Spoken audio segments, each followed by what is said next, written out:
Chapter 1. Rebirth. Has the apocalypse already occurred?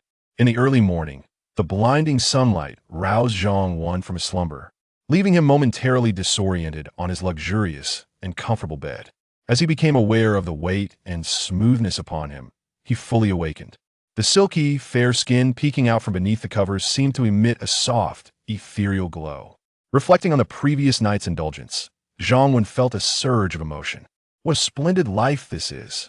He gently caressed the warm skin, savoring the delightful sensation.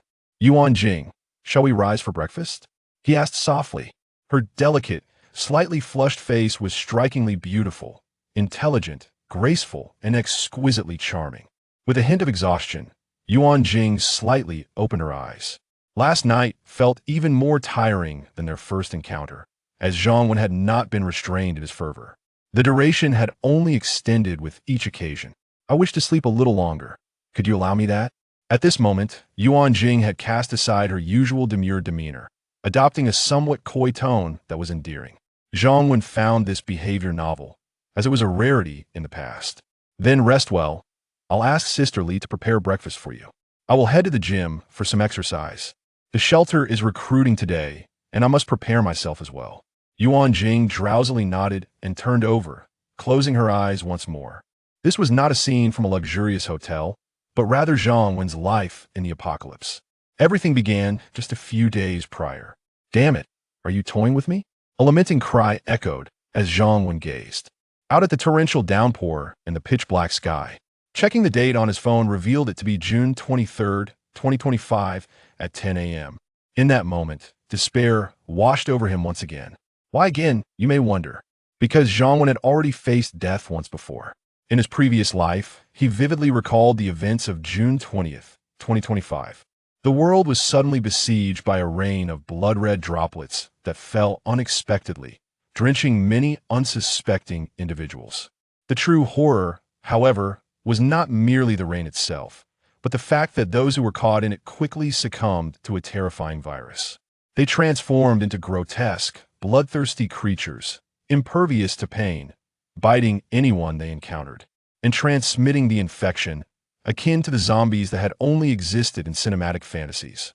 Though Zhang Wen was of reasonable height and appearance, standing at 1.75 meters and possessing a certain charm, such attributes were of no practical benefit in the dire circumstances. His financial situation was dire. As the saying goes, while money may not be omnipotent, what else comes close to it? While money may not resolve every distress, it can alleviate 99.9% of one's troubles. Do not fret about the road ahead lacking friends. With wealth, beautiful companions will naturally follow. Yet, Zhang Wen found himself bereft of even a single confidant. He seldom participated in social gatherings, retreating into the solitude of his home. This fortunate avoidance allowed him to escape the viral rain, managing to survive nearly 2 years in the apocalypse. Although he began with considerable advantages, the nearly 2 years of survival had rendered his existence more miserable than that of a stray dog. At the onset of the apocalypse, when resources were still plentiful and morals had yet to decay, Zhang Wen managed to scavenge for sustenance. However, as time wore on, resources dwindled and the zombie population surged. Survivors, in their desperate bid for survival, banded together to form various survivor bases. Within these shelters, those wielding weapons and resources lived lives of luxury, more carefree than before the apocalypse. Conversely, ordinary survivors, especially the more attractive women, were often reduced to mere playthings, while others risked their lives daily for a morsel of food. Most scavenged resources had to be surrendered to the shelter. In their quest for survival, scavengers resorted to ruthless measures, using their companions as bait, abandoning them in peril, or even resorting to murder and looting. Over the course of 2 years in the apocalypse, Zhang Wen witnessed far too much. He had always been cautious in safeguarding himself. Though he had never harmed anyone, he remained vigilant against potential threats. Little did he know that despite his precautions, his reluctance to conform and bully newcomers led to his betrayal, being pushed out to attract zombies as fodder. In that moment, he realized his fate was sealed. How could one who had endured hunger for so long hope to escape a horde of zombies? Even the notion of having a companion to fall back on was beyond reach. despite harboring a deep-seated resentment for those who had orchestrated his downfall. When death finally approached, he felt little bitterness. More so, a sense of relief. He had believed life before the apocalypse was arduous, yet this cursed existence was 100-fold more grueling. Perhaps an early death was not such a misfortune. However, to his astonishment, he found himself reborn. The kind of fate reserved for protagonists in novels had inexplicably befallen him. Yet unlike the typical rebirth tales, Zhang Wen's resurrection began without the essential spatial abilities or vast fortunes to procure mountains of supplies. Even more tragically, he had not been reborn before the onset of the apocalypse. There were no months or years to prepare a secure sanctuary, stockpile ample food, or acquire formidable weapons. None of that existed, for the apocalypse commenced on June 20th, and Zhang Wen was reborn on June 23rd, merely 3 days after the calamity struck. He recalled that it was at noon on this very day, after 3 days of relentless blood-red rain, that it abruptly ceased. Just as it had arrived unexpectedly, it departed without warning. With the rain cessation, survivors could venture forth to seek sustenance. In his previous life, Zhang Wen had also set out for food once the rain had stopped. Due to the absence of a refrigerator, his food stock was limited, and he had consumed the last of it yesterday, leaving him without breakfast today. Yet, none of this concerned Zhang Wen. As he lamented at the beginning, he had finally been reborn. But without spatial abilities or a timely rebirth before the apocalypse, what was the point? The apocalypse had already transpired. What significance did his rebirth hold? Zhang Wen vividly remembered that the apocalypse was nothing like the tales depicted in novels, where zombies bore crystals in their brains and survivors awakened unique powers. Such notions were mere fabrications. There was nothing of the sort. What advantages could his rebirth possibly confer? Did he possess any advantages at all? Surely, he had not been reborn merely to relive the tragic 2 years of the apocalypse? Or was it to seek vengeance on those who had led to his demise, only to perish again? The issue was that the shelter he had once inhabited had yet to be established. Seeking them out was futile. Moreover, before his demise, he had sworn that in his next life, he would never join another shelter, and ideally, he would establish one of his own. Ding! Detecting the host's thoughts, the Apocalypse Shelter System activation conditions have been met. The system is now activating. System activation complete. The host can now silently review the system content. Kindly note, the host must select the initial shelter territory within 1 hour. Failure to do so will result in an automatic disconnection from the system. This is the sole mandatory condition for system binding. All future system operations will be at the host's discretion, with the system no longer intervening. Chapter 2. The Apocalypse Shelter System. Just as Zhang Wen was on the verge of tears, a mechanical female voice suddenly echoed in his mind. My thoughts. System activation? What was I just thinking? The Apocalypse Shelter System? Could it be related to my earlier desire to establish a shelter? Regardless, I finally possess the essential features of a reborn individual, although it is neither a spatial ability nor a rebirth several years prior to the apocalypse. Having a system is certainly advantageous. Eager to comprehend the system, Zhang Wen was keenly aware that this could determine his future well-being. Instantly, information regarding the system manifested in his mind. Apocalypse Shelter System Host. Zhang Wen Vitality Value. 0 Functions. 1. Territory. Unbound. The size of the territory can be upgraded. Level 1 territory has a radius of 300 meters. Level 2 territory has a radius of 600 meters. 2. Walls. Inactive Level 1 territory walls stand 5 meters high and 1 meter thick. Level 2 territory walls stand 10 meters high and 2 meters thick. 3. Warehouse. Inactive Level 1 warehouse holds 300 cubic meters. Level 2 warehouse holds 600 cubic meters. Note, the warehouse function is similar to a spatial ring. It cannot contain living creatures, but has a permanent preservation function. 4. Defense. Inactive Level 1 defense includes 4 automatic arrow towers and 1 automatic gallo machine gun. 5. Resident management. Inactive Level 1 shelter accommodates a maximum of 30 formal residents. Level 2 shelter. Note, the formal residents of the shelter can be assessed for their loyalty to the host. 90 and above indicates staunch loyalty. 80 and above indicates loyalty. 60 and above indicates friendliness. Formal residents may not engage in any actions that jeopardize the shelter leader. 6. Medical. Inactive Level 1 territory medical care can treat 3 serious injuries and 6 minor injuries daily. Level 2 territory medical care can treat 6 serious injuries and 12 minor injuries daily. 7. Sub-territory. Inactive upgrading the main territory to level 2 enables the opening of a level 1 sub-territory, equipped with a teleportation function between the two territories. 8. Leader's Protection Room. Inactive, each territory can establish a protection room for the leader. By leaving a drop of the leader's blood, they can resurrect in the protection room upon sacrifice. 9. Customization. Inactive customizable themes such as infrastructure, farms, ranches, weapon factories, etc. 10. Zombie Repellent. Inactive level 1 lasts 3 hours daily. Level 2 lasts 6 hours daily. Note: during the effective time, all zombies will not attack the host. Upon the initial binding of the system, the host is granted a complimentary activation of a level 1 territory, a free leader's protection room, and 1 gene potion. The host must bind the territory within 1 hour. Other functions require redemption using the shelter's vitality value, and all function upgrades necessitate the corresponding vitality value. After perusing the system's introduction, Zhang Wen was nearly overwhelmed with excitement. The system possesses several formidable functions. If one were to activate and establish all of its capabilities, one would undoubtedly lead a rather prosperous life in the apocalyptic world. Although many functions require a so-called vitality value for activation, Zhang Wen remains undeterred. At the very least, the system is considerate enough to save him the vitality value for the initial shelter territory and the director's protection chamber, allowing him to directly select these features for activation. These two aspects are of utmost importance to Zhang Wen and form the foundation for the development of the shelter. The territory is crucial. Without a bound territory, all subsequent developments would be mere fantasies. The director's protection chamber is equally vital. With the advent of the system, Zhang Wen now prioritizes his life above all else. While factors like walls, warehouses, and food may seem less significant for the time being, the protection chamber represents an additional safeguard for his existence. It is essential. Though Zhang Wen has survived for 2 years in this post-apocalyptic world and has accumulated some survival experience, the omnipresent dangers, be it zombies or other humans, are ever looming. In his previous life, he managed to endure for 2 years. However, in this life, stepping outside might immediately plunge him into peril.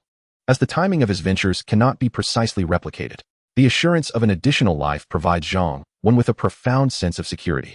The immediate priority is to confirm the territory of the shelter system, especially given the limited time frame of 1 hour. Should he fail to confirm within this hour, the system would cease to exist, and he might find himself reliving the tragic life of his past. The first-tier territory spans a radius of 300 meters. This size is neither excessively large nor insignificantly small. Many moderately sized schools exceed this area. However, in relation to the city of Shensha, where Zhang Wen resides, it is considerably substantial. Before the apocalypse, the price per square meter of real estate was daunting, making such a vast expanse of land a rare find. After careful consideration, Zhang Wen resolves to establish the shelter territory at his current residence. Of course, if circumstances permitted, he would undoubtedly seek out a more advantageous location, such as the vicinity of a large supermarket, a bustling agricultural market, or a picturesque residential area. Regrettably, the system mandates that the territory be bound within an hour, while the ominous crimson rain is expected to persist for over an hour. At this juncture, Zhang Wen cannot afford to take risks. Survival is paramount. Moreover, the area surrounding his current abode is not devoid of promise. Reflecting on the 300-meter radius, he recalls the presence of a medium-sized supermarket, restaurants, convenience stores, fruit vendors, hardware stores, and gyms. The specifics require on-site verification, but as long as he can secure these resources, they will surely suffice for Zhang Wen's sustenance in the early stages. Naturally, these supplies alone will not be adequate, as his shelter will not be solely for him. Although he has yet to ascertain what vitality value the system requires, he remains hopeful. However, Zhang Wen speculated that it must be related to humans. Therefore, in the future, the shelter would undoubtedly attract many people, and with an increase in population, there would be a pressing need for more food and supplies. Eventually, they would have to venture out in search of resources. One cannot simply wait idly. The system designated the shelter's territory to be within a 300-meter radius of his current residence. Is this confirmation? It inquired. Confirmed, Zhang Wen affirmed. The system began to bind the territory, detecting 302 zombies within the area and successfully clearing them all out. The initial shelter territory is granted a protection period of 48 hours, during which no zombies will enter the premises. After 48 hours, the host must manage on their own. The system also detected the presence of 26 survivors within the territory. Since this number does not exceed the capacity of a level 1 shelter, the host may decide their fate. For the next 24 hours, these survivors would be unable to leave their designated building. After this period, restrictions would be lifted, and the host would need to address the situation. The system successfully bound the territory. Congratulations to the host for successfully linking with the system, receiving an initial gift pack that includes a gene serum and 1,000 vitality points. In the future, all system items or functions will require vitality points for exchange, as the system will no longer provide any gifts. The director's protective chamber has been successfully activated. The host is urged to choose a location promptly to establish this chamber. Only the host possesses the authority to enter or operate within the director's protective chamber. No one else may enter or manipulate it. Yes, Zhang Wen could not contain his joy, cheering as the system finally came to fruition. Moreover, when confirming the territory, it had kindly cleared out the zombies, granting him a 48-hour novice protection period. One must commend the system, although it is only 48 hours. This greatly facilitates Zhang Wen's ability to patrol the territory and gather supplies without danger before the walls and defensive weapons are activated. One must admit that the system is indeed considerate, compared to the web novels Zhang Wen had read, where hosts were often required to complete arduous tasks under the threat of punishment. This was infinitely more agreeable. As for the living individuals within the shelter's territory, the mere 26 people starkly reminded Zhang Wen of the harsh realities of the apocalypse. It is no wonder that some later claimed the initial days of the apocalypse were the most grueling. With a pre-apocalypse population of billions, only a fraction remained. Zhang Wen would certainly need to screen the 26 individuals in his territory. Not just anyone could join his shelter. Firstly, he would certainly exclude men. As for women, the criteria were simple. If he found them displeasing, they would be dismissed. This is my territory. I shall be the arbiter. I am the standard. The system was also considerate enough to restrict the survivor's range of movement, alleviating some of Zhang Wen's burdens. The host is prompted to name the shelter. Let it be called Wenshan Shelter. Chapter 3. Shopping without spending. Next, it was time to activate the director's protection room, an endeavor of utmost importance. Zhang Wen wielded a hammer from his home and smashed the lock of the neighboring room. In this post-apocalyptic world, everything belonged to those who possessed the strength to seize it. He then established the protection room adjacent to his own. The moment the installation was completed, the once mundane room underwent a dramatic transformation. All furnishings vanished, and the white walls morphed into futuristic metallic panels, leaving only a solitary crystal table within. Atop this table rested a square crystal box, which contained a syringe for drawing blood. Following the instructions provided, Zhang Wen filled the syringe with blood and placed it inside the crystal box, finally completing the life-preserving procedure. Upon exiting the protection room, he noted that the battered iron door had been replaced with a sleek metal one, devoid of a lock. Access could only be granted through the system. With the installation of the crucial protection room successfully accomplished, Zhang Wen returned to his own quarters. Time swiftly passed, and soon it was noon.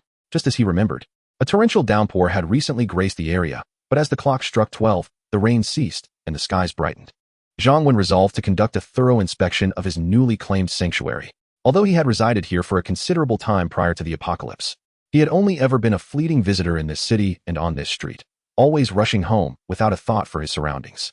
Now, however, the area within a 300-meter radius of his room was entirely his own, with potential for future expansion. Moreover, the sanctuary was devoid of zombies for the time being, and other survivors were unable to leave their residential building, granting him the freedom to roam as he pleased. Everything was at his disposal, and the thought of shopping without spending brought him immense joy. The entire stockpile of the sanctuary belonged to him, and this realization filled him with even greater happiness. Although Zhang Wen had endured 2 years in the apocalypse in his previous life, resources during that time had been fiercely contested, with even a single sausage or a bag of spicy strips being the subject of numerous disputes. The ease with which he could now procure supplies was unparalleled. Regrettably, he lacked spatial abilities, and the warehouse function of the sanctuary had not yet been activated. Otherwise, he would have eagerly stored all provisions in the warehouse immediately, especially the perishable items such as meat, fruits, and vegetables. Due to 3 days of crimson rain, the temperature had plummeted to only a few degrees. Zhang Wen was aware that, despite 3 days having passed since the apocalypse began, the food remained largely unspoiled, at least for today. With the rain now ceased, he understood that temperatures would soon return to normal levels, and these perishable goods would quickly spoil if not stored properly. Fortunately, the sanctuary's warehouse possessed the capability of a spatial ring, allowing for the permanent preservation of the food's freshness. Zhang Wen silently resolved to expedite the activation of the system's warehouse and intended to meticulously plan his next steps before surveying his territory. Zhang Wen retrieved the gene potion rewarded by the system, gazing at the pale blue liquid in his hand with a sense of nostalgia. He recalled the long period following the onset of the apocalypse in his previous life, when many desperately hunted zombies for crystals or awaited the awakening of their abilities. Unfortunately, those notions were mere fabrications of fiction, destined to leave everyone disillusioned. It was only after considerable turmoil that the major bases and factions resigned themselves to the futility of such pursuits and turned their attention to researching gene potions. The apocalypse not only brought viral rains, but also mysterious calamities that plunged the world into darkness and severed connections. Even advanced firearms became inoperative, returning society to an era reliant on brute force. Consequently, gene potions capable of enhancing one's strength or potential garnered immense favor among all factions. However, Zhang Wen had heard that nearly all gene potions were fraught with significant flaws and exorbitantly priced, making them inaccessible to ordinary individuals. Resolute in his decision, he vowed that if the gene potion provided by the system bore considerable defects, he would rather forego its use. Zhang Wen cherished his body, knowing that the better days had yet to dawn. Who would risk their life for such uncertain gains? The perfect 2-gene potion promised to triple one's physical attributes upon consumption, with a brief period of pain lasting approximately 5 minutes, yet no other side effects. Upon reviewing the potion's description, Zhang Wen was pleasantly surprised. Just 5 minutes of discomfort with no additional repercussions. Truly a remarkable gene potion. With no further hesitation, he uncorked the vial and poured its contents into his mouth. As the potion coursed through his body, he felt a warm current flowing through his meridians, soon followed by a wave of excruciating pain that elicited a cry from his lips. The ensuing 5 minutes were the most agonizing of his life. Having read online that pain could be ranked, with childbirth cited as the pinnacle, Zhang Wen would contend that his experience was equally formidable. Once the pain subsided, Zhang Wen, now drenched in sweat, felt as if he had been reborn. After a brief rest, he sensed a remarkable transformation within himself. Previously, his physical condition had been somewhat lacking, as he rarely exercised and often stayed up late, leaving him perpetually fatigued. Now, his former belly had vanished. While not sporting a six-pack, his abdomen was undeniably toned, and he felt an overwhelming surge of strength coursing through him. Considering that the gene potion could enhance personal attributes threefold was indeed impressive. For instance, he could now lift weights that previously felt burdensome. What once required him to exert himself to lift 100 pounds could now be effortlessly increased to 300. Where he previously took 15 to 16 seconds to sprint 100 meters, he could now accomplish it in merely 5 to 6 seconds. Remarkable, especially when one considers that world champions clock in around 9 seconds. Most significantly, in an activity beloved by men. What once allowed him to endure for only 20 minutes, now easily extended to an hour. The mere thought of this exhilarated him. In the post-apocalyptic world, particularly for someone like me who has established a sanctuary, possessing a frail physique renders one incapable of caring for the unfortunate, yet alluring young women. Chapter 4. The Seafood Restaurant. Regrettably, there are no subjects available for experimentation at present, and I remain uncertain about the reliability of the system. It must be dependable. For where is the promised tripling? I can endure many things, but this is intolerable. The promised triple must equate to triple the time. While I may withstand it, the young ladies cannot be expected to do the same. Naturally, one must be well fed to contemplate other matters. Thus, I have resolved to first satiate my hunger. Having just been reborn into this desolate world, and considering that I had not partaken of breakfast, I feel that nothing can deter me from my meal. Securing a fire axe, I descended the stairs and surveyed the eerily quiet surroundings, feeling a surge of excitement. Although only 48 hours remain, the constant threat of zombies in my previous life has made these 2 days of absolute safety seem truly splendid. I made my way to a nearby establishment, the seafood restaurant named Yuefu Xian, which, as its name suggests, specializes in seafood and beef. In my former life, dining out typically meant fast food joints where a mere $10 sufficed. Occasionally, I would indulge in modest taverns, spending perhaps a few dozen dollars. I recall a time in my past when I resolutely entered this restaurant, yearning for a sumptuous seafood feast, only to be dissuaded by the balance on my phone. Armed and cautious, I ventured into the seafood restaurant. Though the immediate threat of zombies had dissipated, survivors still roamed. Most of these survivors might still retain their pre-apocalypse kindness, as the calamity had only recently unfolded, and no one yet comprehended the duration of this disaster. However, malevolence exists in every era, and in the face of such adversity, the dark impulses within many individuals are more readily unleashed. Having experienced this once, I remain skeptical of any survivor, trusting only the validation of the system. Inside the restaurant, chaos reigned. Bloodstains marred the floor, and shattered dishes lay strewn about.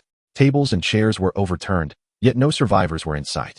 I traversed the dining hall, heading towards the kitchen, and just as I was about to pull open the kitchen door, I halted momentarily, having heard a sound emanating from behind it. My body, now enhanced, had sharpened my senses, including my hearing. Remaining discreet, I extended my fire axe and cautiously pushed the kitchen door open, quickly retreating behind a wall. Die! At the instant I swung open the kitchen door, a thunderous shout erupted, followed by a massive figure wielding a cleaver, poised to strike. However, he soon realized there was no one before him. Deceived, the man quickly attempted to retreat into the kitchen. Yet, I was already poised at the side.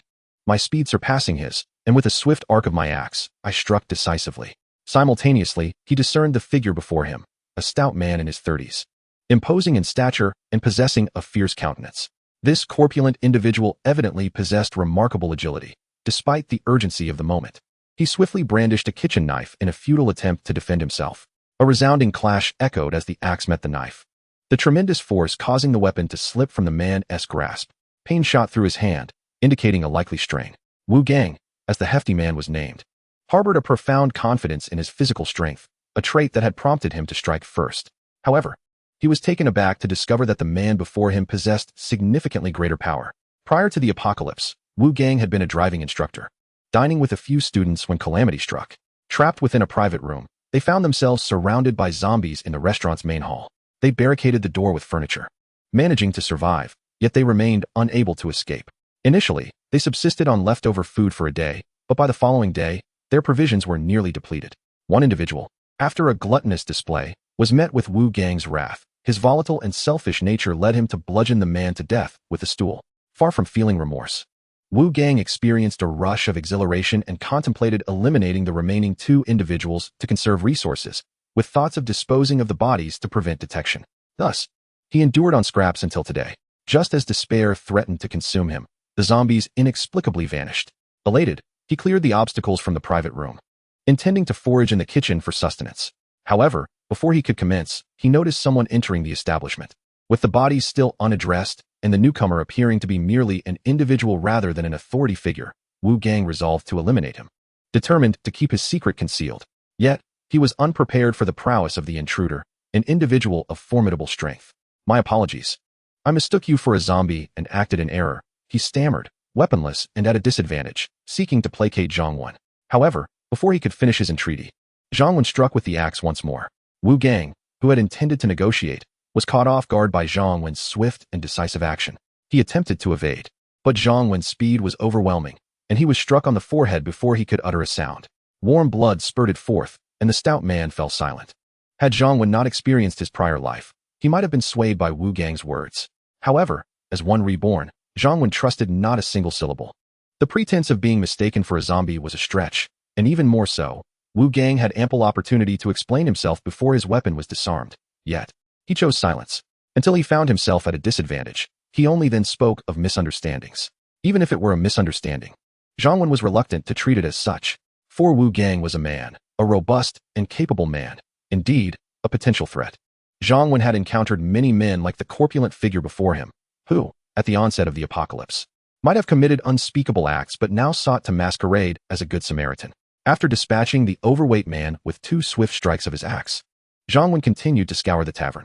He confirmed there were no other survivors, yet in one private room, he stumbled upon 3 corpses, not victims of the undead but of human malice. Zhang Wen surmised the hefty man was responsible, though he could not be bothered with the specifics. After all, they were all dead, and he was no savior come to mete out justice. Chapter 5. The first meal after the apocalypse. With danger averted, it was time to eat. For Zhang Wen was ravenous. Clearly, there were no waiters or chefs to serve him now. Everything had to be done by his own hands. However, Zhang Wen resolved that in the future, the shelter must retain a talented chef to provide delectable meals. In this new world, such pursuits were paramount, and eating was undoubtedly one of them. Previously, Zhang Wen had been grateful merely to survive the hunger, with little to no choice in sustenance, let alone flavor. In this life, he was determined to ensure he lived the best life possible. Upon entering the tavern's kitchen, Zhang Wen was delighted to find a plethora of seafood still lively within aquariums, alongside a generous supply of beef and chicken in the refrigerator. He recalled that in his past life, more than a year into the apocalypse, edible provisions had dwindled significantly, particularly seafood and various meats, which had become luxuries among luxuries. In the direst slums, a mere packet of instant noodles or half a pound of grain could secure an evening of companionship with a charming lady. A single pack of sausages could entice her to showcase her long-held skills in service. Meanwhile, the affluent sought to enhance their quality of life, paying exorbitant sums for pre-apocalypse supplies. A pound of meat could be exchanged for 100 pounds of grain, while a pack of fine cigarettes could yield 50. If fresh seafood were available and one encountered a generous benefactor, thousands of pounds of grain could be bartered. It was a misconception that food was scarce in the apocalypse. It was merely the underprivileged who struggled. The higher echelons of strongholds and powerful factions certainly had access to sustenance. Not to mention, every city boasted numerous supermarkets, markets, and grain agencies, alongside countless warehouses throughout the nation. As the apocalypse progressed, stable strongholds began to cultivate small-scale crops and vegetables indoors or in specialized locations. Yet, what did that have to do with ordinary survivors? They would forever be forced to fight for a morsel or relinquish their dignity. Gazing at the abundant ingredients in the tavern, Zhang Wen's resolve to activate the shelter's warehouse grew even stronger. After relishing his meal, he contemplated the importance of sustenance, for that was paramount. Although there was no electricity and water was unavailable, the tavern was equipped with gas, and bottled water and mineral water were plentiful. Thus, it did not take long for Zhang Wen to efficiently prepare a simple yet hearty meal. Steamed base, spicy crab, braised chicken legs, boiled beef, stir-fried greens, accompanied by a large pot of rice. Although Zhang Wen lacked the culinary skills of a restaurant chef, the quality of the ingredients, combined with a profound hunger, made the meal irresistible. This hunger was not merely the result of skipping breakfast that morning. It was a deep-seated yearning forged over 2 years of scarcity during the apocalypse, etched into his very bones. Consequently, the quantity of food meant for 4 or 5 individuals was swiftly consumed by Zhang Wen alone. This was also attributable to the genetic enhancement he had received, as he could distinctly feel his appetite expanding. Having satisfied his hunger, he silently called upon the system to determine his next course of action. Apocalypse Shelter System Host, Zhang Wen Vitality Points, 1,000 Residents, 030 Functions, 1. Territory, Wenshan Shelter, Level 1 Territory, 300 meters, 2. Walls, not activated, 3. Warehouse, not activated, 4. Defense, not activated, 5. Resident Management, not activated, 6. Medical, not activated, 7. Subterritory, not activated, 8. Director's Protection Room, established 9. Customization, not activated custom themes, such as farms, pastures, weapon factories, etc. 10. Zombie Exterminator, not activated. With the system officially activated and bound, each functional option could now display more detailed information. For instance, the additional residents were recorded as 030. Did this imply that the shelter could accommodate only 30 individuals?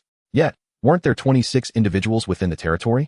The previous stipulation regarding the Level 1 shelter indicated that the resident count must not exceed 30. This referred specifically to formal residents of the shelter. To illustrate, prior to the apocalypse, the city of Deep Sand had a population exceeding 10 million, yet only 4 million held local residency, the remainder being transient populations. Thus, what distinguished formal residents from informal ones? The distinction was significant. Firstly, the resident management function was applicable only to the formal inhabitants of the shelter. Through resident management, the host could perennially monitor the specialties and loyalty of any resident. Moreover, at all times, formal residents were prohibited from actions that could harm the shelter's director. Violations would trigger automatic penalties from the system. In simpler terms, the formal residents of the shelter could be trusted implicitly, as they were incapable of undertaking any actions detrimental to Zhang Wen. Of course, to attain the status of a formal resident, an individual's favorability towards Zhang Wen must exceed 60. As for informal residents, or transient individuals, they fell outside the purview of the system's management and could potentially endanger Zhang Wen. Nevertheless, while within the shelter, the system could still display the favorability of these individuals towards Zhang Wen, green signifying friendliness, yellow indicating neutrality, and red denoting hostility. Furthermore, how was vitality acquired? Vitality points were generated by all survivors within the shelter, primarily influenced by factors such as the number of survivors, their loyalty, and favorability. The survivors here do not solely refer to the official residents. They also encompass the transient inhabitants of the shelter. As long as one resides within the shelter, one can generate vitality points. The quantity essentially reflects the prosperity of the shelter. Furthermore, loyalty is a trait exclusive to official residents, while the transient population's presence is indicative of friendliness. Each day at dawn, the vitality points from the previous day are tallied. There is, however, an intriguing aspect to note. Official residents generate vitality points at a rate 10 times that of transient residents, given identical levels of loyalty, friendliness. For instance, within the shelter, if an official resident possesses a loyalty level of 60 and a transient resident has a friendliness level also at 60, the official resident can produce 30 vitality points in a day, whereas the transient resident can only muster 3.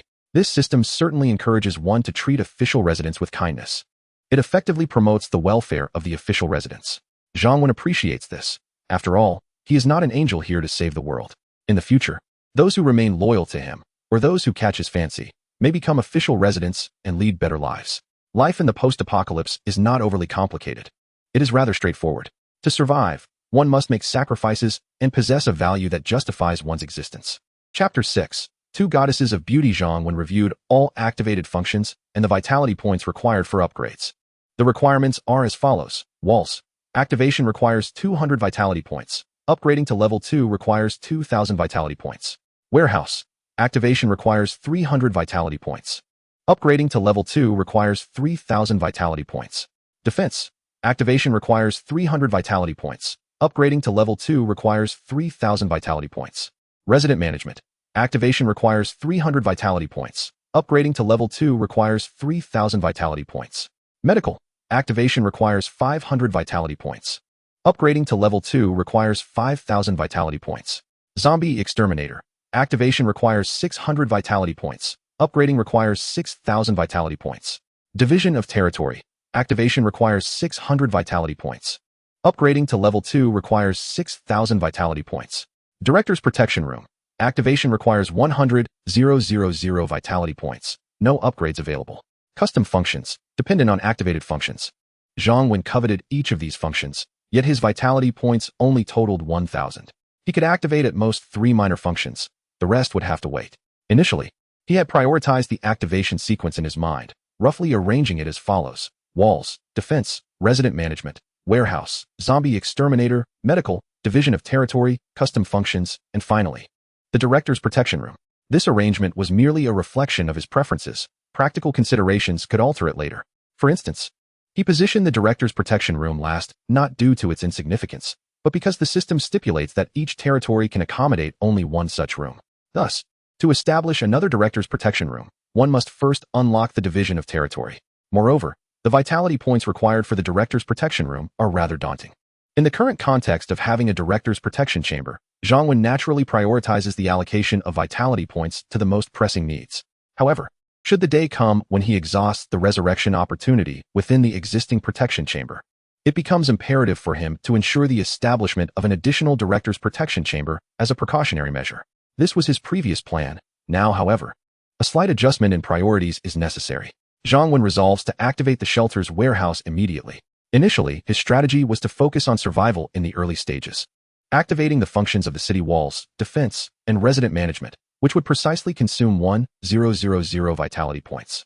With these 3 functions operational, as long as he remains within the shelter and refrains from recklessly venturing out, he would be relatively safe. Of course, should he choose to brave the outside world, activating the zombie repellent function would be essential, ensuring that zombies would not pose a threat to him, a rather exhilarating thought. Yet, without a warehouse, there would be significant waste of food and resources. These assets would become exceedingly valuable in the latter stages of the apocalypse, playing a crucial role in the future development of the shelter. Thus, after weighing the pros and cons, Zhang Wen decides to prioritize the activation of the warehouse.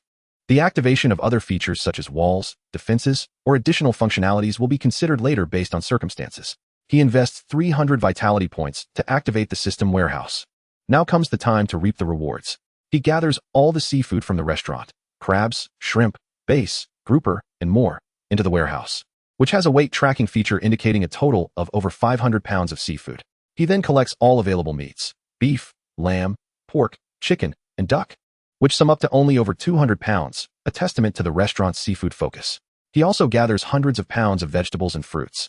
After securing the valuable items, Zhang Wen proceeds to collect all consumables such as rice, flour, cooking oil, seasonings, and beverages, without concerning himself with the exact quantities, as his shelter also has access to a supermarket and restaurant for further collection later. Naturally, he also includes gas canisters, generators, cooking tools, and knives, anything deemed valuable, into the warehouse. The plan is to gather everything first. If the warehouse becomes full, he can find a place within the shelter for storage. After all, the flow of goods in and out is not labor-intensive. Zhang Wen finally understands why the protagonists in apocalyptic narratives often possess spatial abilities. They are indeed practical and convenient. After thoroughly scouring the restaurant, he feels a sense of satisfaction. Exiting the eatery, Zhang Wen clutches a half-eaten chicken leg, munching contentedly as he strides toward the supermarket. The resources within the supermarket are the real treasure. Just imagine, the entire supermarket brimming with goods, all available at no cost. Isn't that more enticing than the purchases made by male leads in pre-apocalyptic tales? Hey, over here. Just as he has not walked far, Zhang Wen hears a female voice seemingly calling out to him. He glances around and spots 2 women on the balcony of an exquisite 3-story villa to his right. Watching him intently, Zhang Wen gradually approached, surveying the 2 young ladies on the upper floor. Initially intending to gather supplies for the shelter before addressing the concerns of the residents, He did not anticipate encountering two living beings so soon. The buildings in this vicinity were predominantly rental properties, mostly 7 or 8 stories high, constructed in the standard style for rentals. However, the exquisite little villa before him clearly belonged to affluent individuals. Zhang Wen recalled that an elderly couple resided in this villa. How had it come to be occupied by two young women? Soon, a smile graced Zhang Wen's lips, not out of surprise at the sight of two living individuals, but rather because he found the two ladies upstairs to be exceptionally beautiful, truly of goddess caliber. He had not expected that the first two women he encountered upon his rebirth would be such divine beings. Why had he never realized his luck before? The woman who greeted him appeared to be in her late 20s, clad in form-fitting yoga attire. She possessed a slender waist, a defined abdominal line, long, fair thighs, a curvaceous rear, and an impressive 36D bust. His discerning gaze confirmed that she was precisely the type he admired. After all, achieving such a fit physique was no small feat. Beside the 36D beauty was another woman. Though her figure did not match the former's, her face was undeniably lovely. With her tall stature, flowing shoulder-length hair, crystalline eyes, gracefully arched brows, flawless complexion, and exquisite features, she donned professional attire that accentuated her long neck, elegant, beautiful, and exuding an air of nobility. According to the aesthetic standards of the majority, she was undoubtedly a goddess-level beauty. Upon noticing Zhang Wen's approach, the 36D beauty immediately smiled and cheerfully introduced herself. "Handsome, I'm Tang Xian, and this lovely lady beside me is Li Shui. Do you know why the zombies seem to have vanished? Has the government managed to regain control of the situation? Also, we are quite perplexed as we can't seem to open the door and get outside. Could you assist us?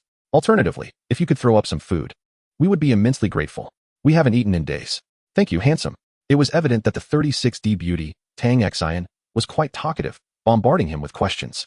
In contrast, her companion, the stunning Li Shui, remained silent, embodying the demeanor of a commanding CEO. To be honest, had it not been for the apocalypse, having two such beauties converse with him would likely have left Zhang Wen utterly flustered, prompting him to rush to their aid. Unfortunately for the two ladies, fortune seemed to evade them. "You wish for something to eat?"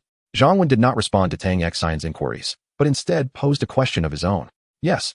Tang Xian eagerly nodded, perhaps truly famished, her ample bust swaying with emotion. Even the poised Li Shui offered a gentle nod in agreement. Zhang Wen, without any superfluous words, directly stated, "I can tell you unequivocally that the zombies have not vanished, nor will they ever. As for the prospects of rescue, that entirely depends on your own perspective." He then waved the chicken leg in his hand and continued, "I possess ample sustenance, and I can assure you that you will not go hungry in the future. However, there is no such thing as a free lunch. There is no need to elaborate for adults. I trust you comprehend my implication." Indeed, as soon as Zhang Wen finished speaking, it was Li Shui who reacted first. Her voice laced with indignation. "You are shameless. We do not want your food. You may leave." Unfortunately, her hunger rendered her words devoid of force. Conversely, Tang Xian remained composed, responding with a smile.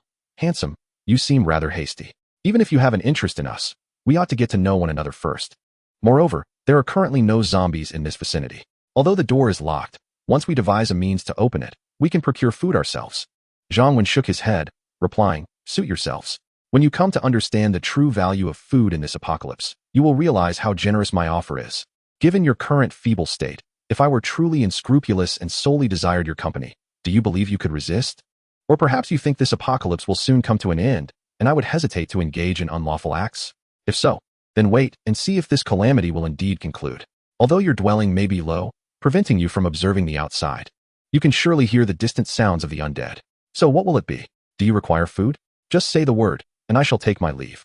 Zhang Wen feigned indifference. However, having endured the apocalypse himself, he was not deceiving them. The promise of plentiful food was indeed a dream cherished by all women in this new world, regardless of their beauty. Yet, while beautiful women were not scarce in this post-apocalyptic landscape, the trials they had faced were evident, and Zhang Wen preferred to pursue those who would willingly seek him out. Though he intended to depart, he did not abandon them. Patience is finite, and one cannot relinquish what they desire. Furthermore, if they refused his offer, he would simply let them endure another day of hunger, for they could not escape today regardless. "You needn't say another word. We shall not accept your food," Li Shui asserted resolutely, casting a glance at Zhang Wen.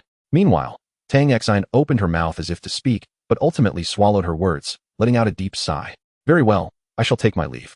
Consider my offer, and I shall return tonight to inquire again," Zhang Wen replied nonchalantly, waving his hand as he departed with an air of nonchalance. After all, they were all still in the pot. There was no need to rush. Once Zhang Wen was gone, Tang Xian immediately expressed her concern. Shui, what shall we do? If we do not eat soon, we will not last much longer. Moreover, he does not seem to be lying. It appears that the disaster has not yet passed, and I am puzzled as to why this area has suddenly become devoid of zombies.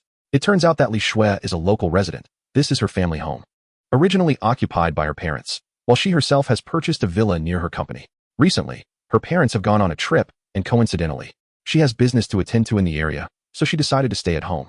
Tang Xian, her personal fitness trainer, has come to guide her in exercising at home, coinciding with the onset of the apocalypse.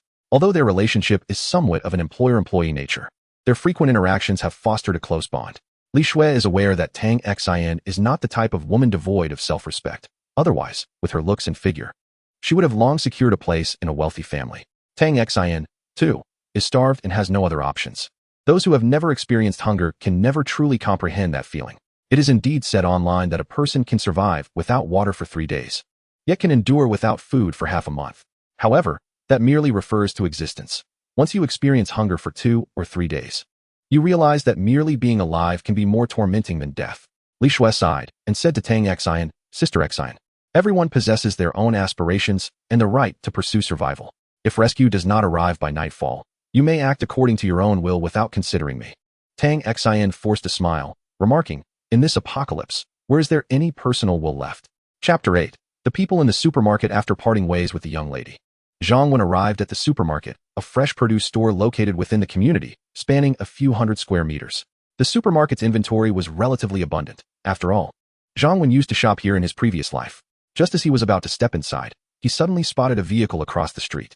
Instantly, he smacked his forehead in realization, wondering how he had forgotten this detail. It was a police car, not that he intended to drive it. Moreover, right behind the police car stood a police station. In the struggle for survival during the apocalypse, what is most crucial? Food and weapons, which will always rank at the forefront. For the time being, he had enough food, and he had no intention of activating the shelter's defensive system just yet.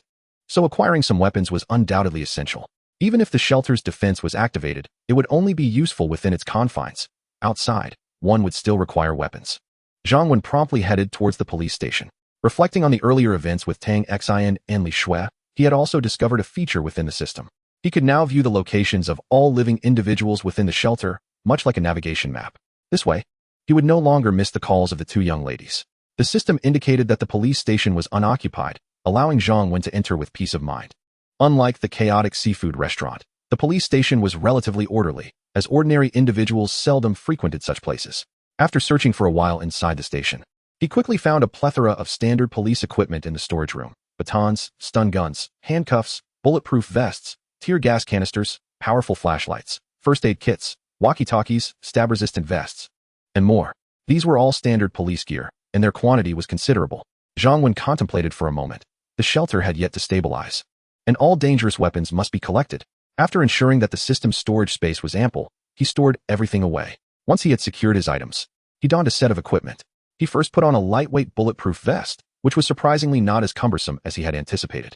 Next, he fastened a multifunctional police utility belt around his waist, attaching handcuffs, a tear gas canister, a powerful flashlight, a baton, and more to it. Upon catching a glimpse of himself in the mirror, he felt a surge of confidence, as if fulfilling a small childhood dream.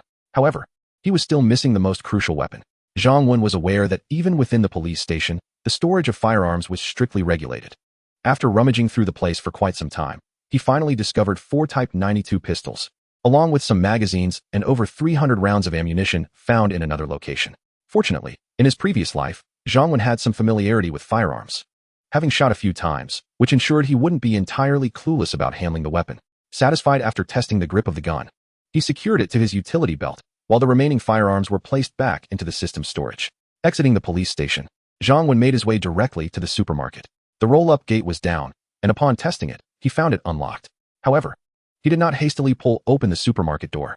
Instead, he retrieved a fire axe from the warehouse that he had previously found at the police station. Checking his armament and securing the firearm at his back. Is anyone inside? I come to rescue, he called out loudly, striking the door with the fire axe several times. Earlier, while surveying the distribution of survivors within the shelter, Zhang Wen had noted that the supermarket housed the most survivors, totaling 8 individuals. Thus, he was already aware that there were people inside. Furthermore, the system indicated that 2 individuals were guarding the entrance behind the supermarket's roll-up gate. Zhang Wen intended to stir them into action and gauge the character of those within. As anticipated, no sooner had his words echoed than a commotion arose from inside, prompting the two guards at the supermarket entrance to move inward. Seizing the moment, Zhang Wen swiftly pulled up the supermarket's roll-up gate, mentally tagging the individuals inside as suspicious. Although he was not genuinely there to rescue anyone, they were unaware of his true intentions. In the face of disaster, one would expect survivors to be overjoyed at the prospect of rescue, eagerly opening their doors. This was particularly true at the onset of the apocalypse, when many still clung to hope and humanity had not yet been entirely extinguished. However, by the later stages of the apocalypse, humans could often be far more terrifying than zombies. The trust between individuals had long since crumbled. Inside the supermarket, chaos reigned. Bloodstains and discarded food littered the floor, with several shelves toppled over. Fortunately, the rain had just ceased, and no one had yet ventured out to scavenge for supplies. Thus, despite the apparent disorder, the resources within the supermarket remained largely intact. This supermarket consists of only one floor, with residential apartments situated above, resulting in a somewhat expansive area.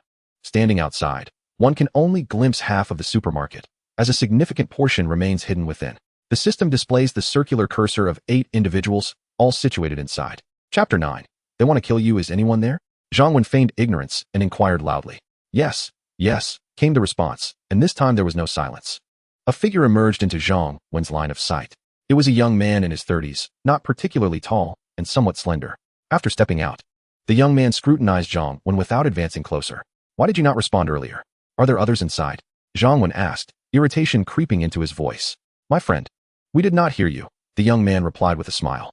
He then promptly inquired, Brother, judging by your gear, are you a police officer? Has the government sent you to rescue us? How many of you are there? Do you have firearms? Zhang Wen, displaying signs of impatience, retorted. Why are you asking so many questions? Just confirm whether there are others in the supermarket and bring them out. The young man, maintaining a smile, said, Please, do not be angry, I am merely asking. After all, if you have a gun, we would feel safer and could believe you are indeed a government agent capable of saving us. I have no firearm and am not a police officer. I am merely a community worker sent to provide warmth. Our leaders noticed a decline in the number of zombies in the neighborhood and asked me to reach out to the surviving residents so we can unite for self-rescue. Zhang Wen replied with a smile. The young man, unable to contain his frustration, exclaimed, Mate, at such a critical time, your so-called leaders are directing you here and there? It's absurd. Why are you still following their orders? The outside world is perilous. You should find a place to hide. Zhang Wen sighed in resignation. It is unavoidable. As a civil servant, I must heed my superiors. Otherwise, when this calamity passes, I risk losing my job. I ask again, are there others here? Bring them out so I can take stock, Zhang Wen insisted, tired of the idle chatter. There are a few more, including that leader. Let me double check. Are you truly unarmed? If you have no firearms, we feel unsafe venturing out, which is why some are reluctant to leave, the young man stated. Feigning urgency, Zhang Wen replied, Are you foolish? Firearms are heavily regulated. How could ordinary clerks like us be issued weapons? Even if I were given one, I wouldn't know how to use it. Moreover, what good would a gun do against zombies? Firing one would only attract a horde, leading to a swift demise. A fire axe is far more practical. Isn't that how it's portrayed in films? Besides, for some reason, there are significantly fewer zombies around here. Or else I wouldn't dare venture out. The young man, grinning, said, No need to worry about the lack of firearms. I will go and gather everyone. Very well. I shall await your return, Zhang Wen replied. The young man turned and went back inside the supermarket, shortly returning with 2 others, including himself. At the forefront stood a man in his 40s, tall and with a somewhat menacing appearance. Beside him was a young man in a supermarket uniform, seemingly in his 20s, sporting dyed yellow hair. Zhang Wen squinted, for all 3 were armed. One wielded a fire axe, another brandished a butcher's knife, and the last held a lengthy steel pipe. What are your intentions? Why are you all armed? Zhang Wen deliberately raised the fire axe in his hand, feigning anxiety as he inquired. Young man, don't misunderstand. The fearsome-looking middle-aged man quickly clarified. We have kept our weapons close for self-defense. My name is Li Wenbin. I heard your earlier words. It is indeed wonderful that government personnel have come to our rescue. We will certainly cooperate with the authorities. However, we have one injured individual here. Please come and see what can be done. From now on, we will heed your instructions. Where is the injured person? Zhang Wen asked, aware that there were not just 1 but 5 people inside. Li Wenbin gestured toward the supermarket, saying, She is inside, a woman, and her injuries are quite severe. Unfortunately, none of us know how to tend to wounds, and there are no medicines available in the supermarket. Thankfully, the government has arrived. Please, come quickly to assist her. Zhang Wen responded nonchalantly. All right, I will go take a look, while slowly reaching behind him. Hurry, they are bad people. They are deceiving you and intend to kill you. Just as Zhang Wen's hand brushed against his firearm, a woman's voice echoed from within the supermarket. Damn it, Huang Mao, didn't you gag that woman? Upon hearing her voice, Li Wenbin immediately sensed trouble and angrily shouted at the young man in the supermarket uniform beside him. Huang Mao chuckled awkwardly. Brother Bin, I did tie them up and gag them. Who knew they could escape? I think they simply lack education. Once we deal with this person, I will make sure to teach them a lesson. A sneak attack was no longer an option. Li Wenbin recognized that blaming Huang Mao at this juncture was futile, but fortunately, he still had control of the situation with 3 of them on his side. All right, since you've heard everything, I shall drop the pretense. Young brother, would you care to join us? As you can see, we possess resources from this supermarket, weapons, and most importantly, there are 5 women inside. You can have your way with them. Isn't that 100 times better than being a street office worker? After all, no one knows if this apocalypse will ever end or when it will cease. It is paramount to seize the day. What do you say, young brother? Chapter 10. The adorable little girl Zhang Wen smiled, observing the 2 men beside Li Wenbin. Brother, you are quite right. They have indeed been persuaded by your words. Generally speaking, at the onset of an apocalypse, the majority of people still retain their humanity or maintain a fear of the law. However, there are, of course, exceptions. Some individuals who are inherently malicious, those who have long suffered oppression, or those living in dire poverty with no hope or ties, can succumb to darkness with alarming speed. Li Wenbin fixed his gaze upon Zhang Wenda, remarking that it could hardly be deemed persuasion. After all, one must prioritize their own interests. And he believed his younger brother was well aware of how to make the right choices. Moreover, there was no need for fear of retribution if the apocalypse were truly to conclude. Should the end of days arrive, they would simply eliminate the women, attributing their demise to zombie attacks or the hands of other nefarious individuals. In such chaotic times, with so many lives lost, who would concern themselves with the specifics of a few deaths? Was that not a reasonable supposition? Indeed, it held a semblance of logic. Had it not been for Zhang Wen's prior experience with an apocalypse and the acquisition of a shelter system, he might have genuinely considered aligning with them. After all, refusing to join would undoubtedly result in dire consequences, while joining could offer certain advantages. Brother Ben, do allow this lad to join us. There aren't enough women to go around. Huang Mao grumbled discontentedly from the side. Silence. There is strength in numbers. If there aren't enough women, we can always procure more later. For now, let us reserve one for our young brother. Li Wenbin shot a fierce glare at Huang Mao and signaled discreetly to the young man who had emerged first. The 2 immediately comprehended Li Wenbin's intention.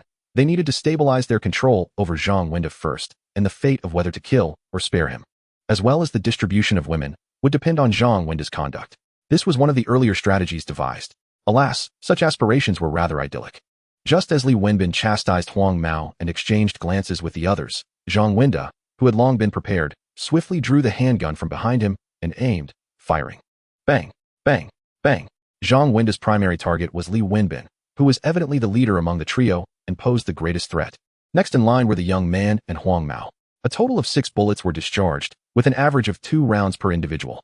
Given that the 92 pistols magazine could accommodate 15 bullets and was semi-automatic, coupled with the 2 years of experience Zhang Wenda had gained in the apocalypse, he was able to deliver 2 bullets to each of the 3 adversaries in a remarkably brief span of time. A chorus of agonized screams erupted as the 3 opponents collapsed into a pool of blood. Zhang Wenda observed that he had deliberately aimed for their lower bodies. Consequently, Li Wenbin sustained a gunshot to his calf and another to his thigh. Huang Mao was struck once in the thigh, while the other young man took a single hit, though it was severe, striking the heart, rendering him lifeless. Evidently, Zhang Wenda's marksmanship required refinement. Out of 6 shots, only 4 had found their mark, and this was at such close range. His choice to target their lower extremities was not born from a desire to spare them, but rather a strategic decision to conserve ammunition.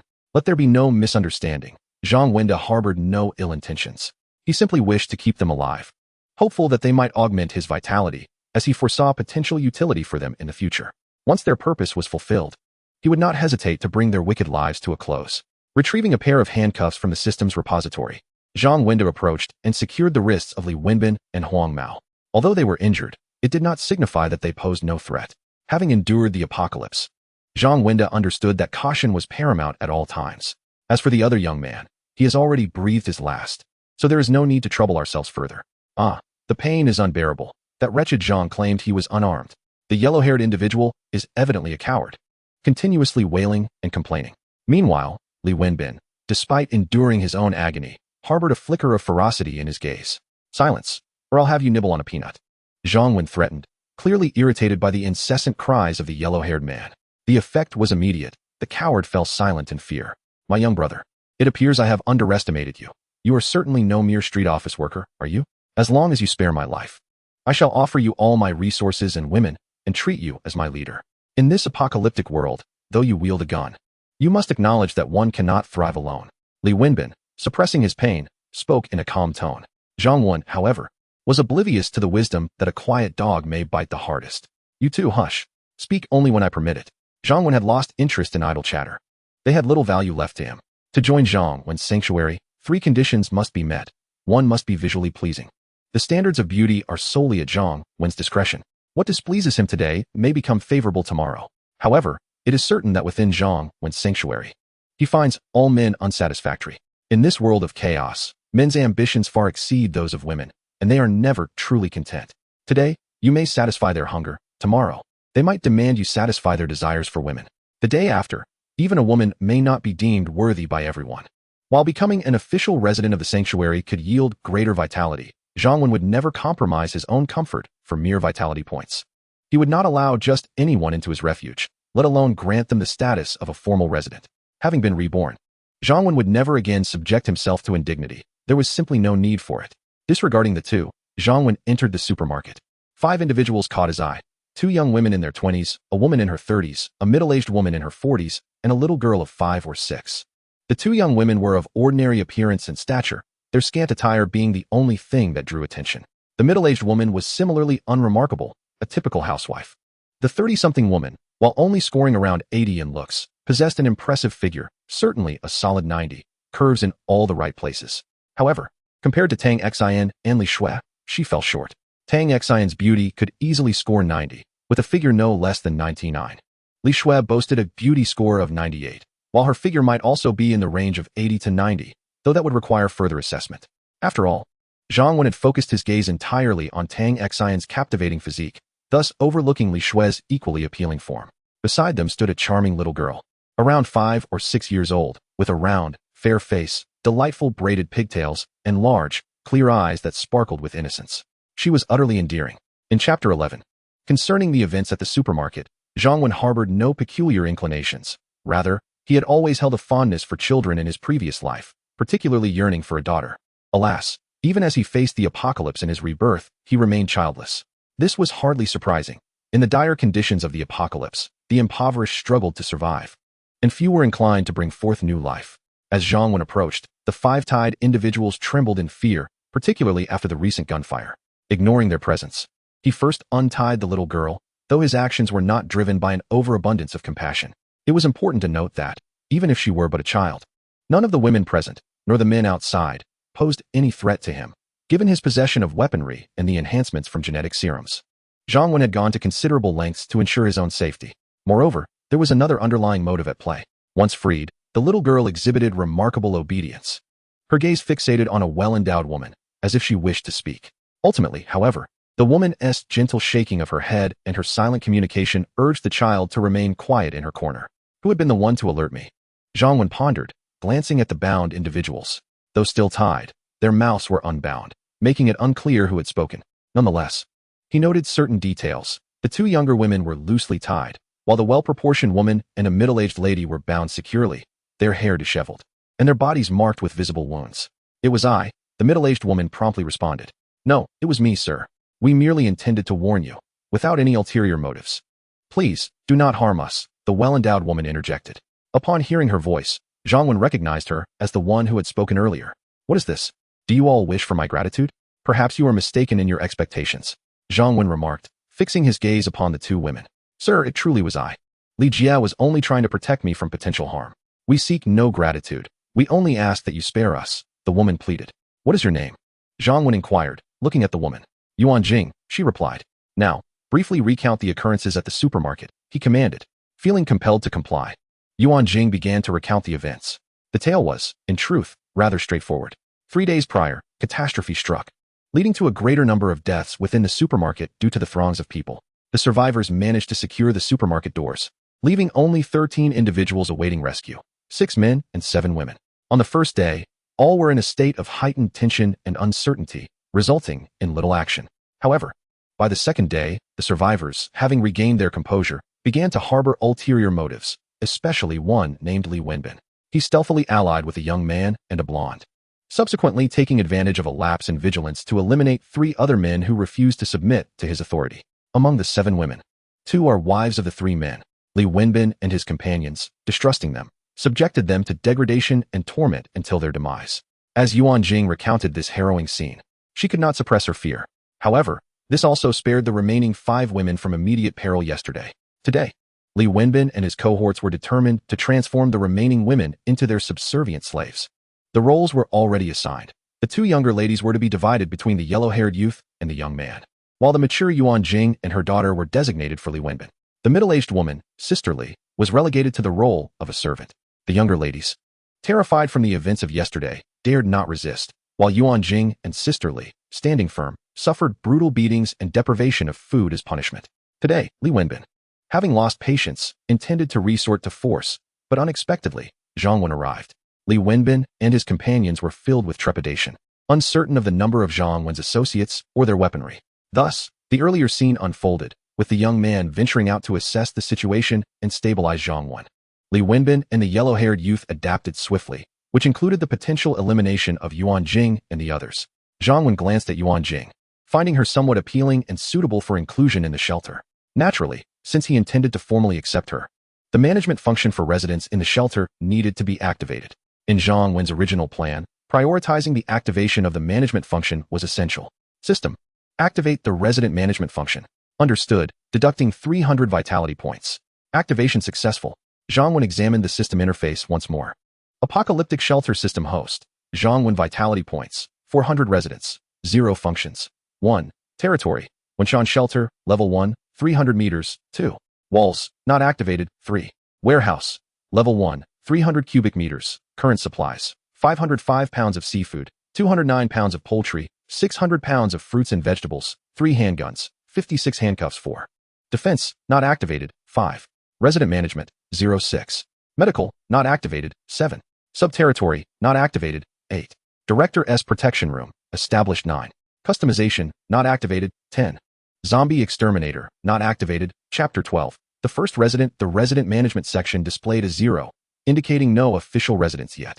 The resident management function could only oversee those formally incorporated into the shelter. Transient individuals were not counted. However, with the activation of the resident management function, there was an additional benefit. Zhang Wen could assess the degree of friendliness of anyone within the shelter's territory. Zhang Wen promptly checked the individuals within the supermarket. Yuan Jing was marked in light green, Sister Li in dark yellow, and a young girl in dark green. Among the other 2 young ladies, one exhibited light yellow while the other appeared in pale red. As for Li Wenbin and the yellow-haired youth outside, both were marked in dark red. Residents not enrolled in the shelter, such as Zhang Wen, are unable to discern the precise values of their friendliness. However, they can infer their sentiments through color. Firstly, red symbolizes malice, commencing with a pale hue that deepens to signify increasing hostility. Above red lies yellow, which represents neutrality. Unlike red, a deeper yellow indicates greater friendliness. Following yellow is green, denoting amicability, expressed in a similar manner. Li Wenbin and Huang Mao, at this moment, likely harbor a strong desire to harm Zhang Wen. Hence their deep red coloration is entirely expected. 2 young women present exhibit varying shades, one in a light yellow, indicating neutrality towards Zhang Wen, suggesting a potential for betrayal or perhaps a budding fondness. The other in a light red, which warrants attention. Though it merely suggests a faint animosity, it remains animosity nonetheless. He saved them, and rather than expressing gratitude, they might harbor resentment. Yet, Zhang Wen remains indifferent to their opinions, maintaining a composed demeanor. Sister Li's deep yellow signifies a neutral, yet somewhat friendly disposition. This is understandable, as prior to Zhang Wen's arrival, the actions of Li Wenbin and her companions were indeed brutal, and she herself is a victim. Before Zhang Wen inflicted any harm, he was considered her benefactor. Yuan Jing is adorned in a light green, while the young girl displays a deep green, both indicating friendliness. This is likely not only due to Zhang Wen's act of saving them, but also connected to his earlier gesture of untying the little girl. Listen closely. I have established a sanctuary here, named Wenshan Shelter. Is there anyone who wishes to join voluntarily? The only requirement for joining the shelter is to obey my every command. Of course, there is a reciprocal arrangement. Your reward will be sustenance and a secure environment for survival in this post-apocalyptic world. Having assessed the situation, Zhang Wen began to speak, merely seeking their opinions. In truth, he had already made decisions regarding who could join the shelter and become permanent residents. The 4 adult women present had yet to voice their thoughts. However, a delicate, pale hand was raised. "What would you like to say, little one?" Zhang Wen inquired with a smile, noticing the girl's well-mannered demeanor, indicative of her being a good student who understood the importance of raising her hand to ask questions. "Uncle, I am not little one. My name is Tong Yao. I wish to ask if I can also join." The girl, with her large eyes, inquired adorably. Zhang Wen observed this little one, aware of the unsettling events that transpired in the supermarket yesterday. Either they were concealed from her sight, or her mother had shielded her from witnessing them. Otherwise, she would not retain such innocence. After experiencing the apocalypse, Zhang Wen had encountered numerous children, many of whom bore severe psychological scars. "Why do you wish to join, little one? What can you possibly contribute at such a young age?" Zhang Wen, for reasons unknown, felt in good spirits and teased the girl. Pouting slightly, Tong Yao displayed her discontent with being referred to as little one, but responded earnestly. "Because my mother and I need food. Without food, we will go hungry. Although I am still young, I often assist my mother at home, performing tasks such as sweeping the floor and washing the dishes." "Very well, you are the first to apply for membership. I grant my approval." Zhang Wen nodded with a smile. Simultaneously, the sound of the system echoed in Zhang Wen's mind. "Ding! Tong Yao has applied to join the shelter. Do you agree?" "Indeed."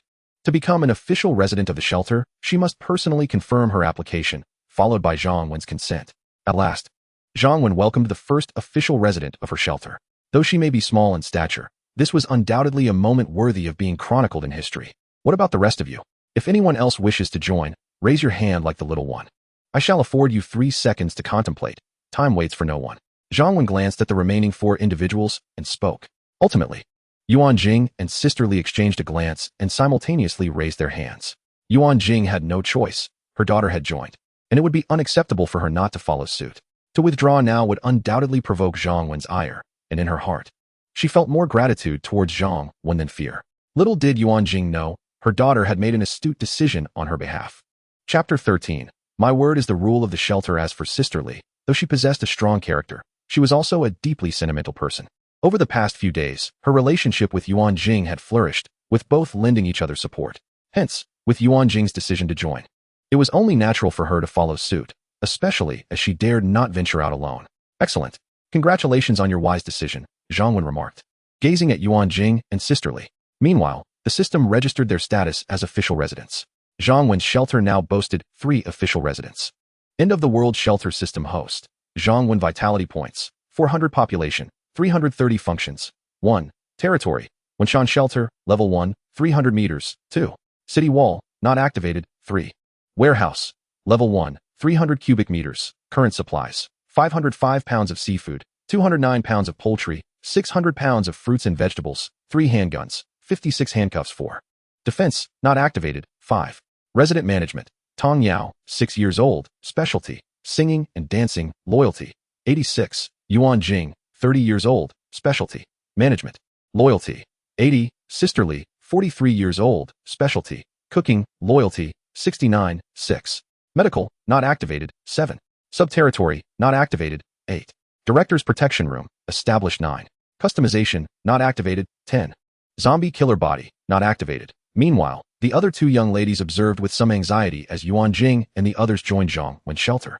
However, they remained unconcerned, believing themselves to be young and vibrant, certainly not inferior to an older woman or a caregiver. Yet one of the young ladies, unable to contain her impatience, spoke up. "Hello, young man, my name is Lu Meiying. May I inquire if joining your shelter requires any perilous ventures to gather supplies? And what are the provisions like?" Zhang Wen cast a glance at the young lady speaking. She was of modest height, heavily made up, and possessed an unremarkable figure. In the world before the apocalypse, even such an ordinary girl would have attracted countless admirers. However, Zhang Wen, lacking both wealth and looks, found himself unworthy even of being a backup option. Yet now, his standards had become discerning, rendering him indifferent to such commonplace beauty. Nevertheless, this girl named Lu Meiying, distinguished by her faintly rosy friendliness, caught his attention. A mere glance, however, led Lu Meiying to misconstrue his interest, and she promptly beamed, continuing, "Young man, truly, we owe you our gratitude for saving us. Those individuals were dreadful, even resorting to murder. You seem like a genuinely good person. It's a pity that WeChat is unavailable now. Otherwise, I would certainly add you." Zhang Wen disregarded her ramblings, adopting an authoritative tone as he declared, "Enough. The time has passed. Congratulations to those who applied to join the shelter. You have now become official residents. Those who did not apply will automatically be classified as informal residents, essentially refugees. The benefits and obligations for formal and informal residents differ significantly, and I will establish detailed regulations in due course.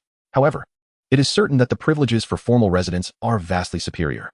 One commonality remains. Upon entering my shelter and receiving its protection, one must unconditionally adhere to its rules, as my words constitute those rules.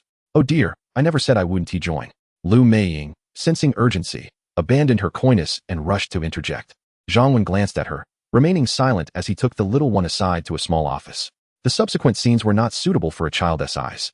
In the supermarket snack aisle, he procured a salt-baked chicken leg and some treats, instructing the young one to enjoy them, forbidding her from leaving without his permission.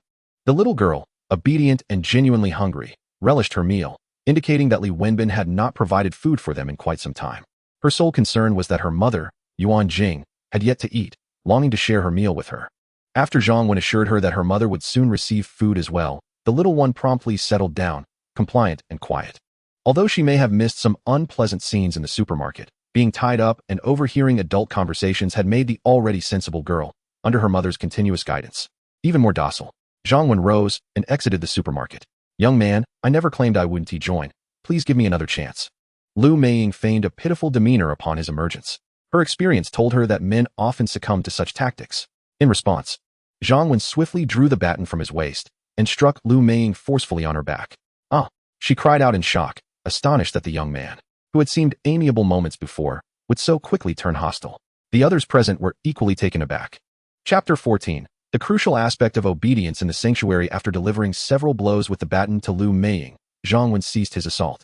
He surveyed the crowd and proclaimed, "Let me reiterate this one final time. While you reside within my sanctuary, adherence to its rules is paramount. Obedience is non-negotiable. What I dictate regarding your treatment is absolute. You have but 3 seconds to contemplate whether you wish to become a formal member of this sanctuary. Only 3 seconds. It is worth noting that the privileges afforded to formal residents differ significantly from those offered to informal residents, as does the degree of freedom. Formal residents enjoy superior benefits, but are not easily permitted to exit the sanctuary. Conversely, informal residents possess the liberty to leave at will upon my approval. Furthermore, I am the director of this sanctuary. Henceforth, formal residents shall address me as director, while informal residents will refer to me as esteemed director. Lu Meiying, who had been suffering greatly, upon hearing Zhang Wen's words, timidly inquired, "Esteemed director, is it true that those of us who have not joined can indeed leave at any time?" At that moment, she felt a significant reduction in her physical pain, and a profound sense of relief washed over her.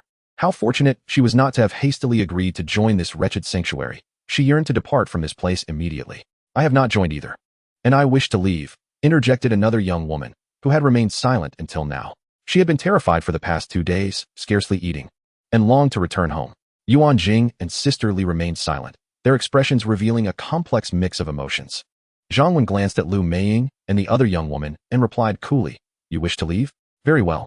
I have cleared the area of zombies within a 300-meter radius. This is the extent of our sanctuary. As long as you remain outside this perimeter, you may go wherever you desire. After all, we are all compatriots of Huagua, and I genuinely hope for your survival. So, do you wish to leave now? I can escort you at this very moment." However, his offer of freedom was merely a facade. The sanctuary lacked sufficient inhabitants, and he needed them to accrue survival points.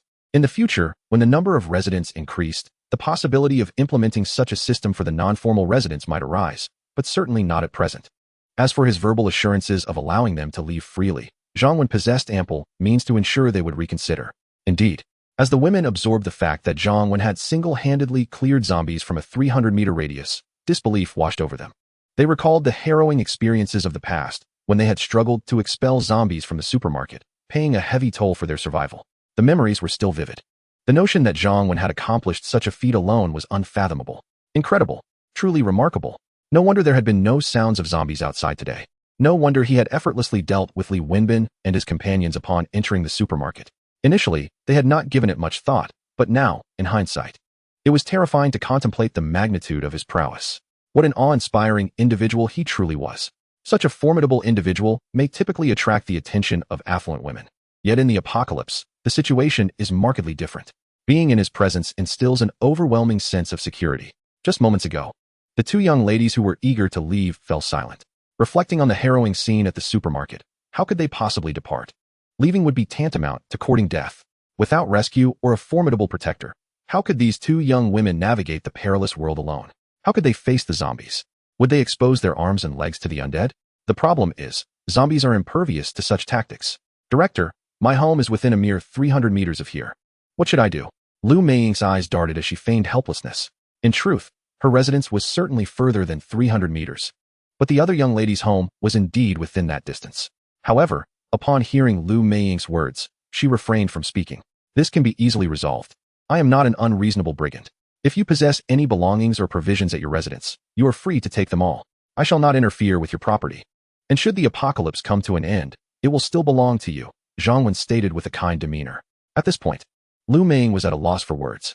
Reluctant, Zhang Wen had previously demonstrated the consequences of disobedience through his actions. Within the confines of Zhang Wen's sanctuary, there was no room for negotiation regarding his words. They could only accept or submit. Moreover, Zhang Wen was far more accommodating compared to Li Wenbin and his cohorts, albeit somewhat domineering and unreasonable. Yet, upon reflection, his rationale did not seem entirely devoid of merit. After all, it was Zhang Wen who had cleared this area of zombies. Thus he naturally held ownership. Allowing them to leave with their possessions appeared quite reasonable. Alright, the question remains, how can we leave? Is it even feasible? Director, I would like to stay at the sanctuary for a few more days to observe, if that is permissible. Lu Meiying, left with no options, resorted to feigning vulnerability. I feel the same, Director, the other young lady lamented, her face a mask of despair. Chapter 15. Follow me to the office. Zhang Wen disregarded their pleas and instead addressed Yuan Jing and sisterly. Yuan Jing, I hereby appoint you as the logistics director of the sanctuary, with Sister Li assisting you. The two of them will serve as temporary workers. You are to search the residential area above the supermarket for supplies. Remember, collect all food, weapons, medicines, and anything else you deem valuable, and consolidate them in the hallways of each floor. I will come up later to address them. Furthermore, no items are to be handled privately, otherwise you will bear the consequences. Understood, Director, Yuan Jing replied promptly, although she was not particularly concerned about the title of logistics director at the moment. Now that she and her daughter had joined, she felt compelled to perform diligently in order to protect her daughter. Just as she was about to signal Sister Li and the others to commence their task, Zhang Wen interjected, Wait, Yuan Jing. Please accompany me to the office for a moment. Upon entering the office, Yuan Jing remained frozen in place, her mind consumed by the thought, what could possibly transpire in the office? Before the apocalypse, Yuan Jing would not have given much thought to her circumstances, for it was a society governed by law. However, the darkness she has recently endured has compelled her to reflect deeply. While she may not possess the features of a goddess, she is undeniably a beauty, and her figure has only improved since giving birth. Otherwise, the notorious Li Wenbin would not have chosen her as his target. Yet, she had managed to resist his advances. Yuan Jing is acutely aware that had Li Wenbin not assaulted several other women yesterday, and had Zhang Wen arrived a moment later, she would have struggled to withstand his forceful intentions. But what if the director were to behave similarly, and her daughter is still in the office? How could the director? Sister Li, perceiving Yuan Jing's distress, was about to speak when Yuan Jing quickly interjected, Sister Li, please wait for me a moment. We will go upstairs to gather supplies shortly. She did not wish for Sister Li to jeopardize her safety on her behalf, opting instead to tread carefully. For her daughter's sake, she felt compelled to endure, as long as he did not harm her child. Overall, Zhang Wen left a far more favorable impression on her than Li Wenbin and his associates. The reason she would never submit to Li Wenbin was that she understood their true nature. Aligning herself with them would offer no security for her daughter's safety. Mom, come quickly. The uncle gave me so much food, and you have some too. As Yuan Jing entered the office, her beloved daughter joyfully rushed to her side, tugging at her clothing and offering her a large piece of bread. She recognized that her mother had been starving, as the scant provisions they had acquired from the villains were primarily for her. Thank you, Yao Yao. Yuan Jing smiled, gently caressing her daughter's cherubic face. She then turned to Zhang Wen and inquired, Director, what about the items in Yao Yao's hands? She recalled Zhang Wen stating that no supplies could be taken without permission. The little one is eating what I provided. I assured her that you would also have something to eat. So do not worry, Zhang Wen replied, glancing at the little girl, seemingly aware of Yuan Jing's concerns. He continued, Furthermore, I have called you here because as a formal resident of the shelter, you are entitled to and must be equipped with weapons. Thus, I intend to provide you and Sister Li with some arms, as well as teach you how to use them. In the future, you will instruct Sister Li and even new residents. Of course, this is only temporary. Your primary role will still be logistics.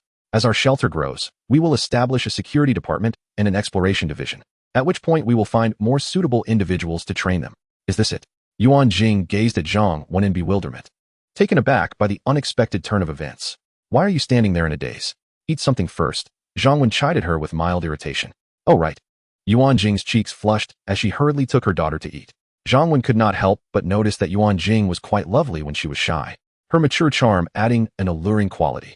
There was no rush. If he felt a spark, he would seize the opportunity. In this world of chaos, monogamy was hardly in vogue, especially among capable men. Zhang Wen had no intention of depriving himself in this new reality. Yuan Jing munched on her food while Zhang Wen retrieved the weapons prepared for her and sisterly, a stun baton and a pepper spray. These were the armaments Zhang Wen deemed most suitable for women at this stage. The police stun baton, crafted from high-quality integrated components and rechargeable nickel hydride batteries, was compact and user-friendly. At the rear of the baton lay a safety switch. With a mere press, it unleashed a potent electric shock. The pepper spray, also known as law enforcement chili spray, contained high-purity chili extract and served as an effective deterrent against potential threats. Both weapons were designed for quick mastery and ease of use, requiring no immense strength. After instructing Yuan Jing in the use of both weapons, she, accompanied by Sister Li, who was similarly equipped, ascended the stairs to forage for supplies, followed closely by two envious young women. Naturally, little Tong Yao trailed her mother as well. Zhang Wen first confined the still-breathing Li Wenbin and Huang Mao in the office, securing the door. Given their gunshot wounds and handcuffs, it would be quite a feat for them to cause any trouble. Moreover, Zhang Wen could monitor their location through the system. He refrained from executing them immediately, considering the possibility of utilizing them later. Once everyone departed, Zhang Wen commenced the collection of supplies from the supermarket, which was the reason he had sent the others away. Although anomalies had been increasingly frequent within the shelter, particularly regarding the construction of walls and the disappearance of supplies, issues that would undoubtedly arouse suspicion, Zhang Wen was aware that in a post-apocalyptic world, advanced weaponry was scarce and there were no formidable shelters nearby, alleviating his concerns. As his level increased, he felt less inclined to worry about such matters. Nevertheless, it was prudent to exercise caution in the early stages, as a stealthy approach and gradual development were the wisest strategies. Chapter 16. Supplies from a supermarket. Once he confirmed the absence of others, Zhang Wen pulled down the large entrance of the supermarket and began his scavenging. Upon entering, he found himself in the produce section. Grapes, lychees, apples, mangoes, and cantaloupes, whether on the shelves or in boxes beneath them, he collected them all. As he gathered, he couldn't resist sampling some of his favorite fruits. In his previous life, he often refrained from indulging in fruits due to their prices. Now, the thrill of free shopping was exhilarating. Having finished with the fruits, he moved on to the vegetables section. Before the apocalypse, the prices of vegetables were comparable to those of grains, but in this new reality, vegetables had become a luxury. Gazing at the supermarket brimming with vegetables, Zhang Wen felt as if he were surrounded by mountains of gold. Spinach, greens, tomatoes, broccoli, eggplants, cucumbers. Everywhere he passed, vegetables vanished from the shelves. Next came the food and beverage aisle, which boasted an array of canned meats, canned fruits, biscuits, sausages, instant noodles, candies, chocolates, and beef jerky. The post-apocalyptic experience was remarkably liberating. There was no need to check labels or prices. In addition to various kinds of pure milk, yogurt, mineral water, and assorted beverages, whenever Zhang Wen collected a case of mineral water, he would reminisce about the desperate struggles he endured in the post-apocalyptic world for a mere bottle of water. When he gathered a case of instant noodles, he would envision how a single pack could serve as a token of affection, bestowing lavish gifts upon the beautiful ladies in the slums. Just imagine how many gifts could be bestowed with an entire case of noodles. However, he pondered whether the system would still provide genetic agents in the future. If not, he would need to commit to daily physical training. After all, it would be essential to continue delivering gifts to those impoverished ladies facing hunger.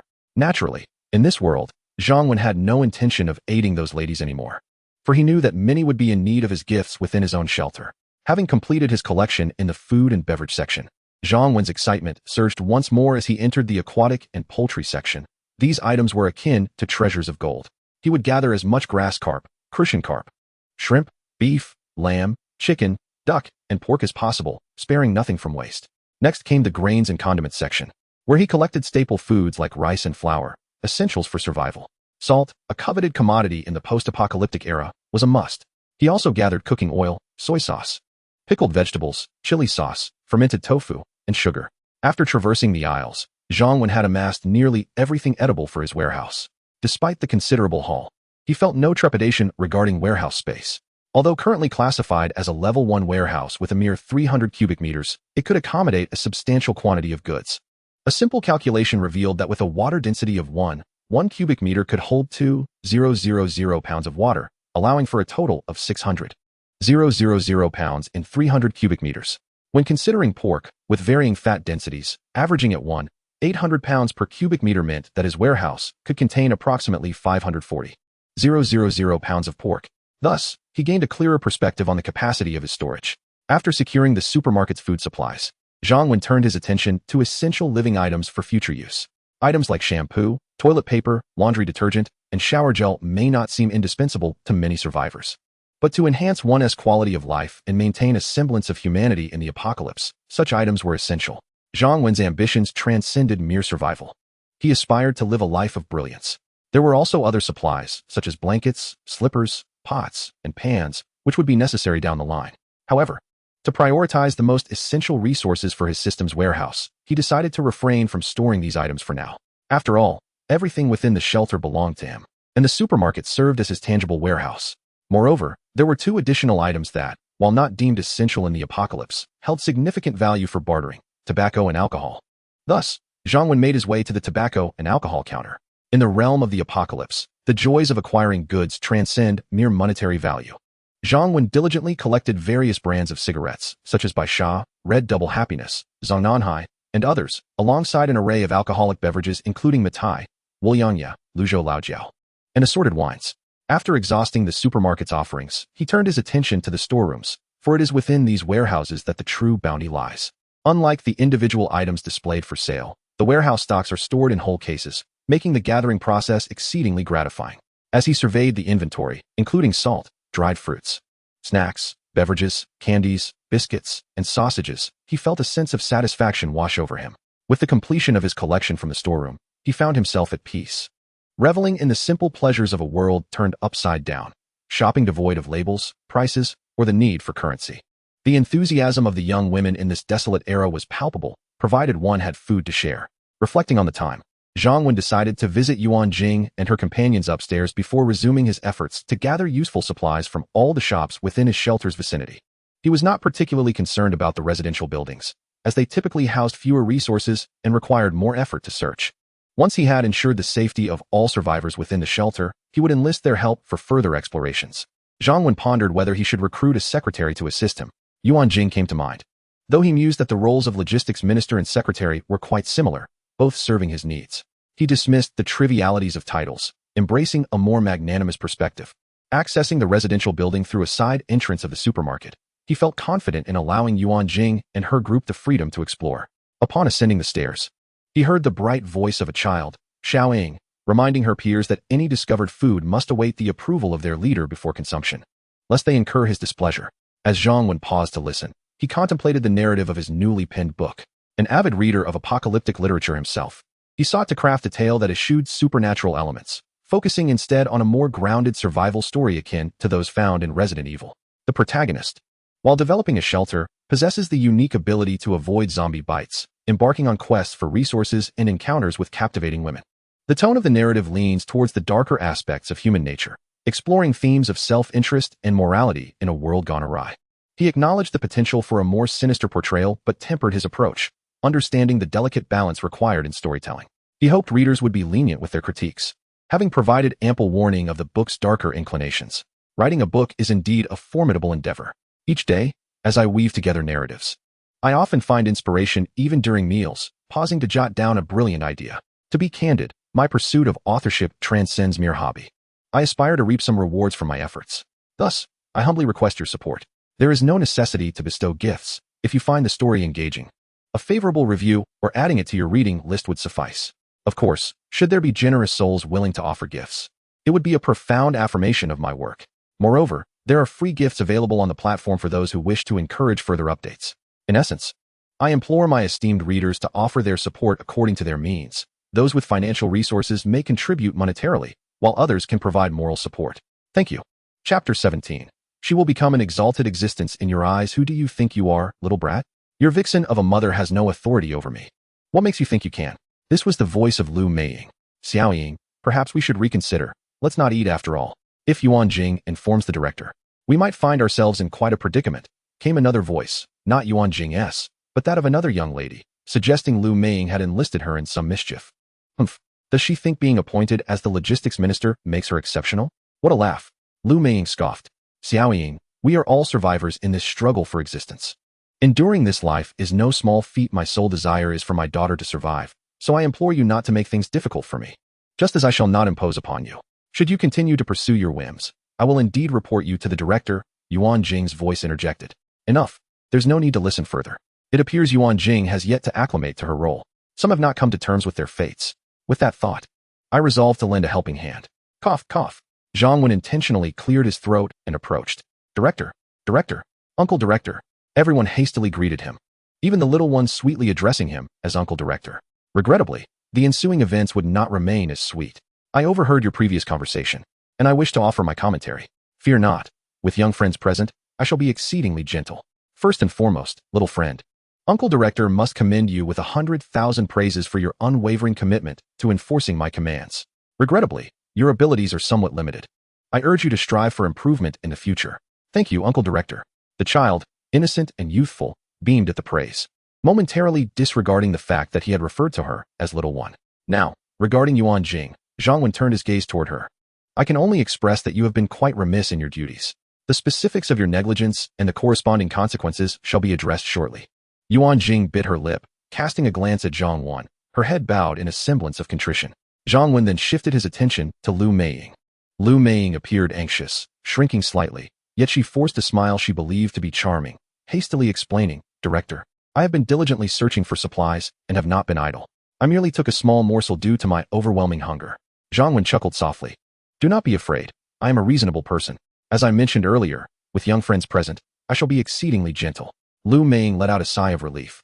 But Zhang Wen continued, First, allow me to share a piece of advice. He looked at Lu Meiying and remarked, Yuan Jing, the logistics minister, is not as formidable as she may seem. In the future, she may become someone you can only look up to. Just as Lu Meiying was beginning to relax, a wave of anxiety washed over her, accompanied by an inexplicable sense of discomfort, as though a weight were lodged in her chest. Meanwhile, Yuan Jing, who had been silent, suddenly felt her eyes mist over. Zhang Wen then proceeded to address the rules of the shelter. I must apologize for not clarifying this earlier. The regulations are still a work in progress. Simply put, my word is law within this shelter. Aside from myself, the next highest authority is the formal residence, followed by the temporary residence. There may eventually be tiers even lower than temporary residency. Formal residence will also hold various management positions, which we shall discuss in due course. What I wish to emphasize is that no resident, regardless of their standing, is permitted to defy their superiors for any reason. For instance, you cannot oppose me or disregard my orders. Sister Li cannot challenge Yuan Jing's commands, and you all are in a position subordinate to Sister Li. Should anyone deliberately provoke or defy authority, the consequences will be severe, potentially leading to expulsion from the shelter. Nevertheless, I consider myself a reasonable person. I will establish a complaints oversight department for any egregious issues that need to be addressed. Furthermore, I have stated that informal residents are free to leave if they so choose. However, should you choose to disobey, it will not be as simple as just walking away. Director, I was unaware of this rule. Please forgive me this time. Lu Meiying exclaimed in terror, realizing Zhang Wen's anger was unmistakable. She had already held some fear of him and quickly pleaded for mercy. Zhang Wen removed a pair of handcuffs from his belt, looking at Lu Meiying as he stated, I previously mentioned that this punishment would be lenient, given that I did not clarify the rules. I have decided on the following penalties for you and another lady who was eating. First, I will handcuff you both and confine you in this room. You, as the instigator, will have no food or water from tonight until noon tomorrow, while the other lady may have a cup of water. Second, by noon tomorrow, I will consult Yuan Jing regarding your conduct and decide whether to expel you from the shelter. Third, I had initially determined that the current meal standards for informal residents would be as follows. No breakfast. For lunch, a bowl of rice, a bit of pickled vegetables, and vegetable soup. For dinner, a pack of instant noodles, along with 1 bottle of water per day, though there may occasionally be additional provisions. However, considering your behavior, starting tomorrow, your rations will be reduced by half until Yuan Jing deems your conduct satisfactory enough to restore the standard provisions. Of course, if you entertain the notion of seeking Yuan Jing's pity to be spared, you may attempt it. Just know that Yuan Jing might find herself and her daughter in the same position as you. Zhang Wen cast a glance at Yuan Jing before slowly addressing Lu Meiying. Well, that concludes the explanation of your punishment. Indeed, the consequences of the first infraction are inescapable. However, there remains a glimmer of hope for the second and third. I have stated that informal residents possess a degree of freedom, and thus, tomorrow you may apply to leave the shelter. Yet, If two individuals had the audacity to depart, they would have done so long ago. After enduring another day of hunger, would they still possess the courage or strength to leave? Upon concluding her words, Zhang Wen tossed the handcuffs to Yuan Jing, instructing, "First, find a room to settle Lu Meiying, then return to me for another pair of handcuffs to manage another. In the afternoon, you, along with Sister Li and Little Dot, shall continue to search for supplies. We will discuss your punishment later. Do not let me down again. To those who defy orders, I do not provide weapons merely for decoration." Yuan Jing silently accepted the handcuffs and replied with calm resolve, "I understand. I shall not disappoint you again." In that moment, clarity washed over her. The apocalypse is merciless. Chapter 18, The Hierarchy of the Shelter.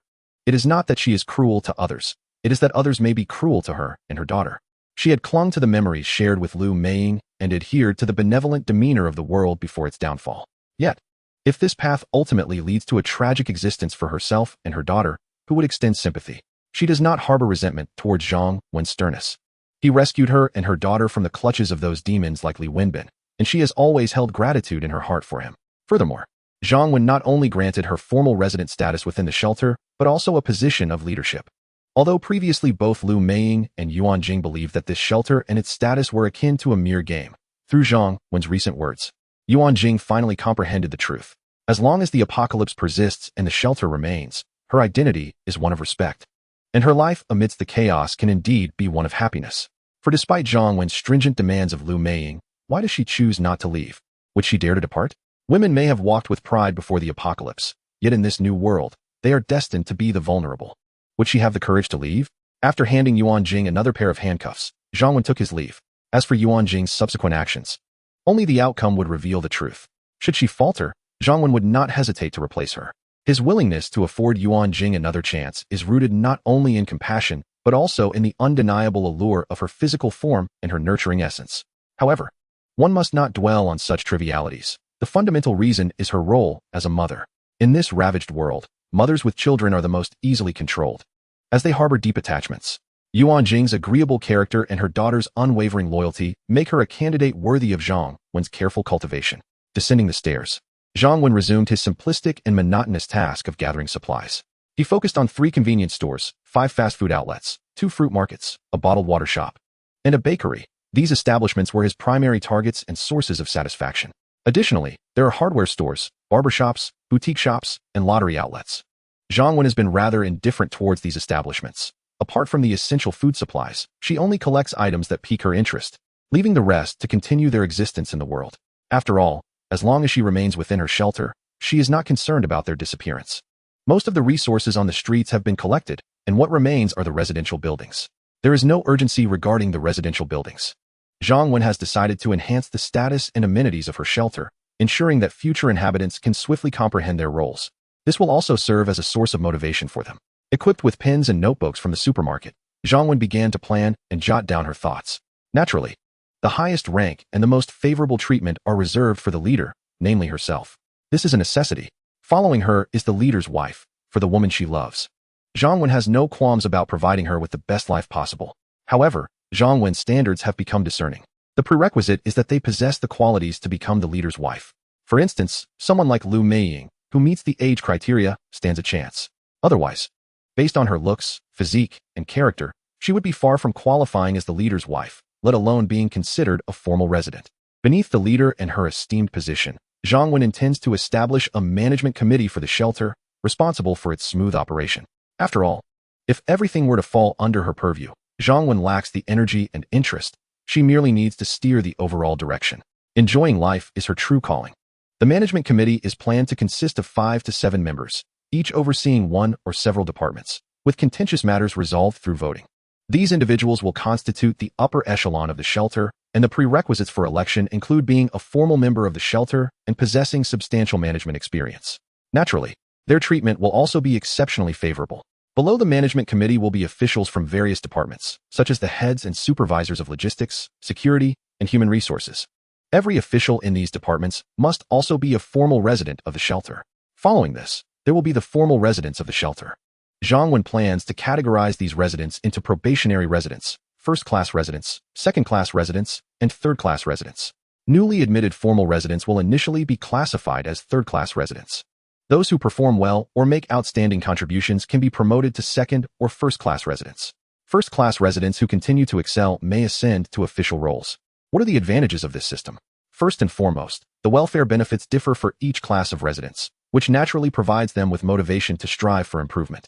Secondly, if a mistake is made, provided it is not a grave transgression, a first-class resident may face demotion yet remain a second-class resident, maintaining their status as a formal resident of the shelter.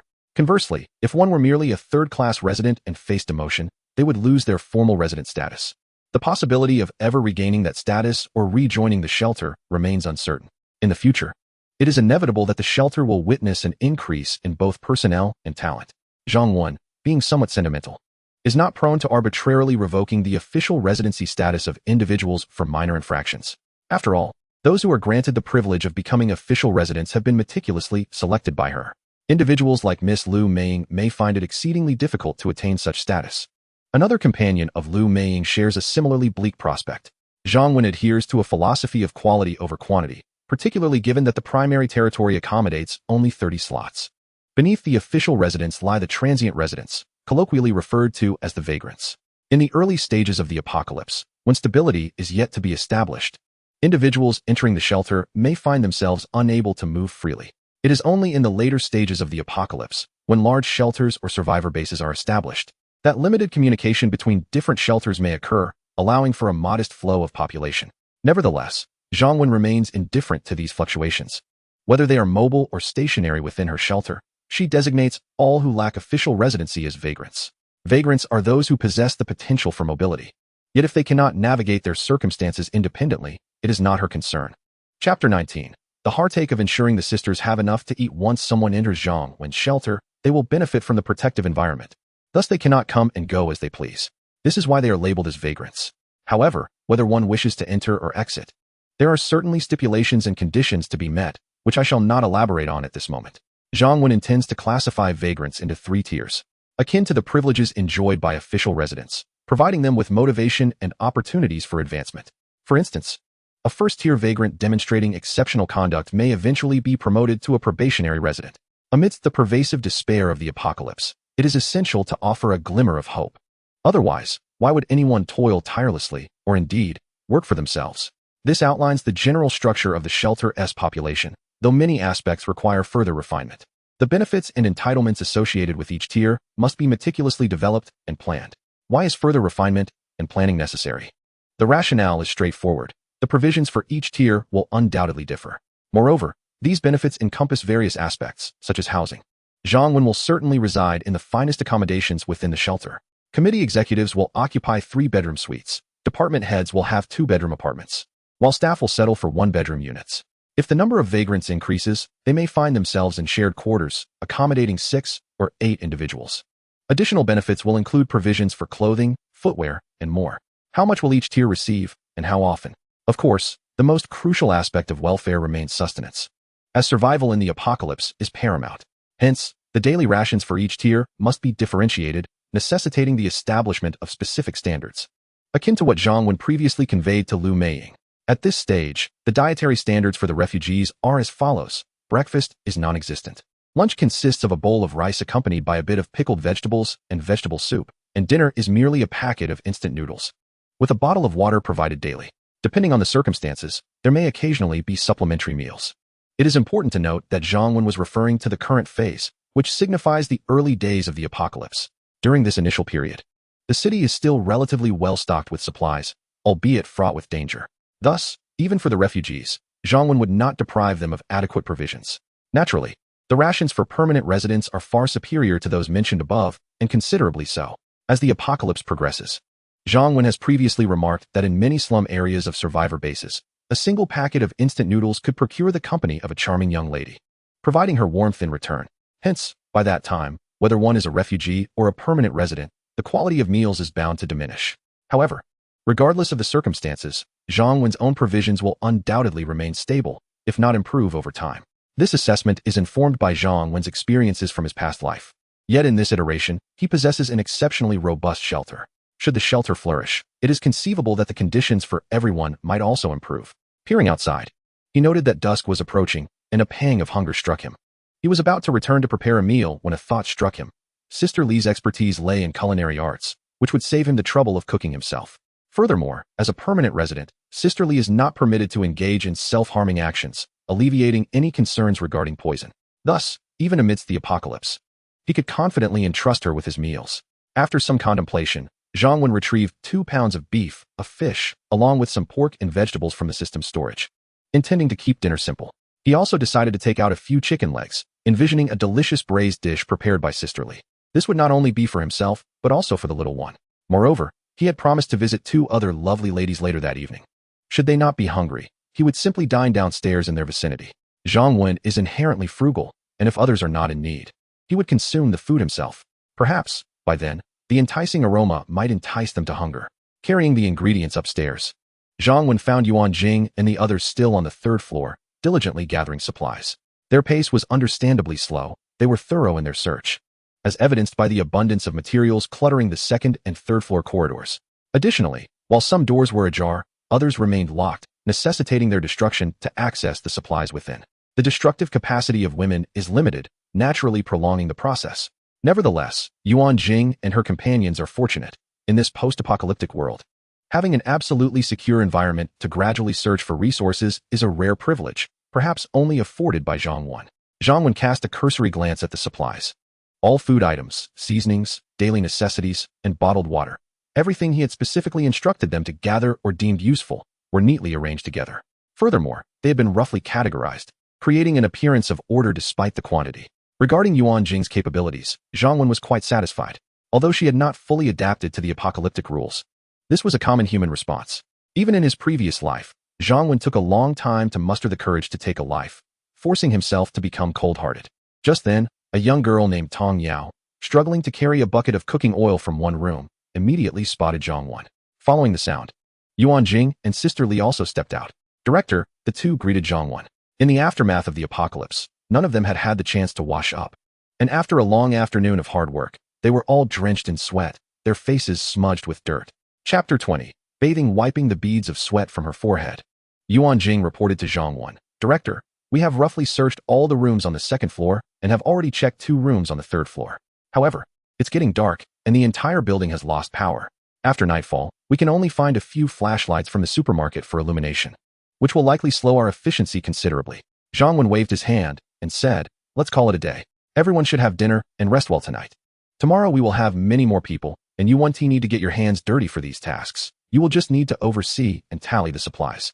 Sister Lee, here are the provisions for you. From now on, you will be in charge of my meals. Sister Lee quickly accepted the pile of vegetables Zhang Wen handed her, smiling broadly as she replied, rest assured, Director, while I can't claim to excel in everything, I am quite adept at cooking. Excellent.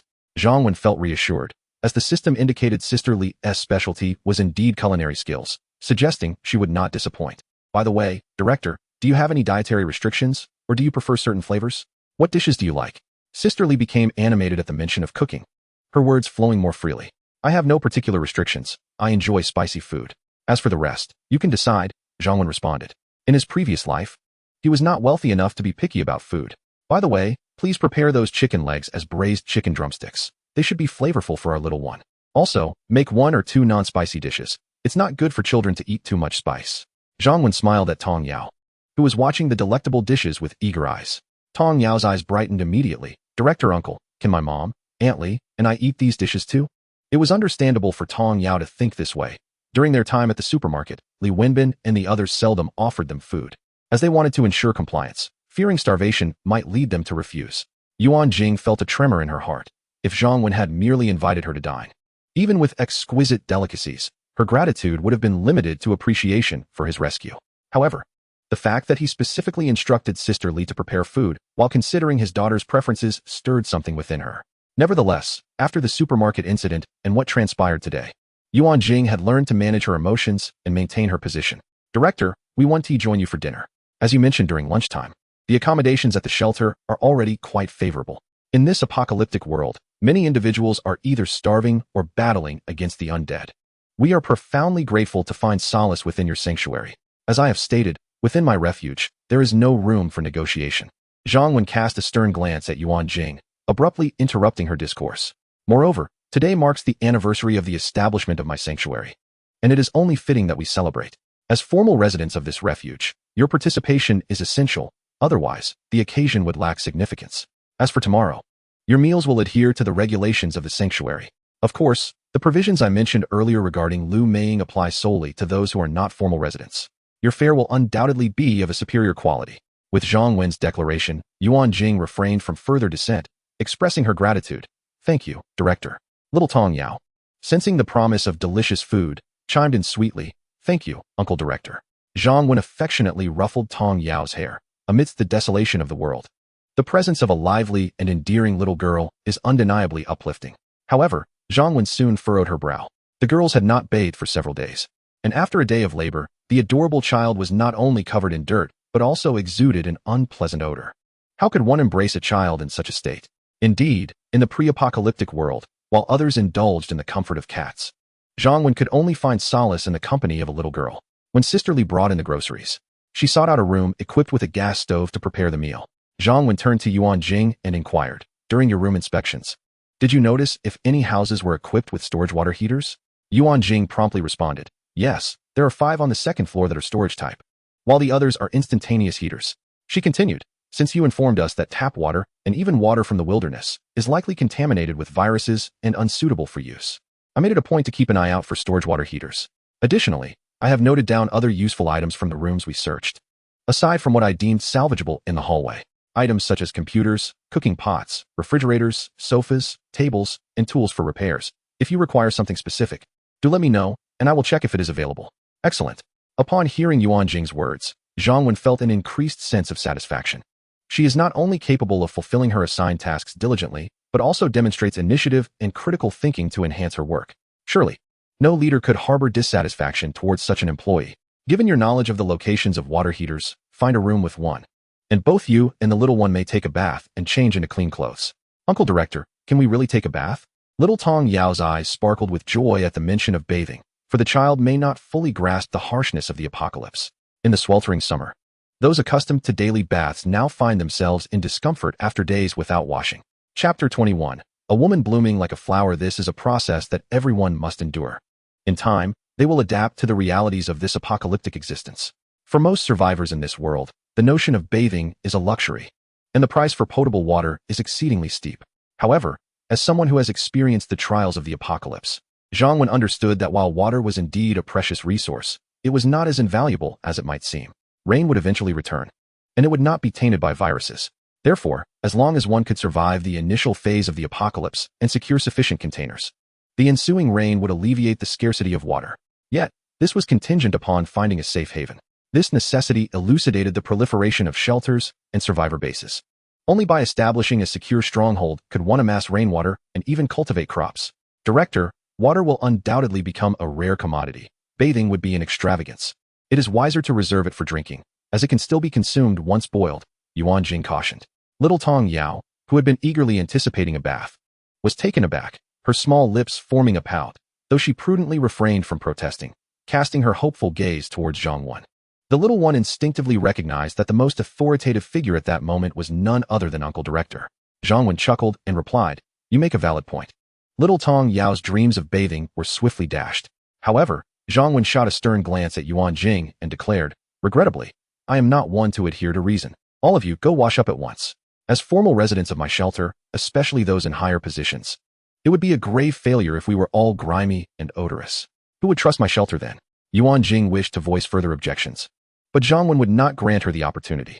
He continued, wherever there is water available, I shall join in the bathing as well.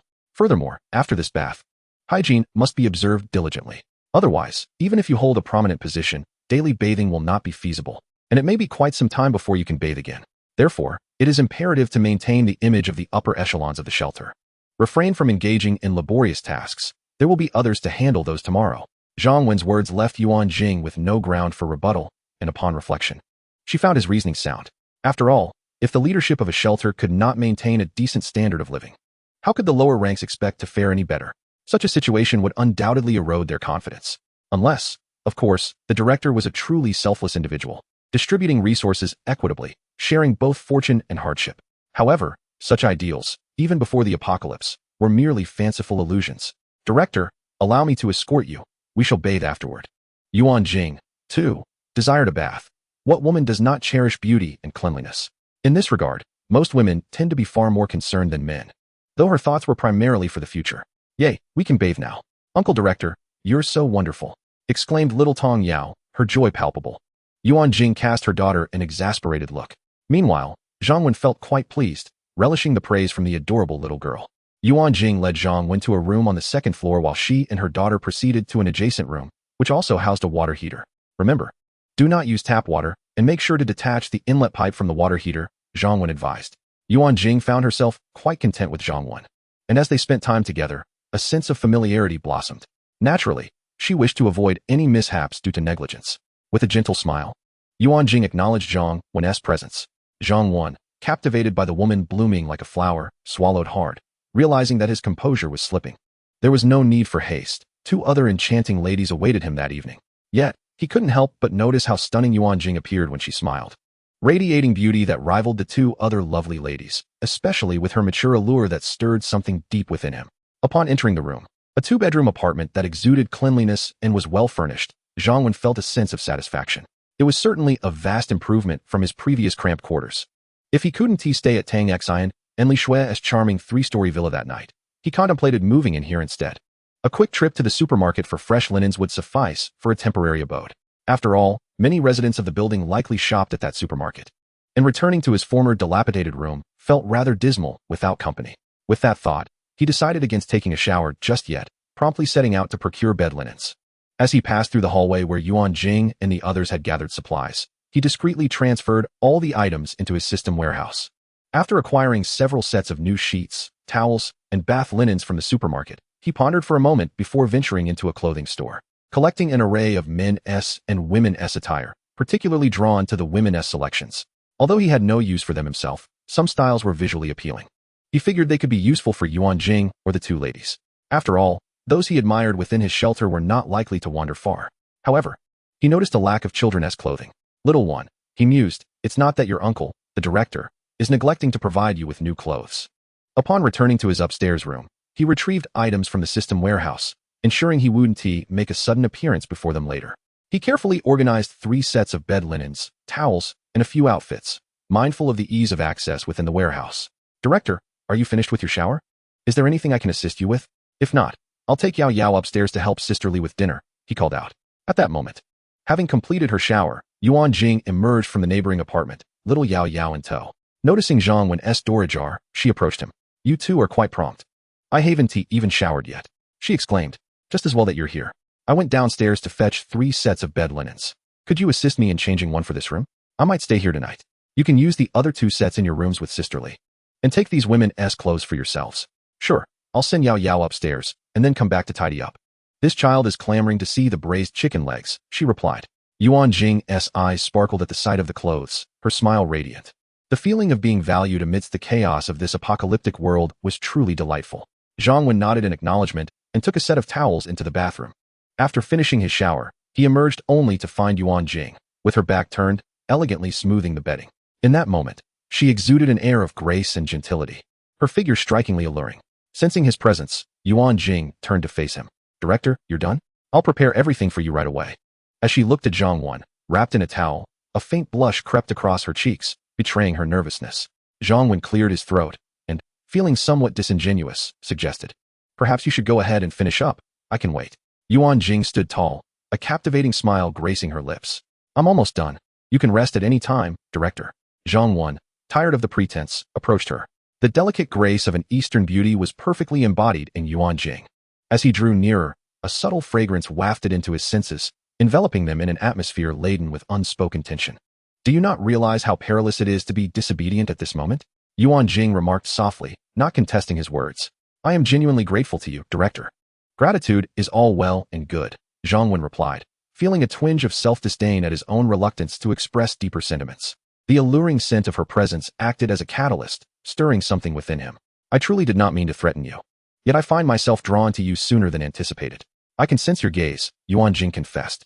Zhang Wen, taken aback, asked, then why do you? He recalled how she had previously expressed an unwillingness to endure hardship. I can perceive your kindness toward Xiao Yao Yao, and besides, I do not have a husband, she replied. Her cheeks tinged with crimson. Understanding dawned upon Zhang Wen, and he no longer felt the need to mask his feelings.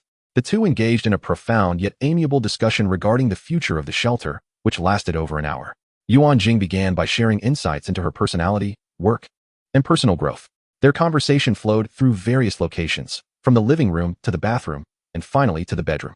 Zhang Wen also shared what he could about his own experiences and the shelter's potential, which visibly excited Yuan Jing. She nearly cried out in overwhelming emotion.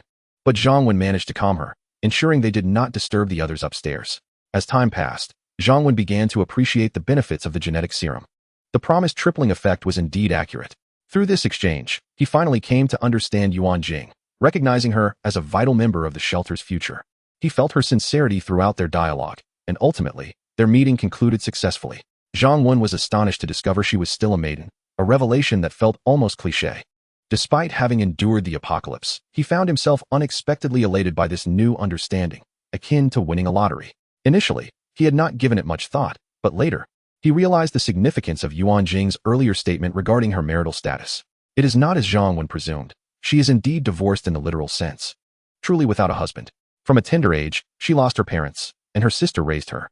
Later, her sister married and gave birth to a little girl named Tong Yao. Tragically, when Tong Yao was merely a year old, her sister and brother-in-law met with a fatal accident, leaving Tong Yao under her care. She has never disclosed this fact to Tong Yao, nor has she married. All for the sake of the child. At this moment, Yuan Jing gazes at Zhang Wen with a gentle and soft expression, never having imagined the complexities of her life. Chapter 23. Coming back at night after a brief rest, Zhang Wen felt invigorated and completely revitalized. It seems the genetic serum indeed possesses remarkable efficacy. Not merely a counterfeit product. Kudos to the system. As she contemplated engaging Yuan Jing in further discussions, after all, she is an invaluable aid, and it is always beneficial to deepen one's understanding. She realized that there were still aspects that required clarification from their earlier dialogue. Moreover, following their meeting, Zhang Wen would not be stingy. As the saying goes, one reaps what one sows. However, the remuneration she offered was rather generous, calculated in billions, with additional benefits such as work attire for meetings, all of which are obligations of a boss like Zhang Wen. Particularly the high heels and sheer black stockings, truly a perfect match for her. Yuan Jing sensed this as well and quickly urged, "Director, it's time for dinner. Sister Li and the others are still waiting." Zhang Wan, however, was reluctant to concede, replying with mock seriousness, "Oh, you still address me as director? That warrants a penalty. You must review the meeting content from earlier, ensuring not a single detail is overlooked." Imagining the exchanges from the previous hour and the constantly shifting locations, Yuan Jing felt her body soften, her gaze becoming all the more enchanting. Yet, she spoke softly, "Zhang Wan, could we refrain from making our relationship public for the time being? Although Yao Yao may not fully grasp adult matters, I wish to avoid giving her the impression that our relationship is progressing too rapidly." Zhang Wen nodded in agreement, readily acquiescing to this request. But then she added, "What shall we do about our meetings?" With a blush, Yuan Jing replied, "After Yao Yao falls asleep tonight, I will come to see you." Satisfied with this solution, Zhang Wen promptly declared, "We may go to dinner now, but I believe there are still aspects of our earlier meeting that warrant further discussion. We must convene again tonight." Yuan Jing shot Zhang Wen an exasperated glance. "Coming back tonight? How does this differ from what is said online? Are all homebodies truly this intimidating?" Yet, without a nod of agreement, Zhang Wen remained steadfast. Reluctantly, Yuan Jing capitulated, giving a slight nod.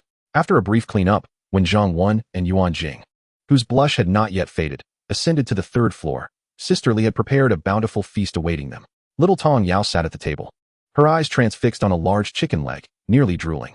"Director, you've arrived," Sister Li remarked, glancing at Zhang Wen and Yuan Jing with an expression of knowing familiarity. Yuan Jing, however, felt a bit bashful, unable to meet Sister Li's gaze. "Uncle Director, Mother, have you finally concluded your discussions? Aunt Li has long prepared a feast, stating that you were engaged in important matters and requested that I refrain from disturbing you." At this moment, little Tong Yao noticed her mother entering and immediately rushed over to seek praise for her understanding nature, though she desperately wished for a chicken leg. Yet, in consideration of not interrupting her mother's and uncle's work, she steadfastly restrained herself. Yuan Jing's cheeks flushed deeper, while Zhang Wen remained composed, smiling as he remarked, "Our little princess must be famished. Why not eat first?" In the shelter, little Tong Yao truly resembled a princess. "I am not hungry.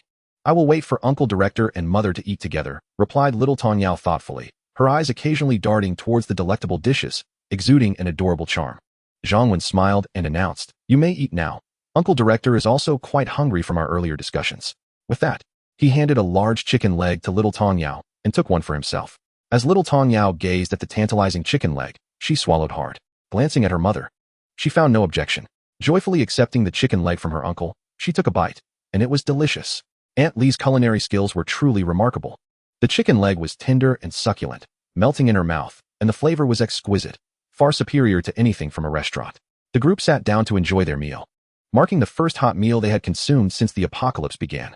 Even though only 3 days had passed, those days felt like an eternity. From the initial terror and danger of the apocalypse to the struggle to secure the supermarket, and then the subsequent takeover by villains. They were fortunate that Zhang Wen had arrived. Though the apocalypse was not over, they seemed to have found a sense of belonging and safety. Yuan Jing frequently served rice and vegetables to Zhang Wen and Tong Yao, embodying her gentle nature. Aunt Li felt somewhat reserved. After all they had endured, she found her confidence only when cooking. Zhang Wen and little Tong Yao feasted heartily, their mouths glistening with grease. Though the room was small and the dishes were not extravagant, it radiated warmth. Originally, the chicken legs were meant for Miss Tang Xin and her companions, yet they all found their way into Zhang Wen's and little Tong Yao's bellies. As for Tang Xin and Li Shui, given their strong personalities, they could take more time to consider their choices. Zhang Wen, surprisingly, was not in a hurry. Sometimes, the joy of savoring meat diminishes when it is too easily obtained. It feels as though something is amiss. Having lived once more, Zhang Wen realized that life is meant to be enjoyed and appreciated slowly. Of course, he did not disdain the food that graced his palate. As for Yuan Jing, her motivations could stem from gratitude, a desire for security, or the need to survive alongside her daughter, regardless of her initial thoughts. As Zhang Wen accepted her and she pleased him, she became his woman. He vowed to shield her and little Tong Yao from further suffering. Efforts yield rewards, especially when it concerns a woman he cherishes. After dinner, although the hour was still early, Tong Yao felt somewhat drowsy, having not rested well in recent days. Zhang Wen suggested that the three of them take a break, as there was no electricity or internet, rendering them incapable of engaging in any activities. However, he received a pointed look from Zhang Wen, a silent reminder. As Yuan Jing departed, her fair complexion was tinged with a rosy hue. Chapter 24. The Wall. Zhang Wen returned to his room on the second floor. Uncertain of when Yuan Jing would come by, he turned his thoughts to the matters concerning the shelter, seeking to distract himself. Having resolved to prioritize survival in the early stages, the construction of a wall had become imperative. In this initial phase, with limited vitality, a secure environment was essential for the steady development of the shelter. Naturally, once the shelter stabilized, activating the zombie repellent would also be necessary. With this function enabled, no zombies would pose a threat, albeit for only 3 hours a day. It would nonetheless facilitate the collection of resources with unparalleled ease, perfectly tailored to the apocalyptic scenario. However, stability in the early phase was crucial, so the wall must be constructed first. Resolute in his decision, he commanded, "System, activate wall function."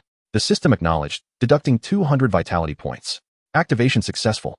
Zhang Wen reviewed the system interface once more. Apocalyptic shelter system host. Zhang Wen vitality points, 200 residents, 330 functions. 1. Territory, Wenshan shelter, level 1, 300 meters. 2. Wall, level 1 wall, 5 meters high, 1 meter thick. The wall is constructed from reinforced concrete, with 2 automated steel gates of varying sizes on the north and south sides, measuring 3 meters by 3 meters and 18 meters by 18 meters, respectively. In addition to manual operation, the host can remotely control the gates through the system. Note, each side of the wall is equipped with a 360-degree rotating, night vision capable, ultra-high definition, discrete camera. These cameras can only be accessed by the host via the system interface, allowing for real-time monitoring of events within a 10-meter radius of the wall. Should anyone or a zombie enter this range, the system will issue an alert, permitting the host to silence the notification if desired. 3. Warehouse, level 1, 300 cubic meters. Current supplies, grains, 68 tons, seafood, 805 pounds, poultry, 209 pounds, fruits and vegetables, 2,000 pounds, medicines, 3 handguns, 56 handcuffs. 4. Defense, not activated. 5. Resident management, Tong Yao, 6 years old, specialty, singing and dancing, loyalty, 89. Yuan Jing, 30 years old, specialty, management, loyalty, 92. Sister Li, 43 years old, specialty, cooking, loyalty, 71. 6. Medical, not activated. 7. Sub-territory, not activated. 8. Director's protection room, established. 9. Customization, not activated. 10. Zombie repellent, not activated. Upon reviewing the detailed description of the wall, Zhang Wen was pleasantly surprised. He had initially anticipated a simple 5-meter high barrier. only to discover that the system had thoughtfully provided 2 automated steel gates, as well as 4 cameras, allowing him to monitor the surroundings of the wall at any time. One must commend the system for its thoughtful design. Beyond the confines of the walls, significant transformations have occurred within the warehouse. The stock of grain-based sustenance has notably increased, along with a substantial rise in other food items. However, what captures Zhang Wen's attention most is the resident management section. The loyalty of Little Tong Yao has risen by 3 points. Evidently, the reward of chicken legs has proven effective. Sister Li's loyalty has increased by 2 points, indicating that she genuinely enjoys cooking. To Zhang Wen's surprise, Yuan Jing's loyalty surged by 12 points. Truly, the pathway to a woman's heart is revealed. Zhang Wen feels a wave of satisfaction.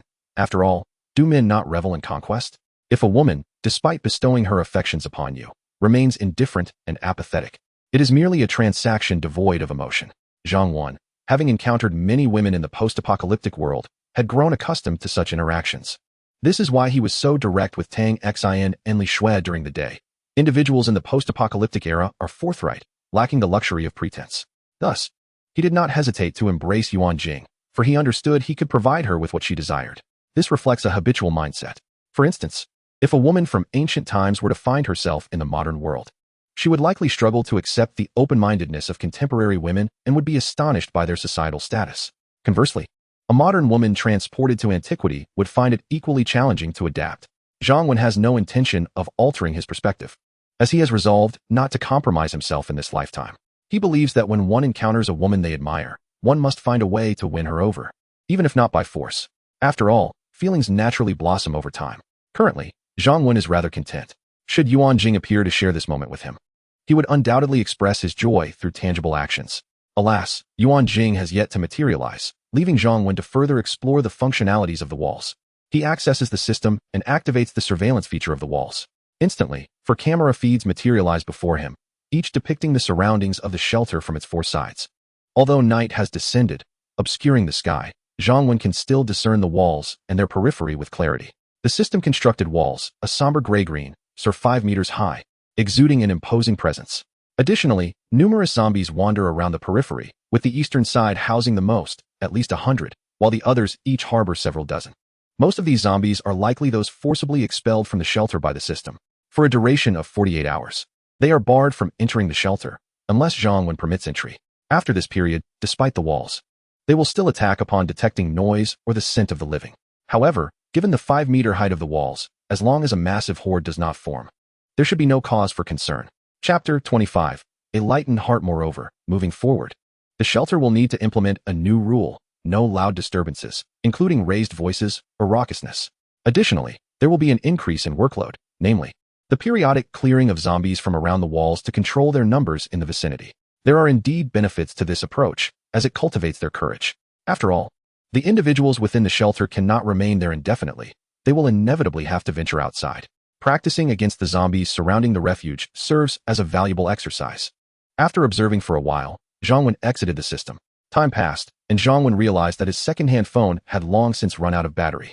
He had forgotten to bring along a few power banks and his new phone today. Otherwise, he could have indulged in reading novels, which is his greatest passion. Tomorrow, he would instruct them to gather all the phones, computers, generators, and so forth from the shelter, ensuring that they copied all the novels, movies, and television shows contained within.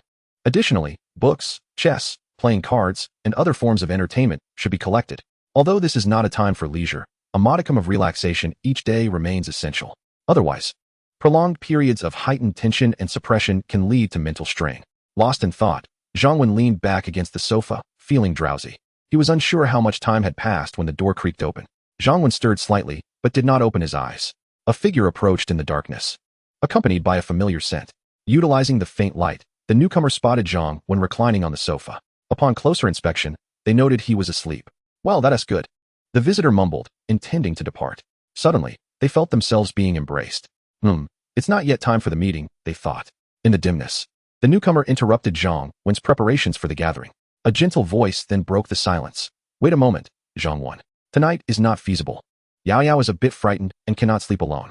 If I leave, she will wake up. I just came to inform you, so you wouldn't wait unnecessarily, right?" This compelled Zhang Wen to express a serious reprimand to Yuan Jing. "We agreed to hold a meeting tonight. How could you change plans so casually? If everyone behaved like you, would the company still operate? What about the development of the shelter? Yet, he remained somewhat unconvinced. You could just say you were in the restroom a bit longer? I truly cannot tonight. I promise to compensate you double in the future, all right? I really must go. The woman gently shook her head. Her daughter remained her top priority. Had Zhang Wen adhered to his previous approach in the post-apocalyptic world, he would have dismissed her concerns. However, considering the woman's unexpectedly heightened loyalty that day, Zhang Wen finally nodded and released her. The woman, taken aback by Zhang Wen's easy acquiescence, unconsciously smiled in the darkness. She leaned in to place a soft kiss on Zhang Wen's face before turning to leave. After waiting most of the night, he had received a fragrant kiss. What a torment, Zhang Wen muttered, yet felt an inexplicable sense of relief in his heart. Meanwhile, not far from the supermarket, in a 3-story villa, Tang Xian wearily dropped the tools from her hands and collapsed onto the floor. Perhaps due to her well-endowed figure, under extreme hunger, what she once took pride in had become a burden.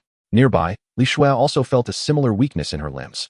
Due to her physique not being as enviable as Tang Xian's, and naturally possessing less body fat, coupled with some minor ailments from the past, she found herself experiencing dizziness and nausea, her complexion pale. Nevertheless, Li Shuai maintained an air of grace, her demeanor poised and refined. Sister Xian, do not expend your energy unnecessarily, for you may not be able to endure much longer, Li Shuai whispered to Tang Xian, as she lacked the strength to speak any louder. Since the morning, especially after encountering Zhang Wen and confirming that he could move about outside without being attacked by zombies, the two of them, already weakened from days of hunger, resolved to escape the villa, having refused Zhang Wen's unreasonable demands. They tried every means to break free, smashing windows, doors, and walls, but despite their efforts, they found themselves unable to exit, growing increasingly exhausted and famished. It was indeed a cruel twist of fate that they could not leave their own home. After hours of turmoil, they had nearly surrendered. Tang Xian placed her hopes once more on Zhang Wen. Faced with the prospect of starvation, some forms of perseverance could be relinquished. Although she had never been in a romantic relationship, she was not an overly virtuous maiden. She merely wished to encounter an exceptional man who could help her achieve her goals. However, if survival itself was at stake, her aspirations could certainly be lowered. Regrettably, after waiting and waiting, they fell asleep only to be awakened by hunger, the night deepening with no sign of Zhang Wen. They began to fear that he had either encountered an unfortunate accident or had left for some unavoidable reason. If he were still nearby and had promised to come by in the evening, it was inconceivable that he would not show up. Both Tang Xian and Li Shuai held confidence in their own appearances. At the company, Li Shuai was constantly pursued by admirers, to the point of exasperation. Seeking refuge from the incessant encounters, she had come to stay briefly with her parents. Li Shuai did not regret her refusal of Zhang Wen at noon. Compared to acquiescing to his demands, death seemed a lesser concern.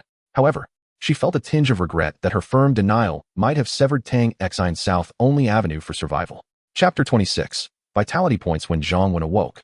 The day had already brightened. He had been unable to sleep well the previous night due to the heat. The first thing he did upon the dawn of a new day was to check the system, not to verify its existence, but to ascertain how much his vitality had increased. Apocalypse Shelter System Host. Zhang Wen Vitality Points. 228 residents. 330 last night. He had gained 28 vitality points. He then examined the details of the increments. Yuan Jing contributed 20 points, Tong Yao 3 points, Sister Li 2 points, and other survivors 3 points. The vitality generated by formal residents was tenfold that of the refugees. This was precisely the reason Zhang Wen intended to significantly enhance the treatment of formal residents. Observing the other survivors, more than 20 in number, yet yielding only 3 vitality points, was indeed disheartening. What surprised Zhang Wen the most was that, based on the vitality points generated by Xiao Tong Yao and Sister Li, even for formal residents, the vitality points produced in a day amounted to only about 2 to 3 points.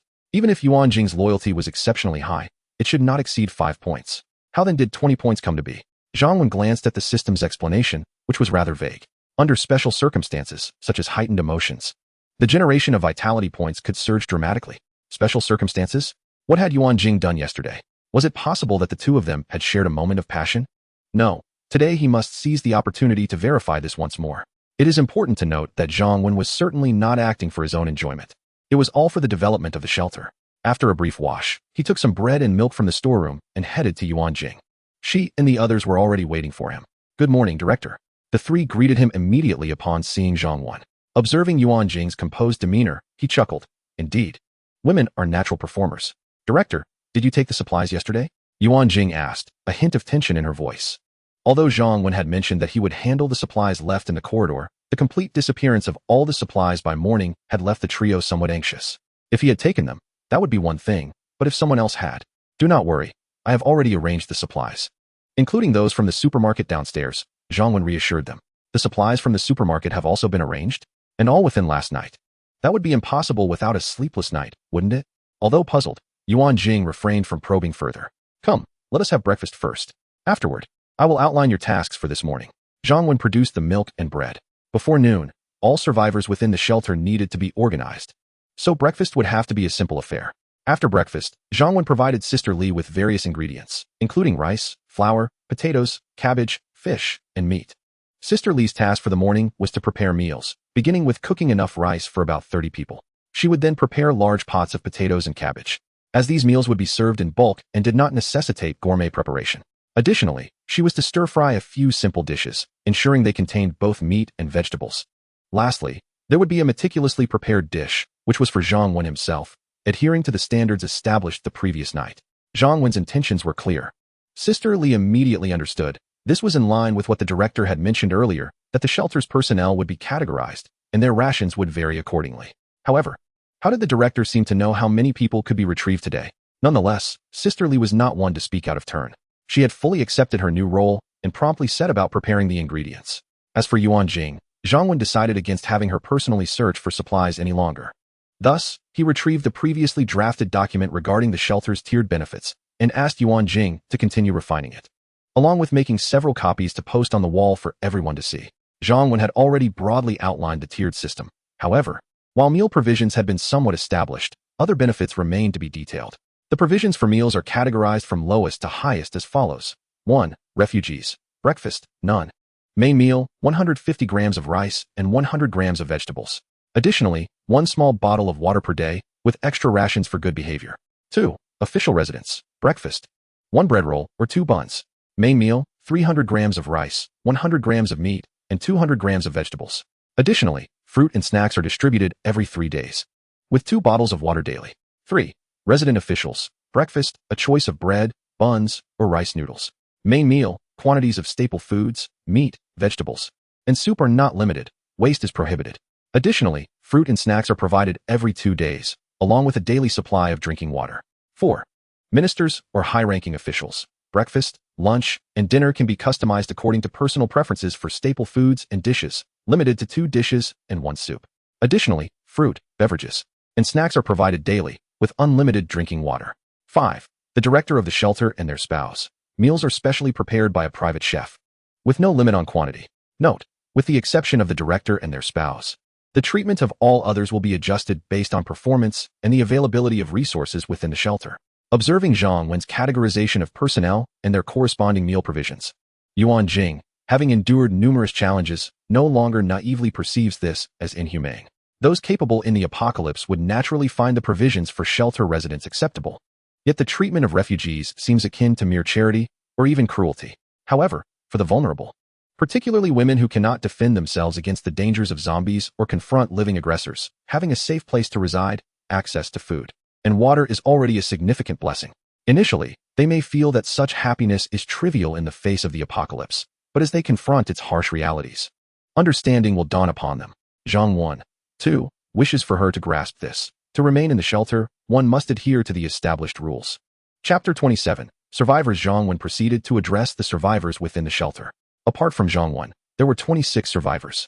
The group from the supermarket, including Li Wenbin, comprised 8 individuals, while 2 others resided in a nearby villa, Tang Xian and Li Shui. The remaining 16 individuals were unfamiliar to Zhang Wen. However, given the relatively small area of the shelter and the system's real-time monitoring of each person's location, it was quite simple for Zhang Wen to locate them. After 2 hours, Zhang Wen successfully found all 16 individuals, engaging them in friendly and pleasant discussions. All firmly acknowledged Zhang Wen's efforts in clearing the shelter of zombies, crediting her with significant contributions. As long as the apocalypse continued, the shelter would rightfully belong to Zhang Wen. Upon hearing that she would provide food at noon, everyone eagerly agreed to Zhang Wen's temporary employment offer. Among the 16 individuals, there were 10 women and 6 men, including a couple in their 30s and 2 pairs of makeshift couples formed during the apocalypse. As for whether the women in these temporary unions were coerced, Zhang Wen chose to remain indifferent. After all, while she refrained from violence, she did not regard herself as a paragon of virtue in matters of relationships. As long as these individuals do not resemble the savage Li Wenbin, who revels in the torment and slaying of others. Zhang Wen would not inflict harm upon them without cause. He merely intended to assert his authority through intimidation. Naturally, Zhang Wen harbored no genuine belief that they had acquiesced, especially regarding the men among them. Of the 6 men, 3 exhibited a moderate level of friendliness, 1 displayed a slight hostility, and 2 had a markedly antagonistic disposition. The latter 2, in particular, feigned compliance while secretly seeking an opportunity to undermine him. Were it not for Zhang Wen's significant enhancement in personal strength, coupled with his weaponry and system, he would have been more concerned about their potential treachery, though he found them useful for the time being. In his previous life, Zhang Wen would have swiftly dealt with them. Nevertheless, his primary objective remained to retain their utility. Even without them, he might have sought others to accomplish his goals. However, once their usefulness had expired, he would not hesitate to eliminate those who harbored animosity towards him. This was no longer a pre-apocalyptic world. Sometimes, abstaining from aggression did not prevent others from attacking. Although Zhang Wen was not a malevolent being, he would not permit any threats to linger near him or his vicinity. Thus, he resolved that not only should no men reside close to him, but also that nearby survivors would be expelled. Both the shelter and its surroundings must remain under his absolute control. Even though he temporarily found value in keeping these individuals around, Zhang Wen would ensure their safety was not compromised. He concocted an excuse to cuff their hands with the abundance of handcuffs available in the warehouse. Observing the friendliness levels of the 10 women present, he noted 6 with a moderate disposition, 2 with a deep friendliness, and 2 with a slight friendliness. This was considerably more amiable than the men's attitudes, which solidified Zhang Wen's initial decision to exclude men from the shelter, including refugees. After all, Zhang Wen did not aspire to reign supreme. He sought merely to enjoy life and survive. Why invite trouble by surrounding himself with men? He instructed all survivors to assemble at the supermarket at noon. Although they were puzzled as to why they could not venture outside until then, they readily acquiesced, particularly since many had not eaten in quite some time. Zhang Wen assured them that there would be warm food available at noon. Some, intimidated by the handgun in Zhang Wen's possession, nodded in agreement. At 11:30 a.m., Zhang Wen returned to the villa where he had encountered the 2 stunning women, Tang Xin and Li Shui, the previous day. The opulent and uniquely decorated second-floor balcony was devoid of their presence today. Reluctant to damage the beautiful villa's entrance and fence, Zhang Wen effortlessly scaled the balcony with his strength and agility. He pushed the door, discovering it unlocked. Upon entering the living room, he was immediately met with the gazes of 2 individuals. On the sofa in the spacious second-floor living room, Tang Xin and Li Shui lay there, utterly exhausted. They had heard footsteps on the balcony, but lacked the strength to investigate. Within the entire shelter, it seemed they were the ones suffering the most from hunger, surpassing even Yuan Jing and the others at the supermarket, as well as the 16 survivors from earlier. Some individuals possess a considerable amount of food at home, yet find themselves unable to cook due to various constraints. Others may endure hunger for a day or 2, but it remains manageable. However, only Tang Xin and Li Shui stand out. One is a stunning CEO preoccupied with her career, while the other, valuing a high quality of life, detests the odors of the kitchen and never steps foot in it. Furthermore, in their efforts to maintain their figures, they consciously avoid snacking, resulting in their homes being nearly devoid of provisions. Under the gaze of these 2 exquisite women, Zhang Wen felt no embarrassment. Instead, he took the opportunity to admire their beauty. Miss Tang Xin truly possessed an enviable physique. The term curvaceous was vividly illustrated before his eyes, a flawless embodiment of perfection. As for Li Shui, her porcelain-like skin and immaculate face, coupled with her unique, aloof aura, left even someone as seasoned as Zhang Wen, who had witnessed much since the apocalypse, acknowledging their almost criminal allure. "Dear sir, could you perhaps wait a moment before gazing at us? Might you first procure us some food? Otherwise, we shall starve, and you won't have the chance to look at us," Tang Xin languidly remarked while reclining on the sofa. Zhang Wen found himself increasingly charmed by her. Her stunning figure was complemented by a genuine personality. Pretentiously, he retrieved 2 sausages from his pocket, having sourced them from the system's storage. "Would you like some sausages?" he inquired, glancing at the 2 women. Chapter 28. Beloved young man, you truly have a mischievous mind. Offering us your sausages, are you attempting to convey something? Tang Xin teased, her eyes gleaming with hunger, yet unable to suppress her playful banter. Li Shui, seated beside her, did not dwell on the implications. Her reluctance stemmed from the knowledge that accepting Zhang Wen's food came at a cost. Observing Tang Xin, Zhang Wen discerned the underlying meaning in her words, but he had merely intended to share a snack, wondering who truly harbored the mischievous intentions. He chose not to clarify, and simply smiled. "So, will you partake?" Li Shui was about to refuse, but Tang Xin interjected. "Do you not think we are selling ourselves too cheaply? Are we merely worth 2 sausages?" "What do you mean, merely worth 2 sausages? I shall not consume his food." Li Shui quickly retorted. Yet, she refrained from further rejecting on behalf of Tang Xian. She respected the choices made for survival. Rest assured, I assure you, following me. You shall never go hungry, Zhang Wen proclaimed. These are merely to tide you over, to regain some strength. A sumptuous lunch is already being prepared at the supermarket. It is your choice. He did not dispute Li Shui's words, but turned his attention to Tang Xian. That sounds more reasonable. At least you possess a hint of conscience. Tang Xian replied with a wry smile, relieved that they were not being treated too cheaply. Zhang Wen chuckled, peeled the sausages, and handed them to Tang Xian. Thank you, dear, she said, accepting the sausages and quickly embracing her role, displaying remarkable understanding. Tang Xian devoured the 2 sausages, finally regaining some of her strength. He reluctantly rose to his feet. Dear, I shall first attend to the restroom. Zhang Wen nodded, unperturbed by any actions Tang Xian might take. Ever since he had observed the 2 of them, he had been monitoring their rapport through the system. Initially, Tang Xian's friendliness was rated at 65, while Li Shui's was at 60. Presently, Tang Xian's score stood at 70, and Li Shui's at 62, indicating that neither harbored any resentment towards him despite his ulterior motives. On the contrary, they seemed to harbor a modicum of gratitude towards him. Those who have achieved success and amassed life experiences often come to understand a fundamental truth. There is no such thing as a free lunch. Even one's parents are not obligated to provide anything, let alone complete strangers. Since his encounter with them yesterday, Zhang Wen had made no attempt to conceal his intentions, yet he had never compelled them to acquiesce. This alone had earned him Li Shui's admiration. Indeed, many men, when confronted by beauties such as them in similar circumstances, would rarely exhibit the composure that Zhang Wen displayed. Alas, Miss Li Shui was somewhat overestimating Zhang Wen's steadiness. Had it not been for the meeting with Yuan Jing yesterday and her diligent efforts, Zhang Wen would not have remained so unruffled. He certainly would not have been able to wait until now. Dear, could you kindly fetch me some tissue? There is none left in the restroom. Tang Xian called out softly. Zhang Wen, ever patient with his woman, readily obliged. Upon entering the adjacent restroom with the tissue, he was taken aback to find Tang Xian leaning against the doorframe with a beaming smile, rather than being inside the restroom. Just as Zhang Wen was about to speak, Tang Xian gently placed her index finger against her lips, signaling him to remain silent, and beckoned him closer with a playful gesture.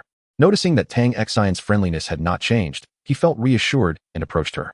Seeing Zhang Wen obey her summons, Tang Xian smiled brightly and leaned in close to whisper in his ear, Darling, you were just pressuring me, yet you're not worried about my intentions?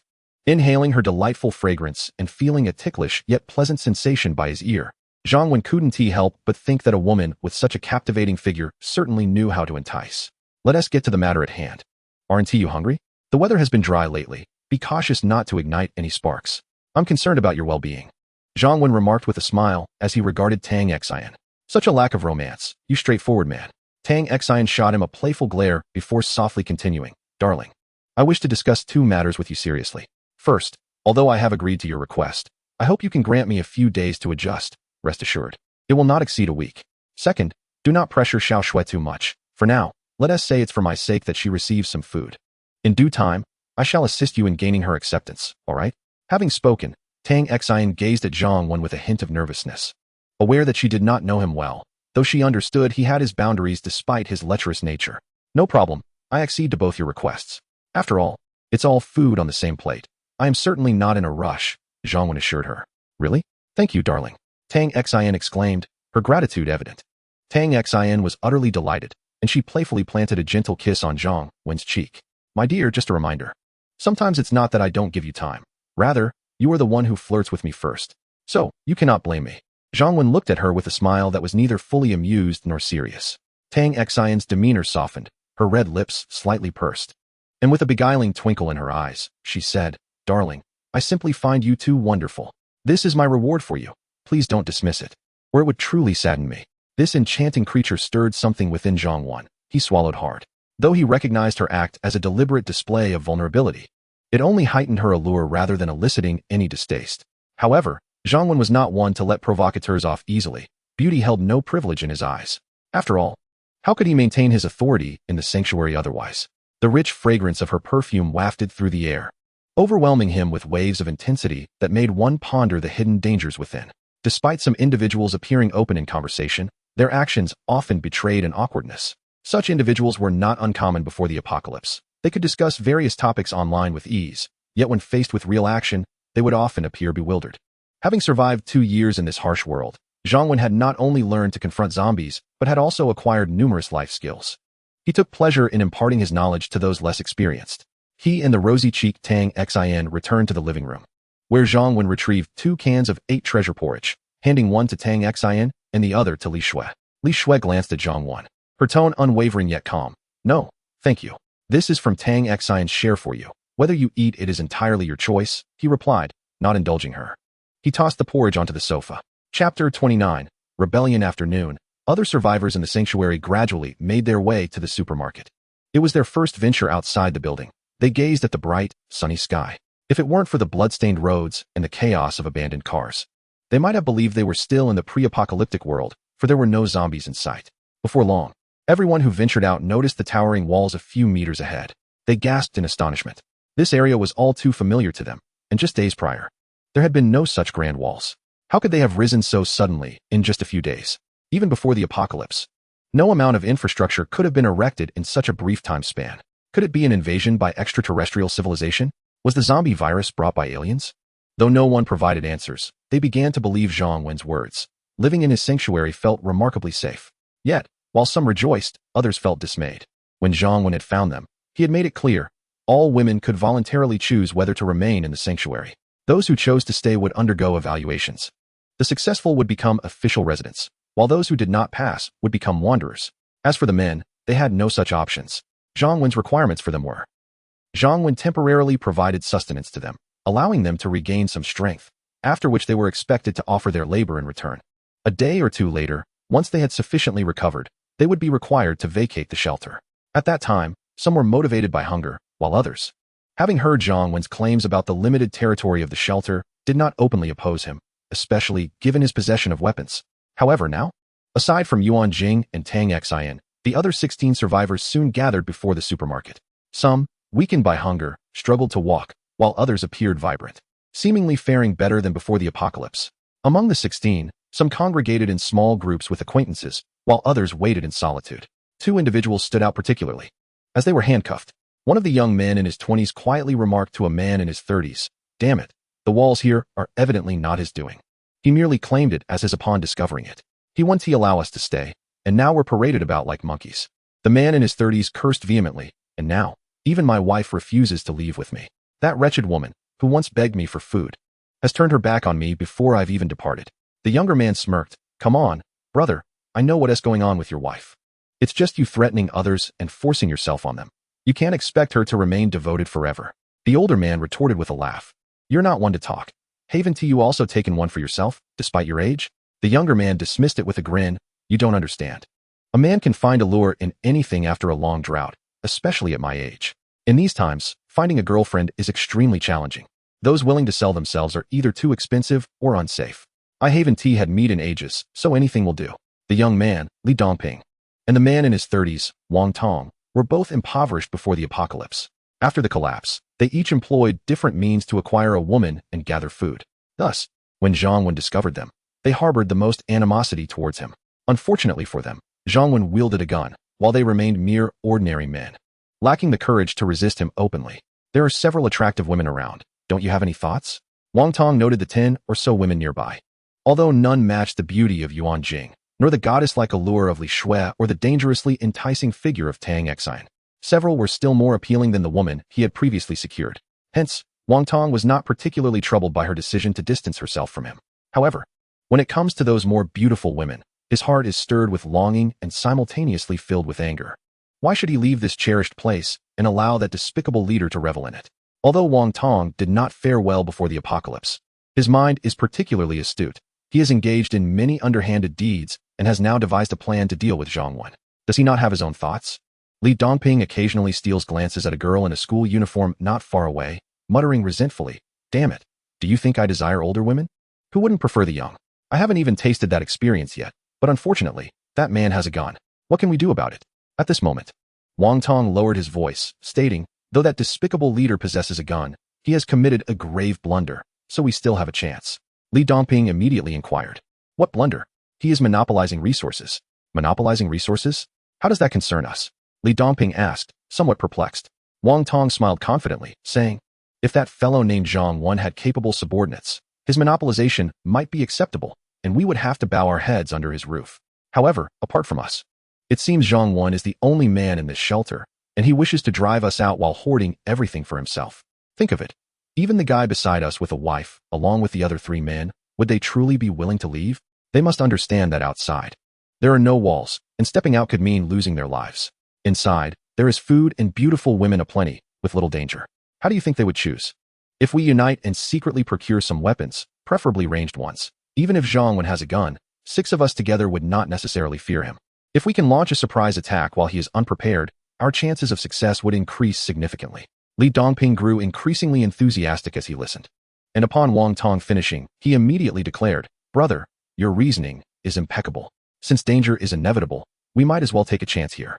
Wang Tong smiled and replied, "Excellent. Since you agree, let us swiftly and quietly reach out to the other men. Even if they are hesitant to take risks, they likely will not betray us, as they cannot remain in the shelter." "All right, brother, I will follow your lead." Li Dongping nodded eagerly and approached another man. Wang Tong also made his way towards a different man. Before long, the 2 had communicated with the remaining 4 men, but unfortunately, only one explicitly expressed willingness to join their rebellion. The other 3, though captivated by their words, hesitated at the thought of Zhang Wen's gun. Wang Tong urged Li Dongping to remain patient, seeking opportunities to continue persuading them and act according to the situation. Chapter 30. Disturbance. Zhang Wen had not yet arrived.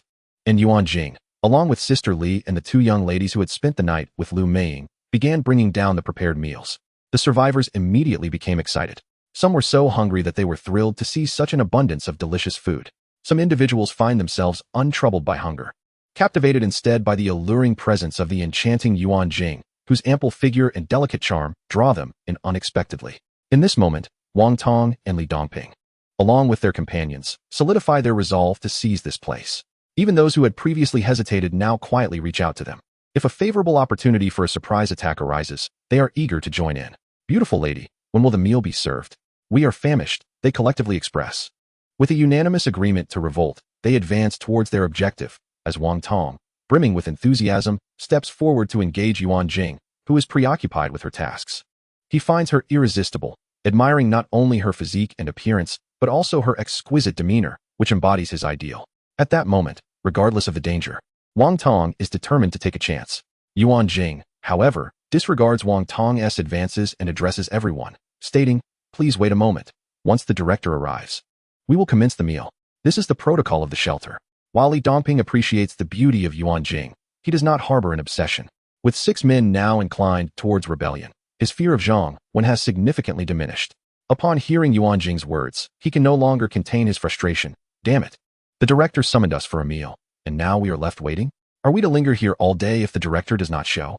Hurry up with the food, or I will take matters into my own hands." Before Yuan Jing can respond, the forthright Sister Li brandishes a stun baton and charges forward, declaring, "Let us see who dares to move. The shelter has rules. One must not defy authority. Do you see these 2 young ladies beside me? They were punished by the director for this very reason, left hungry all night. It was a leniency granted due to their ignorance of the rules and their first offense. Otherwise, the consequences would have been far graver. Do you wish to follow in their footsteps?" Yuan Jing also grasped a weapon. Having learned a lesson from Zhang Wen the previous day, and she would not show mercy again, the women remained silent, aware that in times of peace, they may act with impunity, yet in the absence of order and law, their courage wanes. Unfortunately, men differ, especially those with rebellious spirits. Li Dongping, far from intimidated by Sister Li's admonitions, retorts, "Who are you trying to scare, old woman? I am determined to eat now. Let us see what you can do about it." Wang Tong inwardly curses his companion for being a liability, recalling their agreement to discreetly coordinate and wait for the opportune moment to strike. "My apologies, leader. My friend may truly be famished and speaking out of turn. Please forgive us." Wang Tong quickly intervenes, pulling Li Dongping back and casting him a sharp glance, then smilingly apologizing to Sister Li and Yuan Jing. Yuan Jing, her expression devoid of emotion, reiterates to all, "Let me clarify once more. The food provided by the shelter is not a debt owed to you. Those who refuse to comply will bear the consequences. I hereby announce that there will be no food served today. The specific penalties will be determined once the director arrives." Upon hearing Yuan Jing's declaration, Li Dongping feels the surge of anger rising within him once more. However, Wang Tong suddenly struck him on the head, whispering in his ear, "Be quiet, you fool. If you continue this way, Zhang Wen will certainly notice us. And then how shall we execute our surprise attack? Just think of all these beautiful women. We must exercise restraint for now." Upon hearing this, Li Dongping recognized the wisdom in Wang's words. Just moments ago, everyone had entertained rebellious thoughts, and he believed they were on the verge of success, allowing pride to cloud his judgment. Before long, Zhang Wen arrived with Tang Xian. Albeit fashionably late, Wally Shui was too weak from hunger to move. Their entrance garnered more attention than when Yuan Jing had brought food earlier. This was partly due to the fact that they had previously encountered Zhang Wan, who had not been particularly amiable during his visit, his lingering aura still present. Furthermore, Miss Tang Xian was simply captivating. If Yuan Jing had only attracted the attention of men, Tang Xian commanded admiration from all. Men were drawn to her figure, while women felt envy and jealousy. It was akin to how men perceive handsome individuals. They might think, well, I too can look decent in the mirror. Handsomeness is a nebulous concept. However, witnessing someone with striking features and an exquisite physique incites an undeniable pang of jealousy. Why is fate so unjust? My aspiration is to become such a person, one might lament, yet the reality is far from that. Little Yao Yao, still the most innocent of them all, immediately greeted Zhang Wan. Yuan Jing paused upon noticing Tang Xian beside him, but quickly composed herself. She had anticipated this scenario. Zhang Wan did not strike her as the type to remain faithful. In this apocalyptic world, she had learned to adapt and accept. After calmly greeting them, she recounted the recent events and her decision regarding Li Dongping's punishment. Upon hearing her, Zhang Wen promptly accessed the system to review the survivors' friendliness levels. Among the 10 women, the changes were minimal. Some may have experienced slight increases or decreases, but overall, no one fell below a yellow rating. In stark contrast, the situation among the 6 men had shifted significantly. Originally, 3 had shallow yellow ratings, 1 a shallow red, and 2 a light deep red. Now, 3 had transitioned to deep red, 2 remained light deep red, and 1 had dropped to shallow red. Goodness, I haven't even unleashed my full potential yet. And you've already changed so quickly just from a meal? Zhang Wen thought to himself, maintaining his composure. He began by praising Yuan Jing and sisterly. Your performance this time was commendable. Should you desire anything, please communicate it through Yuan Jing, and she will relay it to me. Yuan Jing, you too have shown improvement, and I will ensure you receive a proper reward. Thank you, Director. It is merely my duty, sisterly replied calmly, expressing her contentment with their current existence in this harsh world. Yuan Jing discerned the underlying implications in Zhang Wen's words and, feeling a slight annoyance, shot him a glance. Choosing not to express her gratitude, Zhang Wan, unperturbed, then surveyed the 6 men among the survivors. Initially, he had planned to have them work in the shelter for a few days, allowing the women some respite. Then, let them serve as an example for the women. Perhaps even conduct a drill. As for whether this example will ensure their survival, it all hinges on their fortune and prowess. Of course, those few men who already harbor hostility are unlikely to endure. It seems they are not inclined to extend their days any further. Therefore, let us directly set an example for the women in the shelter, and with an escalated level of difficulty. All right, Yuan Jing, please inform everyone about the shelter's standards, privileges, and regulations. Consequently, Yuan Jing produced a notebook and began to recite. The hierarchy and provisions were essentially what Zhang Wen had previously written, along with some additional benefits that Yuan Jing had incorporated, which were still somewhat rudimentary. Yet, the primary essence remained. To thrive within the shelter and enjoy certain privileges, one must be a formal resident. Chapter 31. Choices of staying or leaving. As for the regulations, Zhang Wen had temporarily established 3 rules. First, all must comply with Zhang Wen's commands within the shelter. Second, one must not defy their superiors. Third, no excessive noise is permitted. Once Yuan Jing concluded, Zhang Wen addressed everyone, stating, I will not deceive you. In the early stages of the shelter, due to limited resources, the assessment for formal residency is quite stringent. Men will generally not be allowed to remain in the shelter during this initial period, while whether women can become formal residents will depend on their luck and efforts.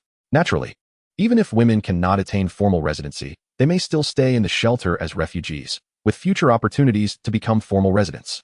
After a brief pause, Zhang Wen continued, Of course, I am not a rogue or a bandit. I will not force you to do anything. Any woman unwilling to stay in the shelter may choose to leave with them. I will now give all women 30 seconds to make their decision. Once made, we shall commence our meal. As Zhang Wen's words hung in the air, the women among the survivors immediately began to whisper among themselves. Tang Xian, standing beside Zhang Wen, smiled cheekily and asked, My dear, may I also make a choice? Zhang Wen glanced at her ample bosom and retorted, What are you hoping for? Tang Xian shot him a disapproving look, finding his response crude. Zhang Wen chuckled, You are quite perceptive. I do indeed possess a robust physique and a rather unrefined demeanor. Defeated, Tang Xian decided against further conversation with Zhang Wen. Hello, I am Tang Xian, his dear. She abruptly approached Yuan Jing, extending her hand with a smile. Greetings. I am Yuan Jing, the logistics minister of the shelter. Yuan Jing reciprocated the handshake. What a bore. Tang Xin could surmise Yuan Jing's connection to Zhang Wan and intended to create a little mischief for him, but she was taken aback by Yuan Jing's calm demeanor. Hello, beautiful auntie. I am Tong Yao. You may call me Xiao Yao Yao. Young Tong Yao, upon hearing everyone introduce themselves, eagerly ran over to join in. Oh, what an adorable little sister. Although Tang Xin had no children of her own, as she grew older, she found herself contemplating motherhood. Unfortunately, she had yet to find a suitable partner to realize that dream. Thus, upon encountering the charming little Tong Yao, she instantly began to engage with her. All right, time is up. Those wishing to leave the shelter with them, please raise your hands. Zhang Wen gazed at everyone and spoke. As for whether the time has come, the specifics are inconsequential. After a few moments of silence, two young women raised their hands. One was the wife from the couple, and the other was Lu Meiying. Zhang Wen was not surprised. Moreover, their naivety was astonishing. Did they truly believe that their sanctuary could be entered and exited at will? Did they think that sustenance was so easily acquired? Soon, they would not have to be coerced. They would be pleading to remain. Zhang Wen said little more and turned to enter the nearby supermarket. When he emerged again, he brandished a handgun in one hand and 4 pairs of handcuffs in the other. Approaching, he tossed the handcuffs to the ground before addressing the 4 men who were unrestrained. I was quite angry about what transpired earlier. But there is still work that requires your attention, and your stay at the sanctuary will not be prolonged. I shall overlook the incident. But for the safety of my sanctuary members, you will wear handcuffs at all times, except when you are working. Of course, I will release you upon your departure. Yuan Jing, begin arranging meals for everyone. Certainly, Yuan Jing replied, leading Sister Li to start the preparations. Why should we wear handcuffs? We are not criminals. Indeed. What if we all wear handcuffs, and you treat us unfairly? Exactly. Zhang Wen's actions incited a collective protest from several men, all reluctant to acquiesce. Meanwhile, Wang Tong, standing aside, felt a thrill of excitement. He was already handcuffed, so it was of no concern to him. The more Zhang Wen acted in this manner, the more determined the others would be to take action against him. Although it was possible that all the men would end up with handcuffs, Zhang Wen needed them for labor, which meant there would be a moment to release them, and he would surely make a mistake eventually. Zhang Wen wasted no time and raised his gun, firing several shots into the air. Bang! Bang! Ah! The men, along with some nearby women, had never experienced gunfire from such proximity, and they immediately shrieked in terror. Zhang Wen quickly admonished, silence. Have you forgotten the rules of the sanctuary? No noise is permitted. The women who shouted earlier will not have lunch today. Of course, their voices paled in comparison to the sound of gunfire. Nevertheless, Zhang Wen was well aware that the zombies could not enter without his permission. Moreover, the sanctuary's authority was paramount. His word was law, and there was no room for negotiation in his presence. He then turned to the few men who appeared stunned. I am informing you that you will wear handcuffs, not negotiating terms. If I wish to harm you, do you think I would need to trouble myself with handcuffing you?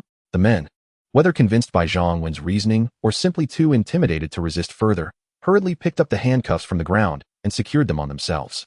Satisfied, Zhang Wen nodded and looked toward the women. Those who shouted, stepped forward. Silence ensued.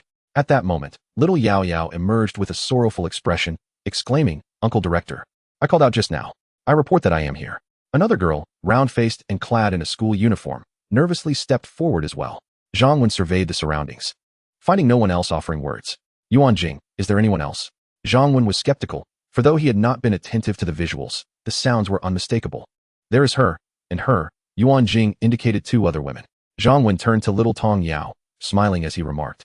Our little Tong Yao was the first to admit her mistake. Not only will she avoid punishment, but she shall also be rewarded with an extra chicken leg for lunch. Little Tong Yao beamed joyfully. Thank you, Uncle Director. Zhang Wen then regarded the high school student and addressed Yuan Jing, stating she was the second to confess. And as a reward, her lunch will be the same as that of the official residents, along with an additional 10 points in her assessment for becoming an official resident. The middle school student, though somewhat timid, quickly murmured, Thank you, Director. My little man has quite the personality. Tang Xin quietly mused while observing Zhang Wen manage the situation. As for those who did not voluntarily confess, they would find themselves without lunch and half rations for dinner. Zhang Wen concluded decisively, All right, everyone, it is time to eat. Chapter 32. Practical drill. Today, the regulations of the shelter were established, and Yuan Jing did not disclose her relationship with Zhang Wen. Thus, she, along with Sister Li and little Tong Yao, sat together for their meal. Zhang Wen dined with Tang Xin, while the others gathered separately. The survivors found the food somewhat lacking, aside from the rice, which could fill them. The meager portions of potatoes and cabbage were devoid of any seasoning aside from a sprinkle of salt, rendering the taste rather unremarkable. In contrast, Yuan Jing, Sister Li, and Tong Yao enjoyed a meal rich in variety, complete with meat, vegetables, and soup, while little Tong Yao enthusiastically gnawed on a fragrant chicken leg. Zhang Wen and Tang Xian feasted on an even more delectable fare, featuring braised beef and seafood. The survivors struggled to consume their bowls of plain rice, all the while eyeing the sumptuous dishes across from them, salivating. The women who had decided to remain in the shelter silently vowed to work diligently to become official residents. The men, gritting their teeth, secretly swore to eliminate Zhang Wen, envisioning a future where the culinary delights and beautiful women of the shelter would be theirs. Only the two punished women fared the worst, with nothing to eat. Having arrived already famished from a day without sustenance, the sight of such delicious food proved unbearable, intensifying their hunger and desire. Report, Director, I have something to disclose. Before you arrived, I overheard those men plotting against you. One woman mustered her courage and approached Zhang Wen's table, stating. The atmosphere instantly fell into a hushed silence. This was a grave matter indeed. Is what you say true? Before Zhang Wen could respond, Yuan Jing had already risen and approached, her demeanor tense. Had this been before last night, she would not have felt such anxiety. At that time, she had merely been grateful for Zhang Wen's rescue. Although she might have felt sorrow if anything were to happen to him, the stakes had now escalated. Yet, the circumstances have changed. Zhang Wen has become her man, the pillar of support for both her and her daughter. She resolutely refuses to allow anyone to inflict harm upon him. Zhang Wen, however, remains unperturbed, for he has long harbored suspicions. Director, it is indeed true. I overheard a fragment of the conversation, but they subsequently lowered their voices, and we could not discern the specifics of their plans, hence we dared not inform you. Another woman, penalized by hunger, stepped forward to corroborate. Zhang Wen slowly finished his meal and stood up. Gazing at the terrified men who had lost their appetite, he inquired, Do any of you have something to say? Do not wait until you become unjustly condemned souls. Director, I have nothing to say. Director, they are speaking nonsense.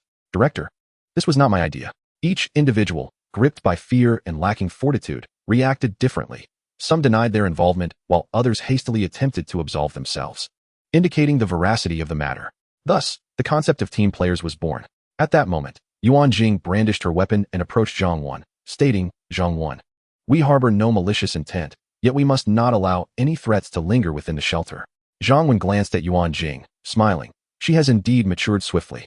Director, I implore you, do not take my life. I will leave the shelter immediately. Director, I report that it is Wang Tong and Li Dongping who have threatened us into harming you. We never acquiesced to their demands. Indeed, it was all Wang Tong and Li Dongping's scheme. Director, it was Wang Tong who instigated me. Li Dongping quickly cowered, realizing there was no room for resistance. He had no desire to perish. As for the mastermind, Wang Tong, he remained silent and evasive, powerless in the face of adversity. Having previously advised discretion, the fact that others overheard him was undoubtedly due to Li Dongping's blunder. Fatigued and unwilling to engage further, he resigned himself to obliteration. Rest assured, I will not kill you, Zhang Wen finally spoke. To the men, it was a voice of divine reassurance. Yuan Jing looked at Zhang Wen with confusion. Throughout their interactions, he had not appeared to be so accommodating. Zhang Wen smiled and shook his head at Yuan Jing, signaling her to remain patient. Furthermore, the two women willing to accompany you, along with the rest, may leave the shelter today. I no longer require your labor, Zhang Wen continued. At that moment, not only Yuan Jing, but even Sister Li and Lu Ming turned their gazes towards Zhang Wen. When did the director become so benevolent? Lu Ming even pondered whether she should still consider departing. Her desire to leave stemmed from Zhang Wen not being the devoted admirer she sought, coupled with the fact that she had offended him, making her future in the shelter bleak. However, in order to ensure your survival after leaving the shelter and to provide those remaining with some apocalyptic survival experience, your cooperation is needed for a practical exercise. Do you have any objections? Zhang Wen concluded. Director, I will certainly cooperate. So will I. Despite the unusual nature of the exercise, no one dared to voice dissent. For survival was paramount. Zhang Wen rewarded the two young ladies who had been penalized with a modest meal, clearly indicating that he was not solely inclined towards oppressive punishment. Once everyone had finished eating, he produced 3 pairs of handcuffs and instructed the 2 penalized women to secure the feet of 6 men, each with 1 foot shackled, while the 2 women shared a pair of handcuffs, resulting in 3 groups. Due to the presence of handcuffs and the fact that the operation was being conducted by 2 seemingly unimportant women, the men felt utterly powerless, rendering them ineffective as hostages. Though uncertainty loomed over Zhang Wen's intentions, no one dared to resist. After the pairs had their feet shackled, Zhang Wen ordered the 2 women to use the keys to unlock their handcuffs. This left everyone bewildered. They had their hands freed only to be shackled at their feet. What was the purpose of such an operation? Had their hands been liberated only to be rendered useless for forthcoming tasks? Zhang Wen, however, felt no obligation to provide clarification. He then instructed Yuan Jing to ensure that all entrances to the residential buildings and the supermarket within the shelter were securely locked. Subsequently, Zhang Wen began to set up the venue for a practical drill. He chose the area in front of Li Shui's villa, which offered a spacious flat ground and an excellent vantage point from the balcony. Gathering everyone, he stated, "I wish to announce the particulars of this drill. This is a practical exercise in which all residents of the shelter must participate. Naturally, the focal point of this exercise will be those who are about to leave the shelter. The outside world is fraught with peril, and this drill aims to acclimate you to that environment and enhance your survival skills. Yet, I do not possess such noble intentions. The primary purpose of this exercise is still to benefit those who remain in the shelter. Tang Xin and Yuan Jing. You will escort those who choose to stay to observe the drill from the villa's balcony. This is a valuable opportunity to learn. Everyone must pay close attention, lest you find yourselves regretting it in the future. Now, I shall announce the rules of the exercise. All individuals preparing to leave the shelter must remain within this designated area for 1 hour without departing. After 1 hour, those who are still alive will be provided with weapons and some food to facilitate their exit from the shelter. Furthermore, all spectators on the balcony must refrain from speaking loudly or screaming at any time. Is that understood? Understood, came the collective response. Very well, let us commence. Chapter 33, The Authentic Practical Drill at Zhang Wen's command. Tang Xin and Yuan Jing led the group into the villa to observe from the second-floor balcony. The 6 men, along with Lu Meiying and another woman, remained behind. After contemplating for a moment, Zhang Wen made his way to the supermarket, where he retrieved the still-living Li Wenbin and Huang Mao, lifting them effortlessly, one in each hand. This display of strength left onlookers silently astonished. It became evident that the director possessed not only a firearm, but also remarkable physical prowess. 8 men and 2 women. Zhang Wen reiterated the rules to Li Wenbin, assuring him that as long as they survived, they too could leave the shelter. Initially, Li Wenbin and his companions believed their fate was sealed, but the prospect of survival ignited a flicker of hope within them. They steeled themselves against the pain and summoned their spirits to fight once more. Observing that the time was nearly ripe, Zhang Wen was the last to enter the villa, securing the grand door behind him. He rummaged through the system's arsenal, collecting an assortment of weapons, fire axes, kitchen knives, iron rods, and the like. Upon reaching the balcony, he found a dozen women and girls eagerly awaiting his arrival, including Li Shui, who appeared rejuvenated after consuming some of Tang Xin's food. As Zhang Wen ascended, Yuan Jing was recounting the circumstances surrounding Li Wenbin, which reshaped the women's perception of humanity in this apocalyptic world. This was Yuan Jing's intent. She wished for Zhang Wen to be regarded favorably in the eyes of those who remained. Disregarding their discussions, Zhang Wen cast the weapons he held down towards the open space where Wang Tong and others stood. Each individual was to select a weapon of their choice, readying themselves for the imminent drill. At that moment, both those below and those observing from above began to grasp Zhang Wen's intention. He was orchestrating a brutal contest, wherein only the strongest would emerge, thus ensuring their survival in the outside world. However, having reached this juncture, the thoughts of those above mattered little. Those below were keenly focused on outlasting one another. The frenzy for the best weapons ensued, though injuries and handcuffs hindered some, preventing an all-out brawl. Once every participant was armed, Zhang Wen initiated a sequence within the system.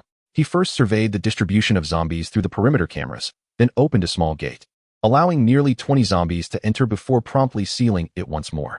As the undead infiltrated the shelter, drawn by the scent of the living, they rushed towards the unsuspecting individuals below, who were poised for the impending practical exercise.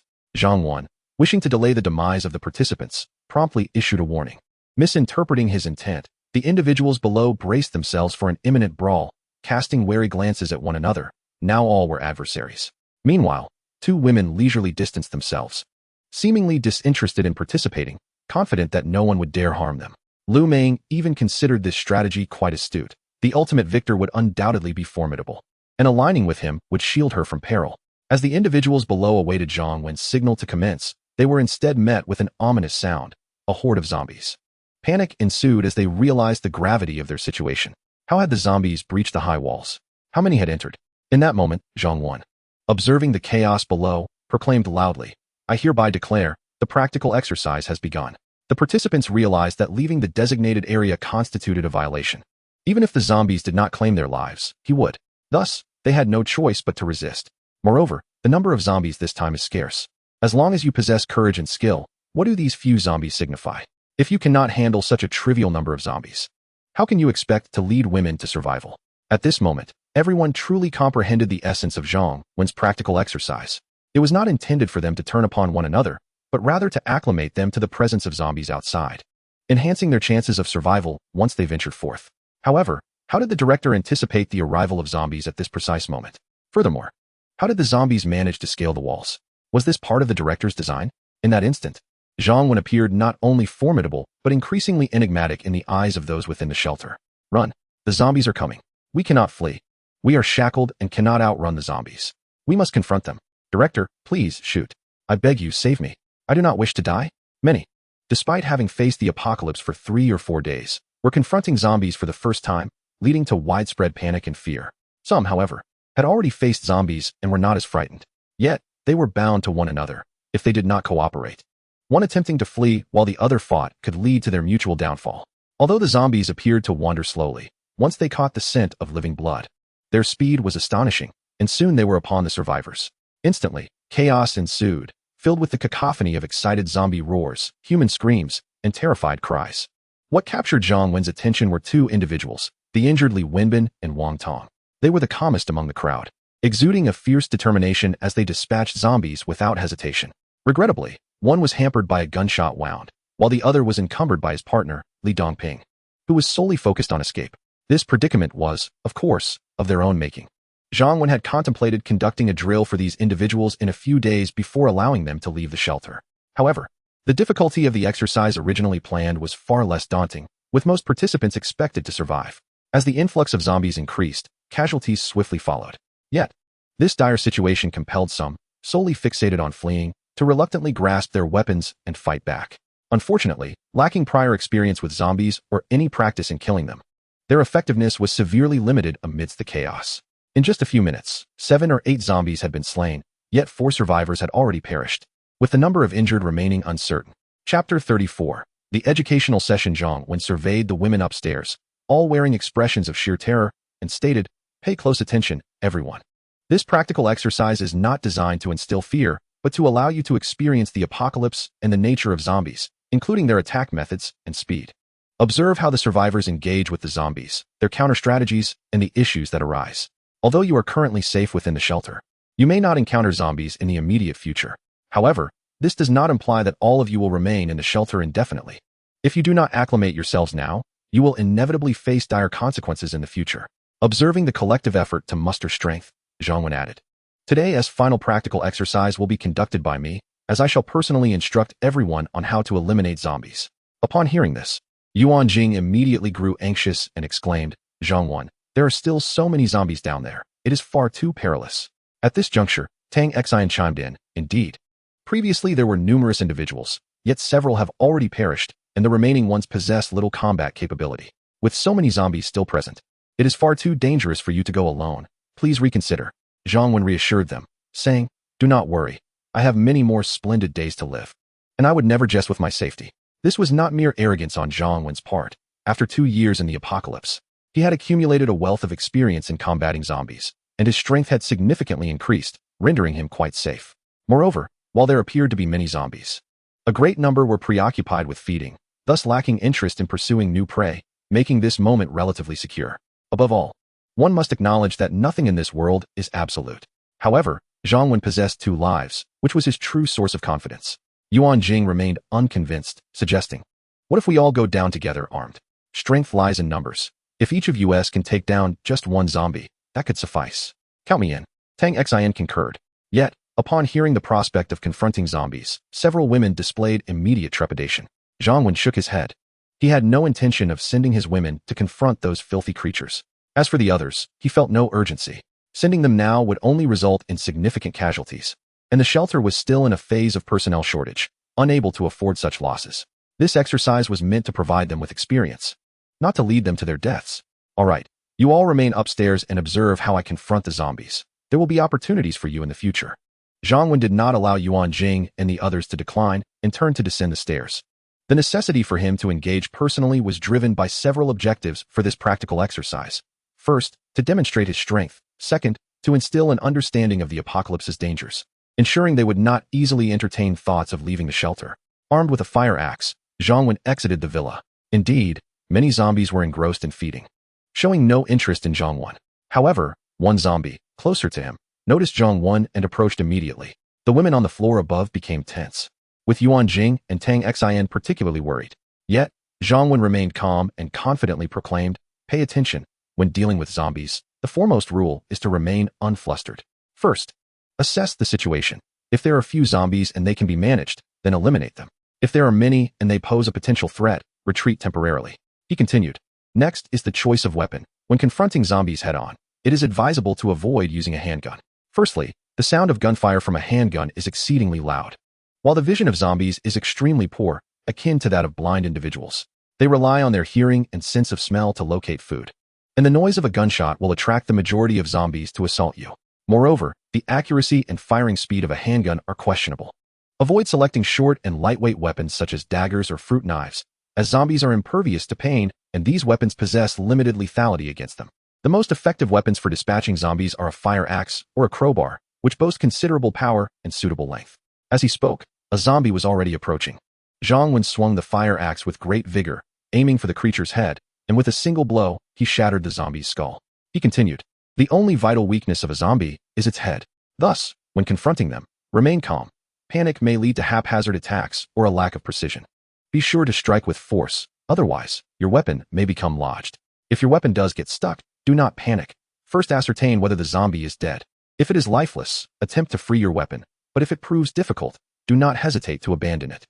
Seeing Zhang Wen's composure as he dispatched a zombie without any sign of distress, the women upstairs felt their hearts settle in response, attentively absorbing his instruction. At that moment, 3 more zombies advanced towards Zhang Wen.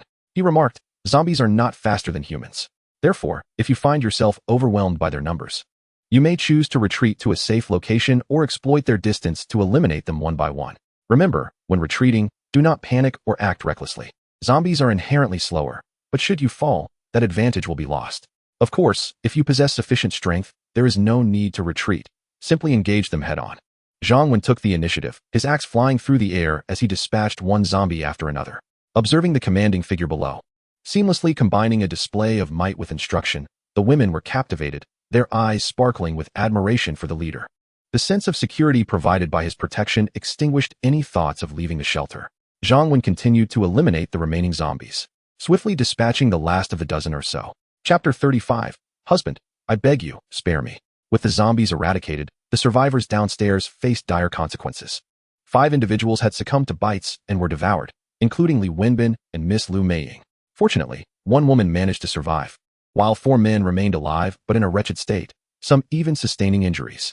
Zhang Wen surveyed the surviving men and the woman before addressing all the women upstairs. The final lesson is this: once the zombies are vanquished and safety is assured, if you have teammates still alive, it is imperative to check for any bite wounds left by the zombies. Bitten by a zombie. The severity of the wound determines the speed of infection. A grave injury can lead to infection within mere minutes, while a minor one may take only a few more. Soon, they will transform into zombies, attacking their companions. Currently, no cure exists. Thus, anyone who is injured must be promptly killed or isolated. As Zhang Wen finished speaking, the remaining survivors immediately fell into a state of panic. "Sir, I am uninjured. Please do not kill me. I am also unharmed. Sir, you may check. I assure you, I have no wounds." The few who managed to survive were naturally reluctant to meet their end and hurriedly voiced their claims. Zhang Wen addressed the women upstairs, stating, "This is yet another reminder from our lesson. Whether one is injured cannot solely be determined by their own words. Rather, it is imperative that the living inspect one another, or even conduct group examinations. For sometimes, sparing a single individual can lead to the ruin of the entire team." Turning his gaze to a few individuals, he continued, "Whether you wish to be examined is entirely up to you. I am a man of my word. I will allow you to leave shortly. Should anyone conceal their injuries and later turn on you, do not claim I did not forewarn you." "Very well, sir. You are looking out for our safety. Let us check each other," a man promptly suggested. "We will be leaving soon." "Why check? I am not injured," came the retort from another. "Indeed, I am unscathed as well." Some were reluctant. "If you refuse to be checked, does that mean you are wounded? How dare you? You are the one who is hurt." Despite some individuals' unwillingness, those who consented were swiftly compelled to undergo an examination, including the woman among them. "Indeed, this scoundrel has been injured. He seeks to endanger us." "I did not. This was an accident with my weapon, not a bite from a zombie." "Nonsense. This is clearly a bite mark. Do you think us fools?" "Exactly. Get him away from us. Keep him at a distance. What do we do now? Just kill him. Otherwise, we will all perish." Zhang Wen chose not to intervene in their handling of the matter. He glanced at the remaining few. Li Wenbin, Huang Mao, Wang Tong, and Li Dongping. Those who either deserved death or harbored the deepest malice towards themselves had already perished. This was for the best, as it spared him the trouble of taking action. He felt indifferent towards the remaining individuals. Soon, he would cast them out, and their survival in this apocalyptic world would hinge upon their own fortunes. Moreover, allowing them to leave rather than executing them served a purpose. A scream echoed, followed swiftly by silence. All right, prepare yourselves. Shortly I will provide you with the keys to your handcuffs and further instructions on how to depart, Zhang Wen announced, intending to return to the villa. At that moment, the surviving woman suddenly rushed in front of Zhang Wen, her voice trembling with urgency. Sir, I implore you, allow me to stay in the shelter. I will do anything you ask. I promise to obey your commands. Zhang Wen assessed the woman before him. Her appearance was average. Though her figure was somewhat voluptuous, yet she fell far short of his ideal. What piqued his interest was the implication that she had a husband, who had also managed to survive. Indeed, amidst the three men still alive, Zhang Wen discerned one with a countenance marred by fury yet restrained from expressing it. Ultimately, whether to retain the woman was inconsequential. Her presence could serve as a cautionary example for others in the shelter. However, Zhang Wen was reluctant to acquiesce directly, lest the woman misinterpret his intentions or provoke unwarranted speculation among the other women, who might mistakenly believe that eliciting sympathy or offering themselves in exchange for favors would absolve them of their plight. Zhang Wen escorted the woman into the villa and proceeded to the balcony. He gestured toward her and addressed Yuan Jing, stating, You must have heard her desire to remain in the shelter. As the management committee has yet to be established, I suggest that you, as the resident representatives, discuss this matter among yourselves. Yuan Jing, I leave the final decision to you. I shall abstain from involvement.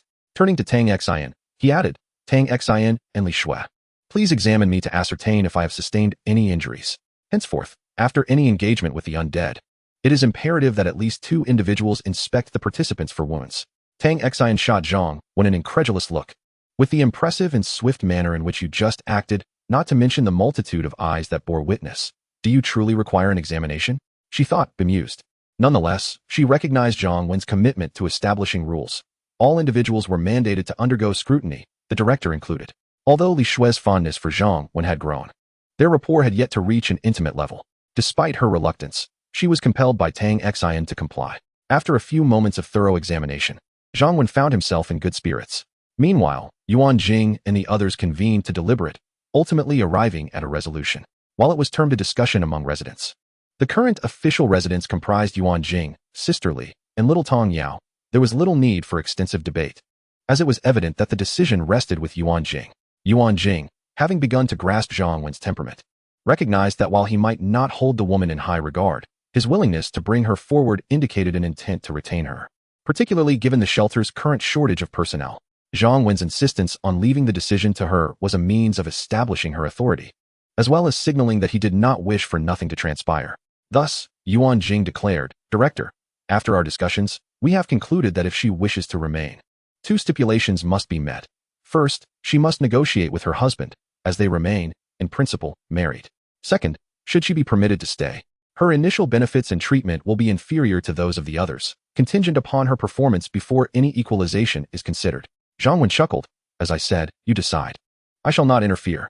Yuan Jing cast a playful glare at the man, muttering, I trust you as far as I can throw you. If I were to acquiesce without imposing any penalties, you would certainly have something to say.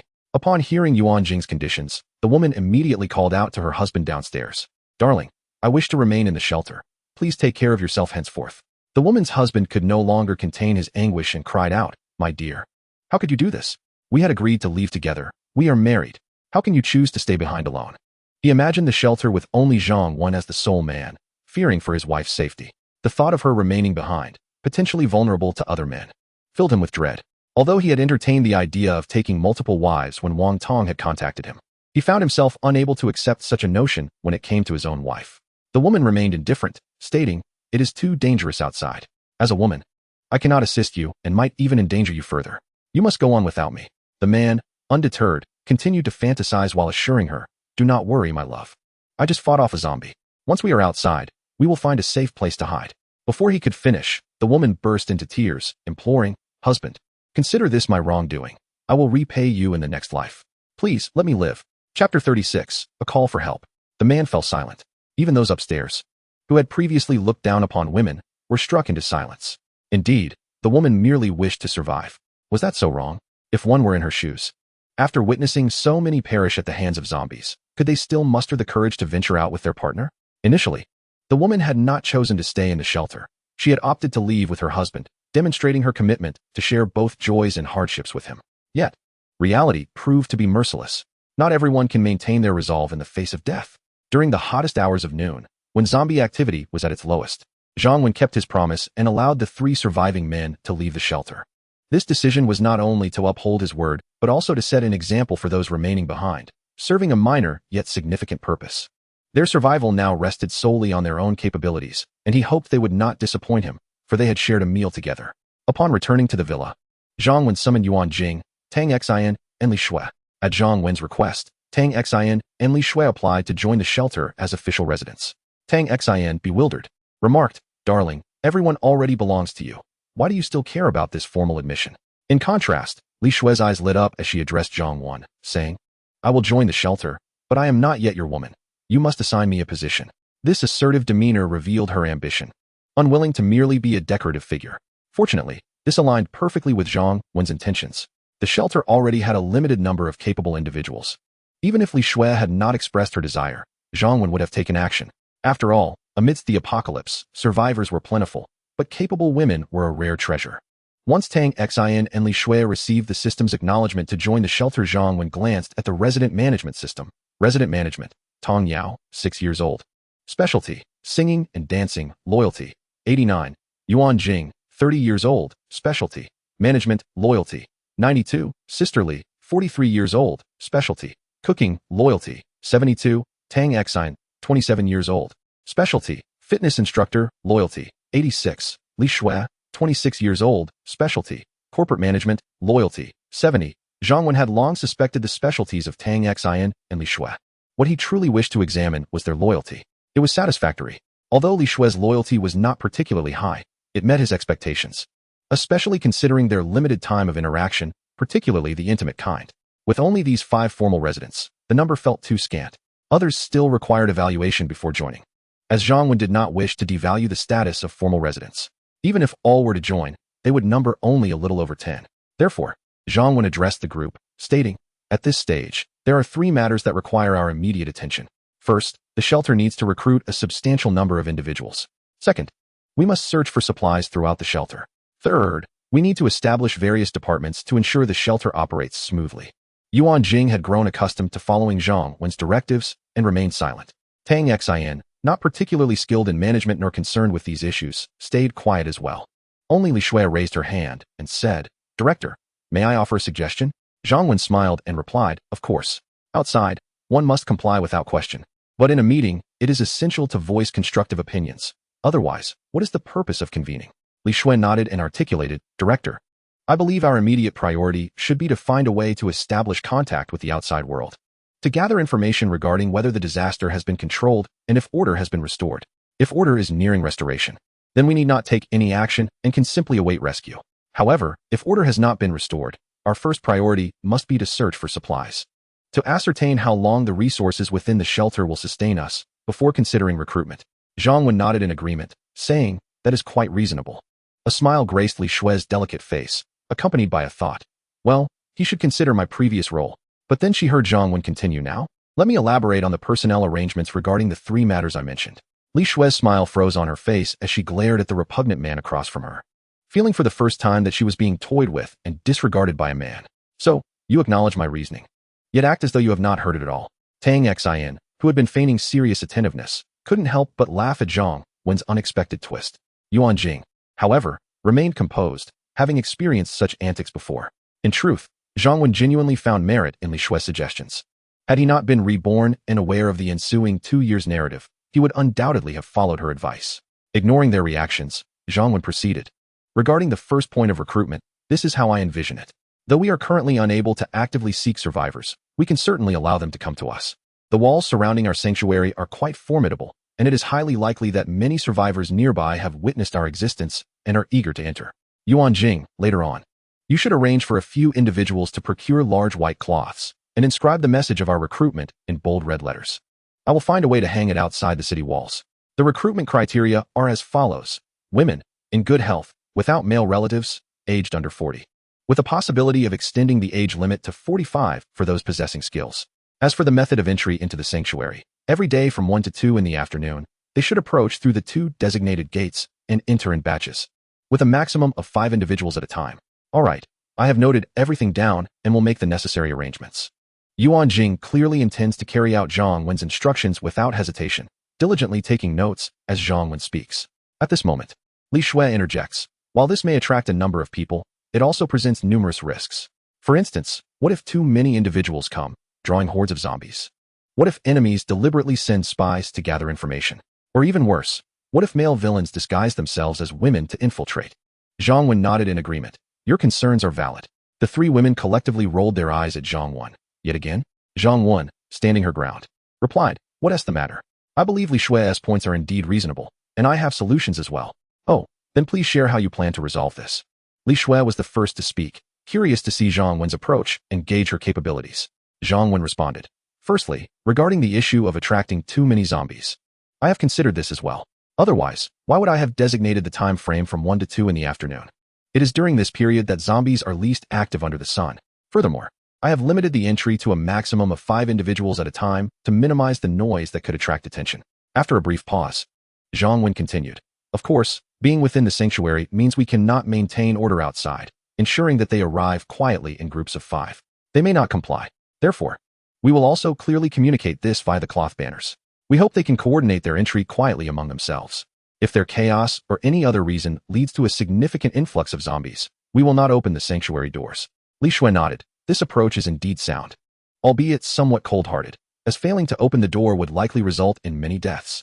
However, this is the apocalypse, and the greatest danger lies in undue compassion. Moreover, Zhang Wen has made it clear that if they fail to heed caution and attract zombies, it is not our fault. Zhang Wen continued. As for spies and villains infiltrating, these can be managed as well, provided we exercise control as they enter. We can deal with any villains on the spot, while spies can be assessed based on their behavior. Furthermore, if they enter and we do not permit them to leave, how can they continue their espionage? Li Shui grasped the crux of the matter and stated, therefore, upon their entry, it is imperative to first control those who come in, and only after conducting thorough inspections can we allow them to move freely. However, did you not mention that there are 2 doors for entry?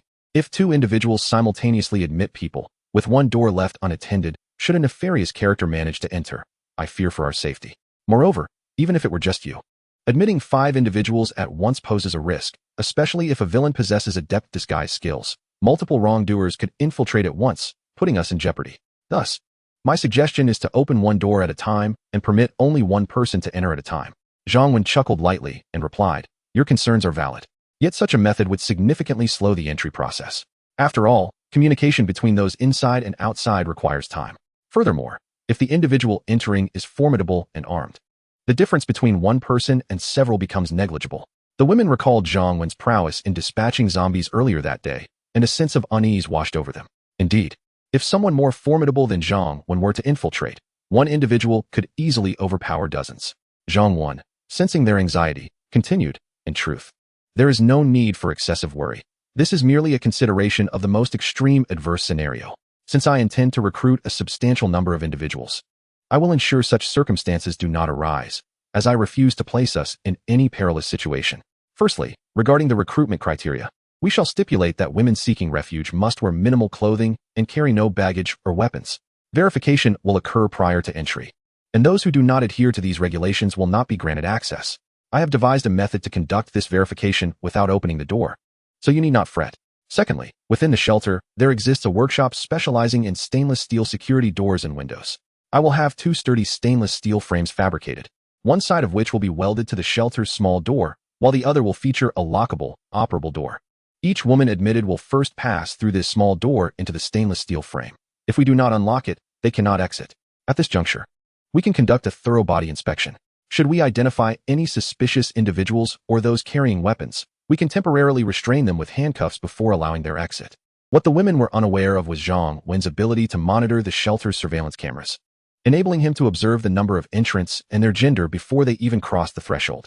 Furthermore, once inside the shelter, he could assess their level of amiability. Therefore, as long as they remained within the confines of the stainless steel frame, regardless of whether they were spies, male impersonators, or individuals with ulterior motives, Any abnormality in their amiability would prompt Zhang Wen to eliminate the threat before it could escalate. Zhang Wen's meticulous caution stemmed not only from a desire to avoid any potential disaster, but also from his deep consideration for the women. After all, he possessed 2 lives. While they did not, Zhang Wen could remain indifferent to the fates of other women in the shelter. But Yuan Jing and Tang Xin had already secured significant places in his heart. In his previous life, Zhang Wen had distributed care equally among those he tended to, focusing solely on sustenance rather than emotional connections. However, in this world, he does not wish to lose Yuan Jing and the others. Upon hearing Zhang Wen's thoughts, Li Shui and the others, while astonished by his exaggeration and imagination, could not help but acknowledge that, although it may initially present some challenges, it is indeed worthwhile for the sake of long-term recruitment. Furthermore, this approach undeniably minimizes the risks to the greatest extent. Of course, the dangers are far less than they perceive, for Zhang Wen cherishes the beauty of this world even more than they do. He is a man resolute in maximizing his survival instincts. Yet, a cautious approach in the early stages does not imply inaction. It merely necessitates absolute vigilance. Chapter 38. Trust. Once the discussions regarding recruitment concluded, the focus shifted to the search for supplies within the shelter. Zhang Wen entrusted the logistics of supply searching, organizing, safeguarding, and distribution to Yuan Jing's logistics department. This clearly demonstrates Zhang Wen's esteem and trust in Yuan Jing. Otherwise, in a typical company, such crucial matters would never be assigned to a single individual. Zhang Wen's directive for the supply search was speed. He urged for a swift collection and organization of all available materials within the shelter's vicinity. The supermarket would serve as the supply depot for the shelter. The remaining supplies would not be transferred to the system's warehouse, as they would be consumed daily. To expedite this process, Zhang Wen allocated nearly all of the shelter's refugees to Yuan Jing's logistics department and offered advice and assistance. The primary hindrance in the supply search was the difficulty in accessing many locked rooms. To address this, the first step would be to investigate each residential building for the landlord's office or residence, where spare keys for the entire building are typically kept. Secondly, for buildings where keys cannot be located, personnel should be dispatched immediately to account for which doors are unlocked and which are locked. Zhang Wen would then carve out some time to unlock those secured rooms. For he had spent 2 years in the apocalypse honing his lockpicking skills and had become quite adept, especially after taking gene-enhancing medication. Previously, Zhang Wen refrained from undertaking this task himself, as he did not wish to handle every responsibility as the head. He had initially intended for the men to perform this laborious work, but their lack of initiative left him with no choice but to take matters into his own hands to preserve the supplies within the buildings. Lastly, a new department needed to be established, Zhang Wen stated. Although the shelter is not yet populous and most have been temporarily assigned to the logistics department, certain new departments must be formed without delay, such as the security department. Without a security division, if I am absent, the previous disturbances caused by a few men would still leave Yuan Jing and Sister Li to manage the situation alone, which is quite unacceptable. Additionally, there is a need for a human resources department. Currently, there are no formal residents in the shelter, and with future newcomers, the HR department will need to establish promotion criteria and assessments. Those who meet the requirements for becoming formal residents will undergo a review by the department head before being submitted for my final approval. This matter is of utmost importance. I require 30 individuals to become formal residents of the shelter in the near future. At this moment, Li Shui remarked, if you feel assured, I can take charge of the security department, while Tang Xin can temporarily manage the human resources department. Of course, she will only hold the title. You may find a capable deputy to assist her. Zhang Wen gazed at Li Shui with a hint of surprise. I had presumed you would prefer to oversee the human resources department, as it is your forte. Li Shui replied, prior to the apocalypse, I was the president of a company, and I naturally excel in human resources. However, proficiency does not imply a desire to continue in that role. I grew weary of it before the apocalypse and have no intention of engaging in the same work afterward. Moreover, such a pivotal department will invariably be entrusted to a compliant individual, and I believe Tang Xin is more suitable than I am. Furthermore, I have studied martial arts, taekwondo, shooting, and archery. Coupled with my management skills, I am confident in my ability to handle the security department's responsibilities. Zhang Wen nodded, acknowledging her wisdom, as expected of a corporate president. Thus, amidst Li Shui's astonished gaze, Zhang Wen declared, very well, you shall oversee both the human resources and security departments. Li Shui glared at Zhang Wen, genuinely infuriated. Are you out of your mind? Do you not comprehend what I am saying? The human resources department is crucial and must be entrusted to someone you can fully rely upon. If not Tang Xin, then at least give it to Yuan Jing. What is your intention in this?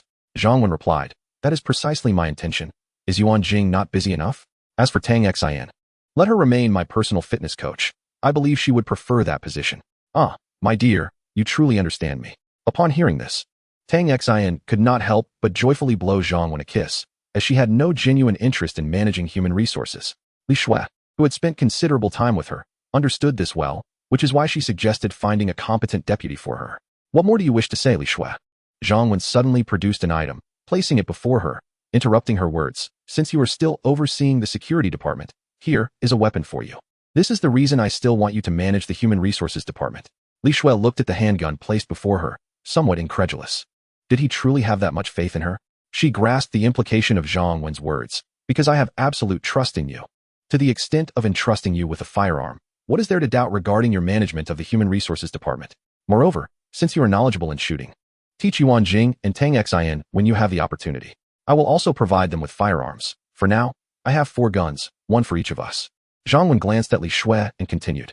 At this moment, it was not only Li Shui who felt a surge of emotion. Initially, Yuan Jing and Tang Xin had felt a twinge of jealousy at Zhang when providing Li Shui with a firearm, but now they were profoundly moved. The underlying message in Zhang Wen's words was clear. The reason he entrusted Li Shui with a firearm was not due to favoritism or greater trust, but rather because she was proficient in its use. As long as you learn to wield a firearm, you shall be provided with one. The total of 4 firearms signifies my absolute trust in all of you. In truth, Yuan Jing and Tang Xin had no intrinsic interest in firearms. They were not boys, inherently drawn to weaponry. What mattered to them was Zhang Wen's perception and their standing in his heart. Now, they felt satisfied. Chapter 39. Personal Fitness Trainer. Upon the conclusion of the meeting, the current development of the sanctuary and the tasks that lay ahead became clear. Aside from Zhang Wen, there were now 17 survivors within the shelter. Among them, 5 were formal residents, while 12 were transient individuals, 3 of whom had previously faced penalties. Additionally, there was a woman who had initially intended to leave with her husband, but ultimately chose to remain. It was evident that these 4 individuals would not be granted formal residency in the immediate future. As for the remaining 8, Zhang Wen instructed Yuan Jing and Li Shui to assign them a substantial amount of work in the afternoon, while also devising a few assessments to evaluate their capabilities. Should they pass the evaluations, they would be granted formal residency by the end of the day. Yuan Jing and Li Shui were puzzled by Zhang Wen's stringent approach towards the assessments for formal residence, coupled with his urgency. However, they deemed it inconsequential and naturally offered no objections. Yuan Jing and Li Shui took a group of women to engage in labor. Sister Li continued to oversee meal preparations for everyone, though this was only a temporary arrangement. As a personal chef, she could not be expected to cater to all indefinitely. In a few days, as the number of residents increased, separate arrangements for the meals of formal residents and transients would certainly be made. With little to occupy her time, Tang Xin volunteered to care for little Tong Yao and decided to incorporate fitness activities into their time together. Zhang Wen felt a sense of unease and, under the pretense of concern for her ability to manage the child, resolved to accompany them. It was apparent that Li Shui had previously been an avid fitness enthusiast, having long employed Tang Xin as her personal trainer. Her home boasted a dedicated gym equipped with professional fitness apparatus. Clad in form-fitting yoga attire, Tang Xin guided little Tong Yao through a series of simple yoga poses. Yet, her remarkable physique rendered even the simplest movements captivating, causing Zhang Wen to become momentarily entranced. Tang Xin flashed a charming smile at Zhang Wen and said, "Darling, would you like to join? I can teach you some fitness routines. After all, I am your personal trainer." This enchanting beauty, with her alluring figure and captivating expressions, was undeniably mesmerizing. The thought of having Tang Xin personally instruct him in fitness was tantalizing. As the saying goes, if I do not enter hell, who will? However, Zhang Wen resolved to return for a workout later that evening, summoning remarkable willpower as he uttered a brief farewell before turning away. For now, prioritizing the development and construction of the sanctuary was essential. Once the shelter became truly robust and stable, engaging in daily workouts with her would pose no issue. Upon exiting the villa, he encountered several industrious women from the sanctuary on the path. Each one greeted Zhang Wen with great respect, acknowledging him with warm salutations. Following the events of the morning's zombie encounter, Zhang Wen had earned their admiration not solely due to his position as director, but also because of his formidable strength, which commanded their reverence. He soon arrived at the stainless steel window and door processing shop within the sanctuary. The notion of constructing a stainless steel frame to isolate incoming individuals had taken root in his mind. In the 2 years since the apocalypse, I acquired skills in processing stainless steel and installation. First, I located a cutting machine, an oxygen welder, a hand drill, and a small generator in the shop. The small door for the shelter's wall measures 18 meters by 18 meters, and Zhang Wen needs to construct it to a size of approximately 2 meters by 2 meters, ensuring the door is encompassed. I will process the stainless steel in the shop first, and later, I will descend to the city wall to install the processed steel using expansion screws and other fittings. The precision of the work is not paramount. What matters is that it remains sturdy and secure. Therefore, Zhang Wen aims to complete the task within 3 to 4 hours. Having consumed the gene serum, Zhang Wen finds that he can engage in physically demanding work for several hours without excessive fatigue. While Zhang Wen diligently toils for the shelter, Yuan Jing and Li Shui are busy with a group of women, crafting the recruitment advertisements as requested by Zhang Wen. They search for keys to residential buildings and gather supplies. Minister Yuan, we have cleared out all the supplies you requested from this room. There is quite a bit of food here. Please take stock, and once you are finished, I will move it to the supermarket for storage. As the population increases, Zhang Wen prefers not to rely on the system warehouse for collecting the supplies they find. Instead, all resources are now uniformly stored at the supermarket. Yuan Jing has assigned 8 women to search for and transport supplies, all of whom Zhang Wen has designated for evaluation.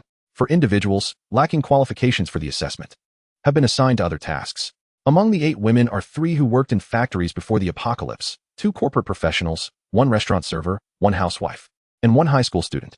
The individual reporting to Yuan Jing is a young woman in her 20s named Zhang Ying, who possesses a pleasing appearance, scoring a solid 7 or 8 out of 10, thus qualifying as a minor beauty. She was among those admired by Wang Tong before Yuan Jing's arrival. However, Zhang Wen has become discerning and has scarcely acknowledged what they deem beautiful. Upon interaction, Zhang Ying reveals herself to be a cheerful and lively girl. Yet she approaches her tasks with utmost seriousness. Yuan Jing holds a favorable view of her. Nonetheless, Li Shui, as the head of the Human Resources Department, is primarily responsible for this assessment. Following Zhang Wen's guidance, Li Shui has designed various examination questions for these women, hoping they will pass. As their success will ease daily life considerably, Yuan Jing muses. Yuan Jing feels profoundly grateful for encountering Zhang Wen during her most perilous and helpless moments. Being among the first to follow him, Zhang Wen has bestowed upon her the highest trust and treatment. Those who joined later were not as fortunate. Despite Zhang Wen's repeated emphasis on his urgent need for 30 individuals to become official residents, he remained steadfast in his rigorous assessment of potential residents. Those who err are not even granted qualification for evaluation. Yuan Jing believes that as time progresses and the shelter's population grows, it will undoubtedly become increasingly difficult to attain the status of an official resident. Casting aside distracting thoughts, Yuan Jing responded, "All right, I will come to check immediately. I was unable to register earlier as Minister Li Shui had matters to discuss with me." In truth, Yuan Jing had already meticulously catalogued these supplies, particularly the food items. At that moment, Li Shui coincidentally reappeared. "Minister Yuan, regarding the matter entrusted to us by the director, I have some thoughts I would like to discuss with you, though I am somewhat indecisive." However, Yuan Jing found herself in a bit of a quandary. Li Shui, with utmost seriousness, remarked, "There are priorities in matters. This is an assignment from the director that we must fulfill." "Very well," Yuan Jing nodded, then turned to Zhang Ying, saying, "Xiaoying, please transport these supplies to the supermarket. Be sure to inform the personnel organizing the supplies to separate them from those that have already been registered. I will head to the supermarket later to complete the registration before they are stored." "Understood, Minister Yuan." Without further contemplation, Zhang Ying immediately began moving the items. Chapter 40. What is the purpose of recruiting? Unfortunately, Zhang Ying was unaware that as she descended with the supplies, Yuan Jing and Li Shui were not discussing the director's assigned tasks at all, but rather deliberating on her. Yuan Jing, with curiosity, inquired of Li Shui, "Xiao Shui, why have you designed different assessment tasks for each of them? Some are lifting heavy objects, while others face deliberate challenges, and some are tasked with moving food."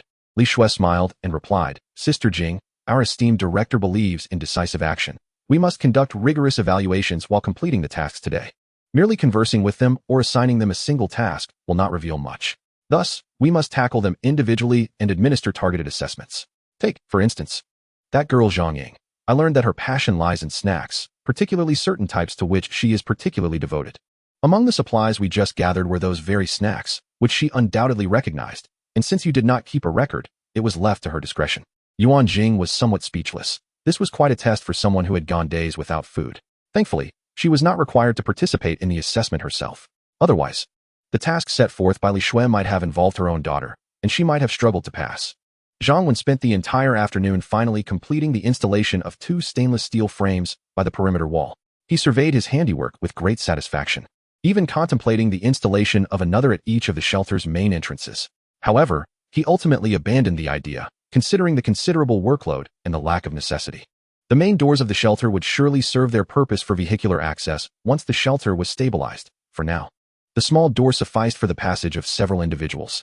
Simultaneously, as the stainless steel frames were secured, Zhang Wen had workers bring ladders and other tools to affix the large recruitment advertisements created by Yuan Jing and her team onto the outer walls surrounding the small door.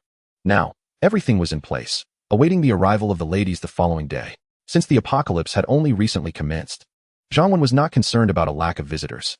After all, at this juncture, both men and women had not yet resorted to selling themselves into servitude and did not possess a heightened sense of vigilance. More importantly, there was still an abundance of food outside, providing enough incentive for them to strive for a secure refuge. Upon returning to the quaint villa, Sister Li was already in the midst of preparing dinner. Coincidentally, Li Shui had just returned, while Yuan Jing was still occupied at the supermarket. How did they fare in today's assessment?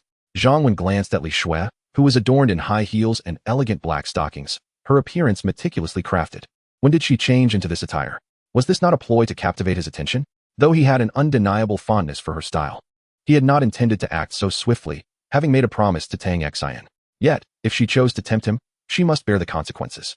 Li Shui offered no further explanation, presenting a sheet of paper to Zhang Wen.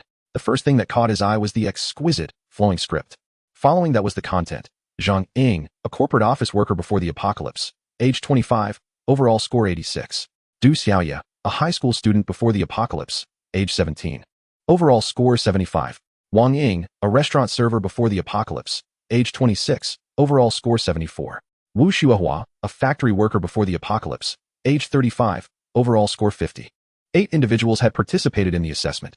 2 scored above 80, 5 between 60 and 80, and 1 below 60. Li Shui did not elaborate on the assessment criteria or scoring, nor did Zhang Wen inquire further. He trusted her capabilities, and her evaluation would merely serve as a reference. Regardless of the scores, if the system indicated insufficient camaraderie, Zhang Wen would not permit them to pass. Fortunately, after the midday training, the group had significantly improved their friendliness, meeting Zhang Wen's standards. Sister Li, Zhang Wen called towards the kitchen. Director, do you need me? Sister Li quickly emerged upon hearing his voice. For tonight's meal, we need to accommodate an increase of 7 residents, while preparing for 5 more refugees, Zhang Wen instructed. Understood, Director, Sister Li replied, returning to her tasks in the kitchen. Li Shui glanced at Zhang Wen, questioning, are you certain we have enough food in our shelter? Zhang Wen smiled reassuringly. If not, we shall venture out to find more.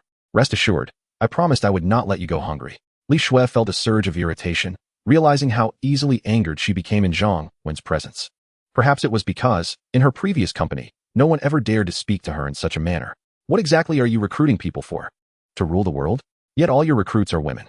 To satisfy your own desires? Yet you disregard their age and appearance. To perform good deeds? Yet you treat them differently. I must admit, I am quite curious. After a moment, Li Shui could no longer suppress her curiosity and asked the question that had long lingered in her mind. Chapter 41. A lavish dinner. Zhang Wen looked at the beautiful woman before him and could not resist teasing her. Has anyone ever told you that when a woman becomes curious about a man, she is not far from falling for him? Li Shui shot him a disapproving glance. Fall for you? You've read too many romance novels. That's all nonsense. If you don't wish to share, then so be it. Zhang Wen gazed at Li Shui and remarked, I find the notions presented in the novel quite compelling. I must admit, I am rather intrigued by you. I have succumbed to this fascination, and I believe there exists a universal connection between men and women. Li Shui fell silent, and Zhang Wen did not disguise his intentions towards her and Tang Xian during their very first encounter. Tang Xian had already acquiesced to his desires. Li Shui understood that as long as the apocalypse had not reached its conclusion, her fate was but a matter of time. However, unlike before, she seemed less resistant now and had gradually begun to accept this sanctuary. Before long, dusk approached, and Yuan Jing returned to the villa with all the women. Naturally, aside from Yuan Jing, they were not deemed worthy to sleep in the villa. The only individuals permitted to reside there were Zhang Wen, Tang Xian, Li Shui, Yuan Jing, Xiaotong Yao, and Sister Li. Although Sister Li initially lacked the qualifications, her situation was rather unique. As Zhang Wen's personal chef, it was necessary for her to reside nearby to avoid the inconvenience of commuting while preparing meals. Yuan Jing did not refuse when Zhang Wen proposed this arrangement at noon, though she recognized that moving in would effectively publicize her relationship with him. Yet, she had grown indifferent to such matters. The other women were temporarily accommodated in the upper floors of the supermarket. They were brought to the villa for dinner, as there was currently no cook available to prepare meals for them elsewhere. Once everyone had gathered, Tang Xian and Xiaotong Yao also made their appearances. Sister Li set a lavish dinner spread across 3 tables. The first table was for Zhang Wen and Yuan Jing, featuring steamed seafood, braised prawns, stewed beef, stir-fried vegetables. along with an assortment of juices, beer, and a fruit platter. The second table held 8 meal sets, each containing rice, a choice of meat dishes, stir-fried pork, braised fish chunks, or kung pao chicken, vegetables, and a small bowl of tomato and egg soup. Each meal set was accompanied by a bottle of water and an apple. The final table was modestly laid out with only 5 servings of plain rice, each accompanied by a small portion of boiled cabbage, with 2 of the rice servings being merely half a bowl. Following an afternoon of exercise with Aunt Tang Xian, Xiao Tong Yao was already famished, gazing longingly at the delectable spread on the first table, nearly drooling. Aunt Tang Xian had mentioned that she had yet to fully recover and could not engage in intense workouts, so she could only supervise the little one. Xiao Tong Yao felt she could indulge in numerous delightful dishes today. Furthermore, the women, who had busied themselves throughout the day and had barely eaten at noon, were also quite hungry. Although they salivated at the sight of the sumptuous first table, they understood it was not for them. However, the observant among them noticed that the number of meal sets at the second table seemed a bit excessive. Could it be that they too had a share? The prospect of partaking in the food from the second table brought immense satisfaction to everyone present. Zhang Wen stood up, a list in hand, which Li Shui had provided, and addressed the group. Before we commence our meal, I would like to announce something. Today, Minister Li Shui and Minister Yuan Jing conducted assessments for the new arrivals at the sanctuary who have not committed any transgressions. I shall now read the scores. Zhang Ying, 86 points. Wang Yu, 82 points. Wang Kiki, 76 points. Du Xiaoya, 75 points. Wang Ying, 74 points. Lu Xiaojun, 67 points. Huang Mingqi, 65 points. Wu Xuehua, 50 points. According to the temporary rules I established, those who score above 80 in this assessment and pass my review shall become official residents of the shelter. Zhang Ying and Wang Yu, please step forward. Immediately, 2 relatively attractive young ladies excitedly made their way to the front. They had not anticipated their sudden success in the assessment. It felt akin to winning a lottery, almost surreal. Zhang Wen observed the 2 of them and inquired, "Are you willing to become official residents of the shelter?" "Director, we are willing," the 2 ladies replied with palpable excitement. Zhang Wen was speechless, finding the situation reminiscent of a wedding proposal. However, adhering to the system's protocol, he promptly consented, and the system chimed in approval. Du Xiaoya then stepped forward, prompting Zhang Wen to instruct the 2 ecstatic ladies to return to the line. "Director," Du Xiaoya cautiously presented herself. As the only student in the shelter, still a middle schooler, who had already exchanged words with Zhang Wen at noon, it was impossible for him to forget her.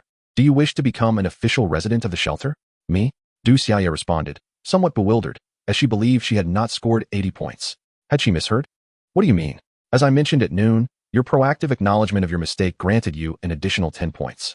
Now, please respond quickly," Zhang Wen said impatiently. "Thank you, Director. I am willing."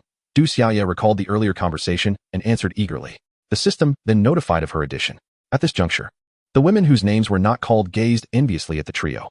The 3 of them were destined for a better life, free from the anxieties of hunger and thirst. Moreover, the evening meal was imminent, and the disparity between official residents and the homeless was stark. After a long day filled with toil and hunger, how could the women not feel envious?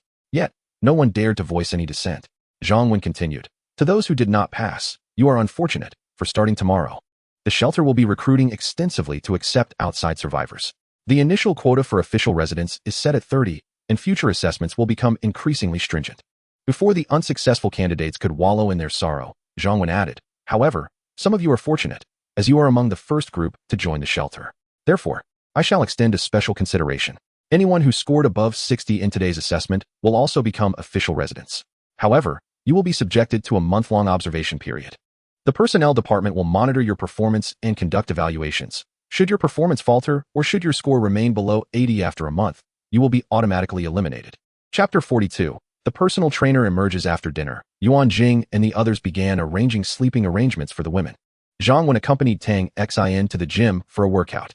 Despite having taken genetic enhancers, he remained committed to physical exercise. Before the apocalypse, Zhang Wen was an ordinary office worker, and the stress of his job, coupled with prolonged periods of sedentary behavior, had left his health in a suboptimal state. He had occasionally contemplated exercising, but had never sustained it due to various reasons. At times, the exertion of exercise feels overwhelmingly strenuous, and after merely 2 days, perseverance wanes. Certainly, more often than not, this is intertwined with economic circumstances. After a grueling day at work, one scarcely possesses the inclination to engage in physical activity. However, the present is markedly different. In this post-apocalyptic world, a desire to thrive and savor life compels one to embrace fitness. With a stunningly fit personal trainer like Tang Xian, Zhang Wen finds that the prospect of exercising loses its dreariness, instead becoming a source of eager anticipation. At this moment, Tang Xin has donned her form-fitting workout leggings, showcasing her exquisite physique in all its glory. Clad in snug attire, she embodies an impeccable ratio and alluring curves, a testament to both innate talent and dedicated training. Particularly striking are the flawless contours of her posterior and her ample bosom, undeniably captivating the gaze of men. In his 2 lifetimes, Zhang Wen has encountered numerous beautiful women. Yet Tang Xin's physique leaves an indelible impression, stirring his heart like none other. Tang Xin is keenly aware of Zhang Wen's ardent gaze, though she remains unperturbed. Despite not having taken the final step forward, their relationship has already solidified into a tangible reality. And the fact that Zhang Wen is enamored with her brings her a sense of joy rather than disdain. Nevertheless, she prefers to let things unfold gradually and wishes to preserve the integrity of their fitness journey. Consequently, she promptly inquires about Zhang Wen's background, such as whether he has previously engaged in systematic training and which areas he wishes to focus on initially. For Tang Xin, like many women dedicated to fitness, the primary goal is to sculpt the posterior, a perfect form she has achieved through diligence. Zhang Wen, on the other hand, primarily seeks to build strength, aiming to assimilate the genetic enhancement serum swiftly to better combat zombies in this dire world. Additionally, he aspires to cultivate the physical prowess expected of a man, as he anticipates having women to care for in this lifetime. Zhang Wen also expresses a desire to develop a defined six-pack, confessing that he has envied such physiques in other men, a longing shared by many. Tang Xin, unruffled by Zhang Wen's candidness, reassures him with a smile. Fear not, dear. Not all men with abs are formidable, some are merely superficial. However, it is perfectly fine to begin with abdominal exercises. We shall progress gradually. Zhang Wen, somewhat speechless, wonders if she perceives him as superficial as well. While he acknowledges that he once possessed a less than optimal physique, he knows that once Tang Xin experiences his current state, she will understand. Thus, he refrains from further explanation. Darling, please lie down here, Tang Xin instructs, gesturing towards the yoga mat on the floor. Preparing to teach Zhang Wen his first exercise. Lacking knowledge about fitness, Zhang Wen's previous experience was limited to running, so he is eager to heed the guidance of a professional. He approaches and lies down on the mat. Tang Xin positions herself near his head, resting her supple, fair thigh against it.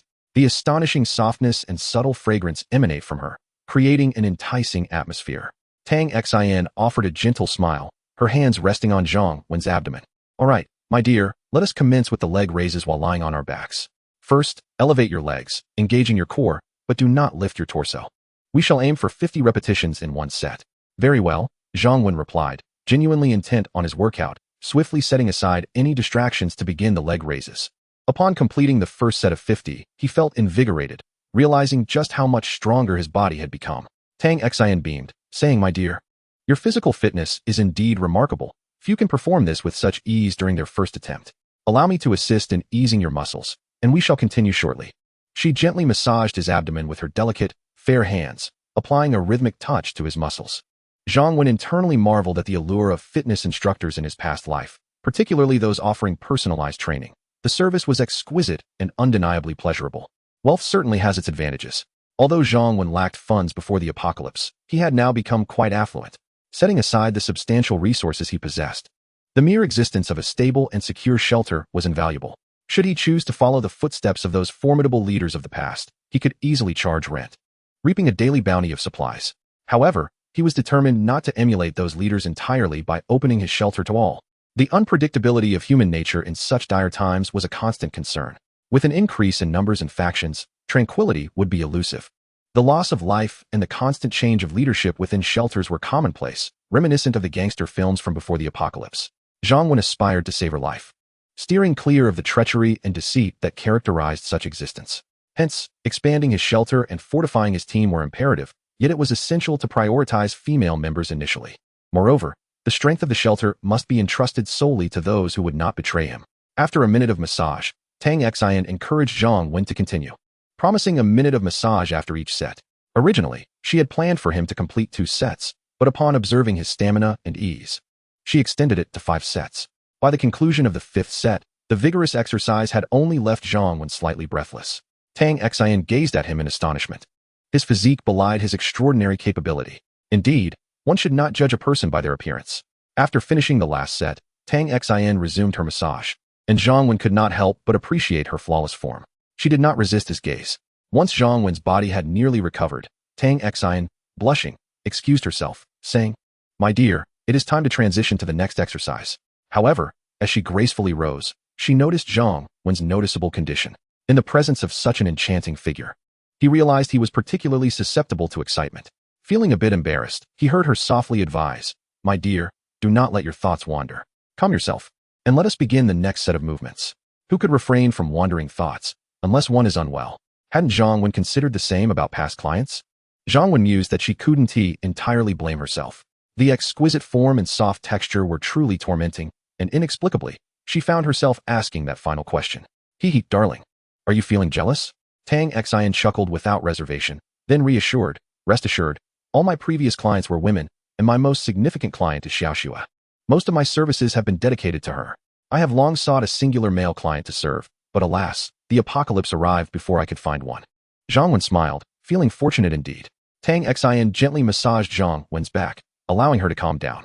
"Darling, to distract you, let us increase the difficulty." She led Zhang Wen to a pull-up bar and personally demonstrated, "Next, we will perform leg raises while hanging from the bar.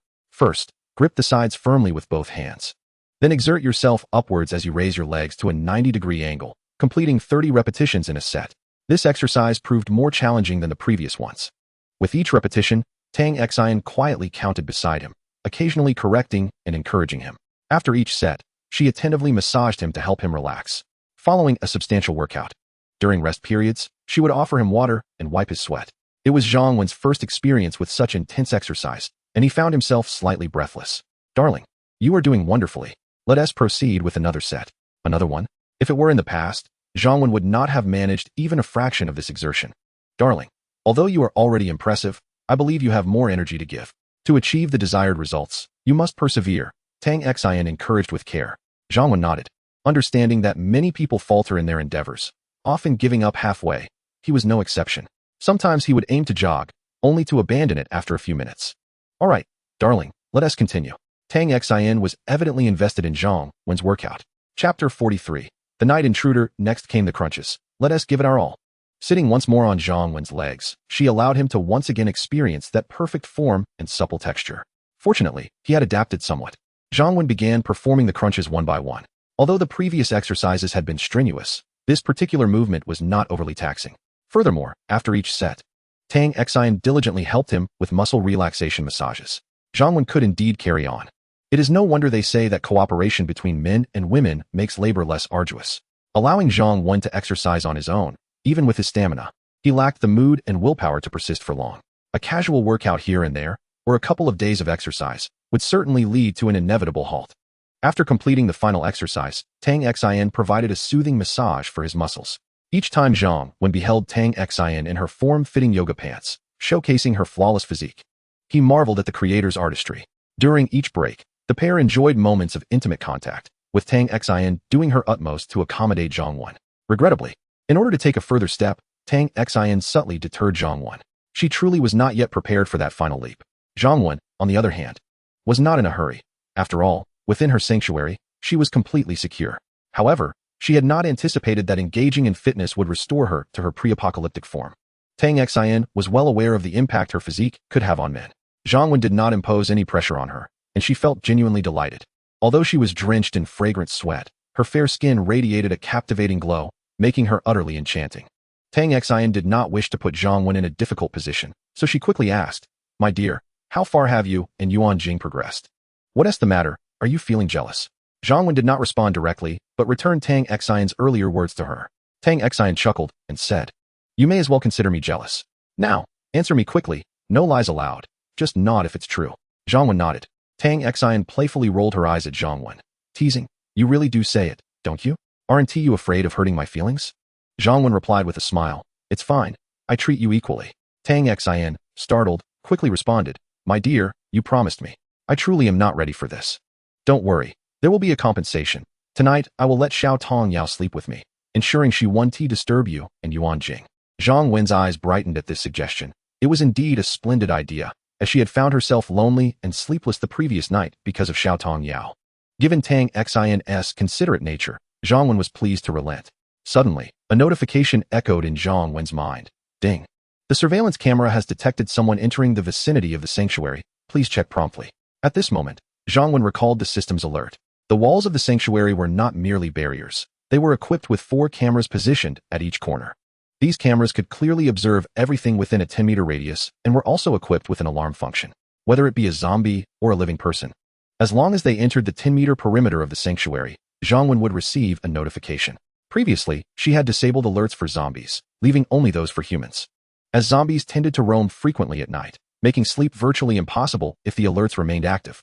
However, the walls had not been in place long, and prior to this moment, Zhang Wen had not received any notifications. This indicated that, while someone may have noticed the sudden appearance of the walls, they lacked the courage to investigate or devise any plans. Nevertheless, Zhang Wen knew this situation would not last long. Indeed, it was not long before someone could no longer resist the urge. Prepared mentally, Zhang Wen remained calm. She accessed the system's surveillance feed. Soon, she spotted a short man outside the northern wall, slowly moving while searching for something. He was likely seeking the entrance to the sanctuary. Unfortunately, the door of the sanctuary was seamlessly integrated into the wall, lacking any lock, making it difficult to detect from the outside. Furthermore, it operated like an elevator door, opening and closing in parallel. The man had circled most of the wall without success, and despite his efforts to remain quiet, a zombie had already spotted him and was approaching with a loud roar. The man cast a helpless glance at the towering walls, ultimately resigning himself to retreat and report back to his superior before devising a new plan. At that moment, Yuan Jing and the others returned. Li Shui, upon spotting Zhang Wen, immediately remarked, "We just came back and heard the distant growls of zombies outside the walls.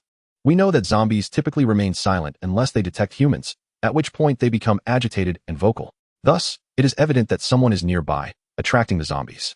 Before Zhang Wen could respond, Tang Xian chimed in with a smile. "What is there to worry about? The walls are so high, they can't get in." Li Shui glanced at her friend's stature, understanding why it was said that those who were larger had an advantage.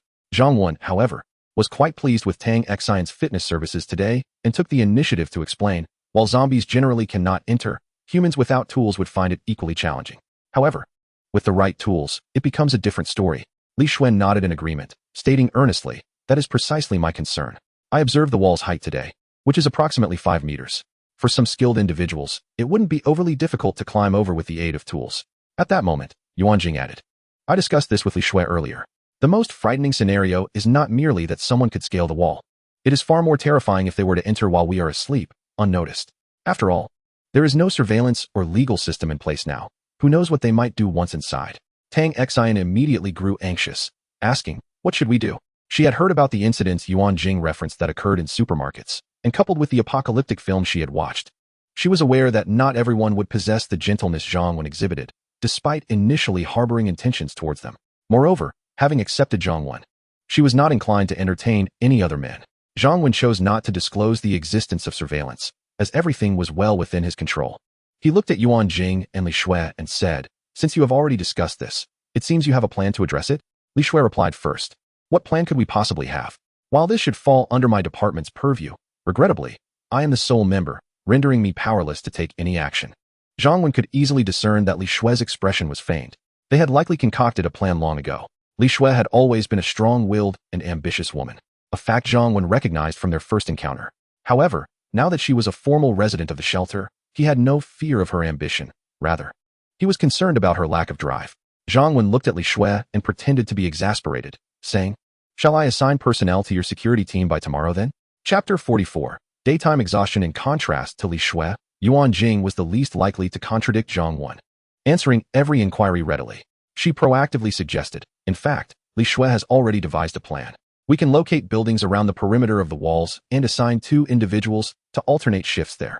During the day, if anyone attempts to climb over, the guards will be able to see them directly, though the night is shrouded in darkness and devoid of electricity, rendering visibility nearly non-existent. The slightest disturbance, such as someone attempting to scale the walls, would undoubtedly alert the zombies, thereby revealing their presence. Concurrently, we will equip the guards with walkie-talkies and establish a command center within the villa, designating an individual to rotate in monitoring the situation and promptly notifying you and others of any anomalies." Zhang Wen nodded in agreement, acknowledging the merit of this plan. Yuan Jing remarked, "Since you concur, let us implement it tonight. Caution is always prudent. Furthermore, with Li Shui's security department currently unstaffed, we shall utilize personnel from our logistics department for the time being. Li Shui and I will proceed to make the necessary arrangements and instruct them on how to operate the walkie-talkies. I shall take the first shift at the information reception center within the villa this evening. Zhang Wan, initially silent and merely a listener, felt indifferent to their arrangements, believing it merely a facade to soothe their anxiety. However, the thought of entrusting the defense of the shelter to these inexperienced women troubled him, making it difficult for him to find rest. Nevertheless, he recognized that this arrangement would provide some utility, serving as a dual layer of security alongside his own surveillance system. Yet, upon hearing Yuan Jing's intention to personally take the night shift, he could no longer contain himself. He shot her a fierce glare and exclaimed, "What do you mean by taking the night shift? Aren't you already exhausted from the day's activities?" Yet, in his heart, he pondered how Tang Xian had provided the opportunity for them tonight, and they must not squander her efforts. After all, he was scheduled to meet her later that evening. Yuan Jing, mistaking Zhang Wen's concern for mere affection, sweetly replied, "It's nothing. I haven't done any strenuous work during the day, so I'm not tired." Only Tang Xian understood Zhang Wen's true intentions and feigned a pitiful demeanor, stating, "What he means is that since I have the least responsibilities during the day, I should take the night shift." Li Shui, oblivious to the underlying dynamics, chimed in, "I should take the shift. After all, this pertains to my security department." Zhang Wan, disregarding their opinions, decisively declared, "Currently, aside from the residents of our villa, there are 12 individuals in the shelter. The 3 formal residents who have passed the assessment have also had a long day. Let them rest. The remaining 9 will be assigned to patrol the walls in pairs, each taking a 6-hour shift until dawn. One individual will remain at the supermarket residence to receive information, and should I fail to respond promptly, she can relay any issues swiftly from there. Additionally, to prevent negligence on their part, you must establish certain measures, and their performance will be factored into the assessment. I shall not involve myself further in the specifics." Yuan Jing and the others were taken aback, realizing that not only were they denied the opportunity to take shifts, but even the formal residents were excluded, not counting those still in the probationary period. This clearly demonstrated Zhang Wen's considerable regard for the formal residents of the shelter. While they might not dare to claim happiness as transient residents, the acknowledgement of becoming formal residents, even for them, was an admission that amidst this apocalypse, they were indeed fortunate. After making their decision, Yuan Jing and Li Shui collected walkie-talkies and flashlights from Zhang Wen and began their preparations. Li Shui was familiar with the walkie-talkies, so there was no need for Zhang Wen to teach them further. The women, exhausted from a long day at the supermarket, had planned to rest well. However, before they could succumb to slumber, they were roused by Yuan Jing and Li Shui, wielding flashlights. Upon learning that they were to stand guard through the night, a collective sigh of discontent filled their hearts, yet no one dared to defy the orders. Especially after discovering that the 3 newly confirmed residents would be exempt from this duty, feelings of envy washed over them. Being a formal resident was indeed a coveted status, offering better meals, shorter working hours, and a future of lighter responsibilities. Life in the sanctuary was not only comparable to pre-apocalypse living but, in some respects, even superior, devoid of the pressures that once weighed heavily upon them. Thus, the women, stifling their grievances, resolved to perform admirably in hopes of catching the attention of the minister or director, aspiring to become official residents of the shelter. Li Shui had even established a series of rules that further compelled them to take their duties seriously. For instance, those on duty at the information reception center were required to randomly check in with 2 individuals via walkie-talkie every 30 minutes. Should there be no response, it was imperative to document the incident and alert another person to investigate. Should the investigator find anyone sleeping or otherwise negligent, penalties would ensue. Fortunately, each shift only lasted 6 hours, which was manageable, allowing them to endure the fatigue of the day. Moreover, Li Shui promised that once the security department of the shelter was established, they would no longer have to labor during the day and guard at night. For now, they simply had to endure the hardship. As dawn broke, the piercing sunlight stirred Zhang Wen from his slumber in the luxurious and comfortable bed. Feeling the weight and warmth enveloping him, he became fully awake. The smooth, fair skin peeking from beneath the covers seemed to emanate a soft glow. Reflecting on the previous night's pleasures, Zhang Wen felt a wave of gratitude. Life was truly splendid. He gently caressed the velvety skin and softly called out, "Yuan Jing, shall we rise for breakfast?" The beautiful face, pale yet tinged with a hint of rosy hue, exuded intellect, grace, and charm. Yuan Jing, weary and reluctant, slightly opened her eyes. Last night had proven more exhausting than their first encounter, as Zhang Wen had not held back. "I wish to sleep a bit longer. Can I get up later?" In that moment, Yuan Jing shed her usual image of the gentle, demure older sister, adopting a more playful tone, her voice sweet and enticing. Zhang Wen found this side of her intriguing, a rarity he had seldom witnessed before. "Then rest well. I will ask Sister Li to prepare breakfast and save some for you. I'll head to the gym for some exercise. The shelter is recruiting today, and I need to prepare." Yuan Jing, still in a haze, nodded and turned over, closing her eyes once more. This also reflects the very first scene of the narrative. Upon arriving at the gym, Zhang Wen found Li Shui, Tang Xian, and even the little girl Tong Yao, who had been sleeping with Tang Xian, already engaged in their workout. After yesterday's recuperation, both Tang Xian and Li Shui have significantly improved in health. They can now engage in some simple recovery exercises. Good morning, Uncle Director, Xiao Tong Yao greeted Zhang Wen sweetly as always. Good morning to you too, little one. Zhang Wen replied with a smile.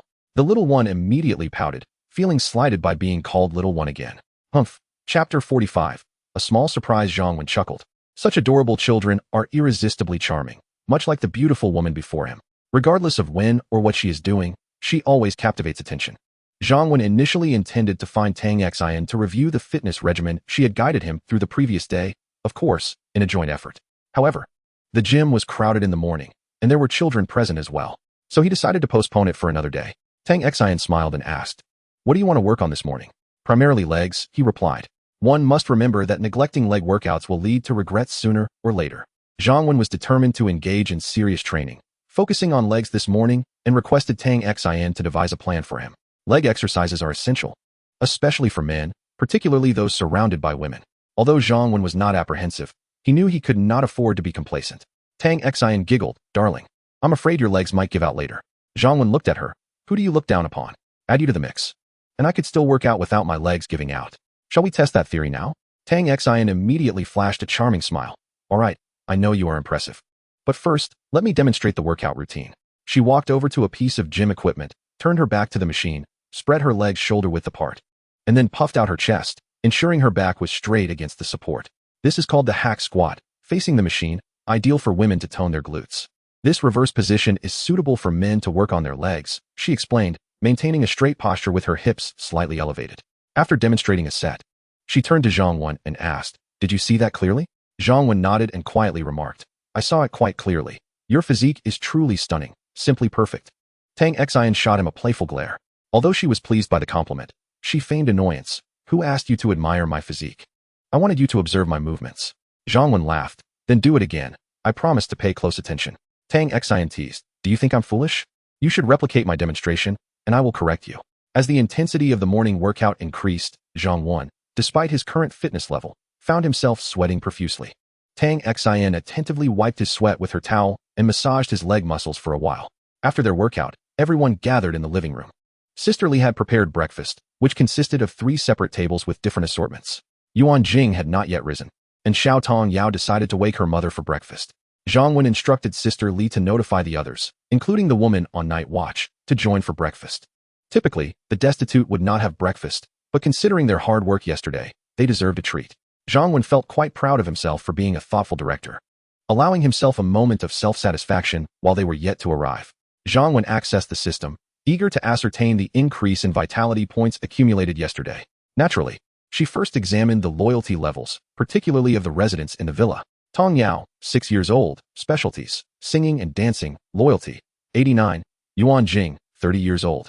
Specialty, management, loyalty, 95. Sister Li, 43 years old, specialty, cooking, loyalty, 80. Tang Xian, 27 years old, specialty, fitness coaching, loyalty, 89. Li Shui, 26 years old, specialty, corporate management, loyalty, 82. A loyalty score of 80 is essentially indicative of absolute loyalty, while 90 typically signifies unwavering allegiance. Thus, 90 serves as a critical threshold. Among all the women, only Yuan Jing and Zhang Wen had shared intimate interactions, which accounted for their loyalty ratings exceeding 90. However, the loyalty of the others had also improved, notably Li Shui's, which had seen a substantial increase. Zhang Wen felt quite pleased with this progress. Additionally, 3 new formal residents had joined yesterday, all of whom passed the evaluation with commendable loyalty scores. Zhang Ying, 85, Wang Yu, 83, and Du Xiaoya, 88. To her surprise, the highest score came from the middle school student, likely due to the surprise she had given her the previous day. Nonetheless, Zhang Wen's primary concern remained the vitality points. Apocalypse Shelter System host, Zhang Wen vitality points, 302 residents, 1230 yesterday. The total increase in vitality points amounted to 74, distributed as follows. Yuan Jing contributed 16 points. Du Xiaoya added 15 points. Tang Xian provided 5 points. Zhang Ying contributed 5 points. Li Shui added 4 points. The remaining 7 formal residents collectively contributed 26 points, while 5 vagrants contributed a mere 2 points. As previously conjectured, despite the rise in loyalty, formal residents typically generate no more than 5 vitality points daily, with most averaging around 3 or 4. Yet, to her astonishment, besides Yuan Jing, another surprise emerged from the middle school student. Based on Zhang Wen's estimations, she had anticipated that today's vitality points would not exceed 300. Initially, Zhang Wen felt a twinge of regret, as the defensive capabilities might not be activated until the following day. However, a wave of unexpected joy washed over her. The generation of vitality points is influenced not only by individual differences in loyalty, but also significantly by emotions. Only when one experiences intense excitement can they potentially yield a substantial increase in vitality points on that day. It appears that in the future, beyond providing favorable treatment, she must occasionally offer them small surprises to elicit delightful responses in return. After all, moving forward, in addition to activating defensive capabilities, she also yearned to expedite the activation of the zombie exterminator body and medical functions. These features require a considerable amount of vitality points. Furthermore, the custom functions, including farms and weapon factories, hold great promise. Yet, the most coveted aspect of the custom functions for Zhang Wen is the ecological infrastructure, which comprises 3 essential functionalities. The management of domestic waste, biogas power generation, and wastewater purification are essential functions that, when integrated, restore the shelter's access to water, electricity, and waste disposal. Essentially, the shelter can return to the quality of life experienced before the apocalypse. However, these capabilities come at a considerable cost. The initial activation requires 600 vitality points, which yields enough electricity and water for approximately 30 inhabitants. This aligns precisely with the number of formal residents, excluding the transient population. The system's calculation for the needs of 30 individuals is based on pre-apocalyptic averages. For instance, prior to the cataclysm, one person typically consumed around 60 kilowatt-hours of electricity and 3 tons of water per month. Yet, post-apocalypse, such consumption patterns have undoubtedly changed. Therefore, once Zhang Wen fulfills the various requirements of the villa, he can afford to lower the standards for formal residents slightly, accommodating an additional 300 transient individuals without issue. After all, in the struggle for survival during the apocalypse, resources such as electricity and bathing water are rare luxuries. The ability to offer them the occasional shower or light for nighttime sanitation is already a significant boon. Zhang Wen himself covets this functionality. However, he understands that defense and the development of anti-zombie capabilities must take precedence. It is not yet the time to relax and enjoy. Survival is paramount. In the later stages of the apocalypse, the scarcity of food, viruses, and sanitation will render medical personnel and supplies exceedingly precious, not to mention the formidable medical capabilities within the shelter system. Nevertheless, since the apocalypse has only recently begun, the necessity for medical resources can afford to be postponed. It appears that he sometimes still approaches problems with the mindset of his previous life. Additionally, the shelter must be upgraded to a level 2 territory as soon as possible to unlock the potential for sub-territories. The establishment of sub-territories will greatly enhance the safety of both himself and his family, providing a significant assurance, as there are portals connecting the main territory and its subdivisions. However, the vitality points required for these upgrades are substantial. Simply upgrading the territory demands 8,000 points. Given the current capacity of the level 1 shelter, which accommodates 30 individuals, it will take over a month to accumulate sufficient points. Thus, there is no rush. The priority remains to develop the shelter effectively. Not long after, Yuan Jing arrived at the dining hall with her daughter, casting Zhang Wen a somewhat reproachful glance. Confused, Zhang Wen recalled that just that morning, he had witnessed her in a more playful demeanor. Little did he know that it was he who had inadvertently caused Yuan Jing to be teased by her daughter for still being in bed at such an age. Soon, all the residents of the shelter gathered in the dining hall for breakfast. The formal residents were served noodles or bread and porridge. Although simple, they cherished having breakfast in the apocalypse, especially the transient individuals who initially had no breakfast at all. This additional benefit was a result of the impromptu night watch established the previous evening. Meanwhile, the breakfast provided by Zhang Wen was quite lavish. Beef rice noodles, meat buns, fried eggs, sweet potatoes, and milk, an array of options that appeals to both adults and children alike. Observing the women leaving with their breakfasts, Zhang Wen savored her meal while contemplating how to introduce a little surprise for the formal residents of the shelter, hoping to enhance their vitality while also treating herself to a small delight. Naturally, even without surprises, Zhang Wen found no loss. The formal residents were of great significance to her, deserving of her kindness and trust. Furthermore, this initiative could motivate others in the shelter, demonstrating the benefits of becoming formal residents, thereby inspiring the homeless to strive harder. Yuan Jing, what do you think they currently lack? Or what do you believe they desire most? Zhang Wen decided to seek Yuan Jing's perspective, as she had the most interaction with the women in the shelter. What are they lacking? Their food provisions are already quite satisfactory, and they mostly have single rooms, considering we are in an apocalyptic world. It's not as if they can expect life to resemble the past, Yuan Jing pondered before adding with a smile. If possible, I think the benefits for the homeless could be improved a bit. I can see they are earnestly completing their tasks and working quite hard. Zhang Wen shook her head, stating, once the benefits are established, they cannot be casually altered. If they feel the provisions are inadequate, they must work harder to become formal residents. At this point, Li Shui chimed in. Although our esteemed leader can be rather straightforward and overly focused on formal residents, she is not mistaken. Once the benefits are set, they cannot be easily changed, much like a company's base salary. Of course, those who perform well and work diligently may receive additional material rewards or be promoted. For those unable to take on higher positions, we can assign them to lighter duties while they undergo assessment to become formal residents. Zhang Wen nodded in agreement, affirming, indeed, those who work diligently and earnestly should be rewarded. Today we are recruiting new members. They are among the veterans of the shelter. For any lighter tasks, such as inventory management, organizing the warehouse, or supervision, these veterans can be prioritized. She then inquired, now I am referring to the formal residents. What else do you think they might need? Or what would excite them the most? My dear, I know the answer, interjected Tang Xin with a smile. Oh, do share, Zhang Wen replied, turning her attention to Tang Xin. Regardless of what others think, I believe the answer is a shower. Nothing would excite them more than the opportunity to bathe. Even we managed only to wipe ourselves down last night. Many of them haven tea bathed for several days, and some carry an unpleasant odor. Which woman would wish to endure such a situation? Tang Xin expressed empathically, revealing her own penchant for cleanliness despite her fondness for fitness. She could hardly fathom going days, or even longer, without bathing. Regrettably, the usable water from the villa had run out 2 days prior. Last night, it was Yuan Jing who fetched water from the hot water heater in the residence building using buckets, allowing a few women to simply wipe themselves down. This privilege is afforded solely to those who bear the name Zhang. Otherwise, who would dare to contemplate bathing? Yet, even women residing in modest villas may find this luxury unsustainable for long. The water reserves are limited, and according to Yuan Jing, the drinking water in the shelter is also dwindling. Indeed, before Zhang Wen could respond to Tang Xion's remark, Li Shui shot her a disapproving glance, questioning the appropriateness of bathing at such a time. Shall I prepare a bubble bath for you, and serve you a glass of red wine as well? Tang Xion sighed. If someone could do that for me, I would be utterly enamored. Zhang Wen chuckled. You may love me, but do not love me to death. That would be rather inauspicious. Tang Xion paused, then her eyes lit up with excitement. Darling, can you really let me take a bath? But where would the water come from? Li Shui turned to Zhang Wen. Are you serious? While the water in the shelter's tanks could indeed allow Tang Xion to bathe, have you considered the consequences? You should first heed Yuan Jing's account of our current water supply and how long it might last. Yuan Jing, with her meticulous notes, had documented the supplies found and consumed over the past 2 days. She pulled out her notebook and quickly reported, we have searched roughly half of the residential buildings in the shelter. Currently, we have found 56 bottles of 15 liters of mineral water, 98 barrels of large bottled water, along with some small bottles and beverages, totaling approximately 2,000 liters of drinking water. Based on this estimate, once we've completed our search of the entire shelter, we might have just over 3,000 liters.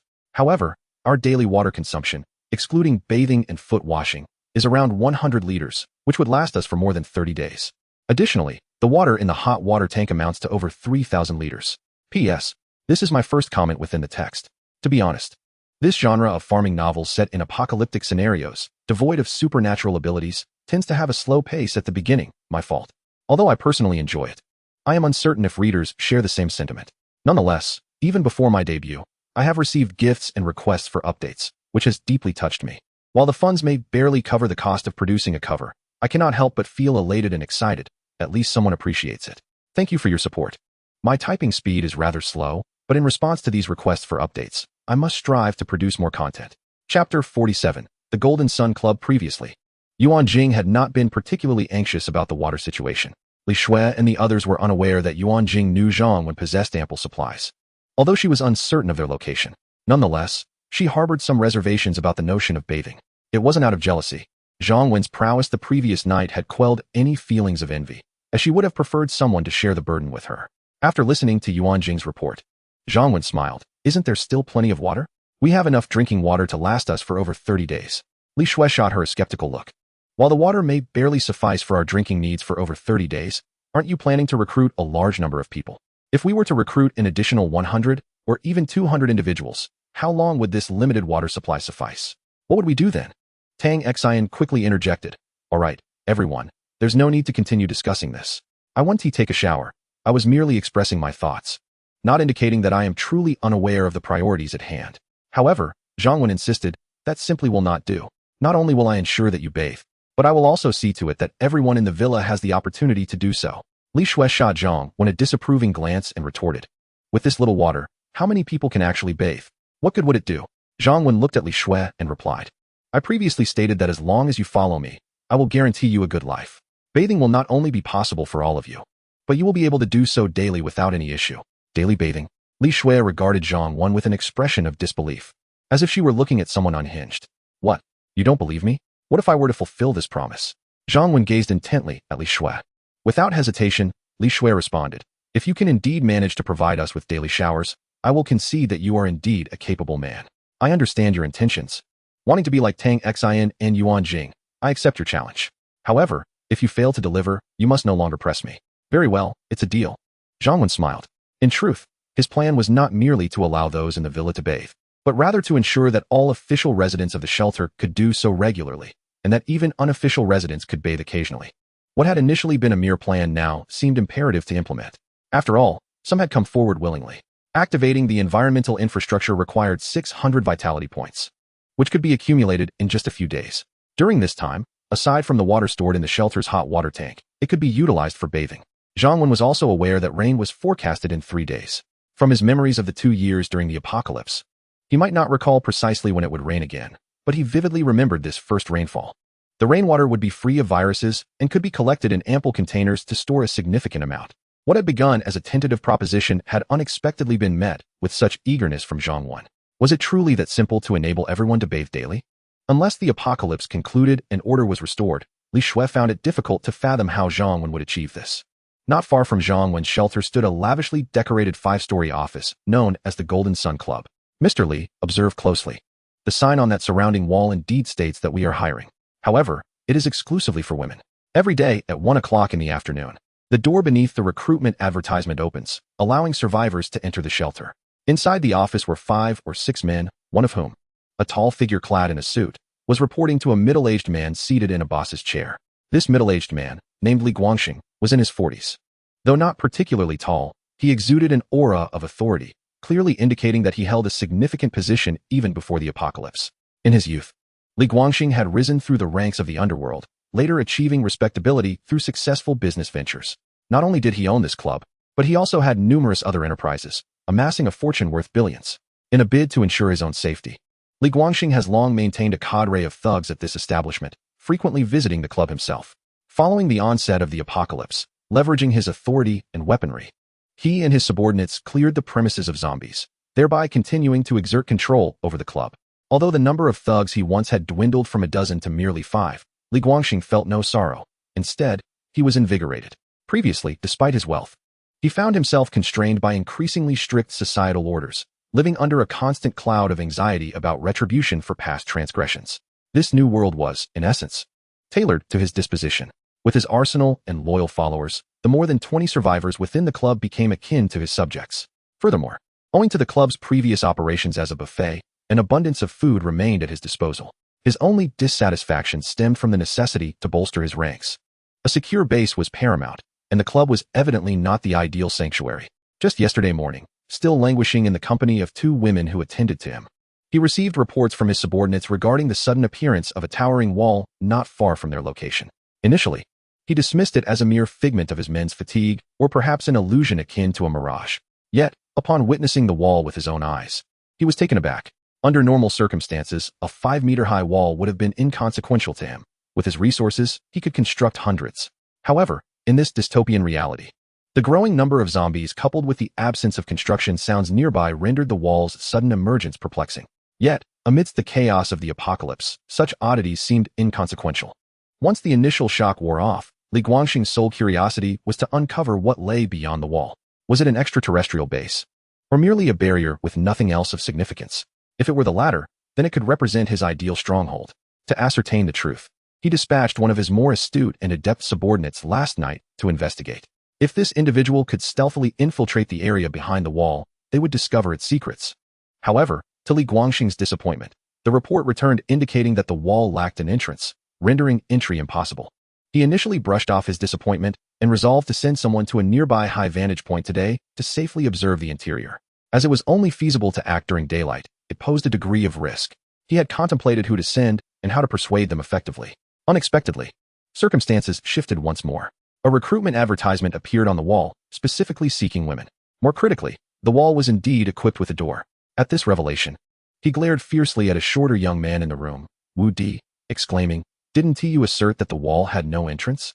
The youth, named Wu Di, recoiled in fear, hastily explaining, "Mr. Li, I genuinely circumnavigated the wall last night, but perhaps due to the darkness and my focus on the zombies, I overlooked it.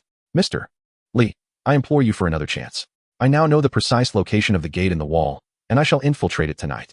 Chapter 48, The Misfortunate Duo, Additional Update. Li Guangxing picked up a cigarette from the table, lit it, and contemplated for a moment before speaking. "It is too late tonight, and it would be unwise to investigate under the cover of darkness. We must seize this base as swiftly as possible. Once we occupy it, we can do as we please within its confines, and it will be exceedingly secure. Therefore, we must send someone inside during the day, and you can rendezvous with them at night.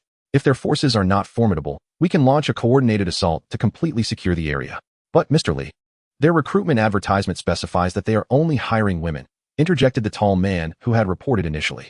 Li Guangxing cast a glance at him. "Li Zhuang, I often tell you to use your intellect rather than resort to violence." "What then, Mr. Li?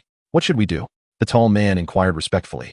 Though internally he couldn't help but scoff at the irony of Li Guangxing's words, recalling how he had previously brandished a firearm to intimidate others.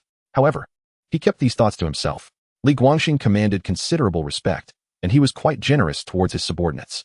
They could indulge in whatever they desired, and the women were at their disposal. He thought of the attractive massage girls who often looked down upon him for a bottle of water or a loaf of bread. They would allow him to indulge his whims. Naturally, Li Zhuang was eager to occupy the base behind the wall, as it would grant them a safe haven for their pleasures. "Since they are only hiring women, we shall dispatch women," Li Guangxing declared. "Surely, the two sisters from our establishment are still alive? I have heard they share a strong bond. We shall send one of them in. Should they fail to accomplish the task, the other can be offered to the zombies." Li Zhuang nodded eagerly, acknowledging the wisdom in Mr. Li's words. Among those women, it seemed the sisters were the only ones with genuine ties. "Shall I go speak with them now?" "Not so fast.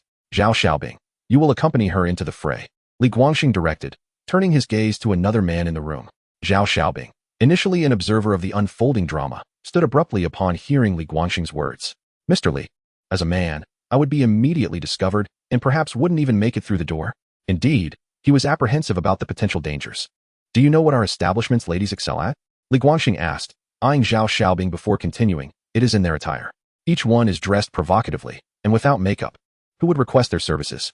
You, my dear fellow, are quite fair-skinned and devoid of body hair, with a bit of makeup and perhaps a wig. They would struggle to discern your true identity."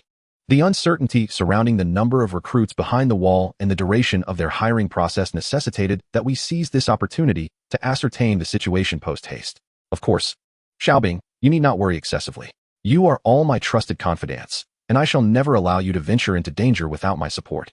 Not only will I provide you with a firearm, but I will also have my brothers poised outside, ready to assist at a moment's notice. Disguise yourself and infiltrate. This will cloak your identity. It would be ideal for Wu Di to rendezvous with you under the cover of night. Should they conduct rigorous searches and you are discovered, resort to using your weapon or taking a hostage. Then, retreat to the wall and open the gate. I shall lead my brothers in a fierce assault." Li Guangxing laid bare his contingency plan, and those present in the office found his reasoning compelling.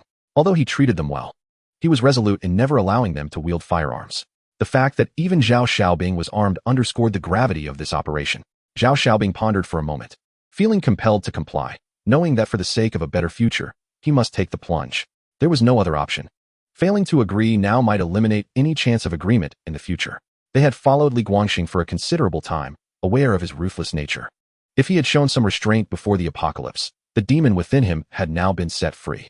Meanwhile, on the other side of Zhongwen's shelter, many nearby residents had caught sight of the shelter's advertisement.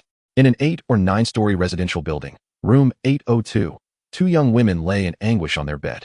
They were recent graduates, having worked together and shared a deep bond. When the apocalypse struck, Luan had fallen ill and stayed home. Her classmate Wang Yu brought her lunch, allowing them to narrowly escape disaster.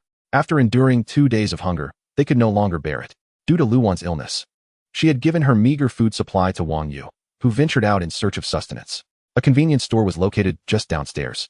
But upon Wang Yu's arduous arrival, she discovered that the store had been nearly stripped bare. The few remaining items were being frantically snatched by several men, leaving little behind.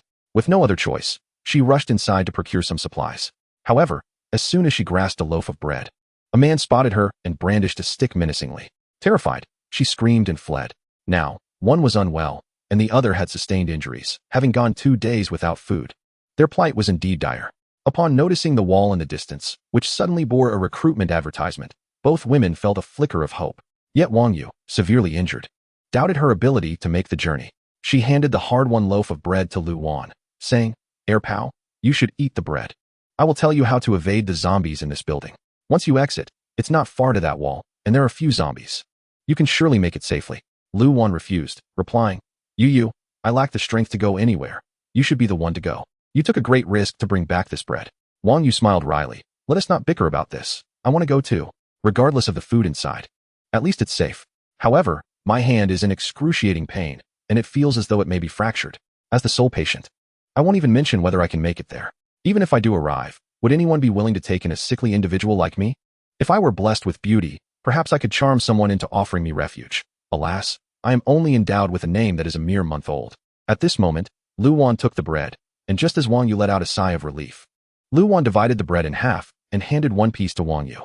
Yeah, since we are both ailing cats, whether we go or not leads to the same demise, we might as well take a chance. If they refuse you, I shall leave with you." Wang Yu glanced at her friend and ultimately uttered a single word, "All right." Chapter 49. The military-clad beauty. After finishing lunch, the afternoon brought the call for personnel. Zhang Wen assigned tasks. Li Shui, accompanied by 6 individuals, was charged with welcoming newcomers at the northern gate, while Zhang Wen and Yuan Jing led another 6 at the southern entrance. The procedure was straightforward. Each time someone approached the perimeter, Zhang Wen would first utilize the surveillance cameras to assess the situation outside, subsequently notifying Li Shui via walkie-talkie whether to open the door.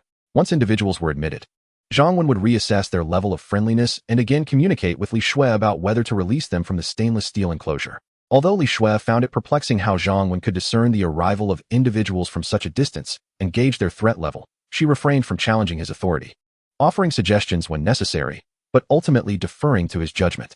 For safety, aside from Zhang Wen and Li Shui, who were armed, all other official residents were equipped with electric batons, and everyone donned bulletproof vests.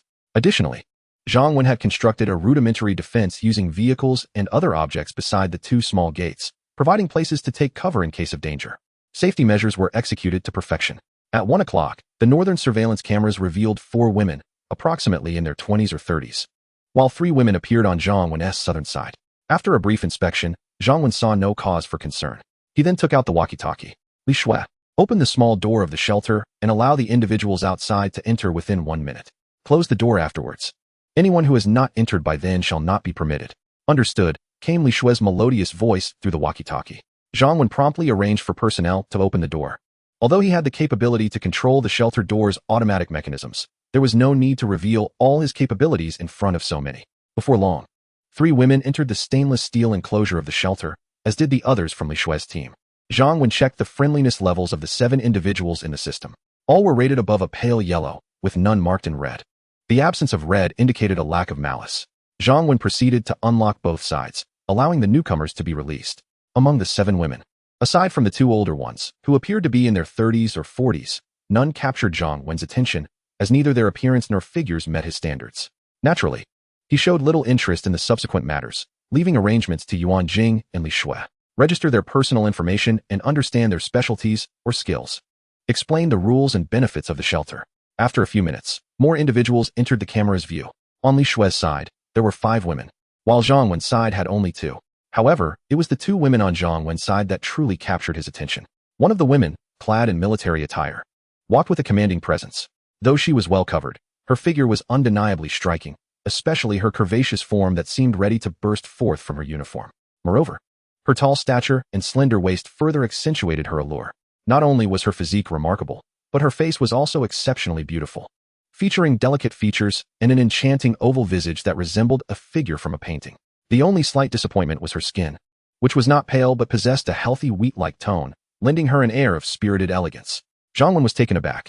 While encountering a beautiful woman in military garb was not entirely unexpected, It was indeed rare to see someone so stunning in the armed forces. Simultaneously, he pondered why only the military beauty was walking, as the other individual, a girl of perhaps 10 years, was being carried on her back. "Open the door," Zhang Wen commanded. An adjacent female team member promptly pressed the switch. The military beauty, upon seeing the shelter's walls, opened a small gate. However, behind the door, there appeared to be a stainless steel barrier. Concurrently, a voice called out from within, "Those outside, hurry and enter. If you do not come in within a minute, the door will close."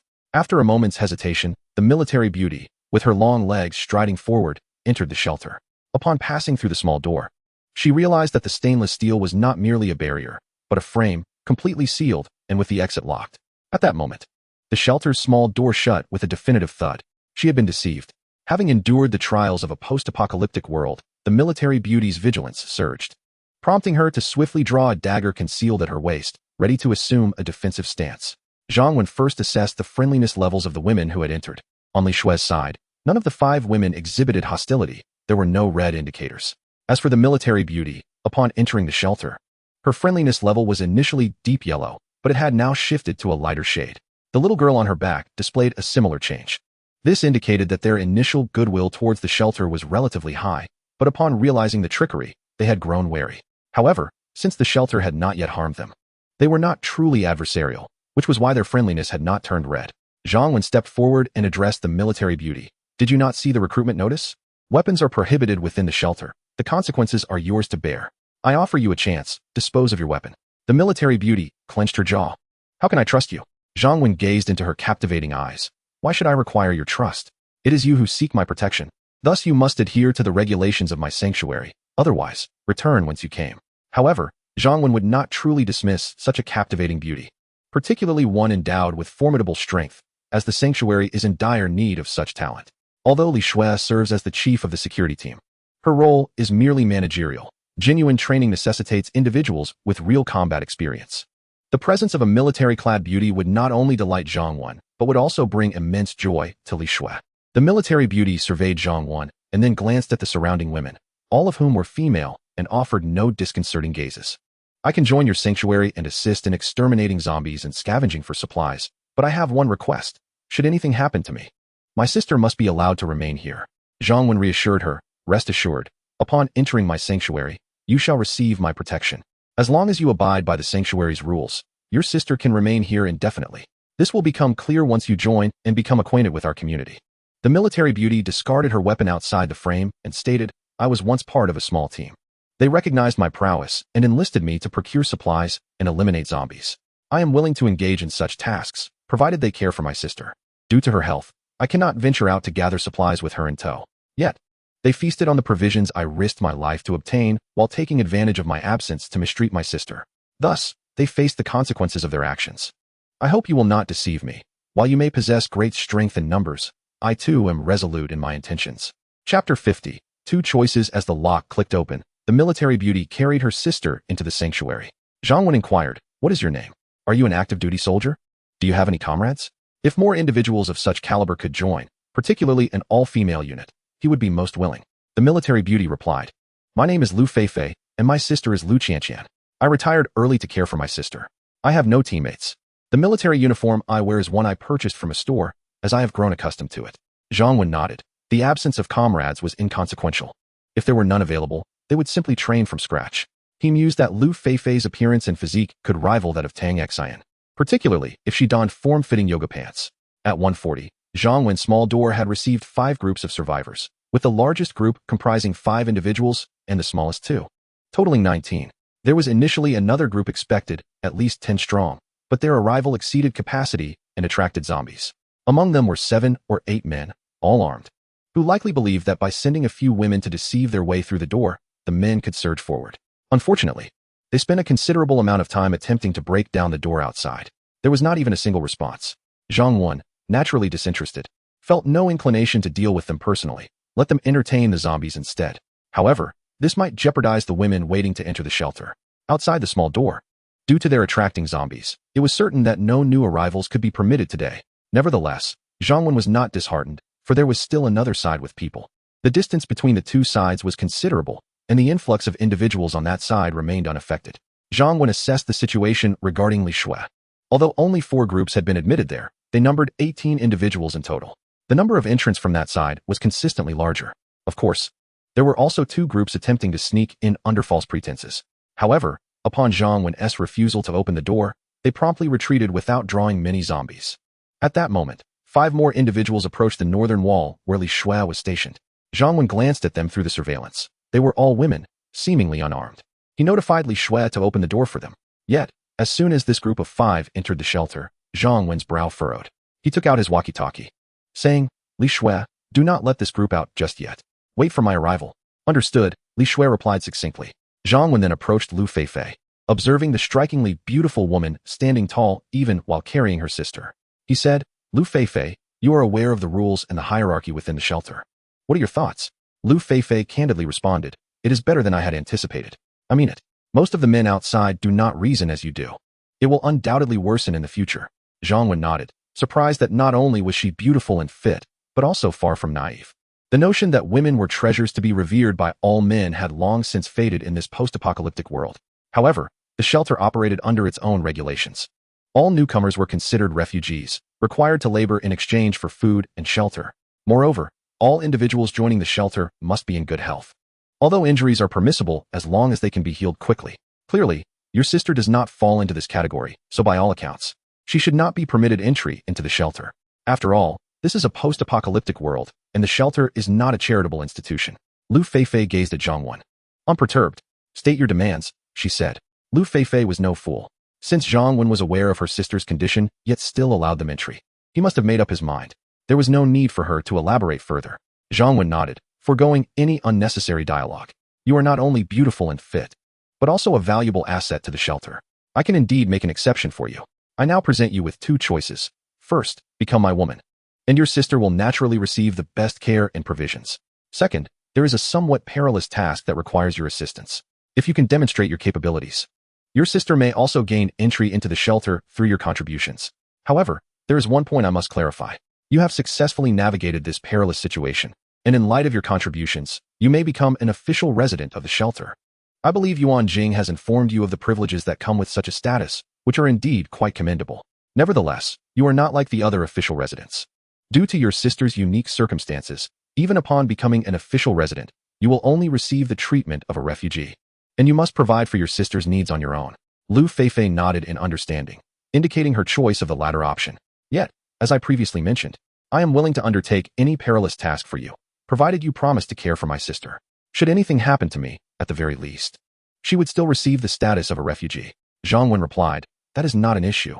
As you can see, I have taken in many individuals, so I certainly have the means to support them, and I do not mind accommodating your sister as well. Now, tell me what I need to do." Lu Feifei refrained from asking Zhang Wen to make any oaths, deeming it unnecessary. She had confidence in her judgment of character, unlike the previous team she had been with, whose grand promises to care for her sister she found utterly unconvincing. However, Zhang Wen exuded a different aura, calm, yet somewhat enigmatic. Although he did not conceal his intentions towards her, it was precisely this candor that made her more inclined to trust him. "Sister, let us go? I do not wish for you to take any risks," the girl on Lu Feifei's back said softly, tears glistening on her cheeks. She felt sorrow for her sister, who had sacrificed so much for her, abandoning a promising military career, exhausting all savings, and, in the aftermath of the apocalypse, repeatedly seeking safe havens and groups due to the inability of another to care for her.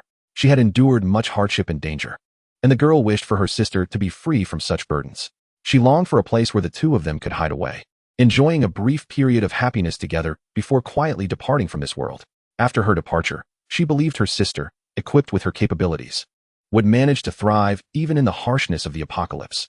"Rest assured, sister, I am fine. I am very capable," Lu Feifei comforted her sister gently, her voice tender. Zhang Wen was not surprised by Lu Feifei's choice of the latter option. One could even say that it was deliberately tailored for her. In truth, since entering the shelter, she had only one option, merely a matter of the duration of the process. Thus, Zhang Wen remained unhurried. Chapter 51. If we leave. We leave together. Zhang Wen glanced at Yuan Jing and said, "Yuan Jing, please arrange for someone to assist Lu Feifei in caring for her sister. Then, take everyone with me to the north gate to witness a spectacle." "Understood," Yuan Jing replied, promptly assigning Du Xiaoye, the high school student, to look after Lu Qianqian.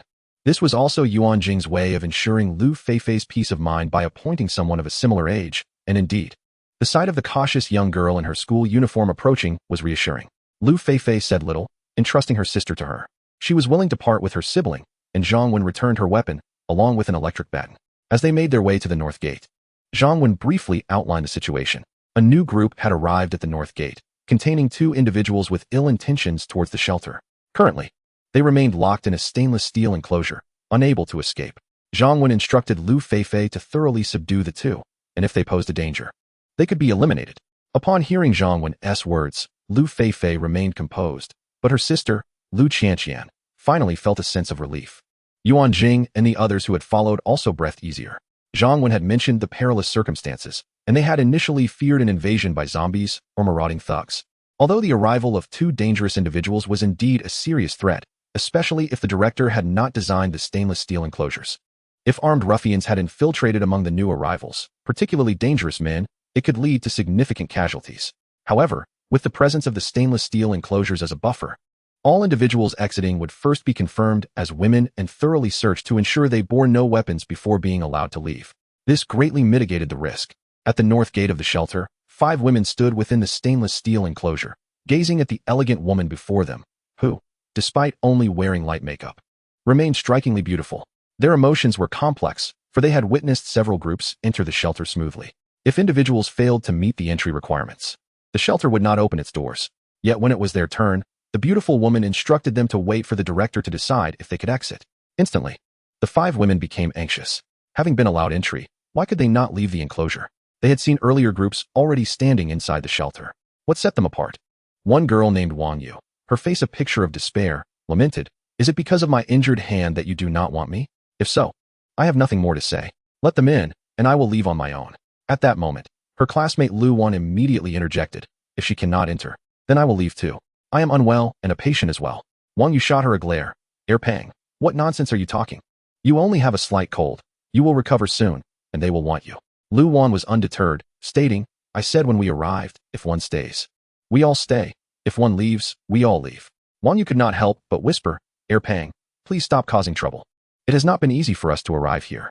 We have no strength left to stir up more trouble. Leaving this place means death. Lu Wan remained silent, but wore a stubborn expression.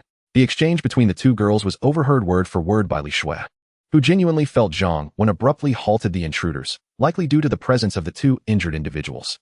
However, she genuinely admired these 2 young women, who had entered alongside Wang Yu and Lu Wan. Initially anxious, the 3 of them immediately felt reassured upon overhearing the dialogue between the 2 girls.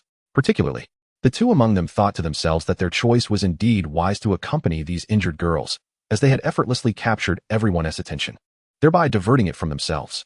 This was a splendid idea, albeit with its drawbacks, as they were also now entangled in waiting for the director. "Director, esteemed sir." Zhang Wen approached, prompting the women within the shelter to greet him promptly. This was a customary rule of the shelter. At any time one encountered the director, they were required to show proper respect. Evidently, the newcomers had been briefly instructed in this protocol and promptly followed suit. Some bolder girls, or those who fancied themselves attractive, secretly observed the only man in the shelter who wielded the greatest power, contemplating how they might ascend to a more favorable position.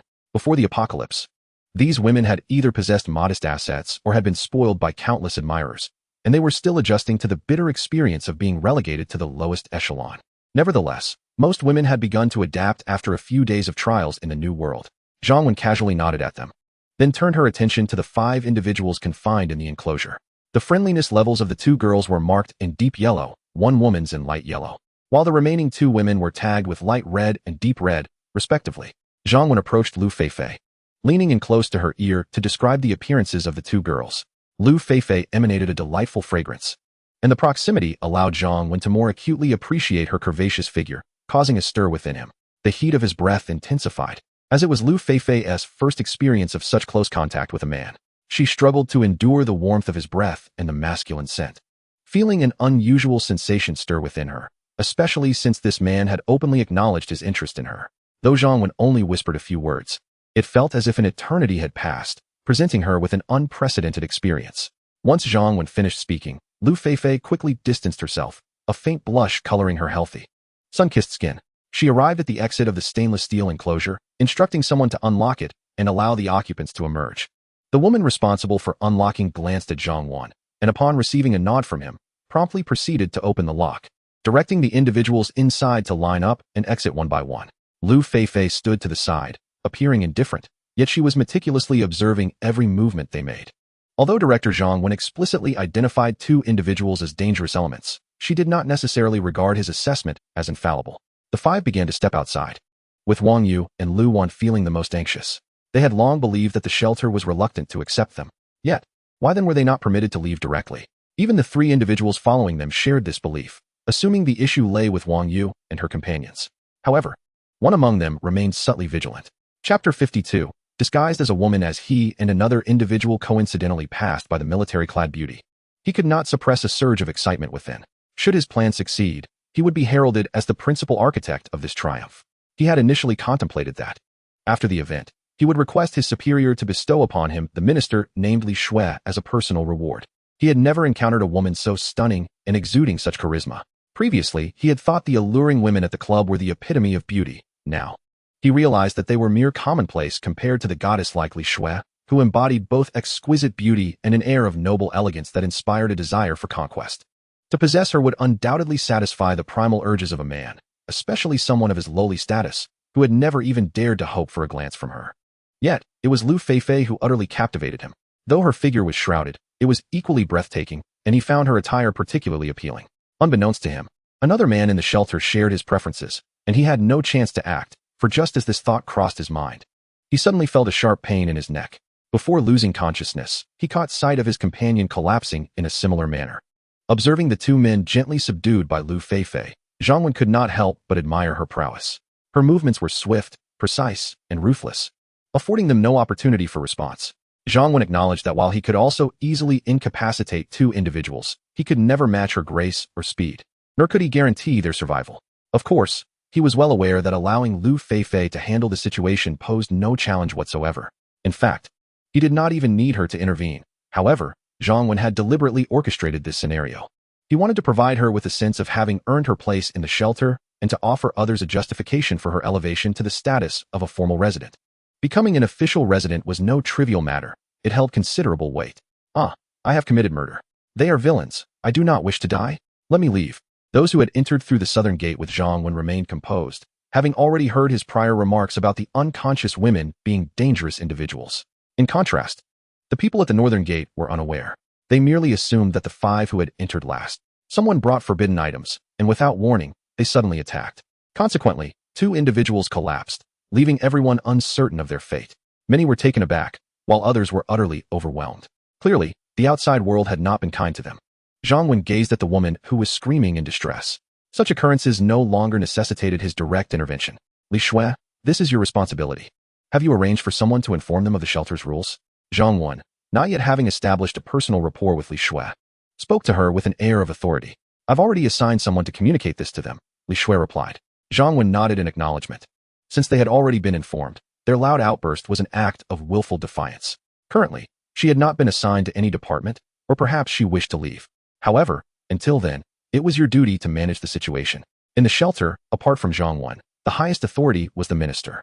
Thus, Zhang Wen decreed that any transgressions by departmental personnel would be addressed internally, with rewards and punishments managed accordingly. An oversight department would eventually be established to verify the outcomes of their actions. Zhang Wen had little interest in trifling matters, yet establishing authority was essential with every new arrival. Li Shui nodded and addressed a young woman.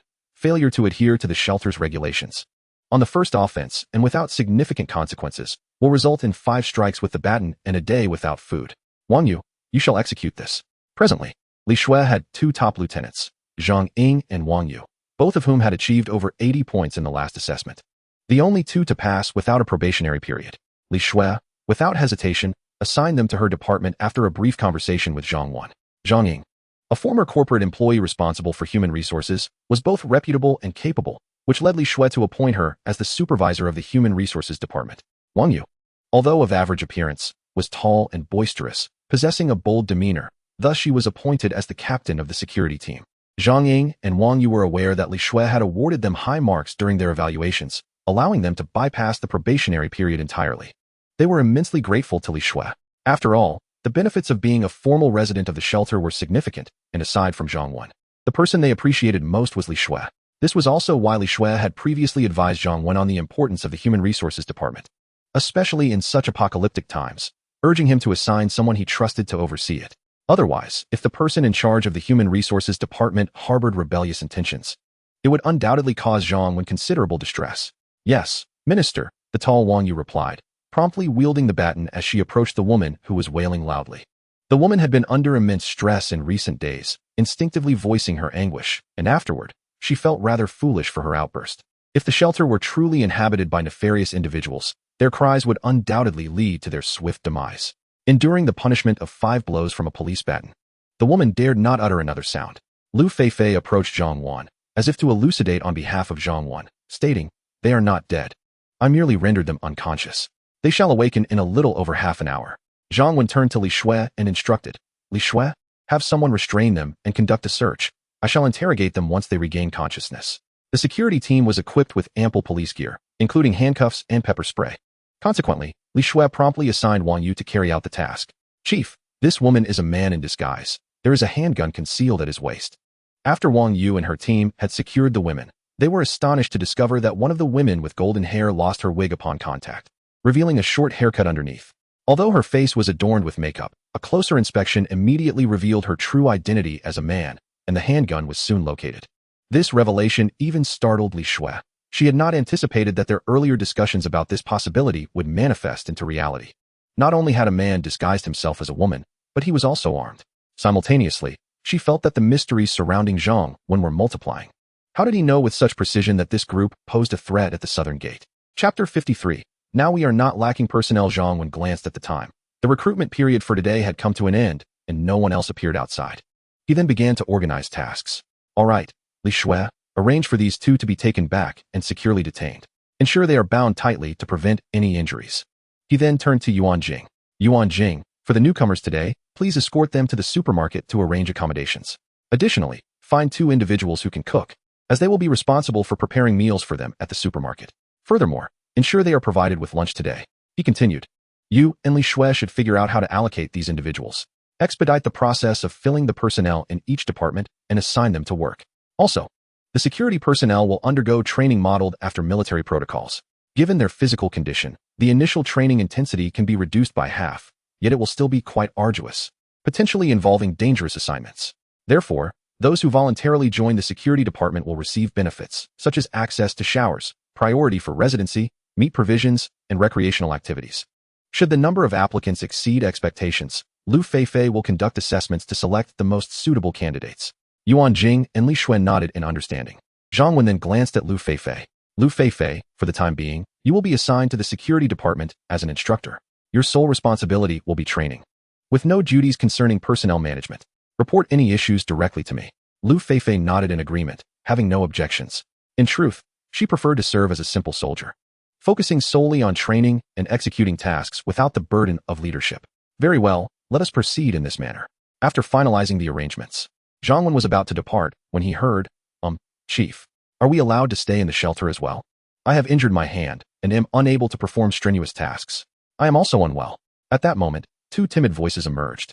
Zhang Wen glanced at the 2 young women who were cautiously observing him with hopeful eyes. They appeared quite youthful, reminiscent of freshly graduated students. One of the girls possessed an ordinary appearance, while the other had a more attractive face, albeit with a fuller figure.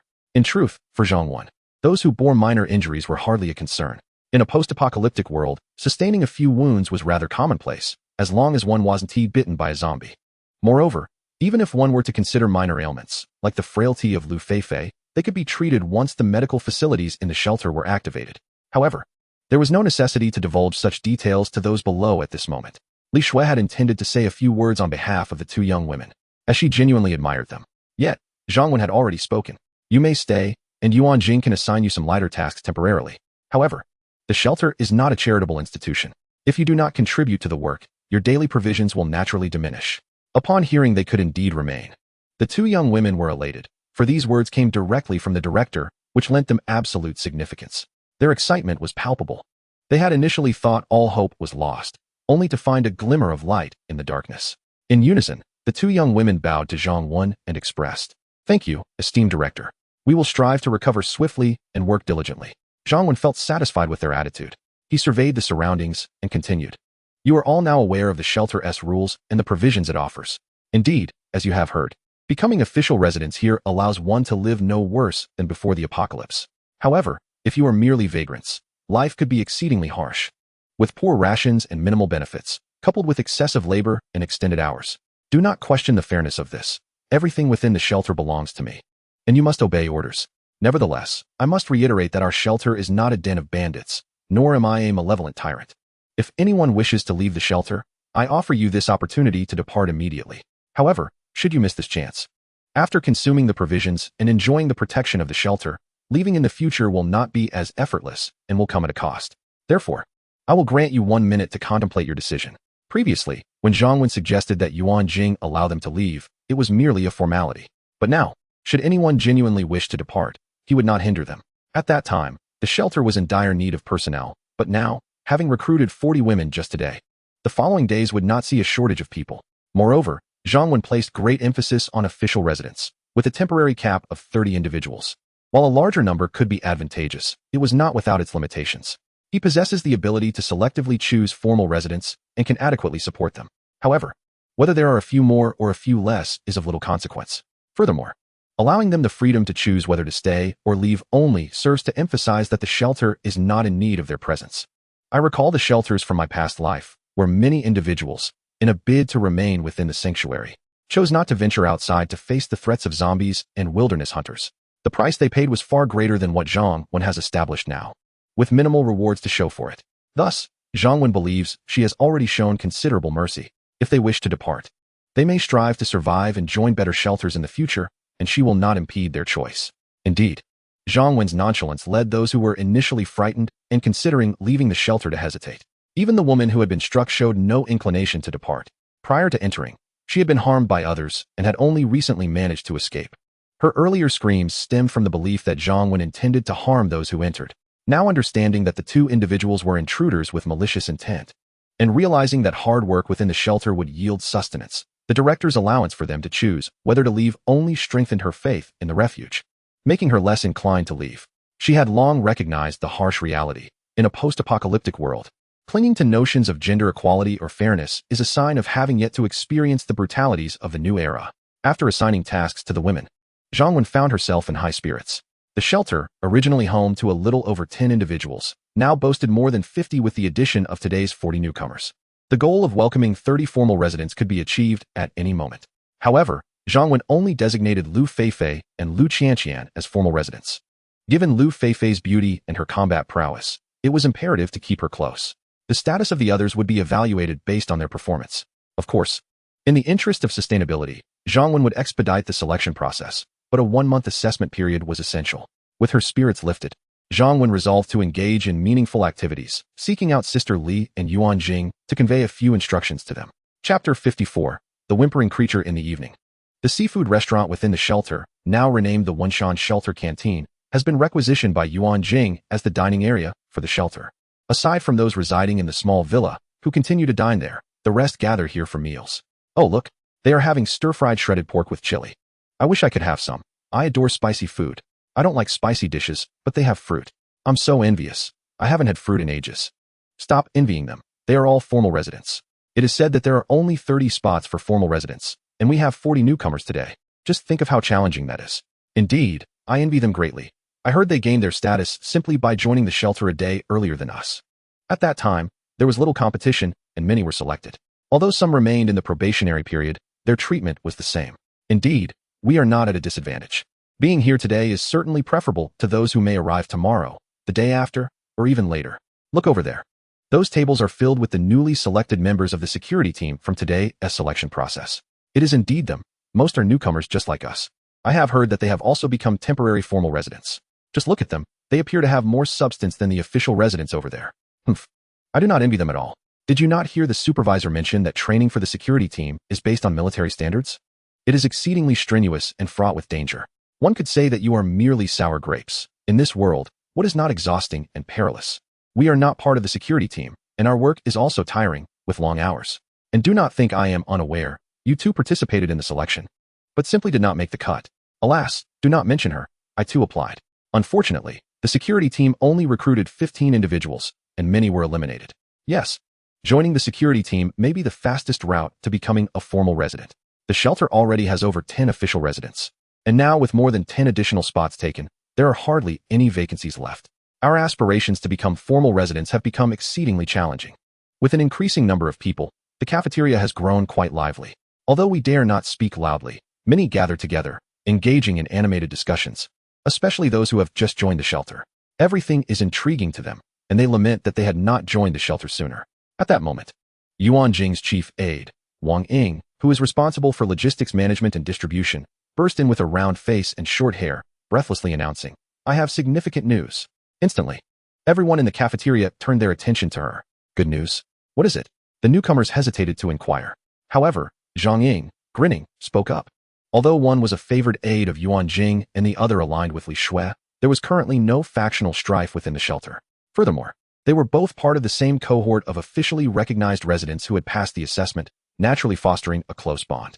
Wang Ying felt somewhat displeased by the nickname Zhang Ying had given her, considering it to lack creativity, far inferior to the moniker she had chosen for Zhang. "Firefly, do you wish to know? Give me your fruit from today, and I shall tell you," Wang Ying said with a smile. Zhang Ying rolled her eyes at Wang Ying, retorting, "You silly winner, do you expect others to be foolish alongside you? It is not just me who is curious. Why should I give you my fruit?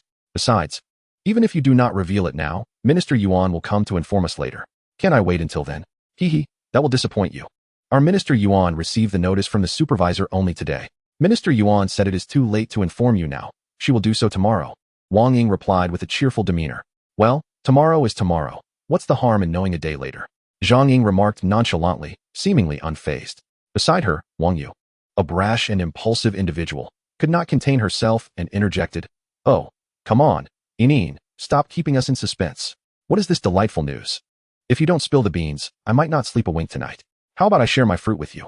As she spoke, Wang Yu extended her fruit towards Wang Ying, who had a preference for meat and showed little interest in fruit compared to other women. "Oh yeah, you are far too generous. I merely desire fireflies, not your fruit. Even if you withhold it, I shall still inform you," Wang Ying replied graciously. Although her hands swiftly accepted the fruit offered by Wang Yu pouted, "Who doesn't he know that you, with your round face, are always keen on getting something for nothing?" Despite her penchant for jokes and minor gains, Wang Ying was also known for her warmth and generosity, diligently carrying out her responsibilities. Otherwise, Yuan Jing would not have placed such trust in her. Wang Ying leaned closer to Wang Yu, ensuring no one was eavesdropping, and whispered a few words into her ear. "Is it true? Can we bathe tomorrow?" Just as Wang Ying finished her hushed comments, Wang Yu's voice erupted. Wang Ying was at a loss for words, wondering when they had agreed to keep quiet. "You tall girl, is that all you've grown? Bathe? Really? How could there possibly be water for bathing when we barely have drinking water? I witnessed countless people fighting over a single bottle of mineral water when I was outside. How could we possibly have enough for bathing?" "Exactly. I could believe that the director and the minister might get a bath, but how could we?" The entire cafeteria buzzed with excitement at Wang Yu's proclamation.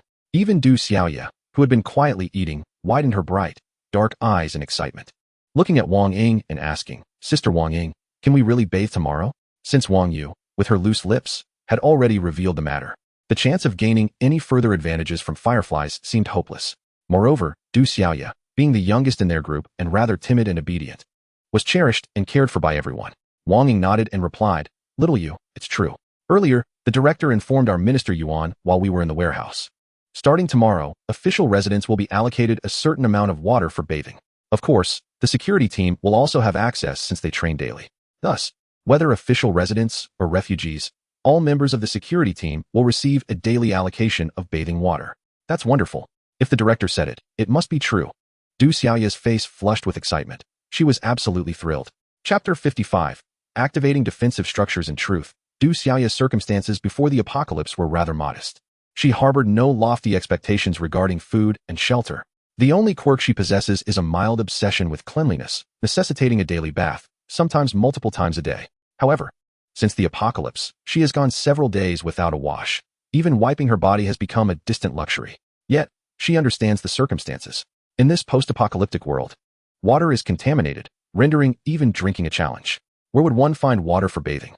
Nevertheless, in Du Xiaoye's heart, the director is an omnipotent being. His words have never faltered and are destined to come to fruition. Thus, she feels an exhilarating thrill at this moment. While Du Xiaoye is filled with excitement, Zhang Ying remains cautious. She ceases her jesting and earnestly asks, "Wang Ying, did you hear correctly? This is no trivial matter. Are you certain the director said we would all bathe tomorrow? Wang Ying shoots her a vexed glance. Do you think I would dare to speak recklessly about such matters? Not just me. Even Minister Yuan Wunti utters such a thing without the director's word. Zhang Ying, incredulous, replies, is it truly genuine? In fact, the shelter is not devoid of water, but that water is reserved for survival. Could the director truly intend for it to be used for bathing? Wang Ying affirms seriously. Indeed, it is authentic, and he has stated explicitly that not only will we bathe tomorrow, but we can also wash every other day henceforth. Now, Zhang Ying is at a loss for words. If that is the case, her prior assumptions are incorrect. Even if they utilized all the water in the shelter, it wouldn't allow for many baths. Could the director possess an alternative solution? After dinner that evening, Tang Xian and Li Shui head to the gym while Yuan Jing accompanies her daughter to study. Despite the apocalypse, Yuan Jing remains steadfast, teaching Xiaotong Yao for an hour each day. As for electricity, only the small villa within the shelter has lighting, provided by a generator discovered in the shelter. However, to conserve diesel, it is used merely for brief illumination, rendering other high-power appliances out of the question. Recalling that night spent exercising with Tang Xian, the softness of her perfect form, the delightful sensation, and the ultimate service, Zhang Wen feels a surge of warmth in his heart. He loves working out, it brings him health and joy. Yet, contemplating the afternoon's interrogation, he decides to first inspect the walls before surprising them later. In the afternoon, Zhang Wen had interrogated a man dressed as a woman and another female accomplice. They revealed they were from a nearby upscale club, sent by their boss to infiltrate and gather information. Furthermore, their boss planned to dispatch a locksmith that night to covertly make contact. If the shelter poses minimal danger, they intend to mobilize their forces under the cover of darkness and seize control of the premises. Yet, Zhang Wen felt little concern at that moment. The shelter's main gate is not locked. No matter how skilled a locksmith may be, it would be futile. The surrounding wall is exceedingly high, making it exceedingly difficult for them to breach. Even if they managed to enter with tools, it would be a formidable challenge. In the sanctuary, no one could launch a surprise attack. The system would alert whenever someone approached the haven. Once inside, one could accurately ascertain their positions. Moreover, a skilled individual had recently joined the sanctuary, and with her prowess, Lu Feifei could handle any threats without requiring assistance. However, after dinner, Zhang Wen reconsidered his strategy. Passively waiting for the enemy to breach the sanctuary and retaliating only after being attacked was not in accordance with his nature. Although he harbored no fear for himself, the potential harm to his people was a significant loss. Hence, Zhang Wen resolved to ensure that no one could infiltrate the sanctuary. Stepping outside the villa, he approached the perimeter wall and mentally commanded, "System, activate the defense mechanism." The system acknowledged the command, deducting 300 vitality points. The defense mechanism of the sanctuary was successfully activated, and construction of defensive structures commenced. A subtle rumble echoed through the darkness as the system's notification chimed. Zhang Wen had not witnessed the precise construction of the perimeter wall previously, but this time, he was finally able to observe it.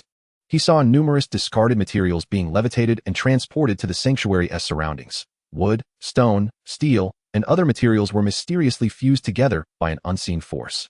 Soon, four towers rose slightly higher than the wall, their exteriors seemingly forged from steel, robust and imposing. At the apex of each tower, a dark aperture opened, allowing arrows to be launched outward. Simultaneously, a towering structure, more elevated than the arrow towers, gleamed with a metallic sheen in the heart of the sanctuary.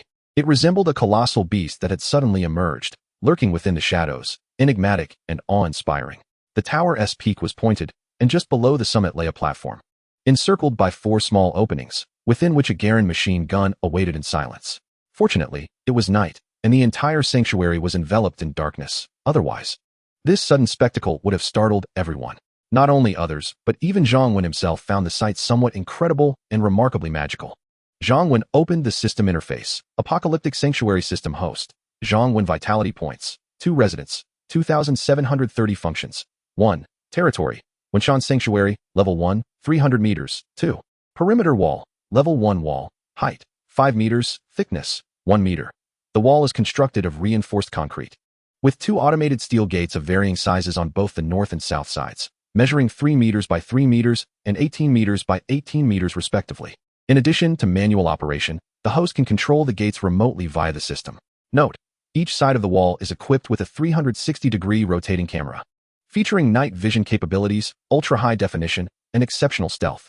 These cameras can only be accessed by the host through the system interface, allowing the host to monitor the surroundings within a 10-meter radius of the wall at any time. Furthermore, should anyone or any zombies enter this vicinity, The system will issue an alert, and the host can choose whether to disable this notification. Warehouse. Level 1, 300 cubic meters. Current supplies, 68 tons of food, others omitted. Defense, 4 arrow towers, 1 Garen machine gun. Arrow tower, maximum effective range of 300 meters, with a peak firing rate of 100 arrows per minute. Note, the quantity of arrows launched can be set, with a minimum of 1 and a maximum of 5 arrows per shot. Garen machine gun, maximum effective range of 1,000 meters, with a peak firing rate of 6,600 rounds per minute. Note, minimum firing rate is 2,000 rounds. Arrows, 1 vitality point can be exchanged for 100 arrows. Machine gun bullets, 1 vitality point can be exchanged for 2,000 bullets. Chapter 56, Lu Feifei Resident Management. Lu Feifei, 26 years old, specialties, combat, shooting. Loyalty, 70, Lu Qianqian, 10 years old, specialty, computers, loyalty, 65, others omitted. Medical, not activated. Territory division, not activated. Director's protection room.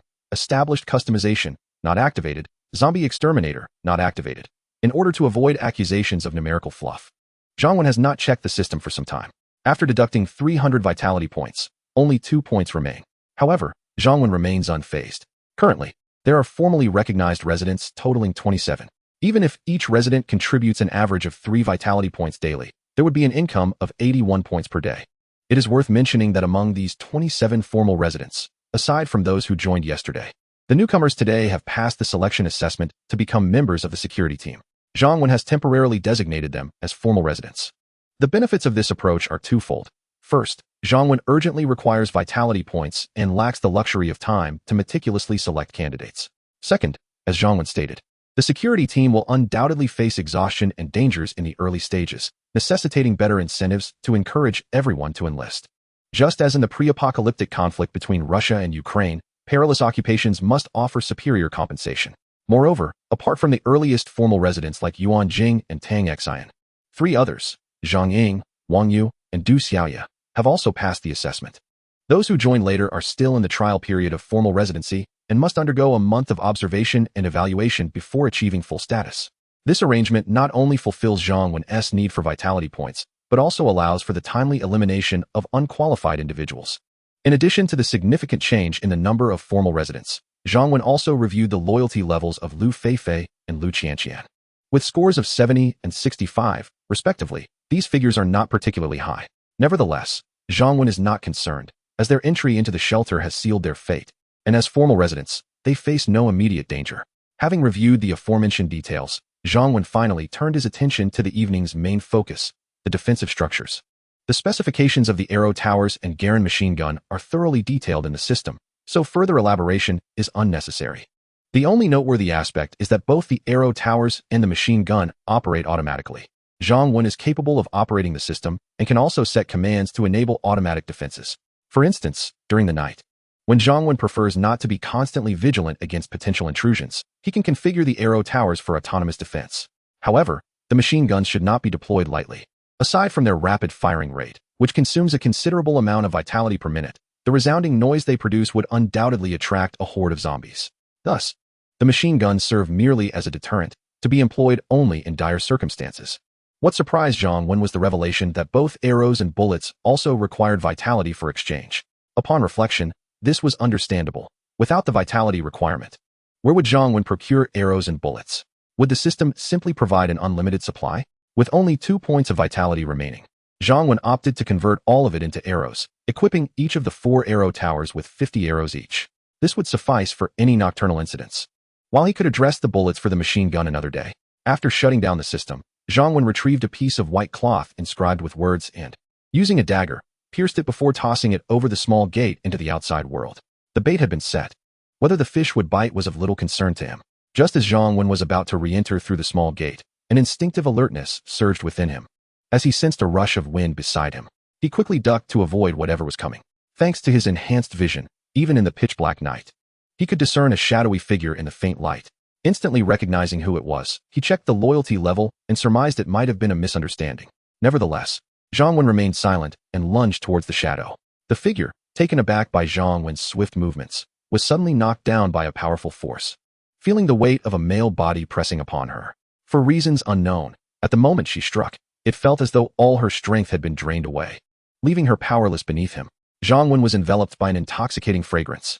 The perfection of her curves and the fullness of her chest evoking a profound sense of exhilaration within him. The height difference added an element of awkwardness, akin to an aircraft carrier encountering a storm and drifting near a harbor, almost feeling the warmth of the port. Is that you? I am Lu Feifei. Perhaps sensing Zhang Wen's presence or catching a glimpse of his outline, the woman pinned beneath him made no attempt to resist. Instead, her body trembled as if stung by a scorpion, her beautiful eyes widening in surprise, a vibrant flush rising to her cheeks. With her speaking up, Zhang Wen could no longer feign ignorance. Lu Feifei, what are you doing out here at this hour, attempting to ambush me? In the darkness, Zhang Wen could not see Lu Feifei's rosy cheeks, but he felt the warmth of her presence and the strange sensations that accompanied it. Lu Feifei hastily implored, Director, could you please get up? I will explain everything to you. Zhang Wenli, with an air of inevitability, replied, Of course I cannot. Who knows if you pose any danger? Or if you are an enemy lurking among us? Lu Feifei felt both embarrassment and anger, longing to resist, yet discovered that she could muster no strength whatsoever. What was happening? She had never encountered such a predicament before. Chapter 57. Tang Xian's grand feast. Feeling despondent, Lu Feifei could only hastily assert, Director, I truly did not intend to ambush you. I merely witnessed someone armed infiltrating the shelter today, fearing they might return under the cover of night. I ventured out to patrol. Upon seeing you enter from the wall, I mistakenly assumed you were an enemy, which prompted my actions. Zhang Wen chuckled inwardly, understanding the folly of excess. Having been reborn, he now realized that life must be savored slowly, and women are no exception. He released Lu Feifei and stood up, stating, Very well, I accept your explanation. However, the shelter has designated personnel to stand guard at night. While your intentions are commendable, you have your own responsibilities and duties. Henceforth, refrain from venturing out at night without my express command. At that moment, Lu Feifei felt her strength return. She swiftly rose to her feet and, somewhat perplexed, glanced at Zhang Wen in the darkness. Could it be that the director had employed some ability to render her powerless? Upon further reflection, she realized that there were no towering walls surrounding them. This solidified her conviction that it was not Zhang Wen's power at play, but rather a punishment from the system. Even if Zhang Wen had not evaded her earlier, she would have been incapable of harming him. Moreover, her actions were merely an unknowing assault born of misinterpretation, devoid of any malicious intent. Thus, the system had only temporarily stripped her of her strength. Once Zhang Wen expressed his forgiveness, the punishment would naturally dissipate. This elucidated Zhang Wen's emphasis on the importance of formal residence. He did not possess a domineering aura that compelled everyone to submit at his mere presence, nor did he wish to engage in any manipulative strategies. The formal residents were crucial not only for the vitality of the shelter, but also for its growth and his own governance, as they posed no threat to him and would not betray him, thereby alleviating his concerns and efforts. Take Lu Feifei, for instance. Even if she were more formidable than he, even if she were armed, he would have no apprehensions about her rebelling. Meanwhile, in a quaint villa, Tang Xian luxuriated in a warm bath, a serene expression gracing her face. Beside her sat a fine bottle of exquisite red wine and an array of delectable snacks. How long had it been since she had indulged in such pleasures? In that moment, she felt as though she had returned to her life before the apocalypse. Soon, a blissful smile illuminated her face, rendering her even more enchanting. Though the world had changed, her life remained as opulent as before, thanks to a man who treated her well. While the term love might seem overly sentimental, affection would be more fitting. Zhang Wen undoubtedly held an affection for her. Especially after just finishing her workout, she was brought here by Sister Li, who mentioned that Zhang Wen had prepared a gift for her. Upon discovering a bathtub filled with warm water, accompanied by red wine and delicacies, she realized that Zhang Wen had indeed remembered his promise from the afternoon. When Zhang Wen returned to the villa, he found Tang Xian alone in the hall, clad in a loose-fitting nightgown, engrossed in a book, with no one else in sight. Darling, you're back. You must be tired. Hurry and take a shower. I've saved the water for you. Tang Xian greeted him warmly upon seeing Zhang Wen. His gaze fell upon her. Even in a loose nightgown, her alluring curves were unmistakable. Her voice, unusually gentle and tinged with an enchanting allure, lingered in his mind. Zhang Wen felt a twinge of regret for missing their workout together, lacking motivation to exercise alone. He resolved to make up for it the next day. All right, I'll go take a shower. Zhang Wen nodded, preparing to head to the bathroom. At that moment, Tang Xian added, Darling, thank you for the gift. I absolutely adore it. I've prepared a feast for you, so do come to my room later. With a flirtatious smile, she rose and retreated to her room before Zhang Wen could respond. Zhang Wen chuckled to himself. Hadn't they just had dinner? Nonetheless, after his shower, he found his way to Tang Xian's room. A grand feast could be skipped, but surely there was something else more delightful awaiting him. Something that would linger on the palate far longer than any meal. Upon entering Tang Xian's room, The soft glow of the lights accentuated her fair complexion, making her appear exceptionally beautiful, and her perfect figure only heightened her allure. Noticing Zhang Wen's fiery gaze, a blush crept across Tang Xian's cheeks as she sweetly said, "Darling, you've come." Zhang Wen closed the door behind him with a smile. "With delicious food and a beautiful lady, how could I resist? Where's your feast?" Tang Xian's blush deepened, making her look even more enchanting as she replied, "Isn't it right in front of you?" Zhang Wen paused for a moment, then realized the folly of his thoughts. What grand feast could one expect at this hour? What could possibly be more delectable than what lay before him? He had previously refrained from rushing things, wanting to savor the experience slowly, but now that Tang Xian had opened her heart, he felt no need for restraint. He stepped forward, lifting Tang Xian into his arms, instantly feeling the alluring pressure against his chest. "Tang Xian, how did you achieve such a perfect figure?"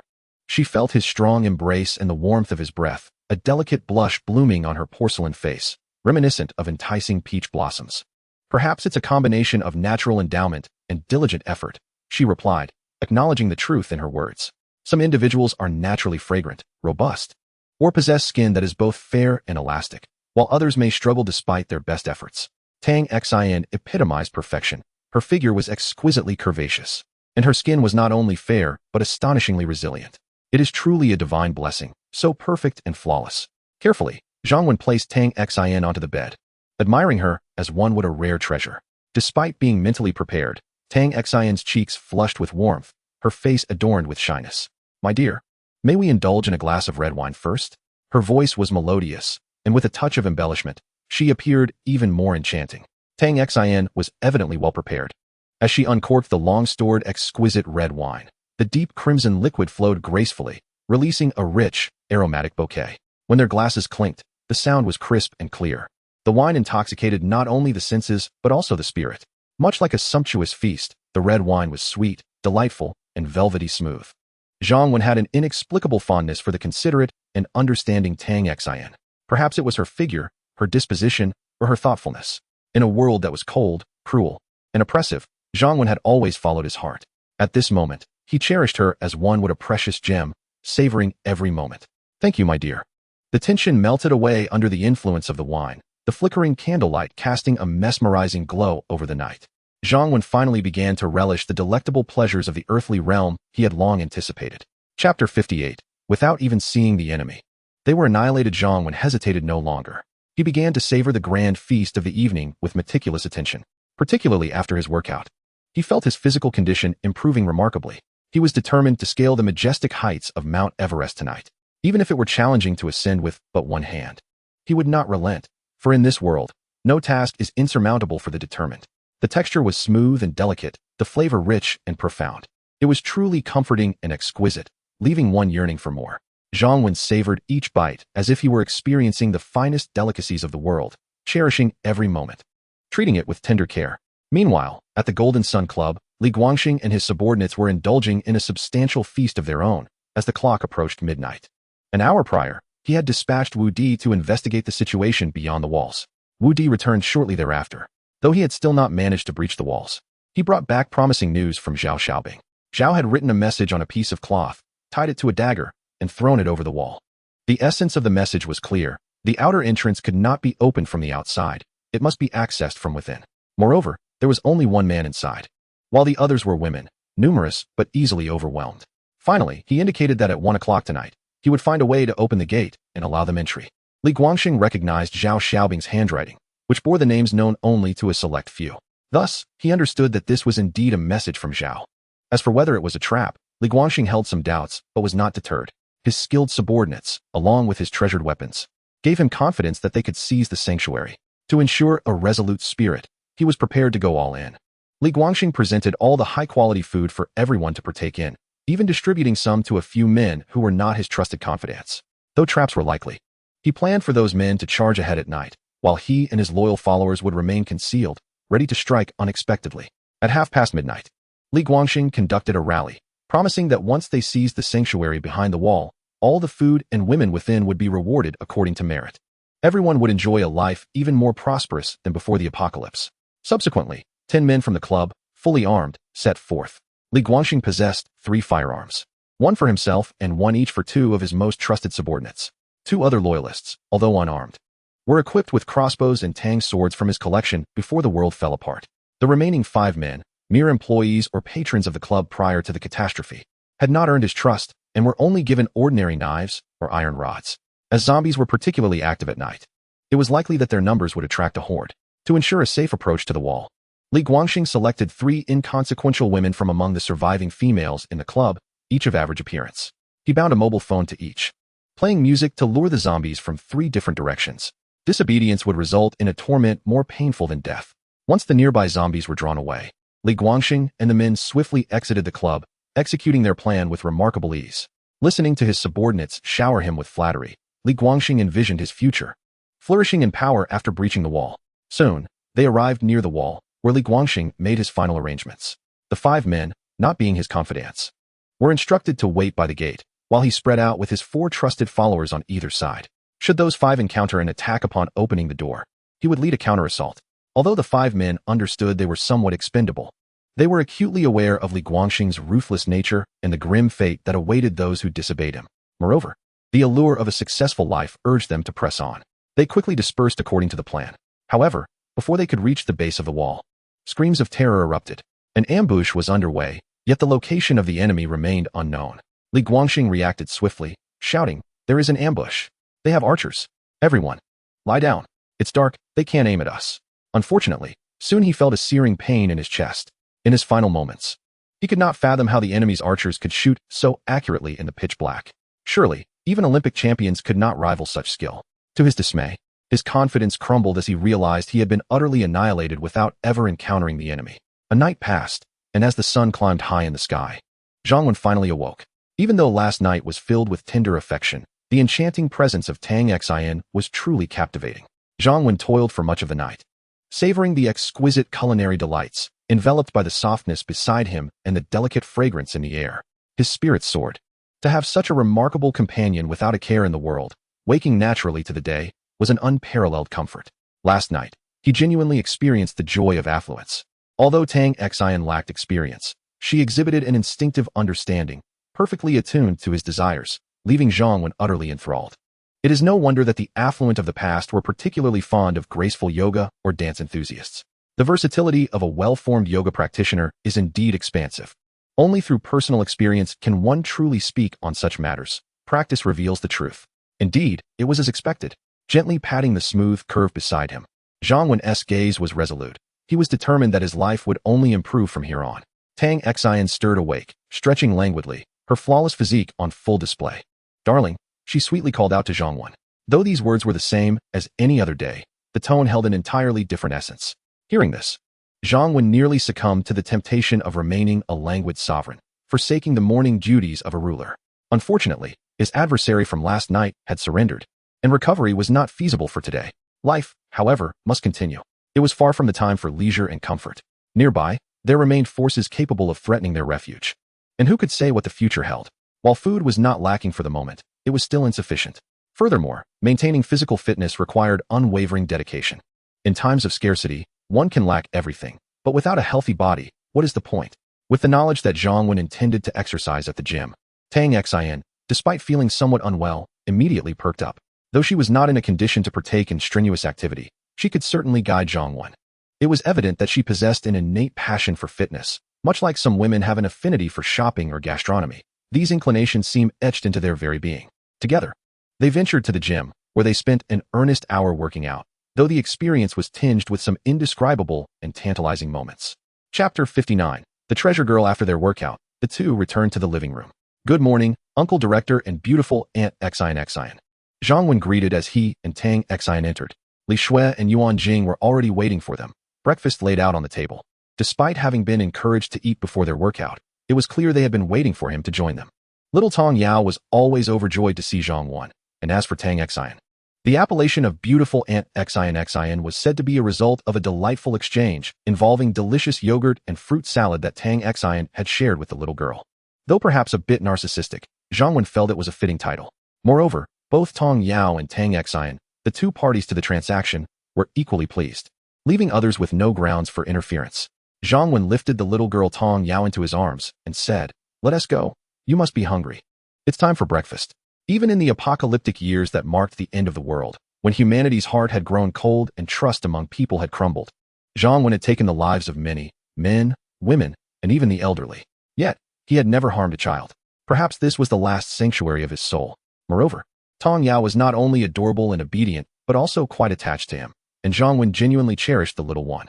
As she nestled against Zhang Wen's shoulder, her dark eyes covertly glanced in her mother's direction before whispering in his ear, "Uncle Director, can I have a bowl of rice noodles for breakfast today?" Zhang Wen, taken aback, replied, "Rice noodles? Of course. We have noodles and rice noodles every morning, don't we?" "Shoo, Uncle Director, keep it down. Mom can hear you," Tong Yao admonished, having intended to keep her request a secret until after breakfast. Just then, Yuan Jing shot a disapproving look at her daughter and said, "Keep it down? I've heard you already. Haven Tea, I told you that rice noodles lack nutrition? You must eat something nutritious in the morning. Aunt Lee's nourishing porridge and eggs are much better, both delicious and nutritious." Emboldened by Zhang Wen's presence, Tong Yao pouted defiantly, "But I want rice noodles. With some chili, that's what makes them tasty." Yuan Jing retorted, "You want chili? Aren't you afraid of an upset stomach? And there are no doctors around to help you if you fall ill. Look at the shelter. Many older girls hardly get enough to eat and have to go hungry. And yet you're being picky?" Tong Yao quickly protested, "I'm not being picky. I can alternate my meals. I'll have rice noodles today and porridge tomorrow." Zhang Wen couldn't help but chuckle at the mother-daughter duo. In truth, Yuan Jing's concerns were not unfounded. In the apocalypse, nutrition was a secondary issue. Falling ill was the real danger. However, Zhang Wen was not overly worried, as the medical system would eventually be activated to treat severe illnesses, albeit with a daily limit on patients. "All right, today we'll have rice noodles. Homemade food is unlikely to upset your stomach. Even if it does, I have medicine. If necessary, I can step outside and find a doctor," Zhang Wen declared with a smile, playfully pinching Tong Yao's tender cheek. "That's wonderful. I knew Uncle Director would be the best." Tong Yao cheered with glee. Yuan Jing shot Zhang Wen an exasperated glance. "Just indulge her, will you?" Zhang Wen smiled in response. "They say a son should be raised with hardship while a daughter should be raised in abundance. Although times have changed, we shouldn't forget the wisdom of our ancestors." After their meal, Yuan Jing turned to Zhang Wen and said, "About the bathing arrangements you mentioned yesterday. It seems the news has spread throughout the shelter. What do you plan to do? The hot water heater we found has about 500 liters of water. However, the 500 liters used for bathing the three of us yesterday is quite telling. Even if we only take showers like everyone else, averaging 15 liters per shower. The security team plus the official residents already number around 30. Each day requires approximately 400 to 500 liters of water, which is hardly sufficient for frequent bathing, making it rather impractical. If utilized for drinking, it could sustain us for a considerable duration." Clearly, Yuan Jing harbors concerns regarding the bathing situation. She fears that if the shelter's water supply is depleted, Zhang Wen would have to venture outside in search of more, a perilous endeavor. She would rather forego bathing altogether. Speaking of bathing, Zhang Wen suddenly recalled that he had yet to check the increase in vitality points for the day. He was uncertain whether the previous day's bathing had any stimulating effect on the women. He accessed the system, Apocalypse Shelter System Host, Zhang Wen vitality points, 152 residents, 2730, total population, 58, 1. Territory, Wenshan Shelter, Level 1 Territory, 300 meters, 2. Wall, Level 1 Wall, height, 5 meters, thickness, 1 meter. Yesterday, the total increase in vitality points amounted to 152. Distributed approximately as follows: Du Xiaoya, 18 vitality points Tang Xine, 15 vitality points Yuan Jing, 5 vitality points Li Shui, 5 vitality points Zhang Ying, 5 vitality points other 22 formal residents, 96 vitality points 31 vagrants, 8 vitality points observing the increase of 152 vitality points overnight. Zhang Wen felt a surge of joy, confirming his earlier suspicions. The knowledge that they could bathe indeed had a profound impact on the formal residents. Yesterday, aside from Yuan Jing and a few others, the average vitality points generated by most individuals hovered around 3. Today, however, many had achieved 5 vitality points, significantly elevating the average. What surprised Zhang Wen the most was Tang Xine's exuberant experience the previous night, which made her elevated vitality points quite understandable. But what was the deal with that student, Du Xiaoya? Why was she perpetually so animated, resulting in consistently high vitality points? She was truly a treasure of a girl. If all residents were like her, his upgrading time would be drastically shortened. Alas, it remained merely a thought. Furthermore, such high averages could not be expected every day. After all, Zhang Wen would not go out of his way to enhance their vitality points by constantly seeking to please them, which was unnecessary and utterly impractical. If vitality points increased slowly, he was willing to wait. Yet, he would never act against his conscience. In this lifetime, he aspired to live freely and joyfully. Nevertheless, he would strive to fulfill the promises he had made. Since he had proposed bathing, it was not acceptable to disregard it now that the vitality points had been acquired. Zhang Wen addressed the women. You may choose to soak or bathe. I will appoint someone diligent and capable from the formal residence to assist in the villa, as Sisterly cannot manage alone. He glanced at Yuan Jing and Tang Xian, then continued. As for the others, let us adhere to the original plan. The 30 formal residents and security team members will bathe daily on training days and every other day when not training. Regarding the refugees, bathing facilities will not be accessible for the time being. However, I am preparing to implement a points system within the shelter, allowing refugees to exchange points for bathing privileges in the future. What is this point system? Li Shui and Tang Xian, who were nearby, expressed their curiosity and inquired. Chapter 60. The point system. Yuan Jing was somewhat baffled, as she had not heard Zhang Wen mention this point system before. Zhang Wen nodded and explained to them. Currently, the shelter's process for becoming a formal resident primarily involves an assessment by the Human Resources Department. Those who achieve high scores in the evaluation may become formal residents or temporary formal residents, with the first batch nearing the limit of 30 formal residents. No new formal residents will be accepted for the time being. Of course, there will be an increase in the future, but that may not occur for another month. Thus, we have ample time to assess and select formal residents. After a brief pause, he continued.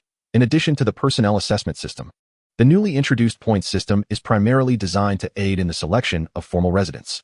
For instance, individuals who score highly in assessments and accumulate substantial points will be prioritized for formal residency. Points can be earned through various avenues, such as diligent work or notable achievements, recognized by leaders at a minimum of the ministerial level. Additionally, clearing zombies or resisting invasions in defense of the shelter will also yield points, among other activities. In simple terms, the personnel assessment system evaluates residents based on their character, capabilities, and loyalty, while the point system offers a more comprehensive and detailed approach. Factors such as work performance, talent, effort, and courage contribute to an individual's point total. Moreover, the food and living supplies for both refugees and formal residents are currently fixed. Naturally, some individuals desire better food and more supplies. Points can also be used for redeeming resources to enhance their living conditions. Points function similarly to currency prior to the apocalypse, albeit circulating solely within our shelter. For example, refugees receive daily meals that, aside from a bit of oil and salt, lack meat and seasoning. Such meals are devoid of flavor and richness. There are those who yearn for meat or flavorful condiments like pickled vegetables and spicy sauce. With the points system in place, they will have the opportunity to redeem the supplies they desire. After listening to Zhang Wen's explanation, Li Shui was the first to voice her approval. This approach is indeed commendable, as it will motivate them to work harder. They can attain what they desire through their own efforts, which is far better than the stagnant, unchanging situation we currently face. Yuan Jing agreed, but with a wry smile remarked, the idea is good. However, we currently lack electricity, and computers cannot be utilized. Relying solely on manual records for the point system will be somewhat cumbersome. Zhang Wen chuckled and replied, no worries, I will resolve this issue in due course. Initially, there won't be an excessive number of points. It's just to give them a glimpse of hope. Zhang Wen did not disclose to them that electricity would soon be restored in the shelter, promising them a delightful surprise in due time. Regarding the issue of water, arrangements must be made to collect containers capable of holding water within the shelter. Water will be available by tomorrow. Zhang Wen is eager to activate the zombie annihilation device, a feature he finds immensely enticing. Consequently, the activation of environmentally friendly infrastructure will have to be postponed. The water dilemma can only be temporarily alleviated by the rain expected the day after tomorrow. Although the shelter possesses a limited supply of water, it is replete with containers such as buckets, tanks, and bathtubs. However, despite the forecast of several hours of rain the following day, Zhang Wen understands that this rainfall will not significantly alter the water scarcity faced by the survivors. Two primary factors contribute to this predicament. First, the majority of individuals became aware, while the internet was still operational, that this calamity was primarily caused by rainwater, rendering all rainwater and tap water unusable. Second, a portion of the population remains trapped, unable to access the rainwater outside. Naturally, the circumstances of others do not concern Zhang Wen. The aforementioned factors pose no issues for him. Therefore, he is content to gather ample rainwater the day after tomorrow. Meanwhile, within the refugee dormitory of the shelter, as the number of inhabitants continues to grow, the official residents and refugees, although they dine together in a communal cafeteria, have their accommodations segregated. They reside in the same building, yet the refugees occupy the topmost floor, the sixth. This floor not only requires daily ascents and descents, but also consists of small single rooms, stripped of all furniture except for the beds, which have been confiscated. In contrast, the official residents enjoy far superior accommodations on the second and third floors, featuring one-bedroom apartments that include tables, chairs, and other furnishings. Overall, the treatment of official residents within the shelter is considerably more favorable. At the refugee dormitory assembly point, two women are quietly urging others, "Everyone, please hurry and come to collect today's water. We will soon gather downstairs." The consequences of tardiness were clearly communicated yesterday. Currently, Zhang Wen has implemented a management strategy for the refugees, selecting personnel from the earliest arrivals to assist Yuan Jing in overseeing all refugees. The two appointed managers include Wu Xuehua, the only individual who did not pass the previous assessment for official residence. Although she is somewhat older and has a reputation for being sharp-tongued, her prior experience in factory management and her early enrollment in the shelter, combined with her lack of mistakes, work to her advantage. The other woman, Li Fengxiang, in her 30s, is known for her commendable work ethic. Although she has faced penalties in the past, disqualifying her from the assessment for official residence and causing her to miss the opportunity to attain that status. Nevertheless, these are minor issues and do not impede their roles in management. Being appointed as managers among the refugees is quite commendable, as it entails significantly easier work and the occasional reward. Soon, 30 individuals gathered together. Originally, the refugee count was only 28, but Lu Feifei and Lu Qianqian, though official residents, received the same treatment as the refugees. Zhang Wen's objective is straightforward: to compel Lu Feifei to reach a compromise. Lu Feifei was naturally aware of Zhang Wen's intentions. However, as long as Zhang Wen did not coerce her, she would not abandon the sanctuary. For her sister desperately needed this safe haven. Today, in addition to the 30 residents, there was also Du Xiaoya, a formal resident, who had been assigned by Yuan Jing to temporarily care for the mobility-impaired Lu Qianqian. This task was rather effortless and could be seen as Yuan Jing's way of looking after her student. The refugees received no breakfast in the morning, but a bottle of water was distributed to them, which served as their sole source of hydration for the day. Whether they chose to consume it for breakfast or save it for later was entirely their decision. Wu Xuehua began distributing the water, and when she reached the Lu sisters, she handed a bottle to Lu Feifei. Just as she was about to proceed to the next recipient, Du Xiaoya interjected, "Sister Wu, why is only Feifei receiving a bottle? Her sister hasn't yet gotten one." A flicker of displeasure crossed Wu Xuehua's face. Ever since she had taken on the role of a minor administrator among the refugees, the women had typically addressed her as Sister Shui, but being called Sister Wu made her feel as though she were considerably older. Although Wu Xuehua felt irked, she dared not show her frustration towards Du Xiaoya, who, despite her youth and timid demeanor, was not someone Wu Xuehua could afford to antagonize. In this sanctuary, all individuals were informed that formal residents received the best treatment and held a higher status. The refugees were not at liberty to confront them openly. Deliberate bullying or troublemaking could lead to severe consequences, including potential expulsion from the sanctuary. Moreover, Du Xiaoya was not only a formal resident, but was also particularly favored by Minister Yuan Jing of the Logistics Department, which managed all refugees. Thus, unless Wu Xuehua had lost her senses, seeking trouble with Du Xiaoya was out of the question. With a smile, Wu Xuehua explained, "Xiaoya, I assure you, it is not my intention to mistreat the sisters. This was a directive from the director. Since Lu Qianqian has been specially approved to remain in the sanctuary, her treatment aligns with that of the refugees. Our conditions are incomparable to those of formal residents. Even if you do not work, you still receive ample nourishment daily.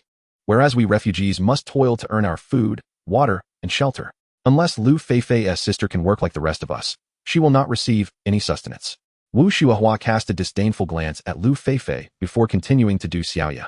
Furthermore, some individuals could have been living better lives, but unfortunately, they do not appreciate their circumstances. Who can they blame for their current plight? Du Xiaoya expressed her concern, saying, "But 2 bottles of water is far too little. And I heard that Feifei will also be training with the security team, requiring more water and food." Just then, Li Fengxiang approached, stating, "Xiaoya, rules are rules. If Lu Feifei is dissatisfied, she has the option to leave with her sister. If she possesses the capability, she can seek a better life elsewhere.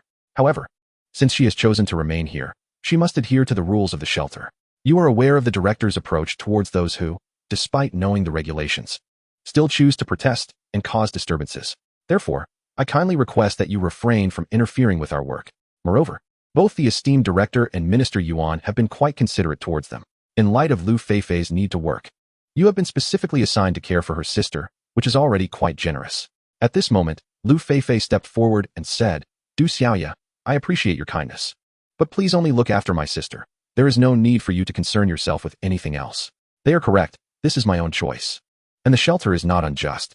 Du Xiaoya gazed at the ethereal Lu Feifei, feeling an undeniable envy in her heart. Sister Feifei is undeniably stunning and exceptionally capable. Alas, She must care for her disabled sister. Wu Xuehua, however, looked on with disdain, thinking to herself, what use is such beauty? If one's mind is troubled, they too shall suffer alongside us. She could not abide by the sight of such a beautiful yet pretentious woman. On the other hand, Li Fengxiang was more astute. Although she shared the same attitude and did not offer extra aid, she understood that Lu Feifei had declined the director's olive branch. The director intended to impose a slight punishment to make her life less comfortable, prompting her to reconsider. Yet, she knew the director still held a considerable interest in Lu Feifei. Otherwise, he would not have made exceptions for her. One day, when Lu Feifei comes to terms with her situation, she could very well become the director's wife. Thus, Li Fengxiang had to interpret the director's intentions, ensuring Lu Feifei faced challenges while maintaining professionalism and avoiding unnecessary conflict with her. Everyone noticed that the shelter had added several high towers. No one knew their purpose. While curiosity lingered, nobody dared to speculate freely.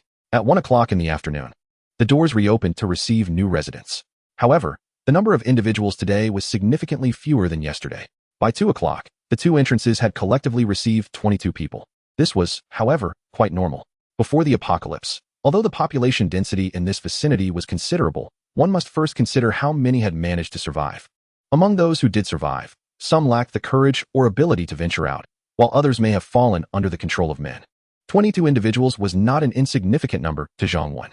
In truth, if one were to consider, Zhang Wen's 30 official residents had long since reached capacity.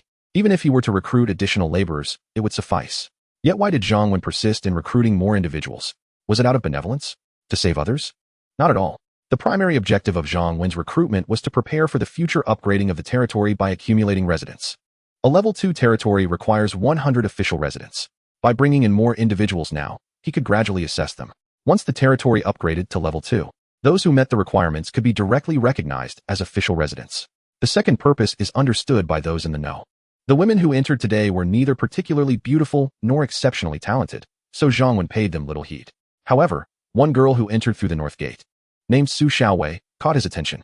Outside the walls, a sight of many lifeless bodies lay scattered, each having wielded weapons such as firearms and crossbows before their demise. Su Xiaowei believed these arms could prove advantageous for the sanctuary. Aware that they were prohibited from being brought inside, she nonetheless gathered them in her coat and placed them beneath the outer wall. Last night, Zhang Wen was cognizant of an impending invasion, yet the threat was swiftly neutralized. At that moment, engrossed in a lavish feast, he paid little heed to the occurrence. Although the sanctuary had acquired defensive capabilities, conventional weapons had diminished in utility within its confines. However, diminished utility did not equate to redundancy, particularly for firearms and crossbows, which must remain firmly within their grasp. After confirming Su Xiaowei's amicable standing, Zhang Wen ordered the gate to be opened, allowing her to retrieve the weapons. 3 handguns, 2 crossbows, and an assortment of knives were added to their arsenal. With these additions, the total number of firearms under Zhang Wen's control rose to 8, and the ammunition swelled to over 600 rounds. Su Xiaowei had thus made a modest contribution. At this juncture, the sanctuary had yet to engage with other factions, nor had it impeded exploration teams from venturing forth. Achieving merit was indeed a challenging endeavor. Naturally, Zhang Wen felt compelled to reward her appropriately. Consequently, Su Xiaowei boarded the last available train, becoming the final resident to fill the quota of 30, albeit with a probationary period of 1 month. Initially, the count of formal residents stood at 27. However, during midday, Yuan Jing mentioned that Li Shui had recommended 2 young women to her for employment.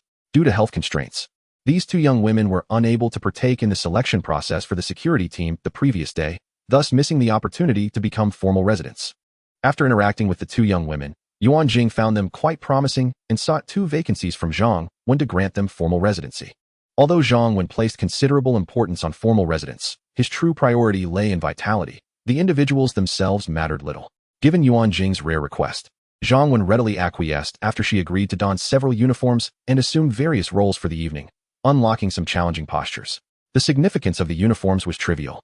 Zhang Wen primarily trusted her and Li Shui's judgment. Indeed, no deception. In Chapter 62, the women found a glimmer of hope. Yuan Jing informed Zhang Wen that the 2 young women he had encountered were none other than Wang Yu and Lu Wan, who had inquired about joining the sanctuary yesterday. Zhang Wen recalled the incident, but found the girls rather unremarkable. Their appearances faded from memory. Nevertheless, the fact that Li Shui had specifically recommended them to Yuan Jing, who in turn sought vacancies for them, piqued Zhang Wen's curiosity. Regardless, at noon, the count of formal residents stood at 29, and with Su Xiaowei's admission, they reached the full complement of 30. Of this number, however, Only 7 were truly formal residents. The remaining 23 were still within their probationary period. Their future contingent upon their performances. Upon hearing the news of Su Xiaowei, who had earned her status as the last official resident by surrendering weapons, the newly arrived 22 individuals, including Su Xiaowei herself, were left in a state of uncertainty. They believed that being an official resident merely meant the privilege of staying openly within the shelter. However, those who had entered before her but had not achieved official status gazed at her with envious eyes, their jealousy palpable. Some had failed their assessments, while others had not been selected by the security team.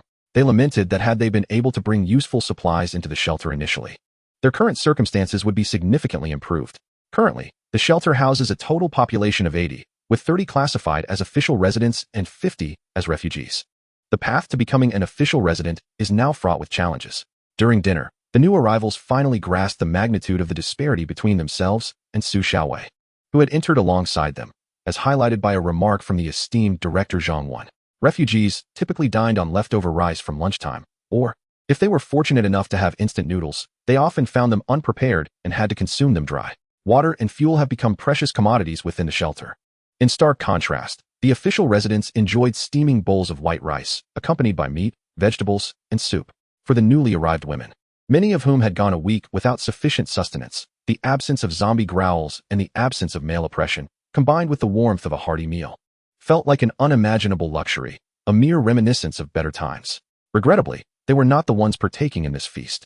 Alongside Su Xiaowei, Wang Yu and Lu Wan, both equally astonished yet blissful as they savored their delicious food, had never anticipated that as individuals with disabilities, they would be granted residence in the shelter.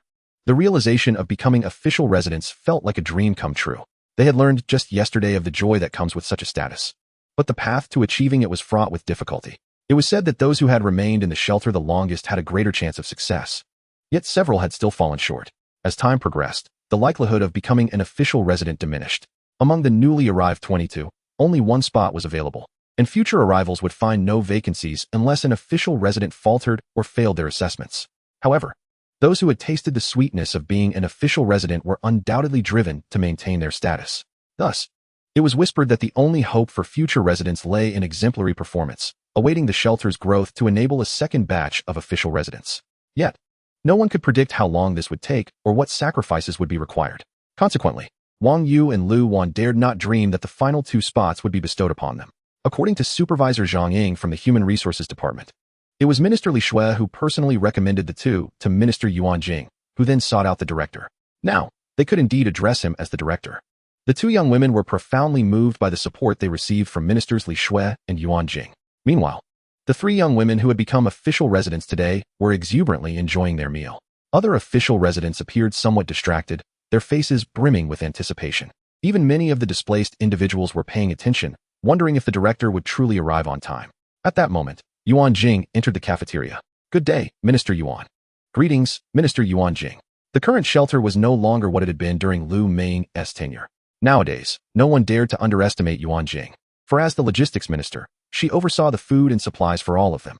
Yuan Jing surveyed the cafeteria filled with women, noting their sincere respect towards her, and felt a wave of nostalgia. She recalled Zhang Wen's words to Lu Meng back then. "Minister Yuan Jing is not remarkable.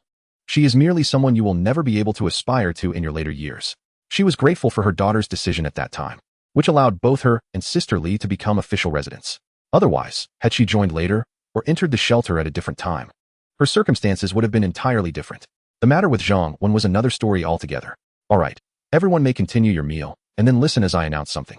Yuan Jing's demeanor remained gentle, though she could be stern when addressing those who erred. "The director has decided that, starting today, all official residents and members of the security team, during periods of intense training, will be allotted 15 liters of water daily for bathing.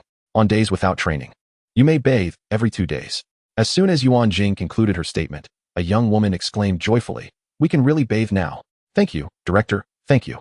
Minister Yuan, long live you both." The excitement among the women was palpable.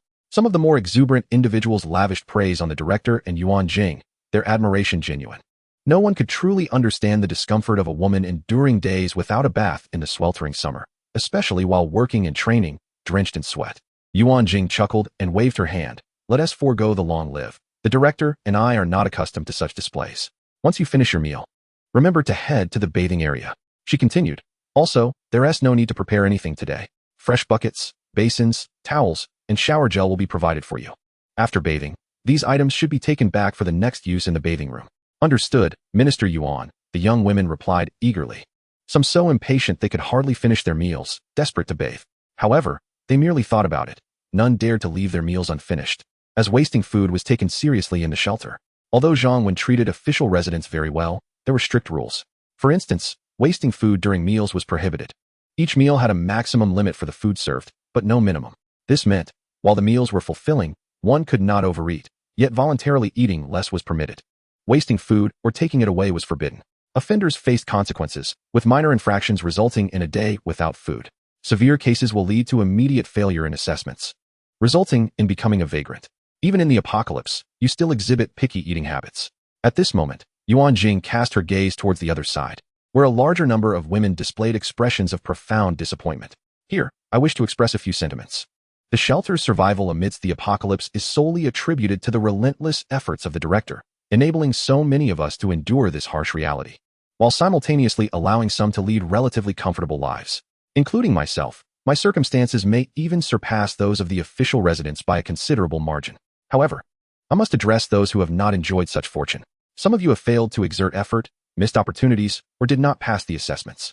Others have simply encountered misfortune by arriving too late. It is not the director's obligation to you. Do you believe your daily struggles warrant greater provisions and resources? I only hope you remember that all resources and food within the shelter belong to the director. He possesses the authority to allocate them as he sees fit. These provisions are of no concern to you. Should you find this unfair, know that the director has not compelled you to remain here. Looking around, the previously discontented faces of the vagrant women now displayed a sense of restraint. In truth, they understood the rationale. Even before the apocalypse, amidst countless billionaires, many still faced hunger. Who would pity whom? Their envy towards the official residents was palpable, wishing only for the director to slightly elevate their conditions. For instance, the opportunity for a single bath would be worth enduring a day of hunger. Furthermore, I must convey another piece of news that will undoubtedly disappoint those who are not official residents. The shelter will soon implement a point system. What does this entail? For instance, if you work particularly diligently and exceptionally, you may earn rewards in the form of points. Additionally, if there are intrusions by marauders or zombies, and you successfully eliminate a certain number, you can also earn points. Even valuable suggestions or inventions beneficial to the shelter will garner points. With these points, you may exchange them for food, resources, bathing facilities, and even medication. Moreover, although the shelter's official resident capacity is currently full, it will undoubtedly expand in the future. The scores from personnel assessments and individual point rankings will serve as critical criteria in determining your eligibility for becoming an official resident. Indeed, the announcement made by Yuan Jing instantly ignited a glimmer of hope within the eyes of all the vagrants.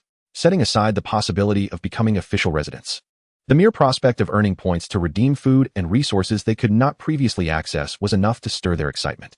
It felt as though life had regained a sense of anticipation. Chapter 63. Whose side are you on? Time flew by, and 2 days had passed in the blink of an eye. Early one morning, Zhang Wen rose from the warm embrace of his bed, only to find that Yuan Jing had already departed, leaving behind a lingering fragrance. Reflecting on the events of the previous night, Zhang Wen found himself lost in delightful reminiscence. Tang Xin had been recuperating these past 2 days, thus it was primarily Yuan Jing who kept Zhang Wen company during the evenings. Since the day before yesterday, Yuan Jing, in her quest to secure Wang Yu and Lu Wan's status as official residents, agreed to fulfill certain private conditions set by Zhang Wen. Last night, she honored her promise, adorning herself in sheer black stockings, high heels, and the uniform of a specific profession. To Zhang Wen's surprise, the woman, typically demure and graceful, exhibited an alluring side that was utterly captivating. It is no wonder that men are enamored with their wives, one who can elegantly navigate both the parlor and the kitchen, embodying the essence of a lady in public while exuding warmth at home. It also elucidates why, in the pre-apocalyptic world, many favored the aesthetic of ladies in high heels paired with black stockings. This look not only enhances a woman's mystique and sensuality, but also entices men. The remnants of last night's escapades, the scattered shards of torn stockings, must have been tidied away by Yuan Jing long ago. While the experience was undeniably pleasurable, it came at the expense of the stockings, indicating that if one were to venture outside the shelter to gather supplies, it would be prudent to stock up.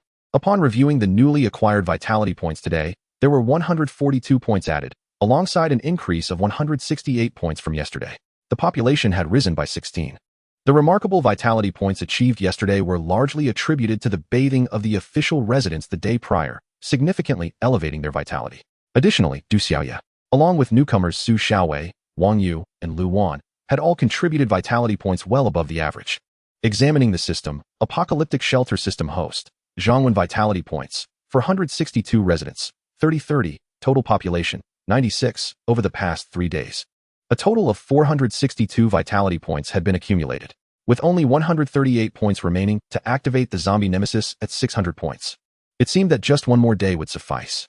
Zhongwen had initially anticipated a 5-day duration, but was pleasantly surprised to reach this milestone in 4 days.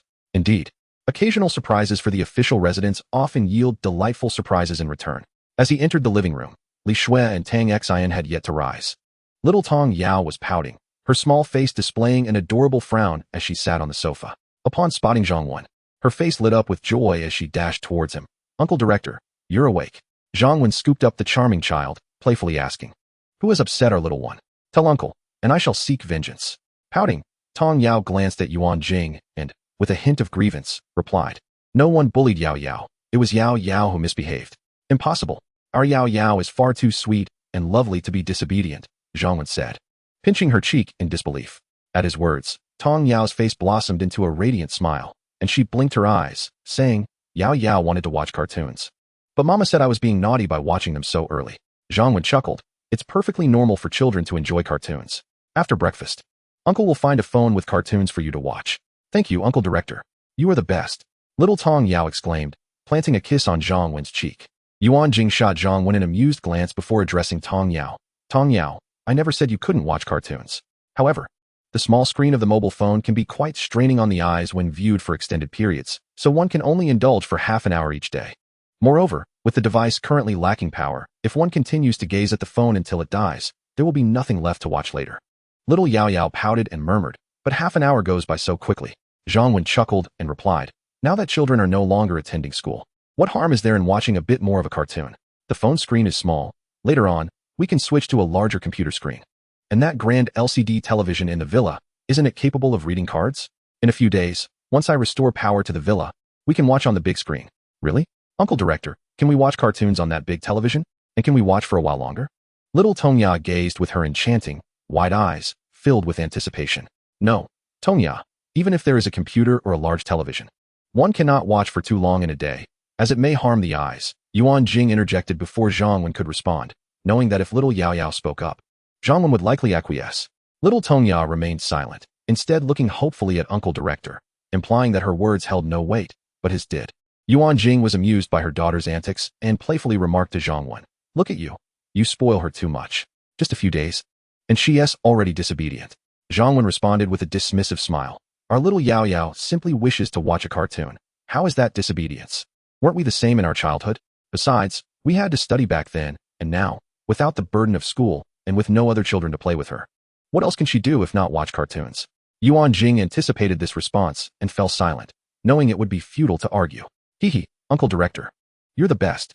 Little Tongya knew her mother would heed Uncle Director's words. Before long, everyone had gathered for dinner. After the meal, Zhongwen inquired of Yuan Jing, "How is the collection of water containers coming along these past few days?" Yuan Jing replied, "We have nearly gathered all the containers from the residential buildings, supermarkets, and shops. We've also identified several large stores for storage. But what do we need so many containers for?" Li Shui chimed in with a smile. "The containers are certainly for storing water or gasoline. However, since there isn't much gasoline in the shelter, it must be for water." Yuan Jing, somewhat puzzled, responded, "But we have nearly exhausted our search for water in the past couple of days. We don't lack containers to store it. Moreover, the tap water, even aside from its toxicity, has been cut off." Li Shui smiled and said, "The tap water may be gone, but there is still another source of water." "Another source?" Yuan Jing pondered. "From the sky," Li Shui succinctly replied. Yuan Jing suddenly realized, "You mean rain?" But this global disaster began with rain. Everyone knows it was the rainwater that carried the virus. What good would rain do? A hint of confusion crossed Li Shui's lovely face. "This is a question for our esteemed director. He must believe that this rain does not carry the virus. Of course, we shall not delve into whether the rainwater is contaminated or not. I am more curious about how you knew it would rain today." Li Shui gazed at Zhong, one with a look of curiosity. Zhongwen smiled and replied, "Li Shui, shouldn't you be more concerned about whether the rain carries any viruses? You haven't forgotten our wager, have you? If this rain proves to be virus-free and usable, you will have lost." Tang Xian, standing by, fanned the flames, saying, "Don't worry. As your referee, I'll keep track of your bet." Li Shue's cheeks flushed slightly as she shot a glare at Tang Xian. "Whose side are you on?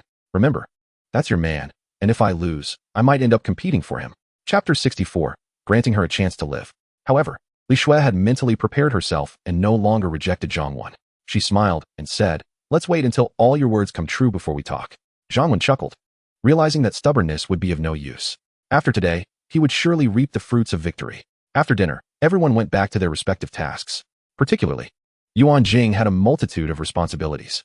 For instance, the supermarket now served as a logistics warehouse, with daily incoming and outgoing supplies.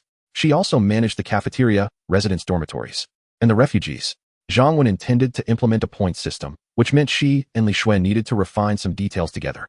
Despite her heavy workload, Yuan Jing had the largest team and had promoted several capable individuals, such as Wang Ying, Wang Yu, and Lu Wan, who were all quite competent.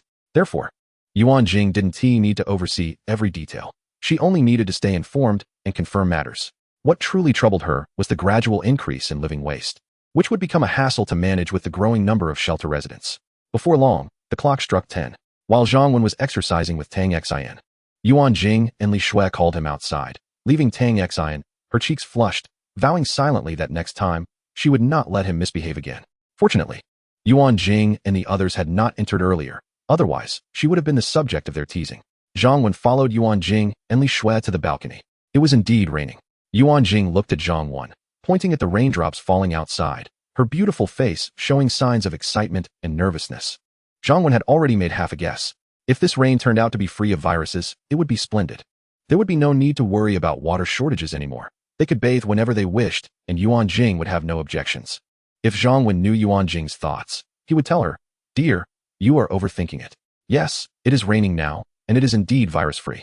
However, relying entirely on rainwater in the long term is unrealistic."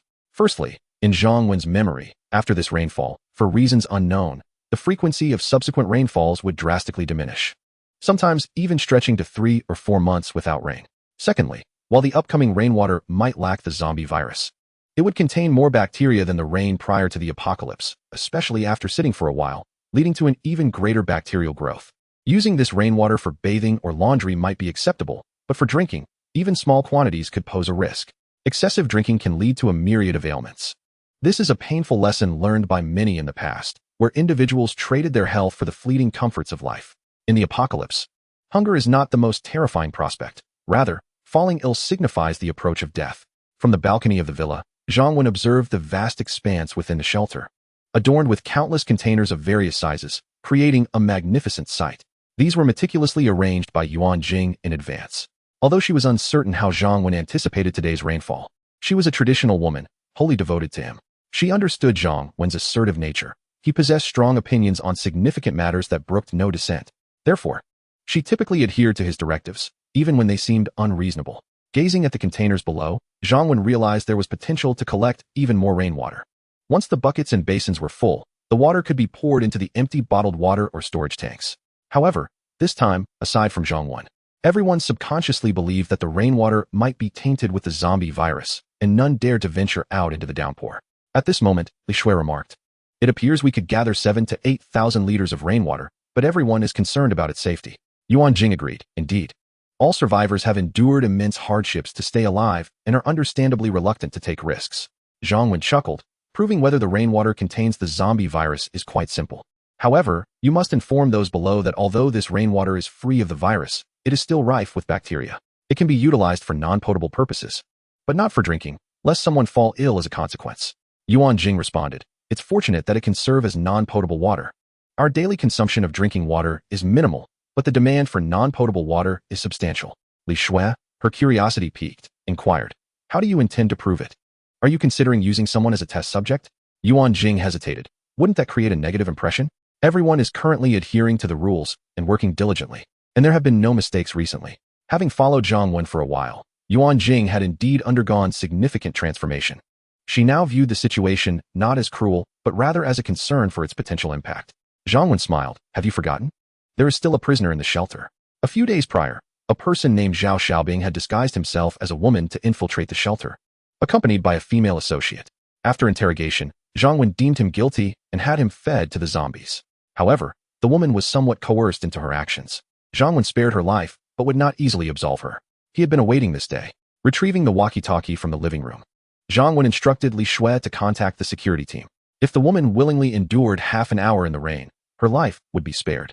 After a moment's contemplation, Li Shui complied, still willing to place her trust in Zhang Wen. Even if he was mistaken, the woman was still an adversary. Though she felt some sympathy for her plight, the fate that awaited her and her comrades had they overtaken the shelter was all too clear. At that moment, no one would extend their sympathy. After enduring the trials and tribulations of the marketplace for so long, Li Shui had encountered her fair share of naive innocence, and thus felt no discomfort. Had it been Tang Xin, the scenario would likely have been different. Neither before nor after the apocalypse had she experienced much darkness. Her sole passion remained fitness. This was precisely why Zhang Wen had refrained from placing her in charge of the shelter. As long as she maintained her innocent spirit, it was not necessarily a negative trait. Soon enough, Li Shui alerted the security team, who promptly proceeded to the woman's confinement room. Zhang Wen's directive was clear: allow the woman to choose her fate. Should she consent to become a test subject, she would have a chance at survival. If she refused, the security team would enforce compliance. The woman, though frightened, displayed a modicum of intellect and opted to agree, recognizing that refusal would mean certain death. Thus, with the gaze of the entire shelter upon her, she slowly stepped into the downpour. Half an hour later, the woman returned, showing no immediate signs of abnormality. To err on the side of caution, the security team handcuffed her and isolated her in a room, while arranging for constant surveillance to ascertain whether she had turned into a zombie. Chapter 65. A drafty little jacket. A night passed, and the dawn greeted them with bright sunlight. Following yesterday's rain, the shelter had paused its recruitment efforts. Naturally, with the downpour, no one dared venture outside. Moreover, the women from the vicinity who could come had already arrived. Continuation of recruitment would yield minimal results. However, the vitality index had increased by 143 points, reaching a total of 605. At last, it was possible to activate the zombie slayer physique function. Zhang Wen had awaited this day for a considerable time, finally able to venture outside with relative safety. Of course, during the first tier, they only had 3 hours of safety each day, necessitating vigilance. Nonetheless, 3 hours each day allowed for numerous activities, starting with filling up their system warehouse. With provisions at home, one could remain untroubled. Although survivors had been active outside for several days, their endeavors were limited to searching through secluded convenience stores. The larger supermarkets and bustling markets were teeming with zombies. And who among the general populace would dare to court death? Yet, these were the very locales where Zhang Wen could roam freely. The greater the number of zombies, the safer he felt, for fewer survivors would venture into such perilous areas. Previously, Zhang Wen had only engaged in zero-cost purchases within his shelter. In the future, he could explore the entire city for such opportunities. What a thrill! Just as he deducted 600 vitality points to activate the zombie slayer physique function, Yuan Jing burst in with excitement, exclaiming that the woman from yesterday had not turned into a zombie and was doing quite well. Zhang Wen had anticipated this outcome, smiling as he replied, "How much rainwater did we collect yesterday?" Yuan Jing cheerfully remarked, "There should be over 8,000 liters, which will last us a considerable time. And we can collect more during the next rainfall." Zhang Wen refrained from dampening her spirits, pondering the rarity of such rainfall in the future. Although 8,000 liters seemed ample, considering that before the apocalypse, an individual consumed approximately 3 tons of water monthly, and with nearly 100 individuals in the shelter, this amount would scarcely suffice for a day. After some contemplation, Zhang Wen proposed the idea of giving everyone in the shelter a bath that evening, allowing them to change into fresh garments. Otherwise, the entire place would soon become overwhelmingly odorous. Rainwater in this post-apocalyptic world was non-potable and best not stored for extended periods. Thus, he saw it as an opportunity to uplift the morale of the women in the shelter. After all, if most of the women were filthy and malodorous, it would be a burden for him and the others when interacting with them. Though bathing 100 people would require a significant quantity of water, Yuan Jing, feeling rather affluent, readily agreed without a second thought. "By the way, how is the points system and the redemption list coming along?" she inquired, presenting Zhang Wen with a notebook. "I've prepared it nearly to completion. The redemption list is also organized, encompassing the major categories you mentioned. Please check if there are any issues." Zhang Wen took the notebook and glanced through it, making a few modifications to the lower-tier redemptions. "All right, let us proceed with this for now. Have a copy transcribed and posted in the cafeteria." "Sure, I'll arrange that immediately." After discussing business, Zhang Wen embraced Yuan Jing's voluptuous form, playfully noting, "I prepared another color of stockings for you. Why didn't I see you last night? Be cautious during the day. Don't let Yao Yao catch sight of us." Despite having been together numerous times and acquiring a wealth of colorful knowledge under Zhang Wen's tutelage, Yuan Jing remained somewhat shy during daylight hours. She playfully escaped his embrace, mentioning, Yao Yao said she hasn't slept with her mother in days and wants to sleep with me. Zhang Wen responded, somewhat incredulous, what about Tang Xian? Yuan Jing giggled. I initially intended to send Tang Xian to find you, but Yao Yao was quite attached to her last night, so we all slept together. Zhang Wen felt a pang of silence at the revelation, gritting his teeth as he remarked, I believe you made a valid point last time. The practices of what children eat for breakfast and what cartoons they watch are detrimental, and we must resolutely put an end to them. Yuan Jing couldn't help but laugh, surprised by Zhang Wen's endearing side. After sharing a laugh, she playfully rolled her eyes at him, teasing, what does a child know? Why are you sulking over her? Zhang Wan, of course, was not genuinely sulking over the little girl, it was merely jest. At that moment, a cacophony erupted, resembling the sound of firecrackers. Zhang Wen's demeanor shifted immediately. Who dares to play with fire in the shelter? Fortunately, the noise was brief and soon dissipated. However, Zhang Wen remained uneasy and promptly accessed the surveillance system to check the perimeter of the walls. Thankfully, all appeared well. Although the thunderous sound of firecrackers certainly attracted a considerable number of zombies, it had only recently echoed, and thus many of the undead had yet to gather at the walls. Eventually, as the allure of the noise faded, they began to disperse once more. Nevertheless, the number of zombies surrounding the shelter had increased by at least 1 or 2-fold. Yuan Jing was taken aback and immediately expressed her concern. What was that sound of firecrackers? Could it attract zombies? Zhang Wen reassured her, saying, it's all right. The firecrackers didn't last long, so they surely won't draw many zombies. Come on, let us find out who has recklessly endangered us. Zhang Wen's fury was understandable. The shelter had clear regulations against creating noise. Several individuals had already been punished for loud outbursts. Zhang Wen's exaggerated reaction was intended to instill a sense of caution among them. It seemed they had yet to learn their lesson. Or perhaps they felt their previous punishments were too lenient. This time, regardless of who was at fault, Zhang Wen was determined to make them regret their actions. Zhang Wen and Yuan Jing hurriedly made their way to the scene, which was not far from the southern wall, now thronged with onlookers. Step aside. Who is it that wishes to court death? He barked as he approached. Upon seeing the director and minister Yuan Jing, the gathered women quickly parted to allow them passage. As they advanced, Zhang Wen noticed a young girl limping towards them, her face smeared with soot. Chapter 66. A proper reward for Wang Yu. Li Shui and several members of the security team soon arrived at the scene. Wang Yu? How could it be you? Yuan Jing immediately recognized the girl before Zhang Wen could speak, though she found it hard to accept. Wang Yu was the individual recommended to her by Li Shui, and she had subsequently been entrusted with significant responsibilities. Yuan Jing had high hopes for both her and another girl named Lu Wan. They had become official residents due to her sole request to Zhang Wen. How could it be Wang Yu? Did you set off the firecrackers? Zhang Wen's voice cut through the air, icy and accusatory. It wasn't me.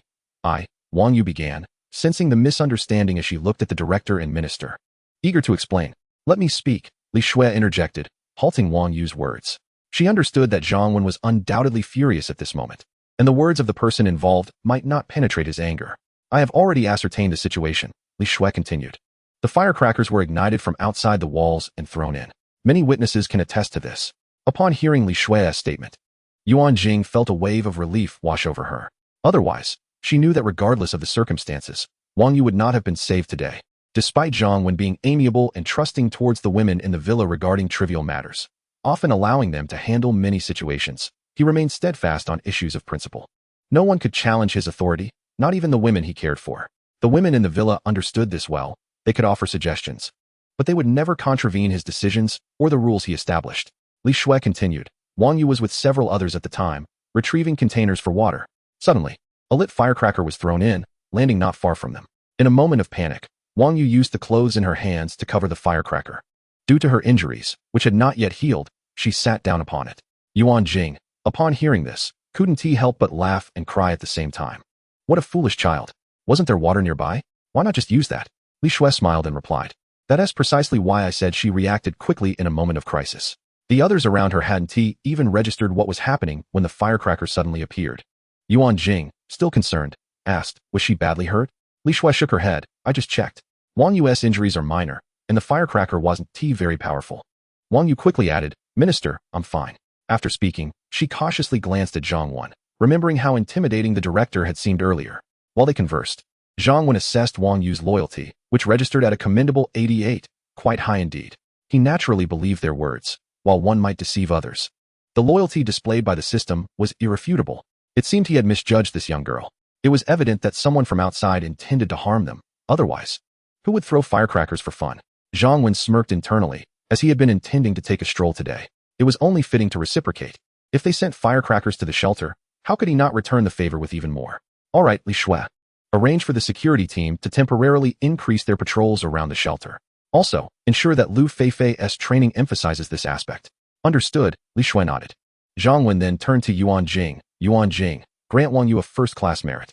Allow her to pass the formal resident assessment directly and reward her with 1,000 points. Very well, Yuan Jing agreed without hesitation. The shelter had become her home, a place she would defend with her life. Had it not been for Wang Yu's intervention, the consequences of a horde of zombies would have been unimaginable. Thus, she paid little regard to the material reward, especially since Wang Yu was someone she had always believed in. Zhang Wen was aware that the shelter had defenses in place, even if thousands of zombies approached. As long as they didn't breach a single point to create a wall of undead, they wouldn't penetrate the shelter. However, Wang Yu's actions were indeed deserving of significant recognition. Upon hearing that she had bypassed a month of assessment and officially became a resident, Wang Yu was immediately filled with excitement, exclaiming, "Thank you, Director. Thank you, Minister. I will strive to contribute to the shelter." Zhang Wen couldn't help but chuckle at her enthusiasm. Turning to Yuan Jing, he remarked, "Your subordinate is quite impressive. She speaks so formally." Yuan Jing smiled in response. She learned this after starting work, but she is genuinely a good person. Zhang Wen laughed lightly, but chose not to elaborate further. He wasn't overly concerned with such matters. The shelter was growing more crowded, and the only individuals he was truly invested in at present were a few in the villa and the Lu Feifei sisters. As the crowd dispersed, the atmosphere shifted. Lu Wan supported her friend back to their dormitory for some much-needed rest, a privilege granted to Wang Yu by Yuan Jing, allowing her a 2-day respite. "Congratulations, Ye. You have officially become a true resident of the sanctuary," Lu Wan remarked, her expression filled with envy as she observed her friend sprawled languidly on the plush sofa. Devoid of any pretense, Wang Yu waved her hand dismissively. "Comrade Erpeo, you must strive as well. If you fail the assessment, I shall not accompany you to endure hardships outside the sanctuary." Lu Wan scoffed. "Oh Ye, you've barely begun to enjoy a good life, and already you've changed your tune. Truly, no man is without fault." Wang Yu chuckled. "Indeed, but I am not a man after all." Lu Wan smiled before inquiring, "Ye, have you any idea how much one can exchange for those 1,000 points the director mentioned?" The implementation of a points system at the sanctuary had been hinted at for some time, yet specifics remained elusive, stirring her curiosity. Wang Yu rolled her eyes. "How could I possibly know? Regardless, I am content simply to have secured my status as a formal resident." Lu Wan nodded in agreement. "So am I. Reflecting on the days not long past, I feel extraordinarily fortunate now." Wang Yu grimaced slightly. "Do not even mention those days. Even before the apocalypse, life was not notably better. Back then, to save money, we couldn't even afford to rent a 1-bedroom apartment together. We had to settle for separate small rooms. Every month was a struggle, toiling away at work while enduring frustrations, barely scraping by." She paused before continuing. "Now, life is splendid. We work leisurely without the burdens of mortgage, rent, or food and communication expenses, and we have no work-related stress or the need to squeeze into crowded subways."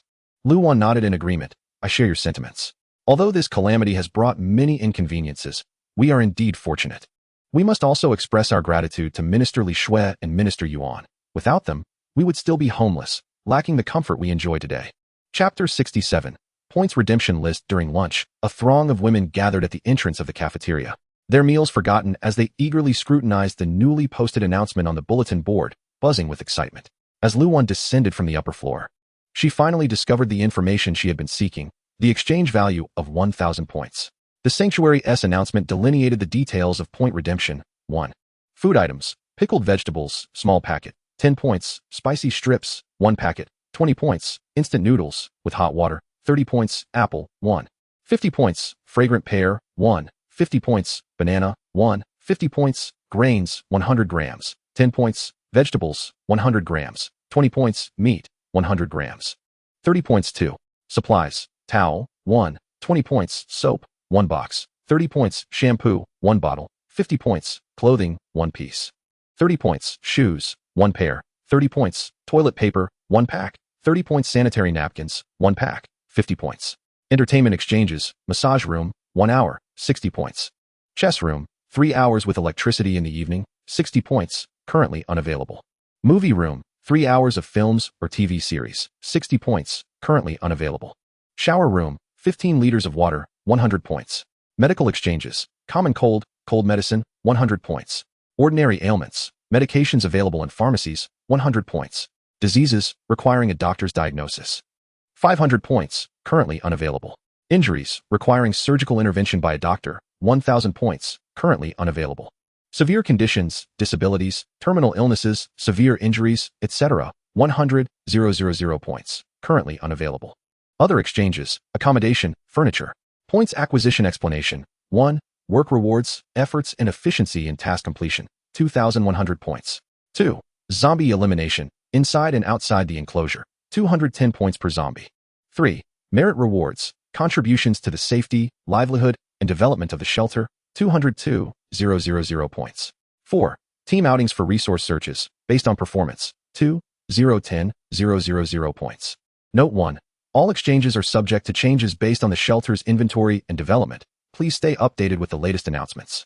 Note 2. Current refugees work 10 hours a day, while formal residents work 8 hours a day. Following the implementation of the points system, basic entitlements will undergo alterations. This new points system represents a significant change. Firstly, for refugees, daily work hours are set at 10, with compensation now consisting of 1 bottle of water, 100 grams of rice, 100 grams of vegetables, a small room shared among 4 individuals, with no furniture, and limited sanitary supplies. It is worth noting that this pertains to third-class refugees. Some early entrants are classified as second- or first-class refugees. Second-class refugees receive a 50-point increase in benefits, while first-class refugees see their benefits double. The reformed entitlements have slightly decreased compared to previous arrangements. For instance, rice allocations have been reduced from 150 grams to 100 grams. With the increase in the number of individuals sharing sleeping quarters, the provisions of food and supplies merely ensure survival, without starvation and a place to rest. Life appears to have become more dire. However, this is misleading, as those willing to exert effort will likely find themselves in a better situation than before. They can now earn points to exchange for food and supplies that were previously out of reach, such as meat and fruits. Conversely, those who choose not to strive will continue to live with hunger each day. Formal residents also experience changes in their entitlements. They work 8 hours daily and receive 2 bottles of water, 200 grams of rice, 100 grams of meat, and 200 grams of vegetables each day. Additionally, each individual is allocated a small apartment, equipped with minimal furniture, 1 free set of toiletries, a shower every 3 days, and a weekly fruit distribution. The benefits for formal residents seem to have been slightly reduced as well. For instance, the portions of rice and vegetables have been reduced by 100 grams. What was once sufficient for a meal now barely suffices. Bathing frequency has changed from once every 2 days to once every 3 days. The distribution of fruits has also shifted from every 3 days to once a week. It appears that the living conditions for the formal residents have diminished. However, even with these adjustments, their situation remains considerably better than that of the refugees. As long as one avoids mistakes, daily life can still be manageable, even without exerting much effort. Furthermore, with the implementation of a points system, their quality of life can improve further. They have the opportunity to earn points to exchange for preferred items. An abundance of free goods may render them less appealing, as not all items will be desired by everyone. For instance, previously, formal residents received 300 grams of rice daily, which was certainly enough. Yet, some women may prefer more vegetables instead, a perfectly reasonable desire given the diversity of tastes. With the point system, they can now exchange for what they truly enjoy. With a little more effort, their lives might surpass the quality experienced before the apocalypse. Although Zhang Wen has reduced some of their provisions, she has still granted them certain privileges. For example, it is significantly easier for formal residents to earn points compared to refugees. In terms of work rewards, a well-performing refugee might earn 2 points daily, while a formal resident could acquire 10. There are also merit-based rewards. For instance, today, Zhang Wen rewarded Wang Yu with 1,000 points. If the same achievement were accomplished by a refugee, the reward would only be 200 points. Moreover, the jobs available to formal residents are generally lighter or managerial in nature, with shorter working hours and minimal stress. Thus, striving for improvement is not mere rhetoric. It is indeed feasible to live better than before the apocalypse. Zhang Wen's disposition remains firmly aligned with the formal residents. Chapter 68, The Showdown. No more games. Zhang Wen is not concerned about excessive point distribution leading to resource shortages in the shelter. Firstly, there is a cap on the number of points that can be redeemed daily by each individual, particularly concerning food and supplies, with strict limits on the quantity of each item available for exchange. Additionally, Zhang Wen has arranged a plethora of entertainment options, bathing facilities, game rooms, massage parlors, video game lounges, movie theaters, and libraries. These recreational amenities will generally be open for 34 hours in the evenings when work is not in session, with no restrictions on point redemption or frequency of use. This not only allows the shelter's inhabitants to alleviate the oppressive atmosphere of the apocalypse through entertainment, but also significantly consumes their points. Consequently, to earn points, they will need to exert themselves more diligently. Furthermore, healthcare is another significant avenue for point expenditure. Who has not experienced headaches or fevers, or encountered illness and injury? They must save some points for future medical needs, do they not? Moreover, their own supply reserves are already substantial. With the activation of the zombie nemesis, an entire city's resources await their retrieval. At this moment, within the refugee dormitory, Lu Feifei was preparing to take her younger sister to the cafeteria for a meal. Once radiant and captivating, her complexion now appeared ashen, and her figure had grown frail. At that moment, Li Fengxiang intercepted Lu Feifei, speaking earnestly. Feifei, it is not my intention to admonish you, but if you continue down this path, your health will inevitably suffer. Your rations are already scant, and you are sharing a significant portion with your sister, leaving yourself with but a meager amount. Moreover, you are required to train with the security team daily. Even if you are as resilient as iron, you cannot endure this for long. Heed my advice. Our director truly has your best interest at heart. You must be aware of the unsettling incidents that have transpired at the shelter, be it the occurrences at the supermarket or the tales of the women who have recently arrived. The men outside are often more beastly than human. Thus, the director's interest in you is indeed a stroke of fortune. Being under his protection means security and sustenance. Among the women at the shelter, aside from those few in the villa who wouldn't desire to be in the director's favor, yet the director scarcely acknowledges them. Trust me, for your own sake and your sister's, this is the wisest course of action. Lu Feifei paused and replied in a flat tone, Sisterly, I appreciate your concern, but I am aware of my own path. Li Fengxiang sighed. For the past several days, she had made it a point to persuade Lu Feifei, only to meet with the same resistance each time.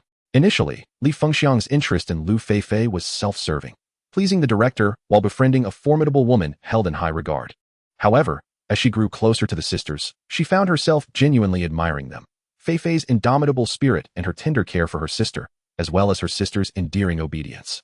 Unfortunately, her attempts to persuade Lu Feifei were in vain, and her abilities to assist them were limited. Very well, I shall say no more. Hurry along to eat. Li Fengxiang sighed again before turning to leave. Lu Feifei entered her dormitory, where her delicate and slender sister sat alone. Du Xiaya had already gone for her meal. Sister, you're back. You must be thirsty. Have some water, Lu Qianqian exclaimed, her lovely eyes lighting up as she immediately offered a bottle of mineral water. Where did this water come from? Lu Feifei inquired, noticing that the bottle was unopened. They had already consumed a considerable portion of their morning rations. It was given to me by Sister Li. I declined, but she left it behind. Lu Qianqian replied softly, her gaze lowered, hesitant to meet her sister's eyes. She understood Lu Feifei's reluctance to accept gifts from others. All right, since it was given to you by Sister Li, you should drink it. I will repay her later. Lu Feifei said, her eyes glistening with moisture as she looked at her understanding sister, feeling a pang of guilt for the hardships she had endured. Yet, there was no alternative. Outside the shelter, although she could acquire more food, she could not ensure her sister's safety. Within the shelter, while the provisions were limited, her sister at least remained secure. Thus, she chose to remain in the shelter. Sister, you have trained all morning. Please drink first. Lu Qianqian unscrewed the cap and handed it to Lu Feifei. Lu Feifei, well aware of her sister's disposition, graciously accepted and took a generous sip.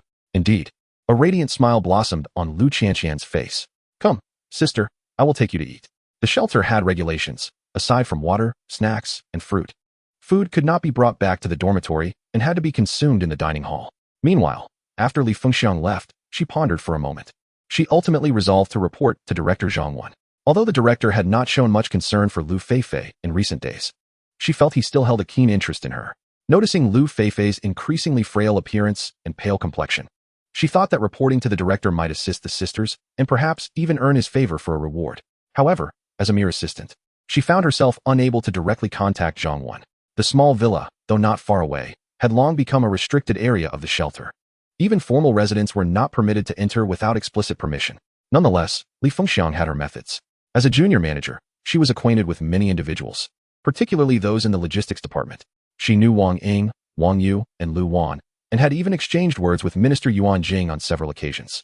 Ultimately, she sought out Wang Yu, who had recently gained favor with Minister Yuan and would likely be more attentive to her words. Moreover, Wang Yu was a pleasant individual to interact with. Thus, Li Fengxiang found Wang Yu in the dining hall and relayed the situation.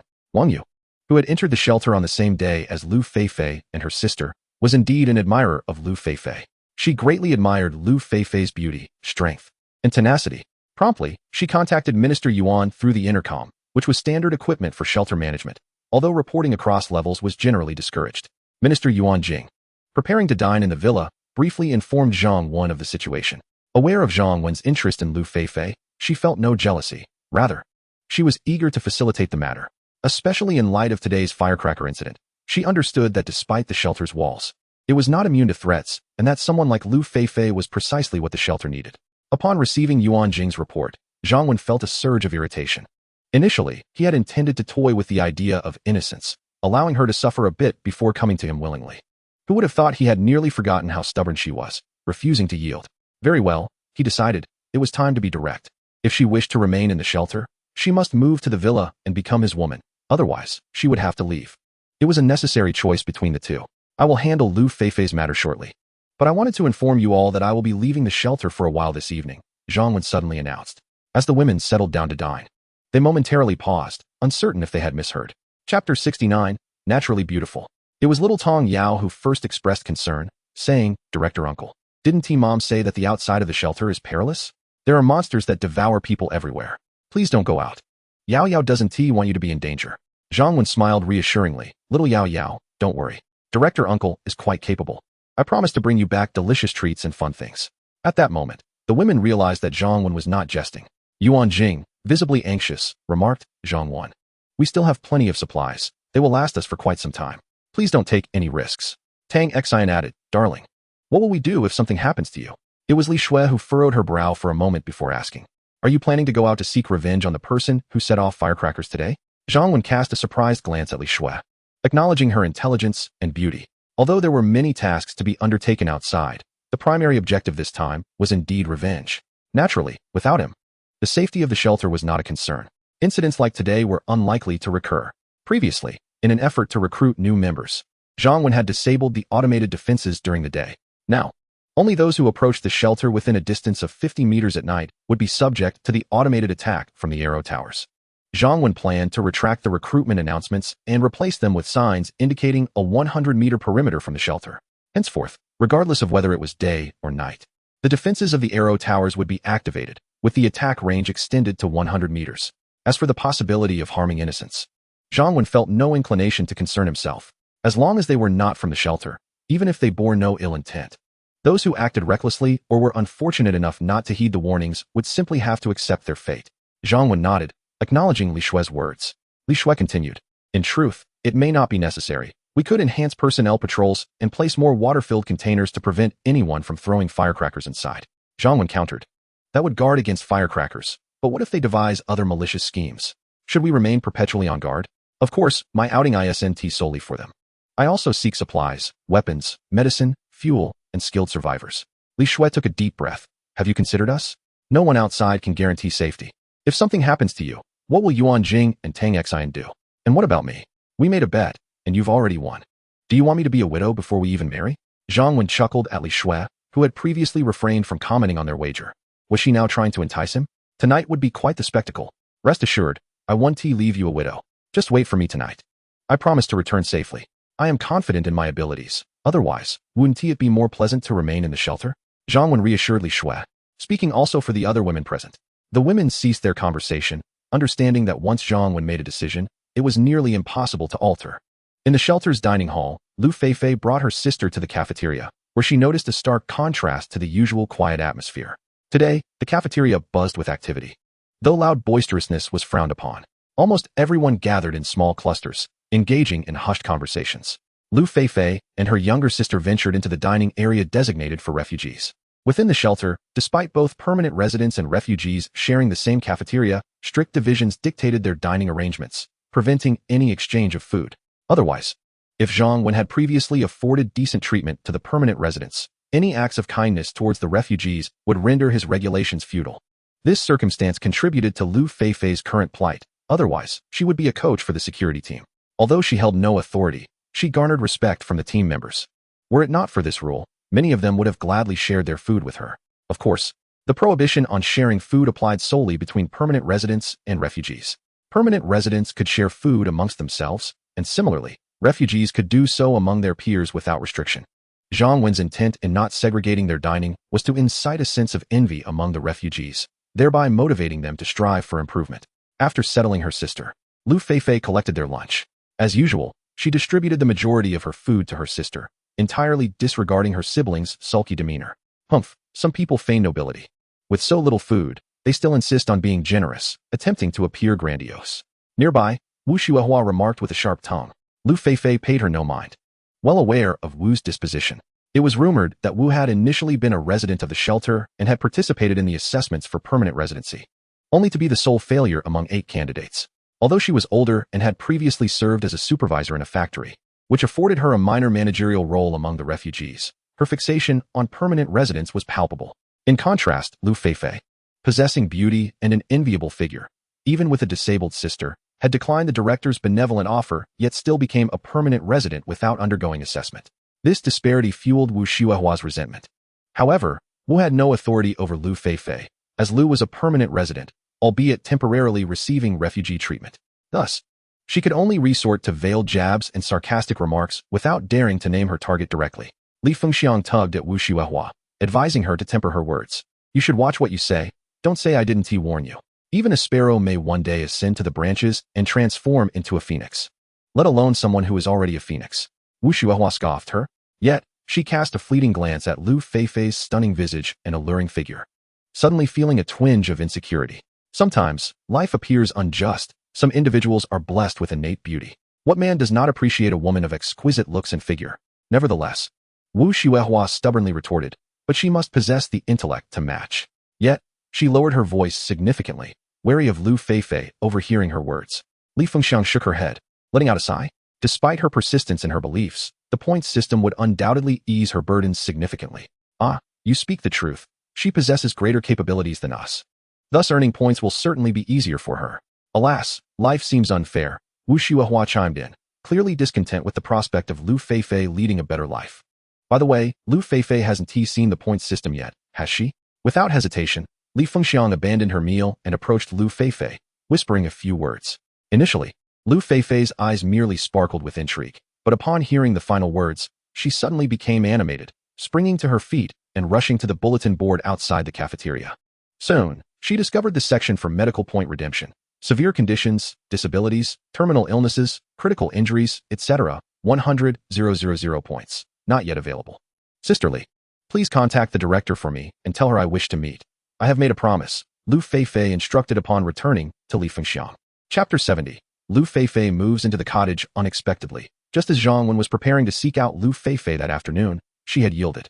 He had clearly informed her that it wouldn't be long before the shelter could indeed heal her sister's disability. Lu Feifei took her sister to the cottage, drawing envious glances from many women in the cafeteria. Beautiful women, indeed, possess an undeniable allure regardless of the circumstances. Only Wu Xuehua was left in a state of panic. Once Lu Feifei moved into the cottage, she would undoubtedly become the director's wife, elevating her status immeasurably. After all the derision she had directed at Lu Feifei in recent days, what fate could she expect? Fortunately, Li Fengxiang offered a few words of comfort. Although their acquaintance had been brief, she had come to understand Lu Feifei somewhat. She was neither materialistic nor petty. And Wu Xuehua's verbal jabs would not provoke retaliation from Lu Feifei. From now on, they would inhabit entirely different worlds. Before long, Zhang Wen arrived at the cottage with Lu Feifei and Lu Qianqian, who finally laid eyes on the coveted sanctuary. The original residents of the shelter had visited the cottage before, and once Lu Feifei and Lu Qianqian entered, the vicinity was designated a restricted area, no longer accessible to them. Although the cottage was not a sprawling estate, its decor exuded a certain opulence. Furthermore, both the interior and exterior were maintained in pristine condition by dedicated staff, surpassing even the cleanliness of the post-apocalyptic era, ensuring a most comfortable stay. Within the cottage, they encountered Yuan Jing and Li Shui, along with another strikingly beautiful woman, whose figure surpassed that of Lu Feifei's sister. Though Lu Feifei had not yet met her, Zhang Wen had previously mentioned her name, Tang Xin. Also present was Yuan Jing's daughter, Xiao Tongyao. Feifei, you haven't eaten yet, have you? We've just finished our meal. Since we are now family, there's no need for formality. Come and eat with Qianqian, Yuan Jing warmly invited. Genuinely fond of Lu Feifei, understanding the struggles that come with raising a child. Family, Lu Feifei pondered thoughtfully. Upon the arrival of the Lu sisters, it was not only Zhang Wen and Yuan Jing who expressed the greatest enthusiasm and joy, but also the little Tong Yao. Eagerly, she turned to her uncle, the director, and exclaimed, Mommy, is this Sister Qianqian? Can I play with her in the future? During the day, Tong Yao was looked after by Tang Xine, who adored her dearly.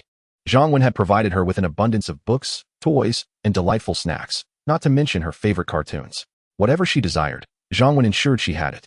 Hence, Tong Yao increasingly cherished her uncle, the director, feeling completely fulfilled, with the sole exception of perhaps lacking a playmate. With a smile, Zhang Wen replied, "Of course, you can. Your sister Qianqian is currently unable to move about easily, so you and Aunt Tang Xin can take care of her and play together." "Uncle, I will definitely take good care of Sister Qianqian," Tong Yao declared joyfully, thrilled by the responsibility entrusted to her. The little one was brimming with motivation. "You need looking after yourself, yet you wish to care for others?" Yuan Jing remarked, casting a playful glare at Tong Yao. Defiantly, she retorted, "I can watch cartoons with Sister Qianqian and play with toys." Laughter erupted among the group. The atmosphere in the villa was far more pleasant than Lu Feifei had anticipated. Even Lu Qianqian, who had remained somewhat reserved, could not help but smile at Tong Yao's adorable demeanor. "All right, let us dine," Zhang Wen announced. The group gathered around the dining table, where lunch, as always, was lavishly prepared. There were pepper-salted prawns, spicy crabs, grilled steaks, lion's head meatballs, seafood congee, and fruit salad. Within the villa, preferences varied. Some adored seafood, while others favored beef, and some, mindful of their figures, opted for congee and fruit salad. Each individual could express their desires ahead of time to sisterly. Lu Feifei was content. Yet Lu Qianqian found herself unable to suppress a gulp at the sight of such delectable dishes. Although Lu Feifei had shared more than half of her food with her these past few days, the portions were still insufficient when divided. Today, Tong Yao was particularly spirited and considerate, not only serving Lu Qianqian rice, but also inviting her to watch cartoons afterwards. Despite their age difference, the two little ones quickly bonded through play. As for Lu Feifei, Zhang Wen had her continue her training with the security team. Beyond her beauty, this was one of the reasons Zhang Wen valued Lu Feifei. In the future, when the shelter expanded, he planned to establish an oversight department and an external exploration department, both of which Lu Feifei would be an excellent candidate to manage, of course, depending on her own aspirations. Zhang Wen had no desire to impose responsibilities on his beloved. For instance, he allowed Tang Xin to pursue her own interests. After all formal residents of the shelter were utterly trustworthy. Should they prefer not to manage, talents would be selected from among the formal residents. However, it was evident that, apart from Tang Xin, the other women were not inclined to be mere ornaments. They yearned to engage in meaningful activities. Lu Feifei harbored no objections to Zhang Wen's arrangements, and it was clear that he held considerable trust in her capabilities. Otherwise, one would not have trained a security team and subsequently taken charge of the inspection department. Like the Human Resources Department, the inspection department is undeniably a crucial entity. During dinner, under Zhang Wen's instruction, Yuan Jing inadvertently revealed that Zhang Wen intended to leave the shelter to seek out the enemies who planned to attract zombies with firecrackers at noon, as well as to procure more food and supplies. This astonishing news spread quickly. Aside from the resources in Zhang Wen's system warehouse, the other supplies gathered were rather meager. The shelter now housed nearly 100 individuals, and relying solely on the available food would not sustain them for long. The women in the shelter, unaware of Zhang Wen's system warehouse, also harbored concerns for their future. However, whether newcomers or those originally residing in the shelter, it proved challenging for anyone to muster the courage to venture outside again. Thus, the communal dining hall in the evening, following the point system introduced at noon, became lively once more. The women engaged in fervent discussions. Regardless of being formal residents or wandering refugees, they held a mix of admiration and emotion for the director. Although he ruled the shelter with an iron fist and was not always benevolent, the stability and growth of the shelter were largely attributed to his efforts. He had done much for its welfare. Even the refugees ceased to harbor grievances in their hearts. They silently prayed for the director's safety, fearing what would become of the shelter should misfortune befall him. This was Zhang Wen's deliberate way of asserting his presence. Contributions to the shelter must not remain unacknowledged. Chapter 71. Zombies have become quite endearing at 7 in the evening. Fully armed, Zhang Wen slowly stepped out of the shelter's main entrance. Under the concerned gazes of Yuan Jing and others, he exited through the south gate, from which the firecrackers had been thrown earlier. Once outside, Zhang Wen did not rush to find anyone. The zombies were particularly active at night, wandering about in search of food. Although Zhang Wen had confidence in the system, the fear of zombies from his previous life still lingered when confronted with such a multitude, leaving him somewhat anxious. Thus, he steeled his resolve and gradually approached the area most populated by zombies.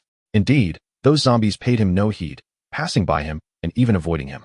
Despite having anticipated this outcome, Zhang Wen could not suppress his exhilaration. With this newfound ability and the stable base of the shelter behind him, He felt increasingly confident about thriving in this post-apocalyptic world. After a brief, silent communion with the zombies, the once terrifying and grotesque creatures appeared somewhat endearing to Zhang Wen. For others, these horrifying entities were lethal, yet for him, they posed no threat. Rather, they might even prove beneficial. Recalling his memories, Zhang Wen made his way to a market not far from the south gate, where there was a shop selling incense and religious offerings, including firecrackers, precisely what he needed. Firecrackers were scarce in the city, making this shop a fortunate find. Although the market was teeming with zombies, Zhang Wen was unfazed and directly collected all the firecrackers from the incense shop into the system's warehouse. As for locating the group during the day, Zhang Wen harbored no concerns. Firstly, the group was undoubtedly situated near the southern gate of the shelter, and their numbers were likely considerable, which would inevitably attract the attention of zombies at night. He could simply observe where the undead were most active. To the south of Zhang Wen's shelter lay a modest industrial area. Though it housed several small factories and companies, the overall population was not insignificant. Following the onset of the apocalypse, survivors from the industrial zone had gathered at a single location, the Yuwang Food Factory. In a world ravaged by chaos, food and water were the foremost concerns for humanity. Thus, anyone aware of this factory sought refuge within its walls.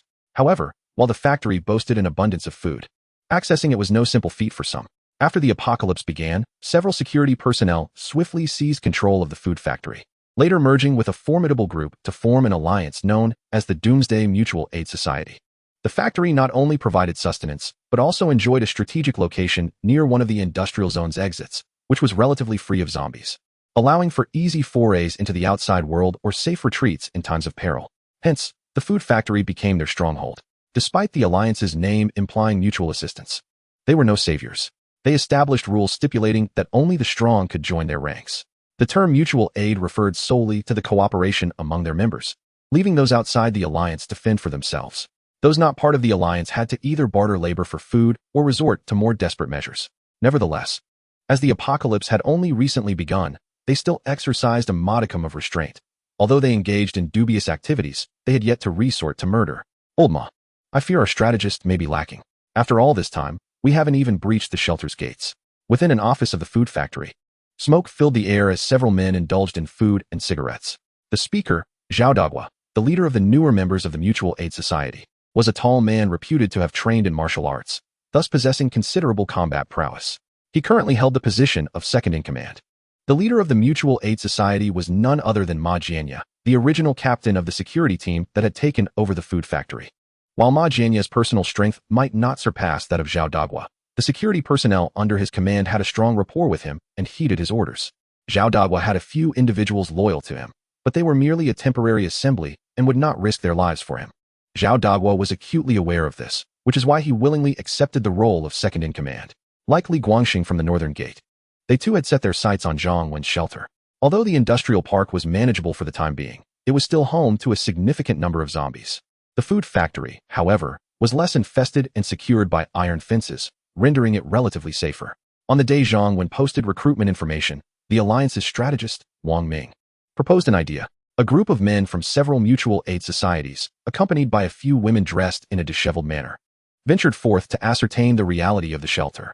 Even if the establishment truly adhered to its advertised policy of not admitting men, it mattered not. Gaining entry would still provide insight into the situation within. Being expelled would not pose a problem either. It would merely facilitate future endeavors. Unfortunately, their attempt ended before they even reached the door. With this plan foiled, Wang Ming devised another scheme: to throw firecrackers at the shelter, either to entice those inside to emerge or to draw the zombies into the refuge. Regardless of the outcome, it was deemed acceptable. Yet, today a stratagem also fell short of expectations. Due to the strategist's ill-fated plan, they suffered losses, with several women escaping, rendering the women nearly as endangered as protected species. Tensions among the men escalated, prompting infighting. "What shall we do, boss?" one of Zhao Dagua's subordinates echoed, motivated by his own agenda. Ma Jianya inhaled deeply from his cigarette. "What do you propose we do?" When I inquired if you had any viable solutions, you remained silent. You did not oppose Wang Ming's suggestions, yet now you seek to assign blame? Ma Jianya spoke with deliberate irritation. As the leader, he had never held Zhao Dagua's faction in high regard. Moreover, Wang Ming, his appointed strategist, had earned his respect as a well-educated individual.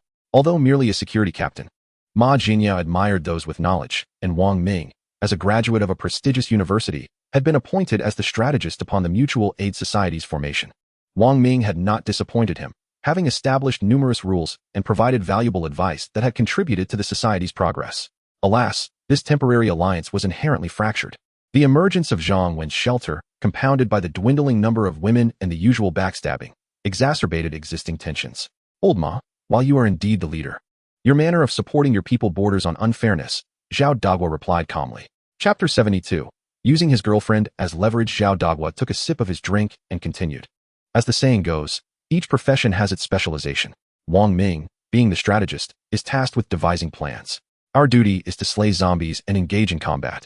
If we do not rely on him for strategies, then should Wang Ming take it upon himself to eliminate the zombies or seize that shelter?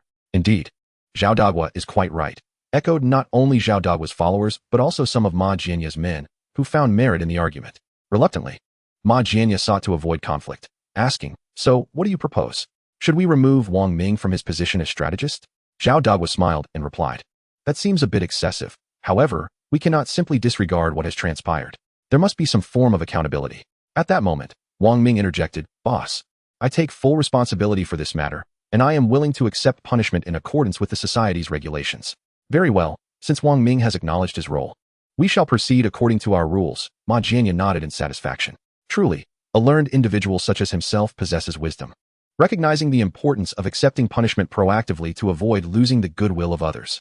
However, hold on, Chief. I believe that the punishment for General Wang Ming should be contingent upon the actual circumstances. At this moment, one of Zhao Dagua's subordinates, who had previously spoken, chimed in again. Contingent upon actual circumstances? Xiao Lu, please elaborate. Zhao Dagua's interest was piqued. In truth, Wang Ming's punishment has already diminished Ma Jianya's authority, thus achieving its intended effect. Yet, I am curious about what further suggestions his subordinate might present. The young man named Xiao Lu promptly stated, "Boss Ma, Boss Xiao. Here is my perspective. The most significant loss incurred by General Wang Ming's recent actions is the absence of several women. It is essential to recognize that we previously had a sufficient number of women. As you are all aware, we are in the apocalypse now, and none of us can be certain of witnessing the dawn of another day. The pressure is palpable. How can we persevere without women? Therefore, I propose that the punishment for the general should be that he must either find an equal number of women to replace those lost within a day, or..." Xiao Lu's words abruptly halted. "Or what?" Zhao Dagua and the others were attentively listening, taken aback by Xiao Lu's sudden silence. Was this a tease? Xiao Lu chuckled and continued. "Does the general not have a girlfriend? But should he fail to fulfill this task, his girlfriend could serve as a substitute. Lu Wei, I swear, I will end you." Wang Ming, who had been taciturn and focused on the greater good, suddenly grasped Xiao Lu's implication and erupted in fury. He seized a bottle of liquor from the table, intent on confronting Xiao Lu. He had willingly joined the Mutual Aid Association and had already committed several actions that weighed heavily on his conscience to secure his position. His actions were motivated by his desire to protect his girlfriend, who had stood by him since before the apocalypse. However, Wang Ming was merely a scholar. Physical confrontation was not his forte. Before he could reach Xiao Lu, he was intercepted, and the bottle was snatched away. I believe Xiao Lu's words hold merit. Furthermore, Xiao Lu provided the general with an alternative. If he could retrieve a few women, the matter would be resolved, indicating that he was not intentionally targeting the general. "Lao Ma, what do you think?" Zhao Dagua chuckled. Ma Jianya, recalling the beauty of Wang Ming's girlfriend, remained composed, feigning a sense of difficulty without voicing his opinion. "Very well, I propose we settle this matter thus. By this time tomorrow, if the general can return with 5 women, we shall consider this incident resolved." Zhao Dagua waved his hand decisively. Wang Ming glanced at Ma Jianya, who offered no dissent, leaving his face pale. Having left the shelter for over an hour, Zhang Wen had indeed encountered several survivors, yet he had not located any survivor groups. Zhang Wen felt no urgency. After all, there were 3 hours of invincible zombie time each day, and if he failed today, he could continue his search tomorrow. Roar, roar, roar. As he approached an industrial park, Zhang Wen once again heard the excited roars of zombies.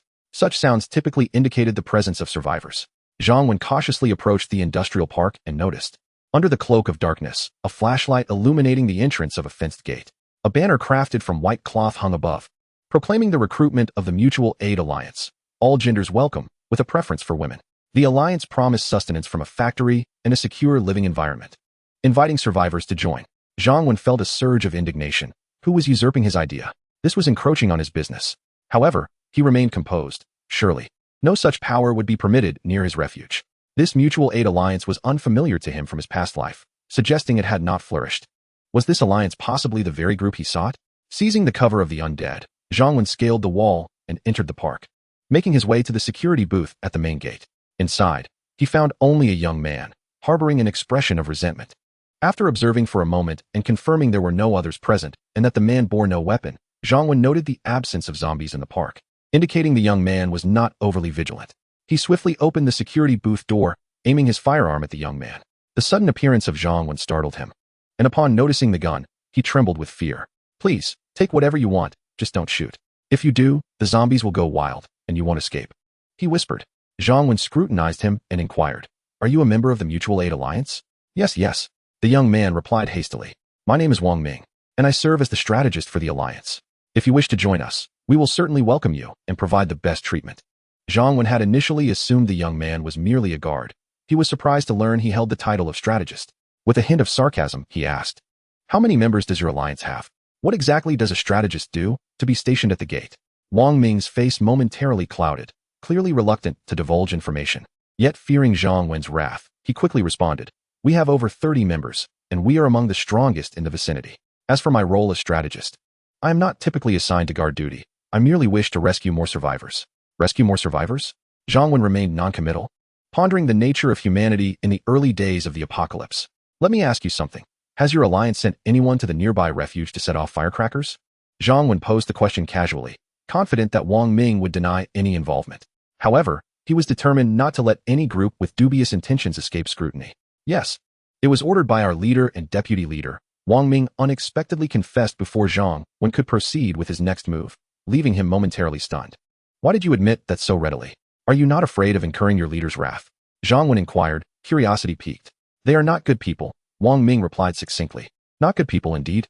Zhang Wen smiled faintly, acknowledging that he was not a virtuous individual himself. Before Wang Ming could fully comprehend Zhang Wen's meaning, Zhang Wen had already grasped Wang Ming's intentions. It was evident that Wang Ming, seeing Zhang Wen armed, harbored dissatisfaction towards their leader and sought to exploit the situation. However, Zhang Wen's subsequent actions left Wang Ming in a state of bewilderment. Without hesitation, Zhang Wen opened the iron gate of the compound, allowing a horde of zombies to pour in.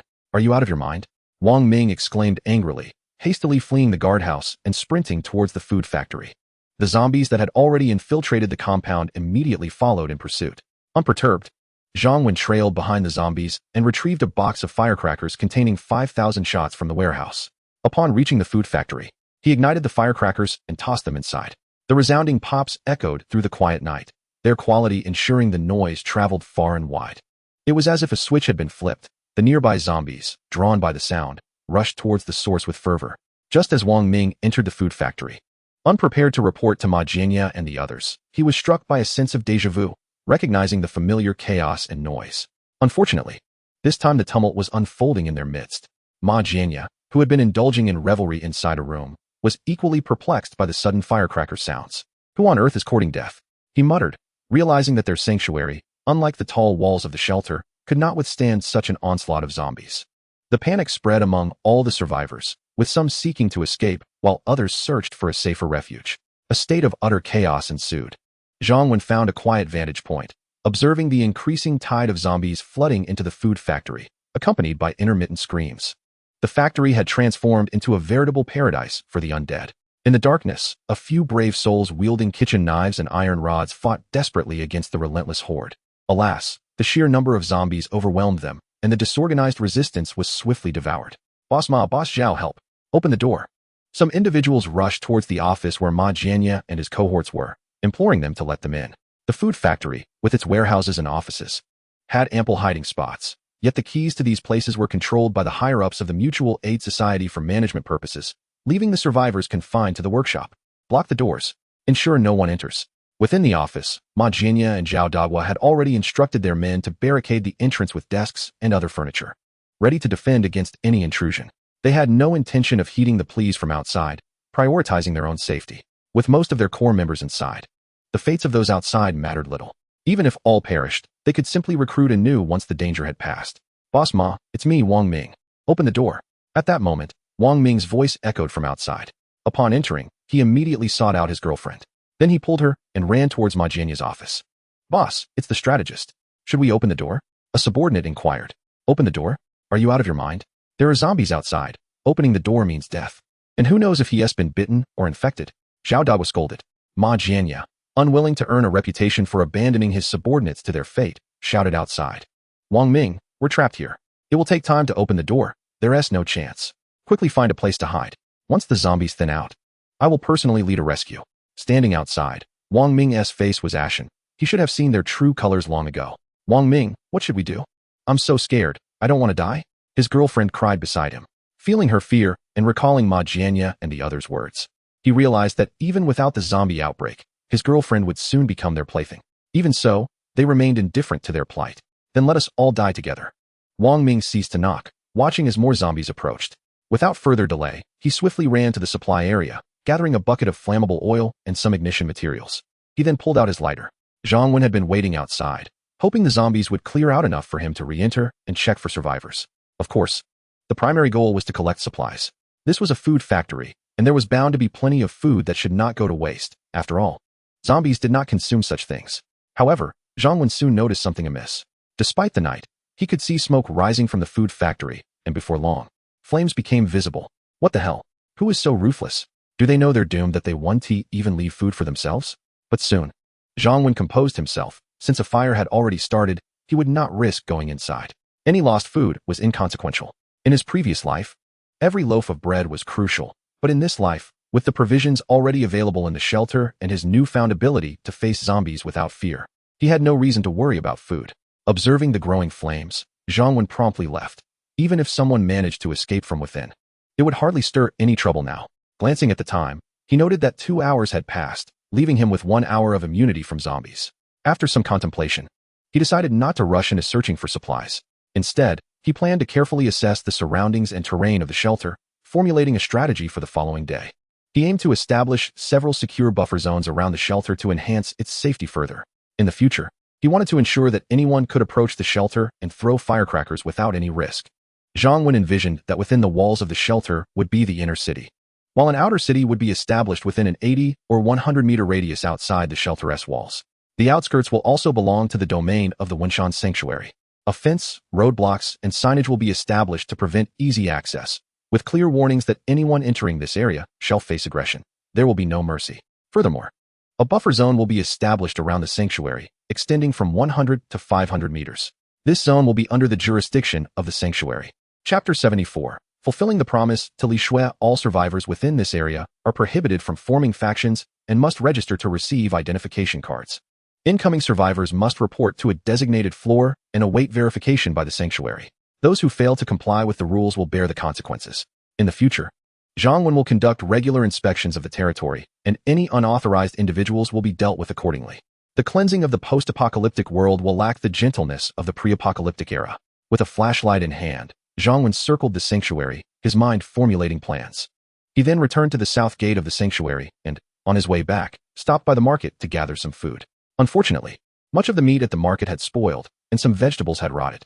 However, the fish kept in the tanks were still edible, and certain vegetables like potatoes, tomatoes, and cucumbers had a longer shelf life and remained intact. Additionally, the market still had a good supply of grains, frozen goods, and seasonings that were unharmed. Of course, the market was quite large, and Zhang Wen's time with the zombie deterrent was limited, so he could not gather everything in one trip. However, he was not in a hurry, as there were plenty of zombies in the market, and he had no fear of others attempting to steal his provisions. After securing the edible fish and supplies such as grains, cooking oil, and salt, Zhang Wen returned to the sanctuary. By the time he arrived back, it was nearly 10 o'clock at night. Typically, everyone in the small villa would have been asleep by now, yet tonight, no one had retired for the evening. Director Uncle, you're back. As Zhang Wen stepped into the villa, the previously drowsy little Tong Yao immediately perked up, joyfully rushing into his embrace. Why aren't you asleep yet? Zhang Wen chuckled, lifting the little one in his arms. Everyone was worried because you weren't back, and I was worried about you too, Director Uncle. Little Tong Yao said, clinging tightly to Zhang Wen. Such a good child. Director Uncle is fine, just out gathering delicious food and fun things for you. I'll bring them back tomorrow. Now, be a good girl and go to sleep, Zhang Wen said, gently ruffling the little one's hair. Indeed, children at this age are the most adorable. Yuan Jing approached and took little Tong Yao into her arms, asking with concern, was there any danger tonight? Zhang Wen shook his head. There was no danger. Those who intended to invade the sanctuary are done for. The bathtub is filled with warm water for your bath. So hurry and wash up. I'll take Yao Yao to bed, Yuan Jing said, noting that the little one should have been asleep long ago. The feeling of returning to find someone waiting and having warm bath water prepared was truly delightful, an experience Zhang Wen had never known before. After Yuan Jing and little Tong Yao retired, Lu Feifei also took her sister to bed. My dear, if you are well, then we shall retire for the night. Women who stay up late are prone to aging. I dare not indulge in such late hours, lest I be forsaken. Alas, in this apocalyptic world, everything seems favorable, except for the overwhelming competition for good men. Tang Xin cast a captivating glance at Zhang Wan, who, in turn, observed her. She wore a cream-colored fitted outfit that accentuated her slender waist and her ample curves. Her bright eyes and radiant smile rendered her strikingly alluring, even more so than when he first encountered her. Her charm was truly mesmerizing, leaving one reluctant to depart. If work were to be discussed in the villa, Zhang Wen would surely believe that she felt pressured, but the notion of being abandoned? Only a fool would trust that. Unless, of course, Zhang Wen himself was a fool. Thus, he halted Tang Xin, adopting a serious demeanor. Earlier, while moving rice outside, I strained my hand due to the weight. I may require your assistance with a shower. Li Shui sensed the oddity of the situation and decided against further inquiry. I shall retire now, she stated. Zhang Wen nodded. Yet he did not forget his promise to Li Shui before stepping out. Yes, you go ahead. I have some matters to attend to this evening. I will come find you for a meeting to discuss some things. Li Shui offered no response, simply quickening her pace. However, the sound of Tang Xion's laughter followed. Darling, you truly are quite greedy. A night passed. Zhang Wen awoke from the soft embrace of his bed and first checked the system. His vitality had increased by 165 points yesterday, marking another fruitful day. It seemed the inhabitants of the shelter were quite excited about his ventures from the previous night. Apocalyptic Shelter System Host. Zhang Wen Vitality. 170 citizens. 30-30. Total population. 96. Functions. 1. Territory. Wenshan Shelter. Level 1 territory. 300 meters. 2. Wall. Level 1 wall. Height. 5 meters. Thickness. 1 meter. 3. Warehouse. Level 1. 300 cubic meters. 4. Defense. 4 arrow towers. 198 arrows. 1 Galil machine gun. No ammunition. 5. Resident management. 30 individuals. 6. Medical. Not activated. 7. Subterritory. Not activated. 8. Director's protection room. Established. 9. Customization. Not activated. 10. Zombie repellent. Level 1. 3 hours daily of zombie disregard. Now, with 170 vitality points at his disposal, Zhang Wen contemplated his next moves. He spent 5 vitality points to exchange for 500 arrows, and another 5 points for 10,000 rounds for the Galil machine gun. He decided not to be overly extravagant. Just enough would suffice. In case of emergencies, he could always exchange more. Although it might seem that using vitality points for Galil ammunition was more advantageous than for arrows, the reality was different. Even if he acquired the machine gun rounds, he would refrain from utilizing its automatic fire function unless absolutely necessary. This was not only due to the gun's loud noise, which could attract hordes of zombies, but also because the Galil's maximum firing rate was 6,000 rounds per minute, meaning 10,000 rounds would only last a little over a minute. In contrast, arrows offered far greater convenience, especially in the absence of large-scale zombie or survivor incursions. If it were a group attack, the guarantee machine gun would undoubtedly be employed. The slight enhancement of the shelter's defenses has fortified the rear. The system is deactivated. Glancing at the individual beside him, the owner of the snow-white, delicate arm, Li Shui, possessed a beauty that could captivate the world. It is no wonder that prior to the apocalypse, urban warrior novels were immensely popular, often featuring a domineering beauty as the CEO. Not wanting to disturb the still sleeping Li Shui, Zhang Wen rose to exercise in the gym. He also instructed Yuan Jing to arrange for the food he had deliberately placed at the southern gate of the shelter last night to be transported back to the supermarket's warehouse. Furthermore, today, everyone had new tasks.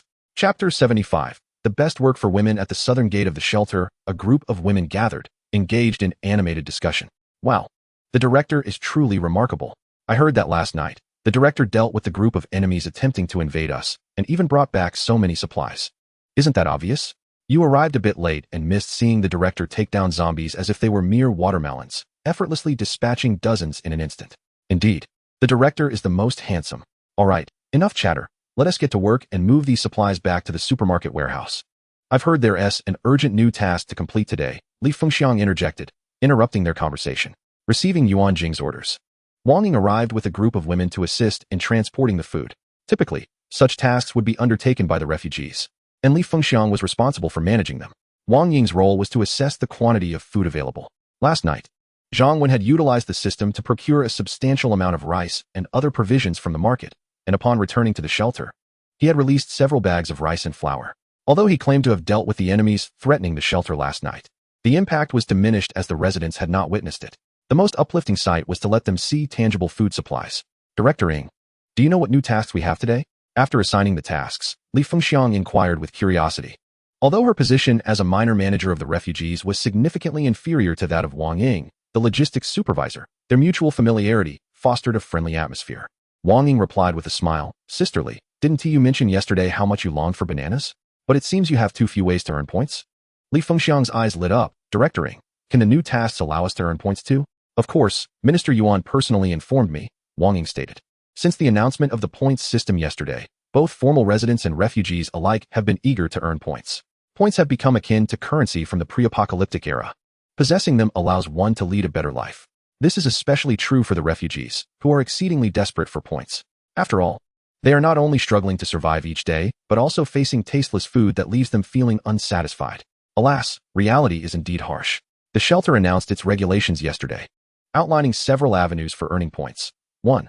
Work rewards, effort, and efficiency in completing tasks, yielding 2,100 points. 2. Zombie elimination, both inside and outside the fences, awarding 210 points per creature. 3. Merit rewards, contributions to the safety, livelihood, and development of the shelter, amounting to 202,000 points. 4. Scavenging expeditions, based on performance, allowing for 2,010,000 points.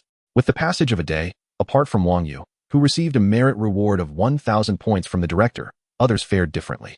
3 formal residents exhibited commendable work performance, receiving rewards ranging from 10 to 20 points.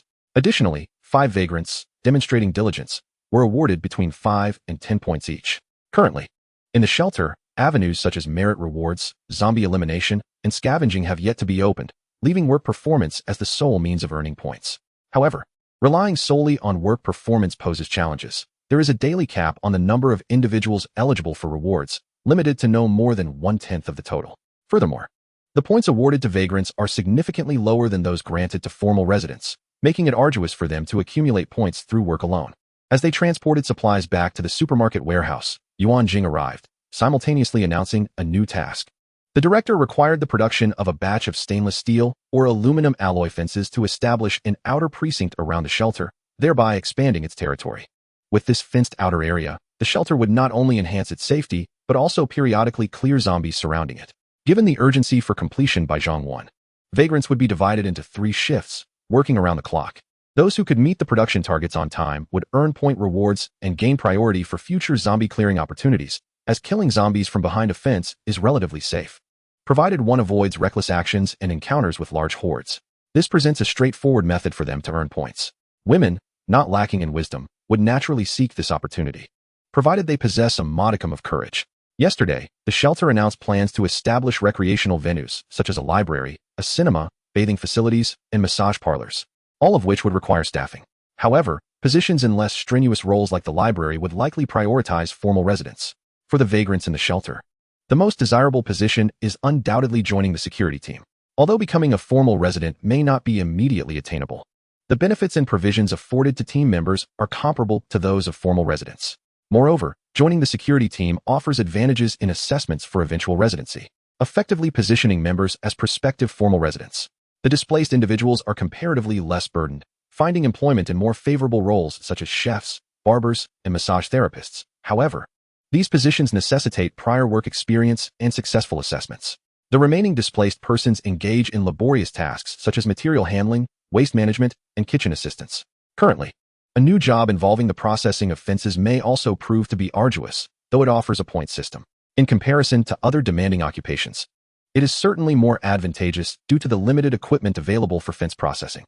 Yuan Jing has selectively chosen 24 displaced individuals, dividing them into 3 shifts of 8. The individuals fortunate enough to secure these jobs are under Yuan Jing's purview, who has established her own set of regulations within the shelter. Primarily, those who exhibit commendable performance are favored, followed by the elderly, specifically, those who joined the shelter first. Individuals who were early entrants into the shelter, irrespective of their roles, receive preferential treatment or advantages. This practice likely stems from the leadership of Zhang Wan, the head of the shelter. After all, akin to formal residents, anyone who was among the first to enter the shelter and maintained a clean record can become a formal resident, or at the very least, a temporary one, regardless of their capabilities. In contrast, for those who joined later, the evaluation criteria have become increasingly stringent, rendering it nearly impossible to secure a position. As the slots have long been filled, they must await the opening of the next batch of vacancies. Thus, even among the displaced, those who joined the shelter earlier possess a certain precedence, an unspoken understanding within the shelter. After Yuan Jing selected the suitable candidates, Zhang Wen personally instructed them on how to operate the equipment for processing stainless steel fences. It is noteworthy that prior to the apocalypse, women were rarely engaged in such tasks, and thus they would have lacked the requisite skills. Fortunately, in this post-apocalyptic context, the standards for the processed fences are not stringent, nor do they require aesthetic appeal. Durability is the primary concern. Consequently, the women adapted quickly, needing only to invest time in the task. In Chapter 76, using a loudspeaker, Zhang Wen addressed the women processing the fences. He ascended to the rooftop of a 6- or 7-story residential building within the shelter and surveyed the terrain beyond the walls. Coupled with the reconnaissance conducted the previous night, Zhang Wen formulated a preliminary plan for the outer territories of the shelter. Firstly, regarding the eastern and western sides of the shelter, as there are no entrances on these walls, he intends to seal all nearby access points and erect obstacles while leaving a considerable number of zombies within. The objective is to ensure these sides are not only difficult to navigate, but also perilously hazardous, rendering them death zones. Next, for the northern and southern sides, where the shelter's gates are located, it is essential to establish fences within a 100-meter radius of the entrances, while also maintaining a clear passage for entry and exit. Naturally, if all entrances require fencing, the workload becomes substantial. Therefore, some of the wider access points will be barricaded, leaving just enough space for the installation of fences. Accomplishing such tasks during the apocalypse would be nearly impossible for others, or at the very least, exceedingly challenging. Many survivors now lack the courage to venture out in search of sustenance, let alone undertake such a monumental task under the watchful eyes of the undead. However, for Zhang Wen, this is far from a daunting challenge. With 3 hours daily designated as zombie-free time and the convenience of a system warehouse, he is able to accomplish numerous tasks. For instance, when faced with intersections that require barricading, Zhang Wen can effortlessly store a multitude of vehicles within his system warehouse and subsequently release them as needed to block the roads. He is capable of completing the workload that would typically require hundreds of individuals prior to the apocalypse all on his own. Yet, today is not the day for haste. He decides to allow the women to finish crafting the fencing first. Today, he will focus on gathering supplies, particularly from the market visited yesterday, where a substantial amount of resources remains uncollected. It is prudent to secure these supplies early. Using a walkie-talkie, he communicates with Yuan Jing and the others. Having ventured out during the peak activity of zombies last night, they are not excessively worried this time, but they still insist that Zhang Wen exercise caution. If the resources are unattainable, he should prioritize his safety above all. Arriving at the southern side of the shelter, Zhang Wen methodically clears the zombies near the entrance. Given that he might need to utilize the main gate today and the commotion could attract attention, it is imperative to ensure no zombies linger at the gate. While there are plenty of zombies outside the shelter's walls, they do not pose a threat to Zhang Wen. Each time he swings his bat, he effortlessly crushes a zombie's skull, and the horde remains passive, allowing him to dispatch them without resistance. This sensation is undeniably exhilarating. Before long, the area surrounding the southern wall is devoid of zombies. Regrettably, the shelter's women are not present to witness this. Otherwise, they would realize that today's display of prowess far surpasses the last rehearsal, which was not even Zhang Wen's most formidable performance. Today is the true test of might. Emerging in daylight, under the warm sun, Zhang Wen sets an alarm on his phone. He resolves to limit his excursions to a maximum of 2.5 hours, reserving the last half hour for a return, regardless of the significance of any ongoing tasks. It is critical to avoid placing himself in peril. There will always be time to continue unfinished endeavors. After some contemplation, Zhang Wen decides to first survey the 2 adjacent areas. From the system warehouse, he retrieves a large loudspeaker and records a few messages. He heads to the eastern side of the shelter, which primarily consists of a small community of over 10 buildings. Activating the pre-recorded message, he announces, "Attention, all residents. This community will be completely overrun by zombies by noon tomorrow. Anyone still here must evacuate before 10 a.m. Furthermore, this shelter is recruiting women under the age of 40. If you meet these criteria, please gather at Building 10 on the first floor by noon tomorrow." The booming voice of the loudspeaker echoes throughout the community, drawing not only the attention of the zombies, but also bewildered survivors who gaze in astonishment at the man walking and broadcasting his message.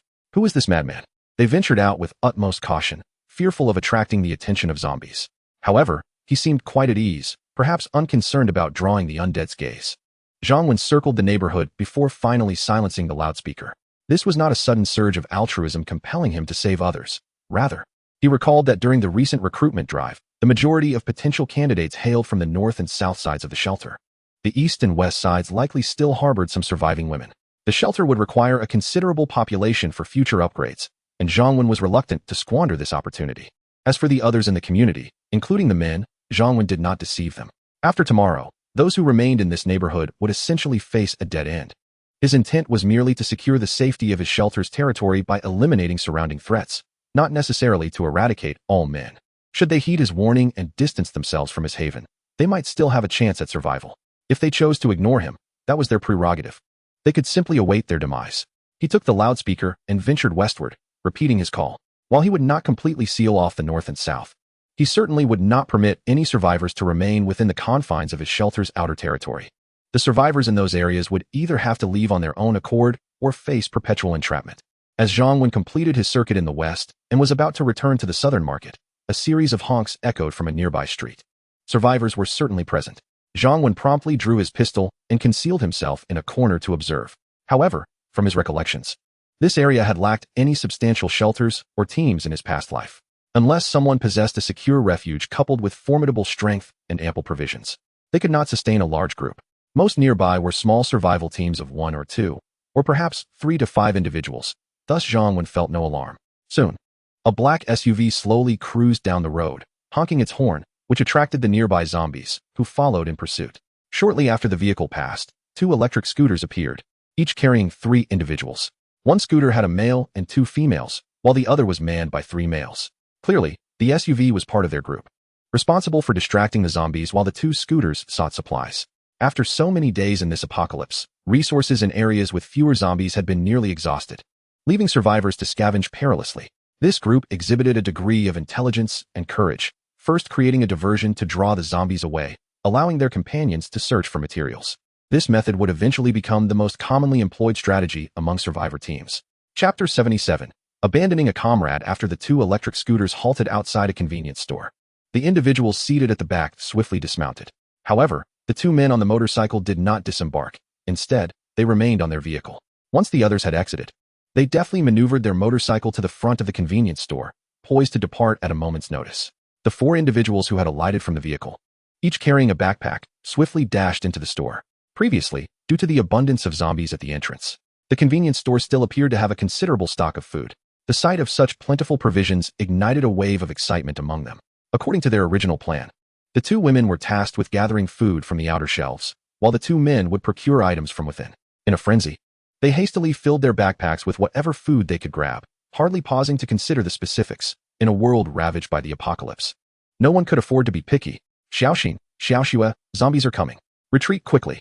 The man on the motorcycle that had brought the 2 women, upon spotting a surge of approaching zombies, waved urgently at the women inside the store and called out in a hushed voice. Lao Hei, dash and hurry up. Another man on a different motorcycle echoed the urgency, but his rising panic caused his voice to rise, drawing the attention of the zombies. Originally, only a handful of zombies were making their way towards them, but now a throng was converging rapidly. Damn it, Lu Jun. I told you not to shout. Are you trying to get us all killed? A man from the other motorcycle cursed, but he had no time to scold further. Instead, he shouted, run. The individuals inside the convenience store immediately began to flee. The 2 women, quick to react and near the entrance, soon dashed out and hopped onto the motorcycle they had arrived on. One of the men inside the store also exited swiftly, but the other, who intended to retrieve food from the back warehouse, lagged behind. By this time, the zombies had already surrounded the store. Lu Jun, the driver of the motorcycle that had brought the men, could no longer suppress his fear. He revved the engine and sped away. Meanwhile, the motorcycle that had transported the 2 women was already in motion, but upon noticing that not everyone had escaped, the driver called out loudly to Lu Jun. What are you doing? Lao Hei isn't out yet. Regrettably, the departing motorcycle showed no signs of stopping, already far down the road. On the remaining motorcycle, one of the women quickly said, Ning Wei, I saw Lao Hei has made it out. Let us wait for him. However, the other woman insisted, Ning Wei, we must leave now. Our electric motorcycle cannot accommodate so many people. We'll all perish. Besides, Lao Hei isn't part of our group. Lu Jun has already fled. Why should we be concerned? The other woman attempted to interject, but at that moment, Ning Wei, the driver, spotted the encroaching zombies and, after a moment's hesitation, decided to flee as well. The last man who had come with them, Old Black, had initially fled the convenience store. only to catch sight of two vehicles disappearing into the distance. Just as he intended to utter a curse, a zombie lunged at him, sinking its teeth into his arm. Zhang Wan, observing from a short distance, noted that while this group appeared to be numerous, they were likely a collection of small factions that had banded together to scavenge for supplies. There was no apparent leader among them, nor any clear hierarchical structure, and they lacked firearms. Such a small team posed no significant threat to Zhang Wan, who was in no rush to deal with them, preferring instead to watch how they would choose to proceed. If they decided to vacate the vicinity, that would be ideal. However, should they opt to flee south or north, they could only blame their misfortune on themselves. In this apocalypse, while Zhang Wan refrained from indiscriminate killing, he would not hesitate if he felt threatened. The two recently departed electric vehicles swiftly returned to their stronghold, Taoyuan Community. This was a 3-story building with a yard enclosed by an iron fence. The number of zombies in the vicinity was minimal, and access was convenient, making it an ideal location for their base. Upon the arrival of the electric vehicles, the iron gate of the stronghold was promptly opened. As the vehicles entered, several individuals quickly gathered around. How much food did you find? Lu Jun. Why is there one less person in your vehicle? Where's Old Black? This stronghold consisted of 11 individuals. Apart from the 6 who had been in the electric vehicles, there was a youth who had driven a car to distract the zombies, and 4 others remained at the shelter. Among those at the shelter was a middle-aged man in his 40s, a minor leader from the local street office, alongside 2 women of similar age, one of whom had a young boy of about 10 years. The 11 individuals could evidently be divided into 3 smaller teams. The 4 who remained at the shelter often relied on their age and their prior status before the apocalypse to avoid work while issuing orders. The others were less than fond of their demeanor. For instance, during the recent excursion to search for supplies, they claimed their physical condition prevented them from moving quickly and insisted that their homes required someone to stay behind, thus remaining at the stronghold. The second group comprised Ning Wei and his 2 companions, who were teachers at a training institution before the apocalypse, naturally seeking solace in each other's company. Finally, the last 4 consisted of young men of similar ages, who had formed a bond through their shared struggle for survival. Lu Jun, where's Old Black? Inquired a bespectacled young man who had also just returned, unable to contain his curiosity. Damn it. At that moment, the youth who had driven back in Lu Jun's vehicle stepped down, raising his fist to strike Lu Jun to Shan. What are you doing? Why are you hitting Lu Jun? The bespectacled young man rushed to intervene. Are you crazy? Why the hell are you hitting me? Do you think I wanted to leave Old Black behind? Lu Jun, still shaken from the earlier encounter, was caught off guard by the sudden blow and was immediately enraged. What? You left Old Black behind? You came back without him? At this moment, the bespectacled young man incredulously remarked. No wonder we did not see Black Old returning with them. It was that scoundrel Lu Jun. As soon as Black Old did not emerge, he sped away in his vehicle. If it weren't for my swift escape, I too would have been abandoned, the youth named Dashin expressed with palpable anger. You boast, Dashin. But when the zombies were nearly upon us, why did you not suggest we wait for Black Old? Now that we have returned safely, you come here to prattle on? Lu Jun, regaining his composure, immediately retorted. I am not the driver. Dashin, hearing Lu Jun's words, countered, though his voice was somewhat subdued. Lu Jun cast a disdainful glance at Dashin and continued, there are other drivers besides me. After we left, another vehicle remained there. Why should I bear the blame alone? At that moment, another driver, Ning Wei, became incensed. Lu Jun, what do you mean? Are you attempting to shift the responsibility onto me? Lu Jun replied. I did not say that. It is not solely my fault for abandoning Black Old. Ning Wei, furious, exclaimed, we agreed before departing that while searching for supplies, we would make minimal noise and communicate through gestures or hushed tones. You brought the zombies upon us with your loudness. He continued, moreover, Black Old was originally in your vehicle. We already had 3 people in ours, and with the supplies, there was simply no room. How dare you shift the blame onto me? Lu Jun coldly responded, say what you will. I bear a significant portion of the responsibility for not waiting for Black Old. But you are not without fault either. Huh? Bringing supplies? No room. Did you not consider discarding some supplies? Is a life not more valuable than food? You speak so eloquently, yet it is evident you were too cowardly to stay behind. Ning Wei, feeling a mix of embarrassment and anger, was about to retort when Ma Jiangwo, a leader from the neighborhood office, emerged. He eloquently delivered a lengthy speech aimed at reconciliation. All right. I believe I comprehend the situation. Your search for supplies attracted a multitude of zombies, and in such a perilous moment, young Black Old could not retreat in time.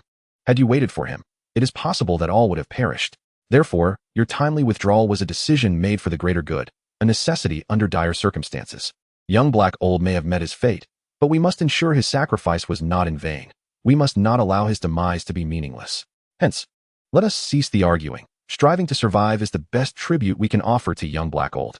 Lu Jun and Ning Wei fell into a contemplative silence. Though after this incident, their resentment towards each other only deepened. They harbored growing disdain for Ma Jiangwo and the other for who remained in the sanctuary. How absurd it is that we risk our lives outside, burdened with the guilt of conscience, while you bask in comfort at home and then come to play the mediator. Where in this world does such fortune exist? You, a leader from before the apocalypse, still wield authority? Humph, I shall not venture to the store for supplies again. Either I will drive, or I shall remain home to guard it for you.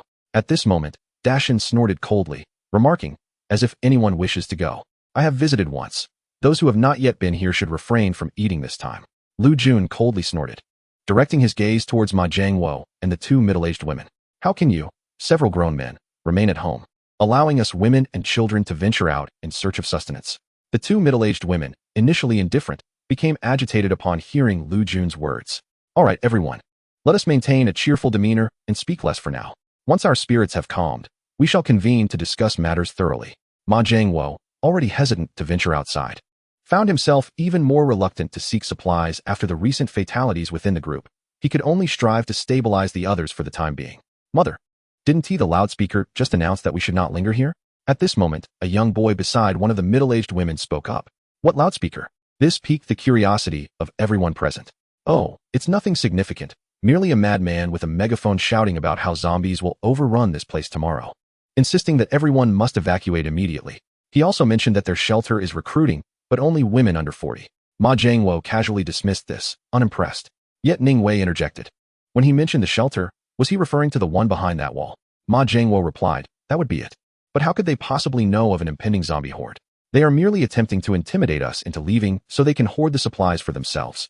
Ning Wei nodded in agreement, clearly sharing this sentiment. Another middle-aged woman remarked, if it is indeed the shelter behind that wall, I could join them. It must be quite secure there. I would no longer have to live in fear, unable to sleep soundly at night. Ma Jiangwo snorted. Do you really think they only recruit women for innocent reasons? You can imagine what fate awaits women who enter. The middle-aged woman dismissed his concerns, saying, isn't it merely a matter of men and women? I have endured much. As long as life there is better, I am willing to take the risk. Ma Jiangwo continued to dissuade her. Moreover, they are only recruiting women under 40. You would have no chance. However, if Wu Xian and Zhao Xiaoxue wish to go, they certainly meet the criteria. He then cast a sidelong glance at Ning Wei, who harbored an interest in Zhao Xiaoxue, a fact known to all in their midst. If Zhao Xiaoxue and Wu Xian were to pursue that shelter, one could only wonder what Ning Wei's reaction would be. Why don't we leave this place and seek another stronghold farther away? Deshan suggested. In truth, it was not only Ning Wei who took an interest in Zhao Xiaoxue. Deshan himself found her quite appealing. After all, Zhao Xiaoxue was sweetly attractive and a dance instructor, possessing an enviable physique. Wu Xian was also quite appealing in her own right. Deshan had originally planned to make a good impression in hopes of winning Zhao Xiaoxue's affection. If she were to overlook him, he would then aim for Wu Xian, believing that proximity would afford him an advantage. However, if these two moons were to migrate elsewhere, how would he be able to demonstrate his worth? Coupled with the warning from the shelter's inhabitants, Deshan contemplated the necessity of vacating this area. However, Ma Jiangwo disagreed. After much effort, we had managed to clear out the zombies from the stronghold, and the surrounding resources were quite decent. We had also grown accustomed to the environment. So how could we abandon it so easily? I concurred with Lao Ma's sentiments. That shelter was indeed daunting. I, too, had no desire to leave. Given that we lost lives during today's outing, many were understandably reluctant to part with this relatively safe haven. Xiaoxue, Xiaoxin, what about you? Do you wish to seek a new stronghold or remain here, or do you aspire to join that shelter? Ning Wei refrained from rushing to a conclusion and instead turned to Zhao Xiaoxue and Wu Xian. Wu Xian hesitated before replying, I'm not sure. Let us assess the situation tomorrow. Yet Zhao Xiaoxue immediately asserted, I want to stay here. It's too perilous outside. And that shelter does not seem like a good place. Ning Wei felt relieved and promptly declared, then I shall remain here as well. I won't be going anywhere. I will ensure your safety. Chapter 79. The most anticipated segment in a post-apocalyptic world upon returning to the southern market. It was time for Zhang Wen's favorite activity, scavenging for supplies. In his previous life during the apocalypse, Zhang Wen felt much like those survivors he encountered today, filled with anxiety and fear. Each foray outside was fraught with trepidation about whether he would return. However, the situation had transformed. Now, scavenging for supplies in the apocalypse had become one of Zhang Wen's most cherished pastimes.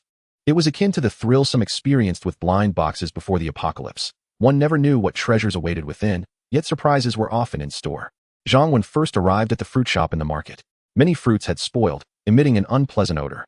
Nonetheless, a considerable quantity remained unspoiled: apples, bananas, pears, watermelons, cantaloupes, and durians, among others. These fruits had a longer shelf life and were staples in every fruit shop. After gathering all the unspoiled fruits, he addressed the shop owner. "Excuse me, let me check your back storage for any hidden gems."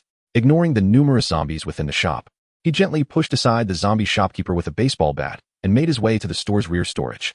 During this season, frozen watermelons and cantaloupes were the most sought-after and profitable items.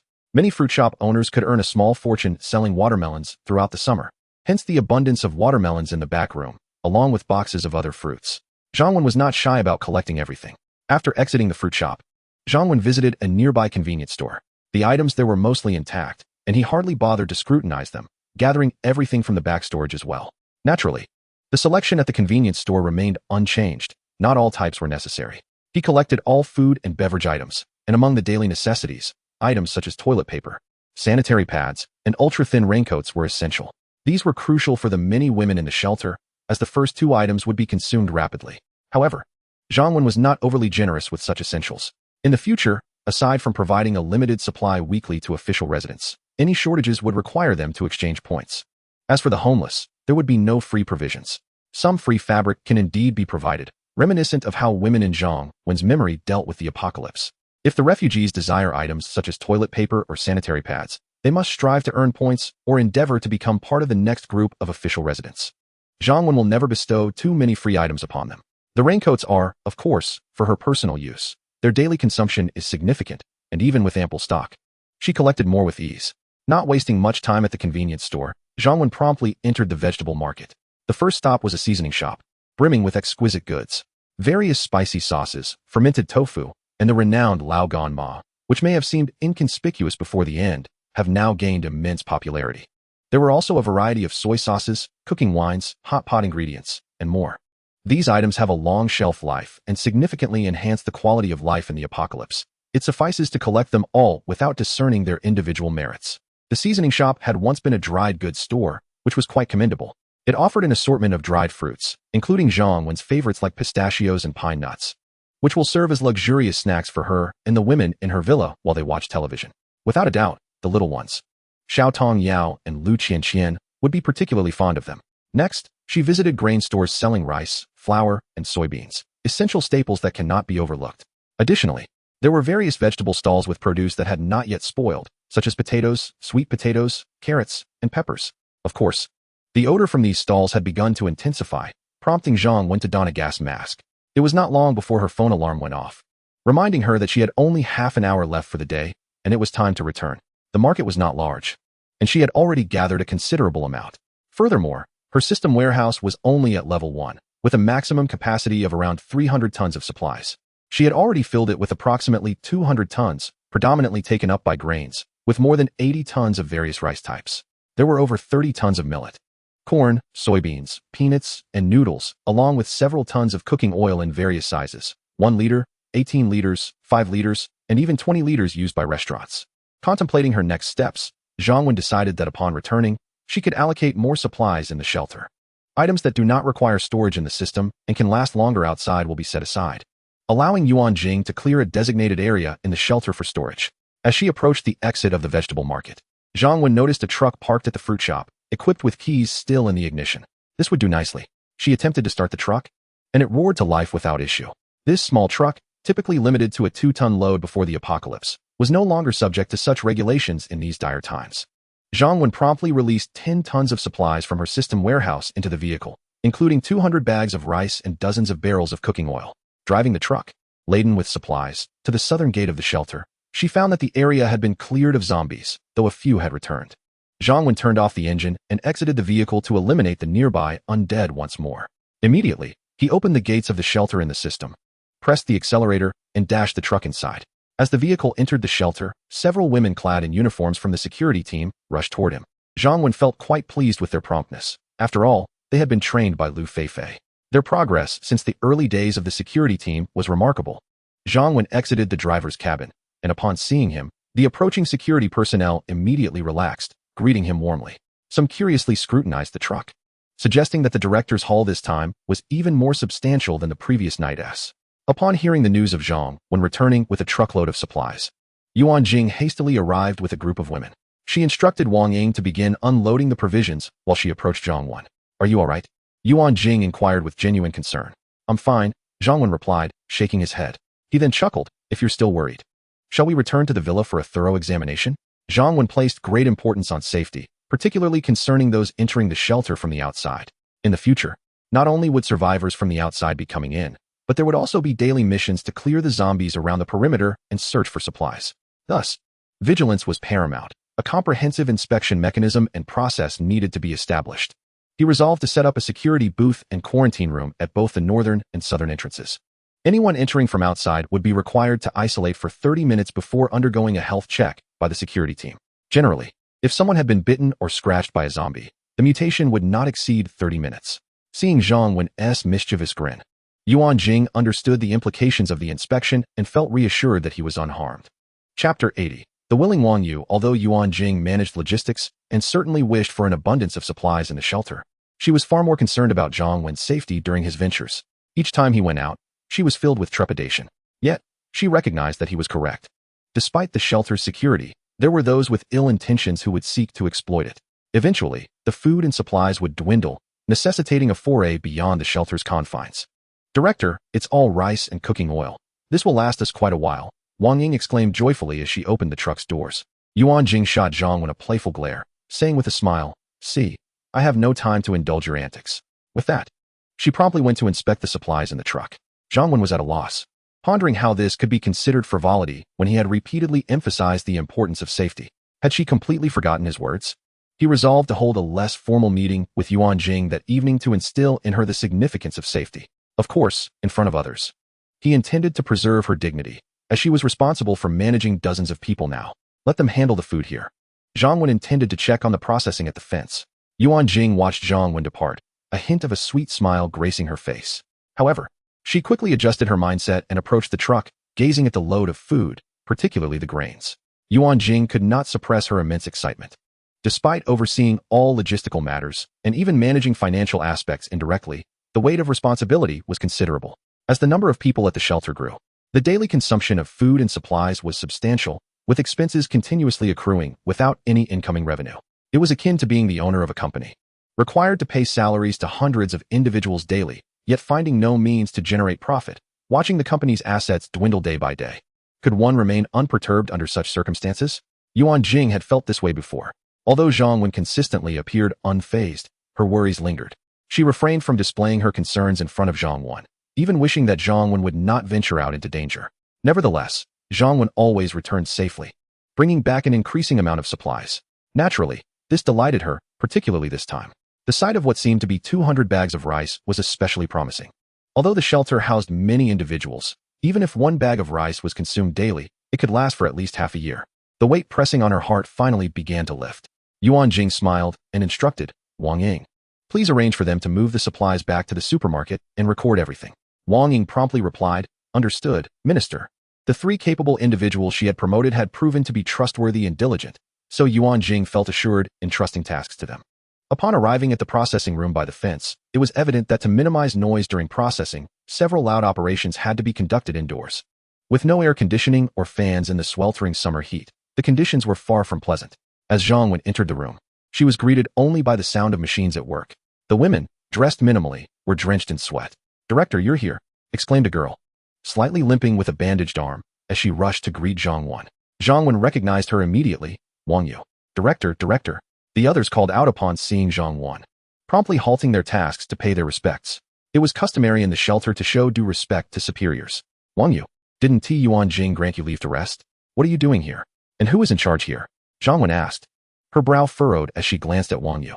For the formal residents, particularly those with loyalty and capability, Zhang Wen had always ensured they received fair treatment, not just in terms of food, but also housing, daily necessities, work, and leisure.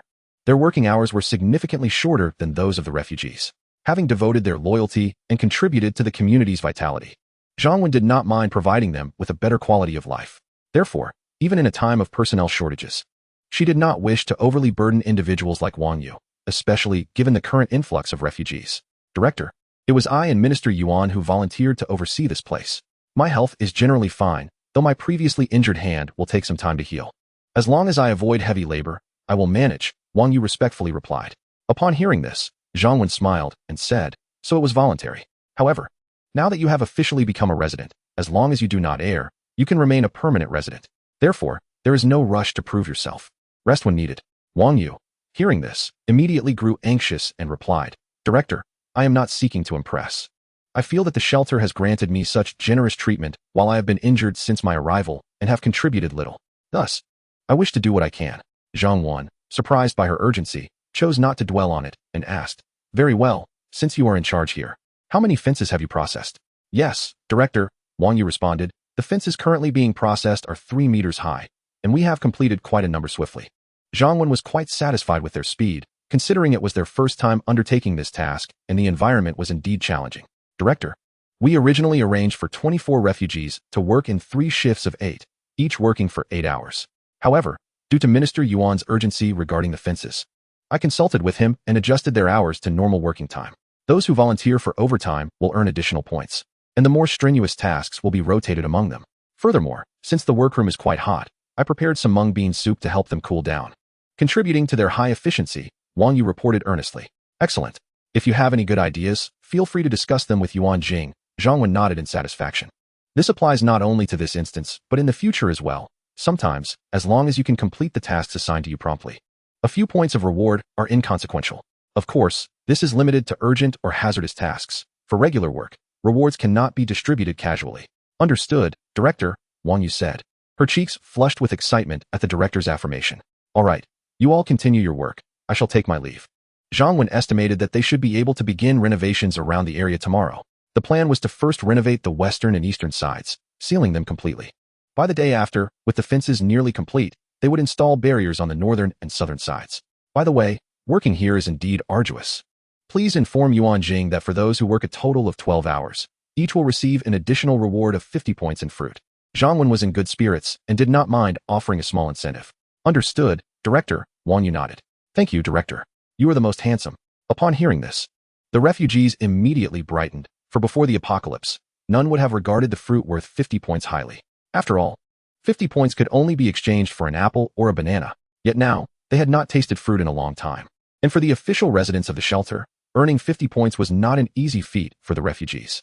Today, not only was there a point system for overtime work, but the esteemed director also generously awarded an additional 50 points, bringing immense joy to everyone. Upon returning to the quaint villa, Zhang Wen found Tang Xin engaged in playful antics with Lu Qianxian and little Tong Yao on the sofa. Li Shui was also present, needing rest due to her injury. A rare blush graced Li Shui's face upon Zhang Wen's entrance, enhancing her radiant beauty. Uncle Director, you're back.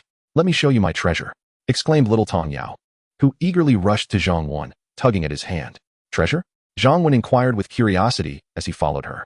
Soon enough, the treasure was revealed before him, a modest fishbowl containing a small goldfish. Oh no, my fish is dead. Before Zhang Wen could fully comprehend the situation, little Tong Yao burst into tears. Zhang Wen leaned closer and indeed discovered that the fish appeared lifeless. A gentle touch confirmed his fears. The fish was rigid and beyond rescue. Tang Xin and the others, alerted by the commotion, approached.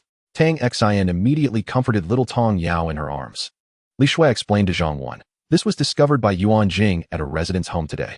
The fish was already on the brink of death when little Tong Yao insisted on keeping it, eagerly waiting for your return. Observing the tear-streaked face of little Tong Yao, Zhang Wen began to understand her sorrow. In this desolate world, devoid of peers and living pets, the presence of a goldfish was a source of joy for her. Not only did she cherish it, but even Tang Xin and the others valued the fish, as it symbolized vitality amid the oppressive atmosphere of their reality. Suddenly struck by inspiration, Zhang Wen said, all right now, no more tears. Tomorrow, Uncle Director will find you a large fishbowl to house various beautiful fish. How does that sound? Little Tong Yao's eyes sparkled with excitement. Really, Uncle Director? Of course, how could I ever deceive our little Tong Yao? Zhang Wen assured her earnestly. You're the best, Uncle Director.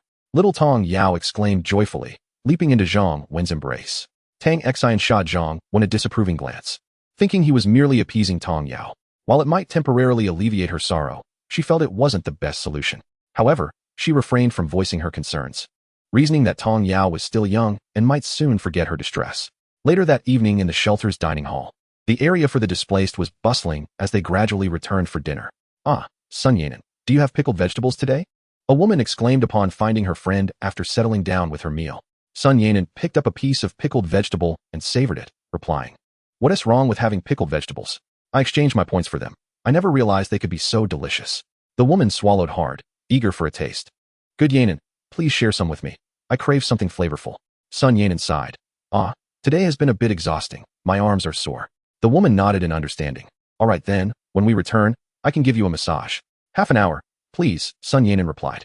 The woman let out a hum, requesting a packet of pickled vegetables. Sun Yanan shot her a glance, saying, "With your skills, you should settle for half a packet." The woman pouted, realizing she had no choice but to nod in agreement. Such is the worth of labor in these times. Their amicable relationship allowed for such exchanges. Otherwise, others would surely be unwilling to assist her. Although the director planned to establish a library and recreational facilities within the shelter, at present, only the official residents could afford such luxuries. The vagrants, even if they desired massages, would have to rely on one another for relief. Sun Yanan divided the pickled vegetables, handing half to the woman, who promptly picked up a piece and savored it. "Delicious. Sun Yanan, how many points did you earn today? Isn't this packet worth 10 points?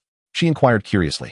Sun Yanan nodded, explaining that they had completed their task for the day, earning 10 points over 8 hours, with additional points for overtime. "That's not too shabby," the woman remarked. "Though it's tiring, we can earn points for the future." Sun Yanan beamed. "Hold on, there's more." The director, seeing our hard work, promised a reward of 50 points in fruit for just 4 hours of overtime. The woman gasped in envy. "So that means one could earn over 70 points in a day? I want in." Sun Yanan replied. "This time, there's no chance. Not everyone can assist with the fence. We will have to wait for another opportunity." The woman sighed wistfully. "If only I had joined earlier, even a day sooner."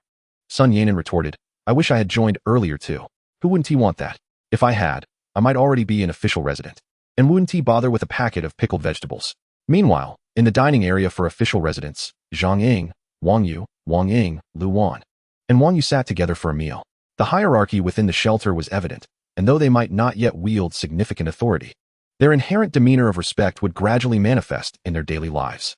Especially in this post-apocalyptic world, the sense of class was as palpable as in ancient times. Thus, for their comfort, the women typically gathered at the same table. They enjoyed their meal, grateful for their good rations. While it may not compare to pre-apocalyptic times, it was a significant improvement over the plight of the vagrants. Often, one's happiness is not solely determined by personal circumstances, but rather by the comparative suffering of others. As the saying goes, comparison brings despair, while evaluation leads to rejection. As they finished their meal and prepared to leave, Wang Yu waved her hand, exclaiming, "Wait. I have gifts for everyone." She then retrieved several items from her small bag. There were snacks and a fruit for Zhang Ying, sanitary pads and a fruit for Wang Ying, and a set of undergarments along with snacks for Wang Yu. Such gifts, once trivial in the pre-apocalyptic era, held significant value now, costing her a total of 280 points. Chapter 82. Educating Yuan Jing during the meeting, additional content. It was evident that several girls had a particular need, and Wang Yu had evidently done her homework. "Oh, these are my favorite snacks and fruits. I craved them for quite a while last time." "Thank you, Yaya."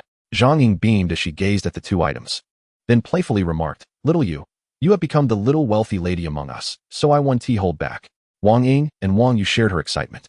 Although Wang Ying wasn't particularly interested in snacks, she had recently started her period and was in need of sanitary pads, which seemed to be running low at the shelter, causing her some irritation. Wang Yu, on the other hand, required an extra set of undergarments due to her daily training with the security team. "Thank you, little you. You are so thoughtful." Wang Yu expressed her gratitude. Wang Yu quickly waved her hand dismissively. "It's nothing. You all took great care of us when I first arrived." Meanwhile, Lu Wan waited patiently, and upon seeing Wang Yu's lack of movement, she inquired, "Yaya, is there someone else?" Wang Yu chuckled. "What do you mean, someone else? There are many of us here." Lu Wan feigned annoyance.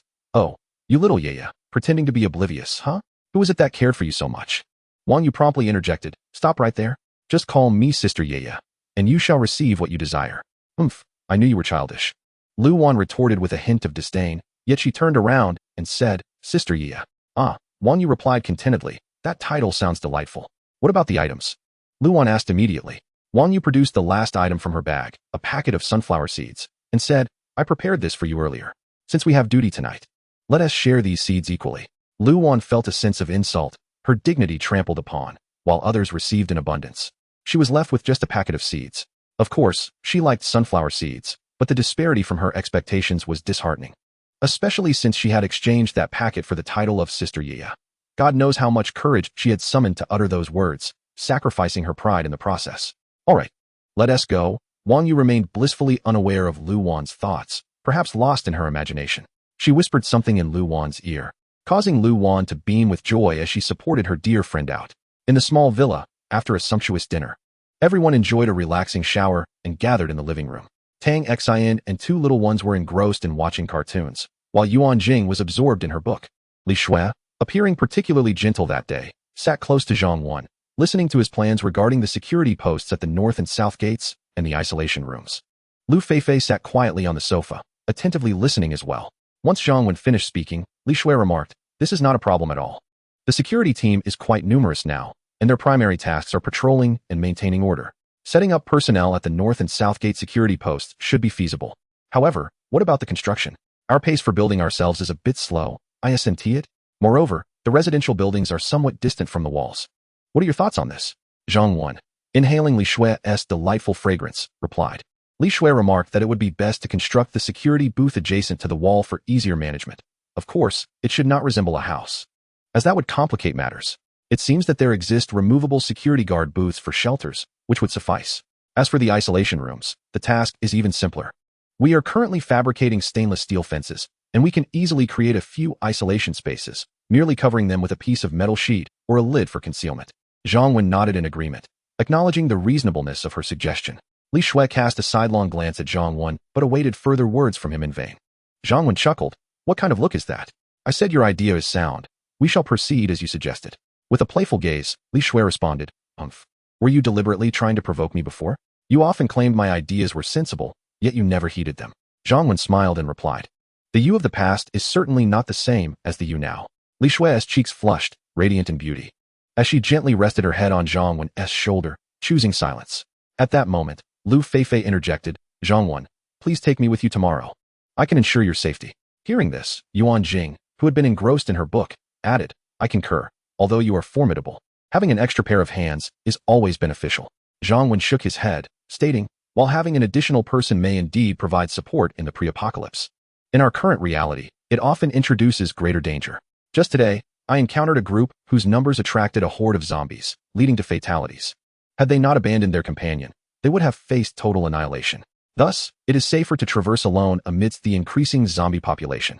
Once I have cleared the territory surrounding the shelter or confront a formidable foe, Feifei, you may accompany me, and perhaps everyone can venture into the outer city." This morning, an additional 142 vitality points had been acquired, bringing the total vitality to 302 points, inching closer to activating the next function.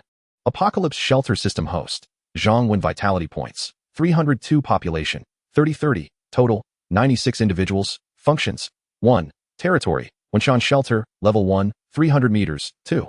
Wall, Level 1 Wall, Height, 5 meters, Thickness, 1 meter, 3. Warehouse, Level 1, 300 cubic meters, 4. Defense, 4 arrow towers, 688 arrows, 1 Garen machine gun, 10,000 rounds, 5. Resident Management, 30 individuals, 6. Medical, not activated, 7. Subterritory, not activated, 8. Director's Protection Room, established 9. Customization, not activated, 10. Zombie Exterminator, Level 1. Zombies ignore time for 3 hours daily. P.S. Dear friends, I find this system information rather tedious. I fear that writing it may be perceived as superfluous, yet omitting it might seem abrupt. Henceforth, I shall limit its appearance to once every 10 chapters in a simplified manner, even more so than what is presented above." Gazing at Yuan Jing, who was peacefully asleep, a wave of tenderness surged within Zhang Wen's heart. Regardless of the tumultuous world outside, his sole ambition was to live a fulfilling life.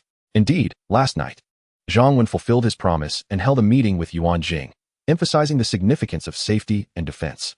The details of the meeting need not be elaborated upon.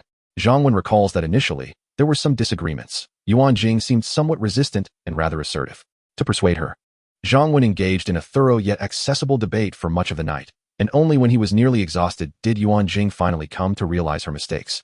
Breaking down in tears, acknowledging her newfound awareness, Zhang Wen concluded the meeting. Chapter 83, Seeking Excitement? Observing the alluring visage of the beauty asleep, Zhang Wen could not resist planting several kisses until Yuan Jing was fully awake. "Come on, it's time to rise," he said with a smile. Yuan Jing shot him a playful glare but complied and got up. She understood that Zhang Wen typically did not mind if they overslept, unless there was something pressing at hand. Indeed, Zhang Wen had matters to discuss with her. He led Yuan Jing to a nearby building adjacent to the small villa. Has this building been searched? Do you have the key? He inquired. He was aware that the vicinity of their villa was a restricted area, and while he knew whether anyone resided in the building, he had not inquired about its search status or the availability of keys. That had always been Yuan Jing's responsibility. After all, apart from the supplies in the supermarket and a few shops, Zhang Wen had little interest in the meager resources of the residential buildings, which he deemed unworthy of his attention, opting instead to directly stock the supermarket's warehouse. It has been searched, and I have the key. Do you need me to retrieve it? Yuan Jing replied, indicating that all keys to the searched buildings and storefronts within the entire shelter were in her possession.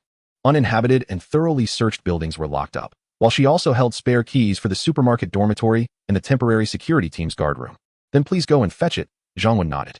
Yuan Jing said nothing further and returned to the small villa to retrieve the key. He then guided her to a room on the third floor, unlocking the door with the key. The room was rather spacious, yet all useful supplies had been taken. Yuan Jing, still a bit dazed, wondered what Zhang Wen had brought her here for. Seeking excitement? The thought of certain moments they had shared together flitted through her mind, and she felt her cheeks flush, hastily dismissing the notion, realizing he had influenced her thoughts. However, it soon became clear that her imagination had run wild.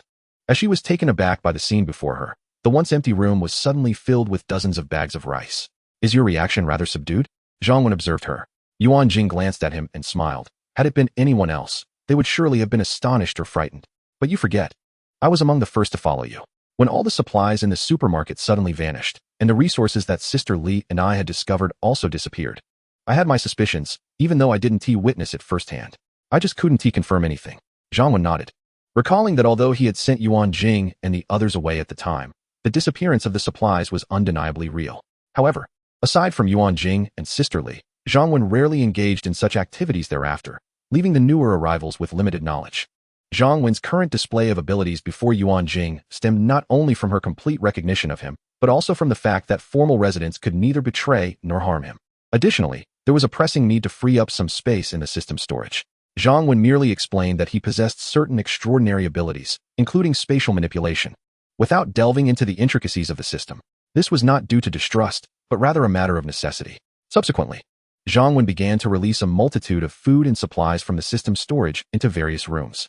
The shelter lacked dedicated storage areas apart from the supermarket, and confidentiality regarding these supplies was paramount. Thus, he opted to utilize the residential buildings surrounding the secluded villa. Despite being residential structures, they were capable of accommodating considerable amounts. The building consisted of 8 stories, with over a dozen households on each floor, approximately 600 to 700 square meters per level. According to the load-bearing standards, each square meter could support 200 kilograms without issue, allowing for a minimum capacity of 120 tons of supplies per floor. Currently, the total capacity of Zhang Wen's system storage was around 300 tons, with approximately 200 tons of supplies stored within. Naturally, Zhang Wen would not place all of these supplies outside. Even the cleverest of rabbits has multiple burrows. Moreover, the system's storage remained the safest haven. Therefore, maintaining a certain quantity of supplies within the system was essential to ensure Zhang Wen remained unfazed by any unforeseen events. Some items, particularly those with shorter shelf lives, such as seafood, meat, vegetables, fruits, bread, and milk, required preservation within the system's storage to prevent spoilage. The items that could be taken out primarily included rice, cooking oil, seasonings, dried fruits, and everyday necessities. 2/3 of each of these items were designated for external use, thereby liberating approximately 100 tons of space from the system's storage. Yuan Jing was exceedingly pleased to witness such an abundance of supplies, sufficient to sustain the shelter's inhabitants for a considerable period. Upon returning to the villa, everyone was awake. Zhang Wen aimed to keep the matter of spatial manipulation discreet, and he felt assured allowing Yuan Jing to be aware of it, knowing she would not indiscriminately share this information. Director Uncle, little Tong Yao exclaimed joyfully, bouncing over with her large, dark eyes fixed curiously on Zhang Wen's rear. What are you looking at?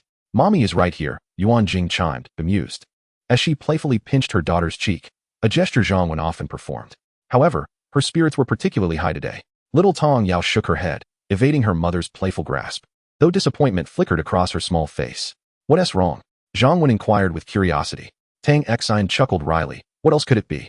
It's the result of your own doing.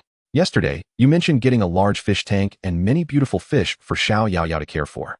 She was so exhilarated last night that she hardly slept, and early this morning, she tugged at me to get up. Zhang Wen had yet to utter a word. Yuan Jing immediately adopted a stern expression and exclaimed, Tong Yao, How can you be so thoughtless? Didn't your mother tell you that there are monsters outside that devour people? Many lives have already been lost, and pets are nearly gone as well. Where do you expect Uncle Sua Zhang to find fish for you? It's extremely dangerous. Zhang Wen promptly interrupted Yuan Jing, embracing the little girl with a face full of grievance, and said to Yuan Jing, "Why are you scolding her? This was indeed my idea yesterday, not something she requested." He then turned to little Tong Yao and reassured her, "Uncle hasn't gone out yet. When he returns, he will bring you many beautiful fish." The reason Zhang Wen had this notion yesterday was that he had seen a large fish tank in a shop, filled with a variety of stunning fish, including silvery arowanas and magnificent goldfish, all still alive. However, at that moment, Zhang Wen was preoccupied with the abundant provisions at the market, though those ornamental fish were costly. They were not edible, and their quantity was limited, making them cumbersome to catch. He paid them no mind. It was only when he noticed little Tong Yao's sorrow that he remembered the fish. After all, it was merely a secondary thought. Moreover, he envisioned having a beautiful fish tank in the small villa, which would be pleasing to the eye and help alleviate everyone's apocalyptic gloom. Chapter 84. Will they let me go? Fully equipped and having set the alarm, Zhang Wen exited the shelter. He mentally mapped out the tasks he needed to accomplish today. First, he would drive the truck to the shop where he had seen the fish tank yesterday and load it onto the vehicle. Then, he would head east and west to the designated meeting points to gather people and see if there were any female survivors. If time permitted, he would begin sealing off all entrances and exits on both sides. Driving the truck under the watchful eyes of the women in the shelter, Zhang Wen sped away. He had already surveyed the entrance through the surveillance cameras inside the shelter and noted the sparse presence of zombies. The sound of the truck and the opening of the gates attracted them, and Zhang Wen drove straight over them. Familiar with the area, he skillfully navigated around impassable routes and quickly arrived at the shop. Ignoring the throng of zombies that had gathered around the truck, Zhang Wen entered the store. The nearly 6-foot-tall fish tank, positioned against the wall, immediately captivated his attention. The bottom of the tank was adorned with pristine white pebbles, and it housed a small artificial mountain covered in lush greenery, resembling an underwater forest. Within, 2 elongated silvery arowanas glided gracefully, accompanied by a variety of other beautiful fish, red, black, and pink, all swimming leisurely. Logically, given the prolonged power outage, these fish might have perished long ago. However, Zhang Wen noticed an AC/DC oxygen pump beside the tank and quickly understood. This type of pump could provide oxygen to the tank for an extended period. Even without power, and with the presence of aquatic plants in an ecosystem, these fish were indeed less likely to perish. After making some simple protective adjustments to the tank, Zhang Wen loaded it onto the truck. Fortunately, Zhang Wen possesses considerable strength now, and with Tang Xian accompanying him, he finds the motivation to exercise daily. Otherwise, managing on his own would indeed prove challenging. Just as he was about to drive away, Zhang Wen suddenly spotted a large pharmacy across the street. Yesterday, he had been preoccupied with foraging for food, neglecting to pay attention to the pharmaceuticals. Unlike in his previous life, where medications sometimes held more value than food, this time, he was aware that there had been a pharmacy within the shelter, stocked with remedies for minor ailments and colds, which were already available in his system's warehouse. Additionally, the medical functions would soon be activated. Glancing at his phone, he noted that it was still early. Without hesitation, Zhang Wen entered the pharmacy. Although he might not be in urgent need of medications, they remained exceptionally valuable in the post-apocalyptic world. Not only could he potentially trade them with other shelters, but even the ordinary medicines within his own shelter could be exchanged for treatment for the displaced individuals, thereby incentivizing them to work harder for points and facilitating the recovery of those points. It is important to remember that even before the apocalypse, the exorbitant profits in healthcare were common knowledge. Many would avoid hospitals unless absolutely necessary. Naturally, Zhang Wen had no intention of overlooking such lucrative opportunities in this new world. Before long, he had thoroughly emptied the pharmacy of its supplies. Furthermore, the establishment housed an array of traditional Chinese herbs, including ginseng, deer antler, cordyceps, and bird's nest, exquisite supplements he had never tried before.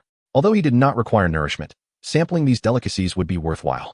Additionally, items like bird's nest could be beneficial for his women, enhancing their beauty. While they were already radiant, a touch more allure would not be amiss.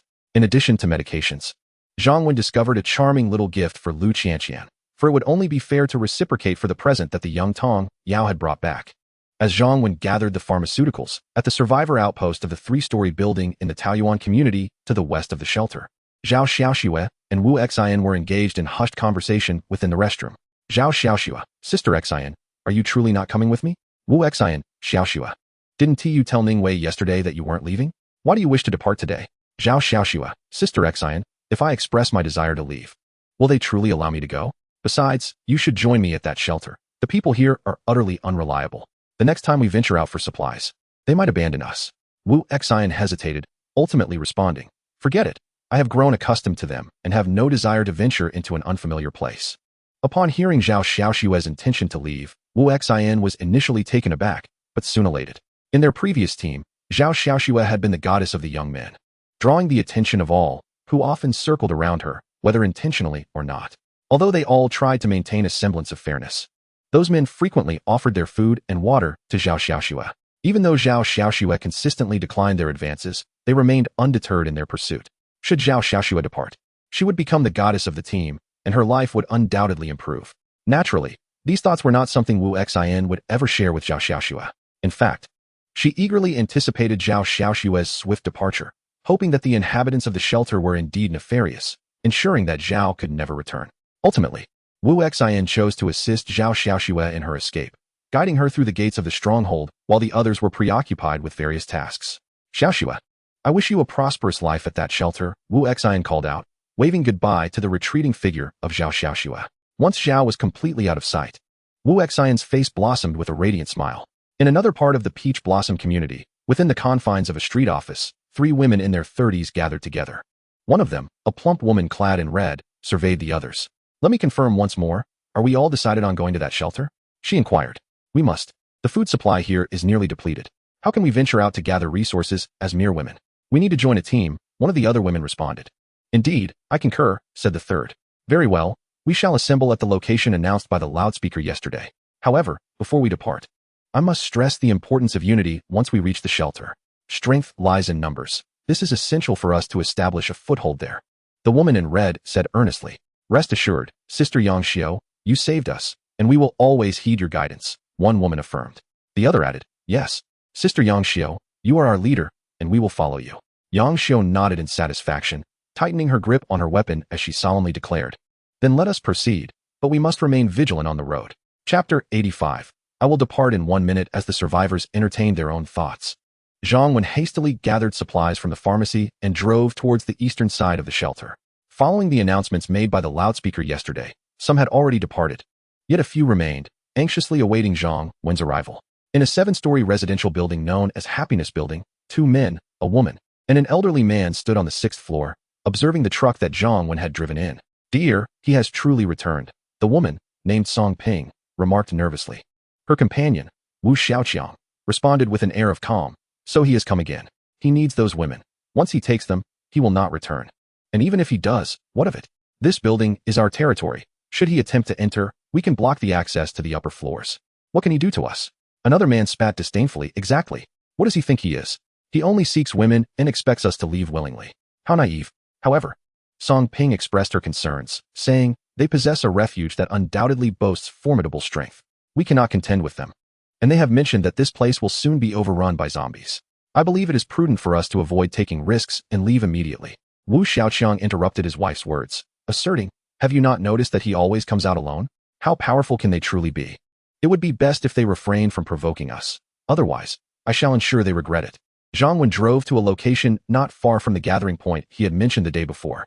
He first parked in an open area, then retrieved a string of firecrackers from the system warehouse, igniting them before tossing them far away. The crackling sound echoed. Immediately, the nearby zombies became animated. Rushing toward the source of the noise, Zhang Wen quickly drove away, successfully shaking off a few of the pursuing zombies. He soon arrived at the assembly point. "Is anyone here?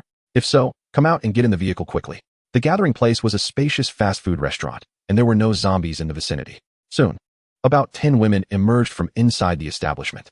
One of the women inquired, "Are you the person sent by the refuge inside the walls to pick us up?" Zhang Wen did not exit the vehicle. He merely assessed the women. While their number was not particularly large, they appeared to meet the necessary criteria based on their ages. He decided to take them all back for now, feeling no inclination to ask further questions.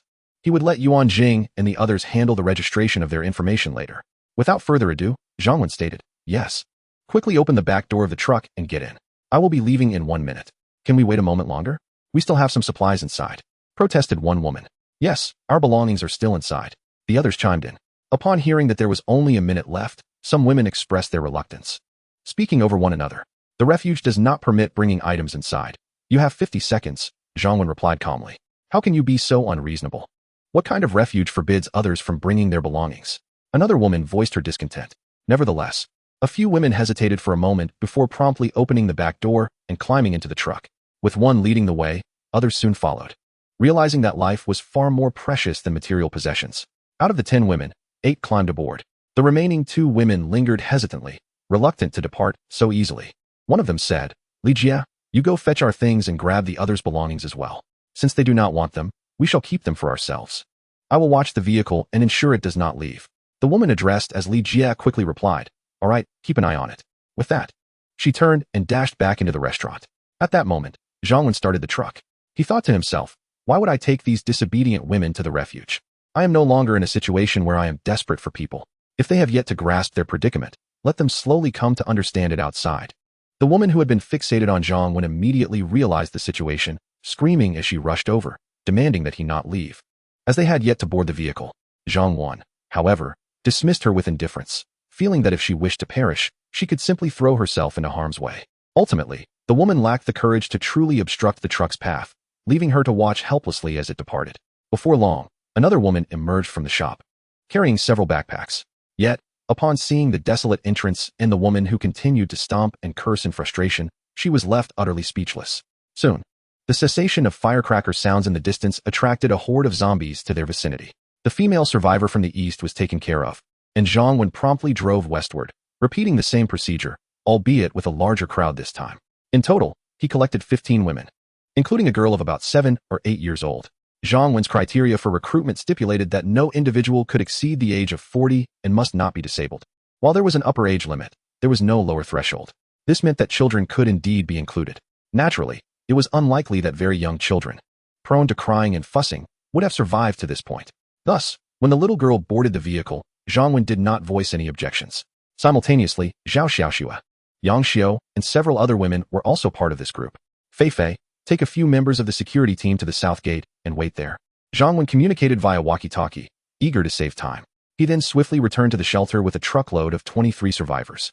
Upon entering the shelter, Zhang assessed the friendliness levels of all the women in the vehicle. Though not particularly high, none exhibited overt hostility. He then summoned Lu Feifei, instructing the security team to lock the rear compartment of the truck. Since he needed to venture out again, he chose not to release them just yet. Upon his return, he would bring the women out to register their information. The locking of the truck's compartment was a precaution against any potential infections among the 23 women. The isolation quarters were not yet prepared, and Zhang did not want to risk Lu Feifei and her team. In the event that someone inside the vehicle was infected, what could be done? They would simply have to rely on their own prayers and take matters into their own hands. Just as in previous incidents, these women had no attachment to his shelter, and Zhang was still unfamiliar with them. Therefore, there was no need for him to consider their welfare at every turn. After all, they had survived thus far through their own means. The members of the security team were the finest individuals to have passed through the shelter, exhibiting the highest loyalty. They were resolute in executing Zhang's orders. With Lu Feifei overseeing matters, he felt confident that no major issues would arise. Chapter 86. The vast horizon is my love. Once everything was arranged, Zhang glanced at the time. There were still about 2 hours left, ample time. He exited the shelter, this time opting for a smaller door as he did not drive. After stepping outside, he found a bicycle and retrieved a loudspeaker. The vast horizon is my love. Beneath the endless green mountains, flowers bloom, he proclaimed, cranking the volume to its maximum, unleashing an exhilarating dance tune that echoed through the air. The nearby zombies, as if invigorated by a surge of energy, surged forward in a frenzy. Zhang, unhurried and composed, mounted his bicycle only when the zombies were at a considerable distance. An increasing number of zombies joined the throng as he pedaled ahead, casually capturing the cars he spotted along the roadside and storing them in his system's warehouse. The purpose of releasing supplies from the warehouse today was to accommodate the vehicles. Each small car weighed approximately between 12 to 2 tons. With around 200 tons of capacity remaining in the warehouse, Zhang could effortlessly collect about 100 cars. The road was abundant with vehicles, and although he was merely cycling and collecting, his pace was remarkably swift. Before long, Zhang, accompanied by a multitude of zombies, traversed from the south of the shelter to the east, successfully luring all the zombies into the residential area. He then produced a string of 500 firecrackers, realizing their remarkable utility in this apocalyptic world, serving as a powerful lure for the undead.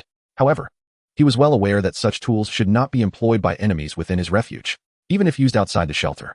He opted for the smallest batch of 500 to avoid attracting nearby zombies, considering the close proximity to the shelter. After igniting the firecrackers and tossing them away, he switched off the loudspeaker. As anticipated, all the zombies following him were drawn away, with the zombies no longer at his side. Zhang Wen swiftly returned to the entrance of the residential area where he had initially entered. He then unleashed 100 vehicles, effectively sealing off the community. Of course, Zhang Wen understood that there were other minor entrances and passageways between buildings that could allow for human movement. He remained unperturbed, collecting another wave of cars from the roadside into the system's warehouse. Upon returning to the residential area, he found it transformed into a veritable ocean of zombies. However, he needed to redirect them. Approaching a residential building, Zhang Wen opened the front door on the ground floor. He then ignited a small section of firecrackers and threw them inside. The sound echoed for a mere 7 or 8 seconds. Yet that brief moment was sufficient to entice several zombies, who disregarded Zhang Wen standing at the entrance and rushed eagerly inside. Once 30 or 40 zombies had entered, Zhang Wen promptly shut the building's door. He retrieved chains and a lock from the system's warehouse, thoroughly securing the ground floor entrance. Using the same method, he lured dozens of zombies into each building within the complex and locked their doors. As for whether any survivors remained inside the residential buildings, Zhang Wen had no desire to know. They had been granted their chance, and they had failed to seize it. He was acutely aware that whether the survivors currently present or those who dared to enter in the future faced certain death. Every entrance and exit of the residential area was effectively blocked, rendering it impassable, with a multitude of zombies within. Furthermore, each building would contain a significant number of zombies confined inside. For anyone attempting to leave or enter, every location was a death trap. Of course, this was the case for others. For Zhang Wen, should he ever require to reclaim this territory, it would be quite simple. First, the obstructive vehicles on the road should be removed into the storage system, followed by using sound to lure the zombies away. Once the interior of the community is secured, Zhang Wen proceeds to block all entrances and exits, as he does not intend to return in the near future. After resolving the matters on the eastern side, Zhang Wen glances at the time, noting that he has 35 minutes remaining. Although he is swift, he can employ the same tactics to address the situation on the western side. However, the return journey will undoubtedly be time-constrained. Zhang Wen is not fond of this method of operation. He prefers to take his time, leaving room for maneuver without haste. There is no rush. He can address the western side tomorrow when he has ample time. As Zhang Wen departs, the residents of the previous Happiness building witness the swarm of zombies chasing him into the community. They also observe him closing the door to the adjacent building and assume he must be seeking supplies inside. When Zhang Wen approaches their building, Zhang Xiaoqiang arms his group and sets up obstacles on the 3rd, 4th, and 5th floors, awaiting the moment Zhang Wen clears the roadblocks so they can launch a surprise attack. Yet, after a lengthy wait, they hear the sound of the door opening downstairs, followed by a few seconds of firecracker explosions, and soon after, the door closes again. Zhang Xiaoqiang and his companions are baffled. However, due to the distance, they cannot see Zhang Wen's subsequent actions. Otherwise, they would not remain so calm inside the building. Zhang Xiaoqiang gazes at the multitude of zombies outside and exclaims fiercely, "So that fellow was right. This place will indeed be overrun by zombies, and he is the one who brought them in. I wondered how he could foresee this. It's a pity he didn't come upstairs today. Otherwise, I would have surely eliminated him." Another man chuckles, "No rush. He may have come to scout the area, stirring the grass to frighten the snake and see if anyone remains inside the building. As long as he seeks supplies, he will inevitably return to search." The woman, Song Ping, voices her concerns, "But our supplies are dwindling, and we have nearly searched this building thoroughly. We can only venture out to the convenience store in the community for supplies, but with so many zombies outside, what shall we do?" Zhang Xiaoqiang responds with a smile. "What is there to worry about?" The other's eyes brighten, inquiring, "Do you have a good plan?" Zhang Xiaoqiang, filled with confidence, declares, "Of course. Have you not noticed that every time that guy attracts zombies, he either uses a loudspeaker or firecrackers? As long as the sound is loud, it has a significant effect. We can find a device that emits a loud noise and throw it downstairs to divert the zombies outside our building. Then, we can send someone to continue leading a large number of zombies elsewhere, even outside the community, allowing us to search for supplies without worry. What a splendid plan. I think it's feasible." Everyone agrees that this strategy is wise. Observing how Zhang Wen consistently leads hordes of zombies without appearing anxious or sustaining injuries, they believe they can achieve similar results. With a plan in hand, they spring into action, first locating several mobile phones with battery life, and then clearing the obstacles in the stairwell. On the 4th floor, they wrap a phone in cloth, play a song, and throw it to the back of the building. Indeed, a multitude of zombies had been drawn to the commotion. A few individuals hastily descended the stairs, having agreed to adhere to their plan once outside. However, upon reaching the ground floor, they were utterly taken aback. The stairwell on the 1st floor was densely packed with dozens of zombies. Initially quiet, They became agitated upon hearing the sound of footsteps and the scent of living flesh, immediately rushing upwards. Chapter 87. The Unwanted Girl. Upon returning to the shelter, the security team member stationed beside the truck respectfully greeted Zhang Wen. Director, he addressed. Zhang Wen replied. Inform Yuan Jing to bring a team to receive this batch of people. Yes, Director, came the prompt response. Zhang Wen approached Lu Feifei, who had now changed out of her military uniform and donned the attire retrieved from the police station, resembling the security personnel. The ordinary uniform, worn by her, exuded an air of elegance, making her the most striking sight. Feifei, how is the training of the security team progressing? Zhang Wen inquired, observing her intently. Lu Feifei replied earnestly. Many of them are training diligently, yet their foundational skills are lacking. They are currently enhancing their physical fitness and will engage in daily combat and shooting lessons. However, they have only reached the level of an ordinary security team. To attain military standards, they still have a considerable distance to cover. Zhang Wen nodded. As long as there is progress, that is sufficient. Additionally, once I finish the perimeter fence around the shelter, I will allow them to venture out and slay zombies. Practical experience is the fastest way to grow. Lu Feifei acknowledged. Understood. By the way, have Yuan Jing and Tang Xian practice shooting with you? Lu Feifei shook her head. Yuan Jing sometimes goes to learn, and she has grasped the basic techniques, but she has never fired a real gun. Tang Xian has not attended. That's acceptable. As long as they learn, it's beneficial. In the apocalypse, even within the confines of the shelter, one never knows when such skills might prove useful, Zhang Wen remarked. Lu Feifei wholeheartedly agreed. I'll teach Tang Xian some time. Learning to shoot isn't difficult. Zhang Wen nodded and continued. As for the security team, they need not all become experts. However, they must possess courage and be willing to confront zombies, or even humans if necessary, and each must be proficient with firearms. Once again, while it's not guaranteed they will all be sent into battle or armed, they must be capable in times of crisis. Furthermore, he added, once the security team's training is sufficiently advanced, assign the daily training tasks to Li Shui, allowing her to manage the ongoing training. Also, observe the shelter's inhabitants for any promising candidates. If any are found, select them to join your exploration team. The members of this department should be treated as elite soldiers from before the apocalypse, excelling in combat, sniping, and other skills, primarily tasked with confronting external threats or executing missions. Of course, I shall extend certain privileges to the members of your department. Upon passing your training assessments and receiving my approval, they will be inducted into your team. Their benefits will be equivalent to those of the formal residence officials, along with an additional monthly reward of 1,000 points. This level of treatment is indeed enticing, Zhang Wen concluded. Lu Feifei had yet to utter a word when Yuan Jing, standing nearby, broke into a smile. Although she had just arrived, she had overheard some parts of the conversation. Accompanying her was Li Shui, who, feeling indignant, interjected, I have no objections to training the security team, but allowing her to select individuals for the entire shelter? Doesn't that mean that if there are promising candidates in my security team, they could be taken away? Zhang Wen nodded in agreement. It's not just your security team. It also concerns Yuan Jing's logistics department. In fact, any new arrivals, as long as they meet the criteria and pass the training assessment, are fair game. At this, Yuan Jing's composure faltered. I must clarify that while others in the logistics department may be considered, my few supervisors cannot be included. It's not easy to find individuals who are both competent and agreeable. Zhang Wen shot them a disapproving glare. Water flows downhill, and people aspire to rise. How could you jeopardize someone else's promising future? Does your conscience not ache? Yuan Jing scoffed, spitting dismissively. A promising future? It's the most perilous job. While I understand this is for the safety of the shelter, my few personnel are truly irreplaceable. Sigh, perhaps they may not even be suited for this role. I shall not dwell on it further. Yuan Jing recognized that Zhang Wen's decisions were rarely swayed. Their discussion was merely light-hearted banter. All right, let us first attend to those in the vehicle. It's almost time for lunch, Zhang Wen stated, abandoning the jest. The individuals in the vehicle have been idle for quite some time. Surely no one has contracted the zombie virus. Upon receiving Zhang Wen's command, the security team promptly advanced to open the vehicle doors. Those who had been stifled within the confines of the vehicle rushed out eagerly. Yet, knowing they had entered a post-apocalyptic world, they dared not complain. Everyone gathered to register their information and undergo hazardous materials checks. Luan, a slightly plump beauty brought by Yuan Jing, along with several logistics personnel, had been waiting nearby and promptly addressed the crowd.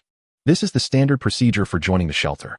Generally, we will register information such as age, special skills, and occupations prior to the apocalypse, followed by experiences since then.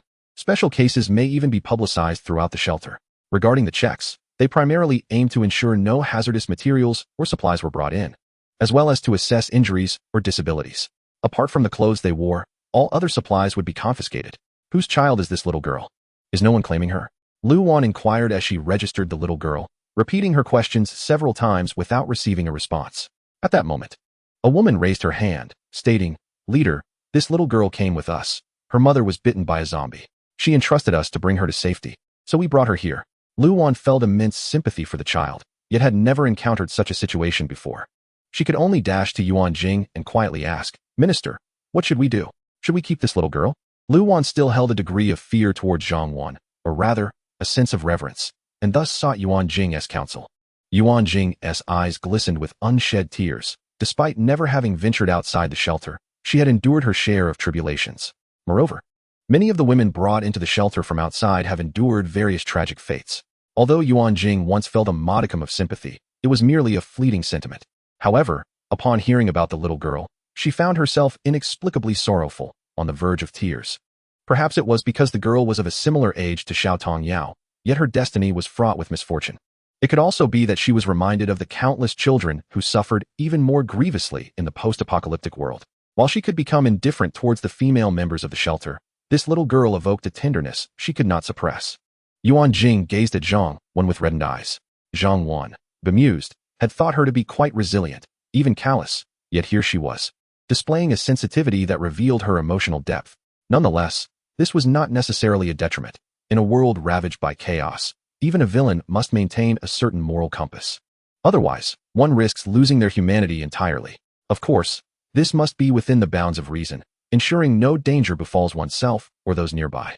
For instance, the abandoned little girl posed no threat whatsoever. Chapter 88. I am willing yet. Zhang Wan did not rush to express her stance. She turned to Lu Wan, stating, "Let us complete the process first and discuss the shelter's rules and benefits with them afterwards." "Understood, Director," Lu Wan promptly replied. Once all procedures were finalized, Lu Wan explained the shelter's regulations and benefits to the newly arrived women. Zhang Wan observed them, then pointed to the little girl, saying, "Since this child came in with you, I will offer you a chance.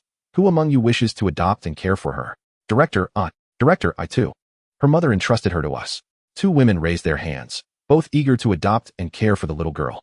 Zhang Wan nodded and added, "However, let me make it clear, the shelter does not support idlers. Everyone who joins the shelter must earn their keep through labor. I have already mentioned the meager provisions available for newcomers. Previously, there was a sister who brought her disabled sister into the shelter, but since her sister could not work, they were only allotted the rations meant for one person.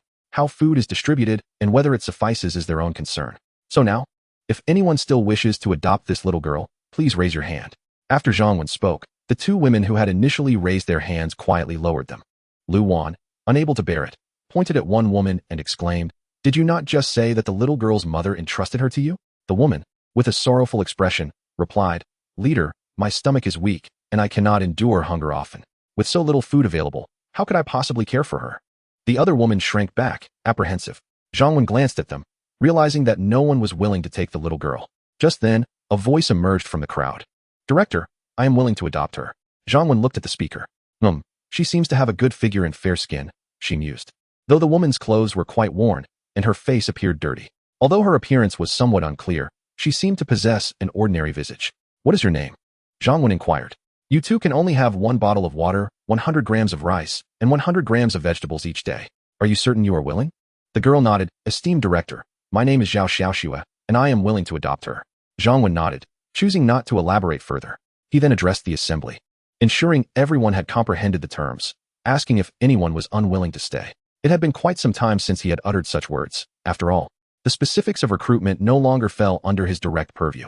Nevertheless, since he had intervened today, he felt compelled to reiterate. It felt reminiscent of the times when he had recruited Yuan Jing and the others. No one responded, so he declared, "Let it be, take them down and settle them." Zhang Wan lost interest and spoke to Lu Wan. Lu Wan promptly nodded, and under the escort of the security team, the group departed. Once they were gone, Yuan Jing said, "Zhang Wan, if no one had adopted the little girl, you wouldn't have sent her away, would you?" Zhang Wan chuckled. "I would not have sent her away.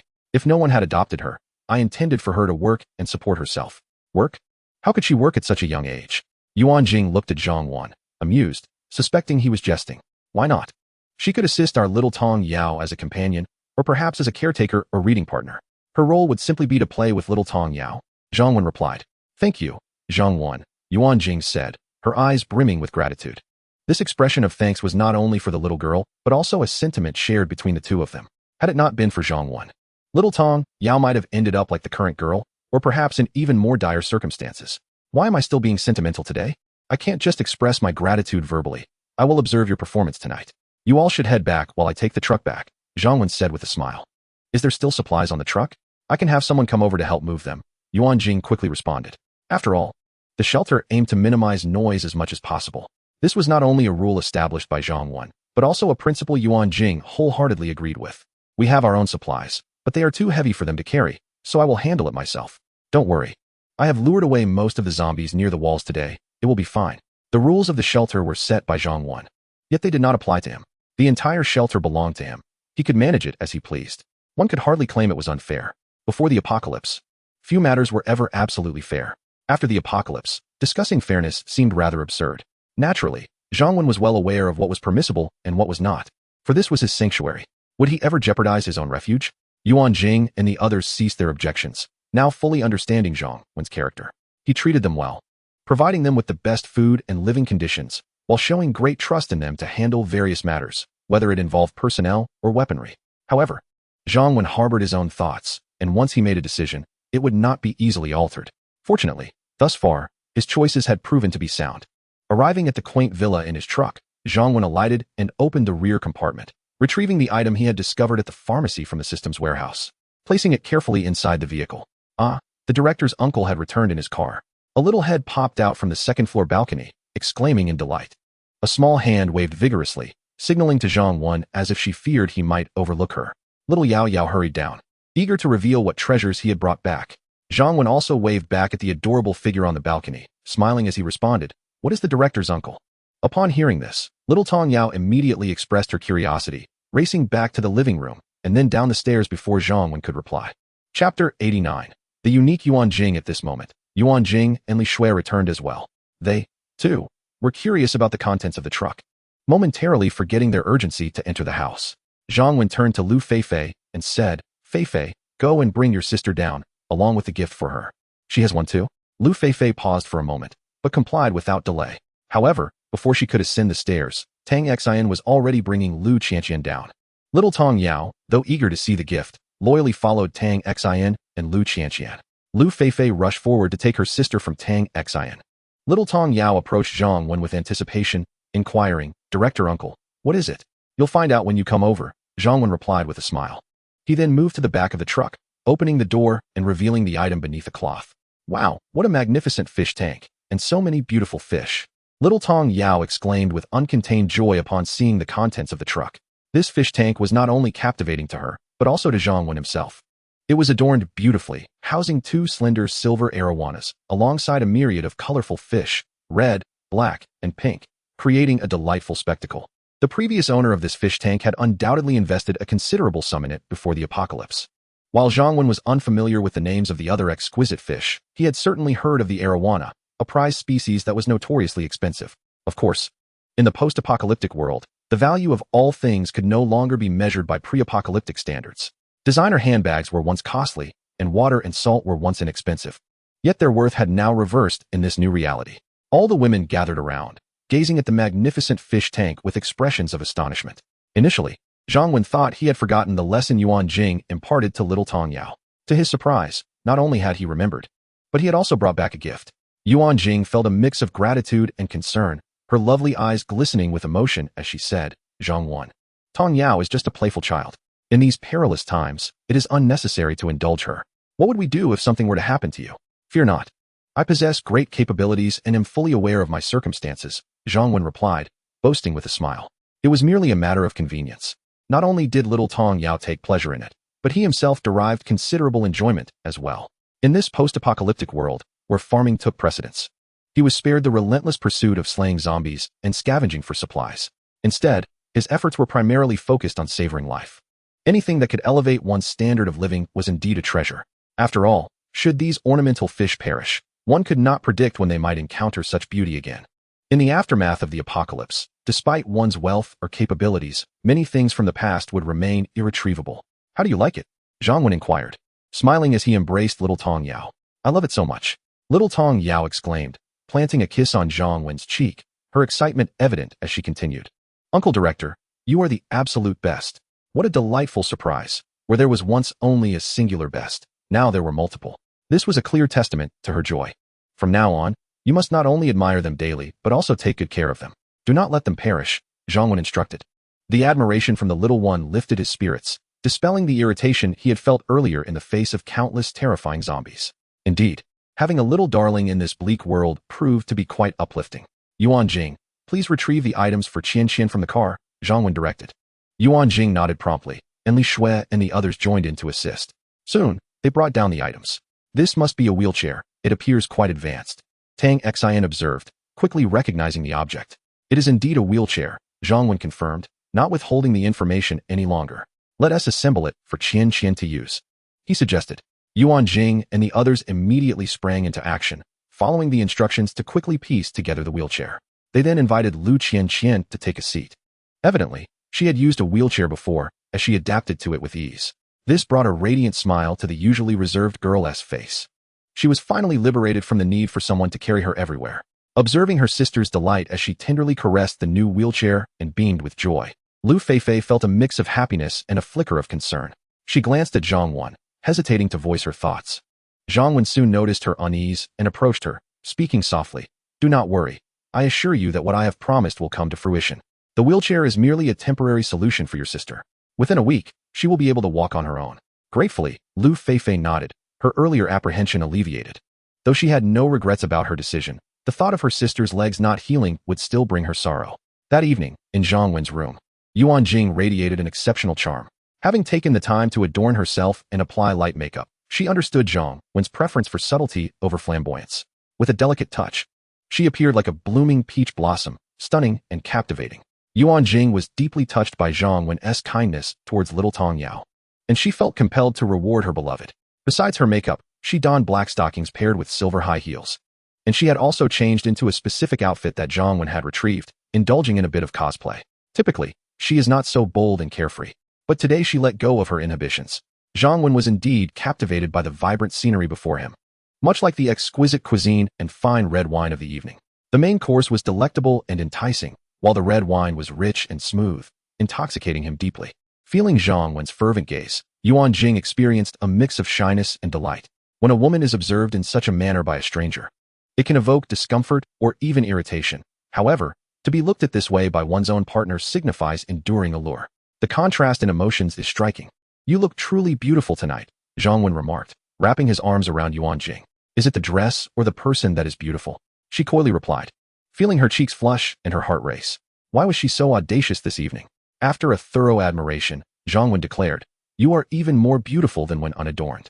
How insufferable! Yuan Jing shot him a playful glare. To honor Yuan Jing's efforts tonight, Zhongwen resolved to extend the day's meeting. Unfortunately, Yuan Jing still could not fully appreciate Zhongwen's good intentions, despite his efforts to prolong the meeting time for her sake. Her ability to cooperate paled in comparison to Tang Xian's. Even when Zhongwen hastened the pace of their journey per her request, his capabilities dictated the pace, making it taxing on the vehicle. Yuan Jing was likely acutely aware of this now. Chapter 90. Activating environmental infrastructure. 2 days passed, and Zhongwen awoke under the brilliant sunlight. He had been remarkably busy, both day and night. During the day, he focused on transforming the outskirts of the shelter. Each day, he utilized 3 hours of time free from zombie attacks to improve the area surrounding the shelter. The eastern and western sides were treated similarly. First, a large number of zombies were lured inside, subsequently sealing off all exits on those sides. Vehicles were stacked in rows and layers to block smaller passages. The strategies for the northern and southern sides differed. These areas were to remain accessible and might eventually house newcomers. Therefore, the first step was to lure all zombies within a 100-meter radius away. Most entrances were then sealed, leaving only one access point, where a protective barrier crafted within the shelter was installed. Finally, the remaining zombies and survivors in the north and south were cleared to ensure complete safety. The outer area of the Wenshan shelter has now been officially renovated, and Zhongwen announced its imminent opening. Naturally, the food supply within this perimeter was largely appropriated by him, and in the past 2 days, he had also visited another large market and supermarket located a kilometer away. Consequently, Zhongwen's resources have more than doubled. Just the staple grains alone amount to approximately 200 tons. To put this in perspective, if the shelter's over 100 residents consume about 50 pounds of food daily, this stockpile would suffice for the inhabitants for nearly 20 years. Beside the quaint villa, the resource building was filled to the brim with provisions, predominantly grains that had been stored for quite some time. Thus, most were not placed in the system's warehouse. The shelter was not lacking in sustenance, even as plans were underway to recruit more individuals.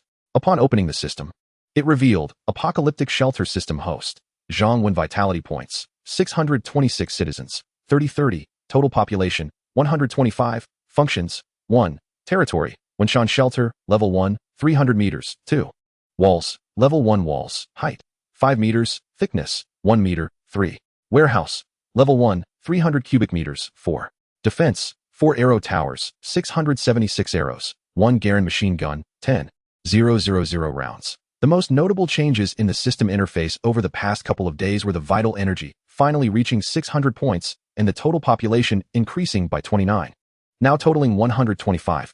Additionally, the arrow towers had lost a few arrows, indicating a slight uptick in the activity of nearby survivors. Darling, a languid voice interrupted Zhongwen's thoughts. Oh, is it so late? Upon seeing the blinding sunlight outside, Tang Xian appeared somewhat exasperated. She had always been a disciplined person, adhering to a routine of early rising and daily exercise. Zhongwen chuckled softly. He was indeed a man who cherished beauty, yet last night, Tang Xian's allure was simply irresistible. Are you hungry? He inquired. Leaning against him, Tang Xian replied, a bit. Aren't you hungry? Zhongwen responded, not particularly. Just a tad weary. Tang Xian shot him an alluring glance. You weary? When have you not begged for mercy, only for you to reluctantly relent? Come on, rise and have breakfast. After eating, I need to work out. I've fallen behind for the day, she stated. Zhongwen smiled. But we did engage in a workout last night. That was no small exertion. Though Zhongwen had risen late, everyone still awaited him to join for breakfast, a routine that had become customary. During the meal, Yuan Jing wore a troubled expression, seemingly distracted. Zhongwen, curious, turned to Li Shui and asked, what is wrong with Yuan Jing? Li Shui replied, she is facing a dilemma. Zhongwen awaited further explanation. Li Shui continued, currently, the shelter lacks electricity and water. Everything else is manageable. However, with the increased population, the accumulation of waste has become quite a headache. Previously, we piled it at the recycling point, but it became too much to contain, and the odor was unbearable, so we resorted to digging a pit to bury it. Yet, space is limited, and we cannot bury it indefinitely. Moreover, due to the lack of electricity, the fuel for cooking and boiling water, as well as gasoline for the generator, is running low. And then there's the matter of the toilets. Zhongwen mused that fortuitously, he had just enough points today to address these issues. He looked at Yuan Jing and admonished, if there's a problem, just tell me. Worrying to no avail is pointless. Yuan Jing, unperturbed by his tone, replied with a wry smile, you've been out for several hours each day, that is perilous enough. I don't want you to take on more risks. Zhongwen chuckled, realizing that if it weren't for his unique abilities, venturing outside would indeed be quite dangerous. However, even with the existence of a zombie nemesis, it does little to address the aforementioned issues. Zhongwen had long contemplated solutions for the problems concerning water and waste, and now his vitality points were sufficient. He accessed the system and deducted 600 vitality points to activate the environmental infrastructure functionality. Zhongwen examined the newly activated environmental infrastructure, which primarily comprised 3 functions: household waste management, biogas electricity generation, and wastewater purification. In simple terms, these functions ensured the shelter's provisions for water, electricity, and waste disposal. Regrettably, the environmental infrastructure, at its initial level, was designed according to the number of formal residents in the territory. For instance, it could generate 3,000 kilowatt-hours of electricity monthly and purify 60 tons of water each month. Clearly, such resources would be inadequate for the entire population of the shelter to use freely. However, this was of little concern to Zhongwen, as he planned to establish regulations. There would be no restrictions on his personal villa's consumption of electricity and water, while formal residents would, in principle, have access. As for the vagrants, those who demonstrated good behavior and capability could partake as well. It was certain that no excess would be given away for free. Zhongwen contemplated adjusting the exchange points for certain resources, such as bathing water and rice. The rainwater storage from the last rainfall was still substantial. Even without further rain, there would be 60 tons of water available each month. The staple food, rice, was in such abundance that he was running out of storage space. Nevertheless, regardless of the quantity, Zhongwen would not distribute extra resources gratuitously. Those in need would have to work diligently to earn points for exchange, albeit with a slight reduction. For example, previously, a single bath cost 100 points, and 100 grams of rice cost 10 points. Many women in need had insufficient points. Given the excess of these 2 resources, Zhongwen, considering himself a compassionate leader, albeit somewhat shameless, decided to temporarily reduce the bathing cost to 50 points and 100 grams of rice to 5 points. After all, if the rainwater was not utilized, it would eventually spoil, thus providing a small benefit to them. In the future, should the shelter's population increase and rainwater diminish, the rates could be adjusted back. Chapter 91. Special Police Armory. Is anyone there? Can someone help us? Is anyone there? Can someone assist us? Zhang Wen, having previously used a walkie-talkie, was aware of the different channels that could receive external messages. Occasionally bored, he would check to see if anyone was out there. Until now, he had never encountered anyone else. Today, however, the walkie-talkie suddenly erupted with severe static, followed by the voice of a woman. Is anyone there? We need help. Her voice sounded frail, further diminished by the interference from the device. Seizing the rare opportunity of human contact, Zhang Wen pressed the talk button. Where are you? How many of you are there? How many men and women? Releasing the button, he was met with silence. Yet, soon after, an excited voice crackled through the speaker. Brother, I am at Building 75, Room 305, Shanghai Bay Garden on Guinan Road. There are just 2 of us at home, my friend and I, both women. There are 2 survivors next door, both men. Can you come to our rescue? Shanghai Bay Garden, Zhang Wen recalled, was approximately 5 or 6 kilometers away, relatively close to the city center. This distance was not far before the apocalypse, but after the world fell into chaos, the closer one approached the city center, the more obstructed the roads became with abandoned vehicles, making progress nearly impossible. Additionally, the area was heavily populated, swarming with zombies. In the aftermath of the apocalypse, many sought to flee the city, particularly its core, who would willingly venture deeper inside. Of course, Zhang Wen could make the journey. He was unafraid of the zombies. And though the roads were congested, he could ride a motorcycle or bicycle. However, it was a round trip of over 10 kilometers. Why should he go to rescue her? To be frank, the shelter was not in need of more inhabitants, nor was it lacking in women. Even beautiful women were not in short supply for Zhang Wen. Unless she were exceptionally stunning and possessed unique skills, he might consider it. Moreover, she would need to be obedient. In the past, he had given Tang Xian and Li Shui time to ponder their choices, as they were present in the shelter, and he had ample time. But this woman was so far away. If he made the trek only to find her uncooperative, it would be a waste of his time. Brother, are you still there? The woman on the other end, having waited for Zhang Wen's response, grew anxious and inquired again. I'm here, but I can't go as it's quite far. You should seek help from someone else, Zhang Wen replied casually. Despair washed over the woman on the other end. Previously, she had contacted other men via the intercom seeking assistance, but upon learning the distance, they were also unwilling to come. Please, brother, we truly need help, she persisted, unwilling to give up. Unless you provide me with a compelling reason, I might reconsider, Zhang Wen stated. My friend is a very popular female streamer. She said if you rescue us, she will personally sing for you, the woman replied. Zhang Wen had no interest in such internet celebrities. That world was fraught with chaos. Would a song from a star even hold value now? He found the reasoning insufficient and deemed it unworthy of the risk of traveling so far.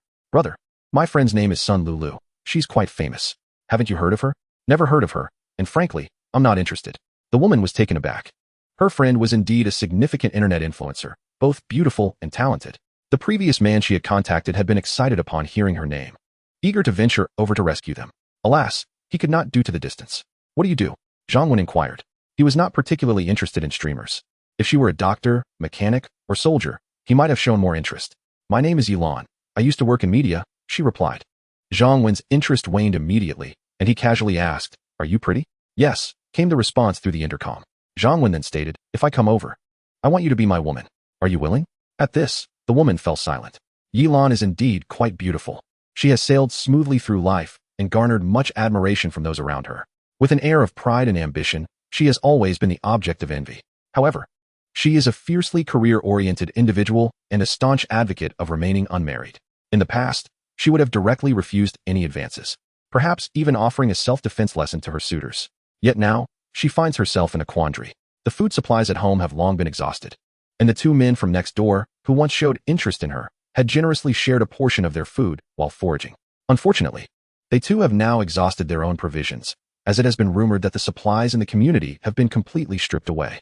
Venturing outside the neighborhood seems the only option, but having witnessed several would-be survivors meet their demise, no one dares to attempt it lightly anymore. Yilan did not hesitate for long. She made up her mind and pressed the call button. Big brother, if you can rescue us from here, I am willing to be your woman. Regrettably, the walkie-talkie remained silent. Zhang Wen had never been particularly interested in them, and her lack of immediate response confirmed his suspicions of her reluctance. He soon turned off the walkie-talkie. After all, what did her beauty matter? Zhang Wen was not in want of attractive women. He cherished those who chose to accompany him, but he would not pass up the opportunity to pursue someone new if they caught his eye. However, his standards had become increasingly discerning. A good figure, flawless skin, and beauty were merely the baseline. She must also possess the qualities of a good woman. As for what constituted that standard, he would leave it to his own contemplation. Big brother, are you still there? I have agreed to your terms. Please, I beg you, say something. Yilan continued to attempt contact with Zhang Wan. Yet despair began to wash over her as the walkie-talkie remained eerily quiet. After finishing his meal, Zhang Wan pondered over the current state of the security team, which appeared to be well-trained and competent. It was evident that he needed to bolster their strength, particularly in terms of weaponry. At present, the security personnel were primarily equipped with non-lethal police weapons, lacking firearms. Their arsenal consisted of electric batons and spears, and they had yet to engage in any live-fire training. Mastery of firearms necessitated the use of bullets for practice. Moreover, with the outer city soon to be opened, it might be relatively safe outside, but it was by no means guaranteed. Stronger weaponry was essential. The outer city also served as a natural shooting range, providing an excellent opportunity to hone their skills in zombie extermination or survivor defense. Now, everything was in place except for the weapons. A substantial supply of arms, particularly firearms and ammunition, was imperative. Upon reviewing the system, he noted the existence of a weapon factory feature within the customizations, which required 700 vitality points to activate. At level 1, it could produce cold weapons, handguns, automatic rifles, and more.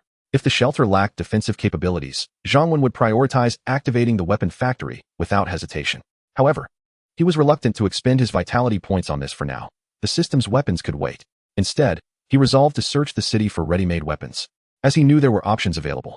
3 to 4 kilometers away from their sanctuary lies a base of the Special Police Force, undoubtedly stocked with an arsenal of weapons. By procuring these arms, not only would one gain access to weaponry, but it would also prevent other survivors from acquiring them. After all, the proximity of this base to their refuge poses a potential threat. Should any organized group of survivors obtain a significant cache of weapons, their sanctuary could find itself in peril. Coincidentally, the perimeter of the outer city has recently been completed, prompting an exploration of more distant territories. It is also essential to delineate the boundaries of the affiliated lands. Chapter 92. The courage training of the security team before embarking on the quest for weapons. Zhang Wen intends to first escort the female members of the security team to the outer city for an exposure visit. Accompanied by Li Shui, Yuan Jing, and several key personnel from the sanctuary, Zhang Wen arrives at the training grounds, which have been modestly transformed by Lu Feifei according to the existing layout. A contingent of over 10 women from the security team is currently engaged in military drills. The total strength of the security team now stands at 30, comprising 18 permanent residents and 12 refugees. Typically, half of the members are assigned to duty and patrol, while the other half undergo training, with rotations occurring every 2 days. Additionally, Zhang Wen has mandated that all permanent residents, regardless of their affiliation with the security team, must partake in a period of military training. Basic combat skills and firearm proficiency are deemed essential. At this moment, Lu Feifei is instructing them on shooting techniques. Although live ammunition cannot yet be used, it is imperative to solidify their foundational skills. To become proficient marksmen, it is crucial that the gun's sights remain steady. Even a slight deviation of a few centimeters can result in significant inaccuracies when firing. Having previously served as a special forces operative, Lu Feifei underwent rigorous training, and, while she does not impose the same intensity upon the women, she maintains a strict standard. For example, during shooting practice, she constructs a mock firearm, affixing weights to it, and instructs them to perfect their stance, a process that may span several days. Furthermore, she has borrowed a non-ammunition handgun from Zhang Wan, allowing the women to practice prone shooting, handling, and disassembling firearms. Naturally, only permanent residents are permitted to engage in shooting drills within the security team, as their loyalty is unwavering, while refugees primarily focus on cold weapon training and hand-to-hand combat. Today, with the outer city open, Zhang Wen has come to assess their progress. He approaches Lu Feifei and requests that she gather the trainees. Nodding in acknowledgement, Lu Feifei calls out to the women, "Cease training and assemble." She adheres strictly to military protocols in her training methods, and the results are beginning to manifest. Upon hearing the command, the women spring into action, swiftly forming 2 neat lines according to height. Stand at attention. A line to the right. Observing this scene, Zhang Wen is suddenly reminded of his own military training during school, a time when his physical condition was less than optimal and the regimen felt akin to hell. As the assembled ranks stand before him, Zhang Wen begins his address. "You have all trained diligently for several days. It is time to see what you are truly made of. Today, I shall lead you to the outskirts of the shelter to eliminate the zombies. While we are indeed venturing outside our haven, there exists a certain degree of peril. Are you prepared to proceed?" A resounding affirmation echoed from the members of the security team. Zhang Wan, aware that during Lu Feifei's military training, the protocol dictated that subordinates could only respond affirmatively to their superiors' inquiries, understood the implications. The rules of the shelter forbade any dissent. Any individual who dared to express trepidation about venturing forth would undoubtedly find themselves expelled from the security team, facing a fate potentially more dire than that of the displaced. A group of over 10, armed with weapons meticulously prepared by Zhang Wan, exited the shelter through the southern gate. These weapons consisted of spears, fashioned from sharpened stainless steel pipes. Upon reaching the exterior, some individuals were experiencing this moment as their first foray beyond the shelter since the apocalypse, while others were taken aback that they had endured so much to gain entry, only to emerge so swiftly thereafter. Despite their earlier resolute declarations, a sense of unease lingered within them. Yet, once outside the confines of the shelter, their expectations were swiftly subverted. The area beyond the walls was devoid of congregated zombies, and no undead roamed nearby. However, the distant figures of zombies lingering beyond the fence served as a grim reminder that the apocalypse had not receded. It merely lay beyond the shelter's protective barrier. Yuan Jing, having previously encountered zombies during her time at the supermarket, remained relatively composed. Conversely, Li Shui exhibited signs of discomfort, as this was her inaugural close encounter with such grotesque and terrifying beings. Zhang Wan had initially intended for Yuan Jing and Li Shui to remain behind, allowing their subordinates to experience this moment. Yet the tenacity of both women prevailed. Even if not for the sake of duty, they were determined to adapt swiftly to this new reality. All members of the security team, grasp your spears firmly. When you spot a zombie, thrust downward with force toward its skull, instructed Lu Feifei, who, having slain zombies before, possessed invaluable experience. In the past, she had trained them within the shelter's confines, but that experience paled in comparison to the present circumstances. In truth, dispatching zombies was not inherently challenging. Even untrained women could eliminate them from behind the fence. The act required little in the way of technique, only courage. It was akin to soldiers entering battle, even if one stood before you, requiring no skill to kill. The first act of taking a life demanded bravery, especially when confronted with such hideous creatures, some of which had their innards spilling forth. As the members of the security team readied their weapons, they were reminded to prioritize their safety. If anyone is injured, I shall not hesitate to eliminate them, Zhang Wan declared, testing their mettle as they had only recently transitioned from civilized society. Taking that first step was paramount. Countless steps would follow. Upon hearing the directive, the women dared not hesitate. Armed, they approached the fence. The zombies, sensing their presence, became agitated. At that moment, Wang Yu, spear in hand, stepped forward, aligning her aim at a zombie SI, and with determination, she thrust the spear forward with great force. Although she was the first, the moment she plunged the weapon in, she instinctively closed her eyes, feeling a tinge of fear and pain. However, as the zombies fell, she realized that dispatching them was surprisingly straightforward, albeit somewhat disgusting. With Wang Yu leading the charge, others soon stepped forward, aiming for the zombies' heads with determined thrusts. Of course, while they executed these kills, designated individuals meticulously recorded their tallies, for eliminating zombies was one of the ways to earn points. Yet, striking through a barrier yielded minimal rewards, 1 point per zombie. If not for the barrier, the reward would be 10 points per kill. Nevertheless, even a single point was enough to entice many to undertake this task, with some eager to participate. Once one overcame the initial revulsion and challenges, the point-earning endeavor became quite manageable, posing little danger. After a mere 10 minutes, nearly 100 zombies near the barrier had been cleared. The women of the security team had conquered their fears, and some even found exhilaration in the act, experiencing a surprising release of stress. There were no substantial hordes of zombies gathering in the vicinity for the time being. Zhang Wan, of course, would not allow anyone to linger idly. He organized everyone to return in an orderly fashion. Moving forward, it sufficed to dispatch individuals daily for cleanup. Upon entering the shelter, everyone except Zhang Wan was required to undergo a half-hour isolation in the quarantine booth. Lu Feifei and Li Shui took the initiative to adhere to this protocol, understanding that even without it, no one would dare to object. Yet, such behavior could foster adverse effects. If other minor leaders began to emulate this disregard, significant safety risks could arise. The quarantine booths were newly constructed, and the refugees were expected to contribute to such tasks. It was an unspoken rule that no labor was beyond the capabilities of women. Resembling old telephone booths, the isolation units featured individual compartments, secured with doors and monitored by designated security personnel, who would release them once the time elapsed. This system effectively mitigated the risk of zombie viruses entering the shelter. Chapter 93. The stunning Li Shui. Upon returning to the small villa, Zhang Wen found that Lu Feifei and Yuan Jing had busied themselves elsewhere and did not accompany him back. Only Zhang Wen and Li Shui returned. Li Shui had just personally dispatched several zombies, and her clothes bore traces of blood. Despite her pale complexion, she was otherwise unharmed, though a shower was urgently needed. Would you like me to scrub your back? Zhang Wen jested, aiming to lighten the mood for Li Shui. Sure, come in later, Li Shui replied with a charming smile, speaking with unexpected openness before gracefully departing. Zhang Wen was taken aback. Although they had been together numerous times, Li Shui was typically not this forward, often displaying a proud demeanor. Yet, Zhang Wen was undeterred. After entering her room, Li Shui did not immediately head to the bathroom. Instead, she made her way to the bedroom's walk-in closet, where she changed into an exquisite white low-cut dress, paired with a luxurious pair of nude stockings, and slipped on some elegant high heels.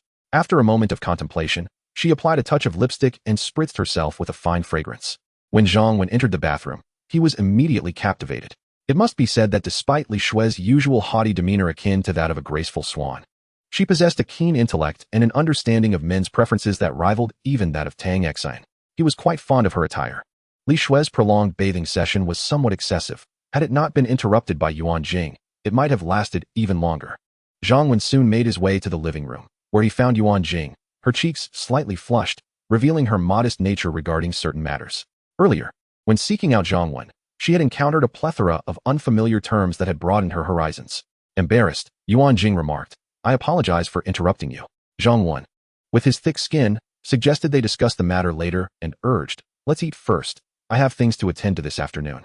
Yuan Jing shot him a playful glare, her face still aglow. In the afternoon, Zhang Wen embarked on a journey in his new vehicle, departing from the shelter. His latest acquisition was a Hummer H3 Alpha.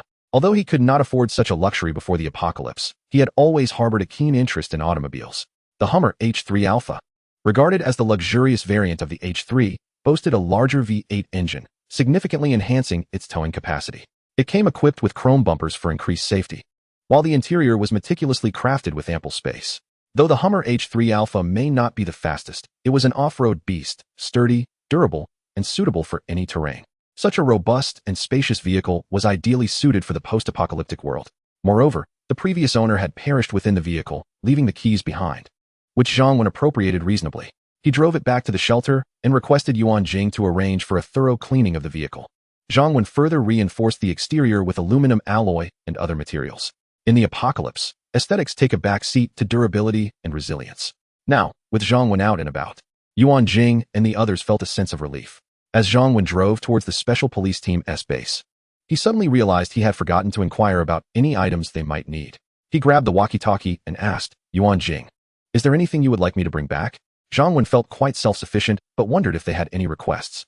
If they did, he could collect a few items on his way back if time permitted. "We lack for nothing. Your safe return is what matters," came Yuan Jing's prompt response over the walkie-talkie. Zhang Wen paid little mind to it, deciding to act accordingly later. After exchanging a few more words with Yuan Jing, he casually switched channels. "Big brother, are you there? I have fulfilled your request. Big brother, please, we beg you, save us." Suddenly, a woman's voice crackled through the walkie-talkie. Though her tone was faint, Zhang Wen recognized it as the voice of the woman who had previously sought help. He was taken aback by her unwavering determination to reach out to him once more. Feeling rather bored, he considered his next move. Holding the walkie-talkie casually, I responded, "My dear, are there not men with you? Why do you not have them come to your aid?" Soon, the woman's voice echoed back, "Big brother, you finally spoke. They are unarmed and cannot even leave the community. I implore you to come and rescue us. I promise to be your woman. We are a bit distant, and I have plans to go elsewhere today. We can discuss this another time," Zhang Wen replied nonchalantly. "Where are you headed, big brother? Is it dangerous?" The woman evidently harbored more hope in Zhang Wen, as anyone daring to roam at such a perilous time must possess considerable prowess. "I'm heading towards the Long Square. The SWAT team is stationed nearby," Zhang Wen stated, not misleading her. Since he was bored, he figured a casual conversation would help pass the time. "Really, big brother? The Long Square is quite close, only 200 meters away," the woman exclaimed, her voice rising with excitement. Zhang Wen was taken aback. "I recall you mentioned your location, but I thought it was not in this area." Though he hadn't committed the address to memory, he was certain it wasn't nearby. "Big brother, I said I am at 75, Guinan Road, Shanghai Bay Garden, room 305. You might have mistaken it for the Shanghai Bay Garden near Fuching Road, which is indeed quite far from here," she clarified. Zhang Wen felt a bit embarrassed. "All right, I suppose that it's not entirely my fault. I frequently visit that area." And upon hearing Shanghai Bay Garden, I instinctively assumed it was that one. Nevertheless, he dismissed the error. While women in this apocalyptic world represented a form of wealth to him, he was not in a rush. "You wait there. If all goes well, I shall come to see you," he assured her. "Okay, I will wait for you. You must come, big brother." After concluding the call with Yilan, Zhang continued on his way. At times, the road was obstructed by vehicles or zombies, compelling Zhang to either forcefully maneuver through or exit the car to clear a path. However, despite his efforts, he found the road leading to the SWAT station completely blocked 200 meters away. He attempted a detour, which proved passable, and he even spotted the Shanghai Bay Garden community where the woman who had called for help resided. Although numerous zombies congregated outside the community, he could still drive up to its entrance.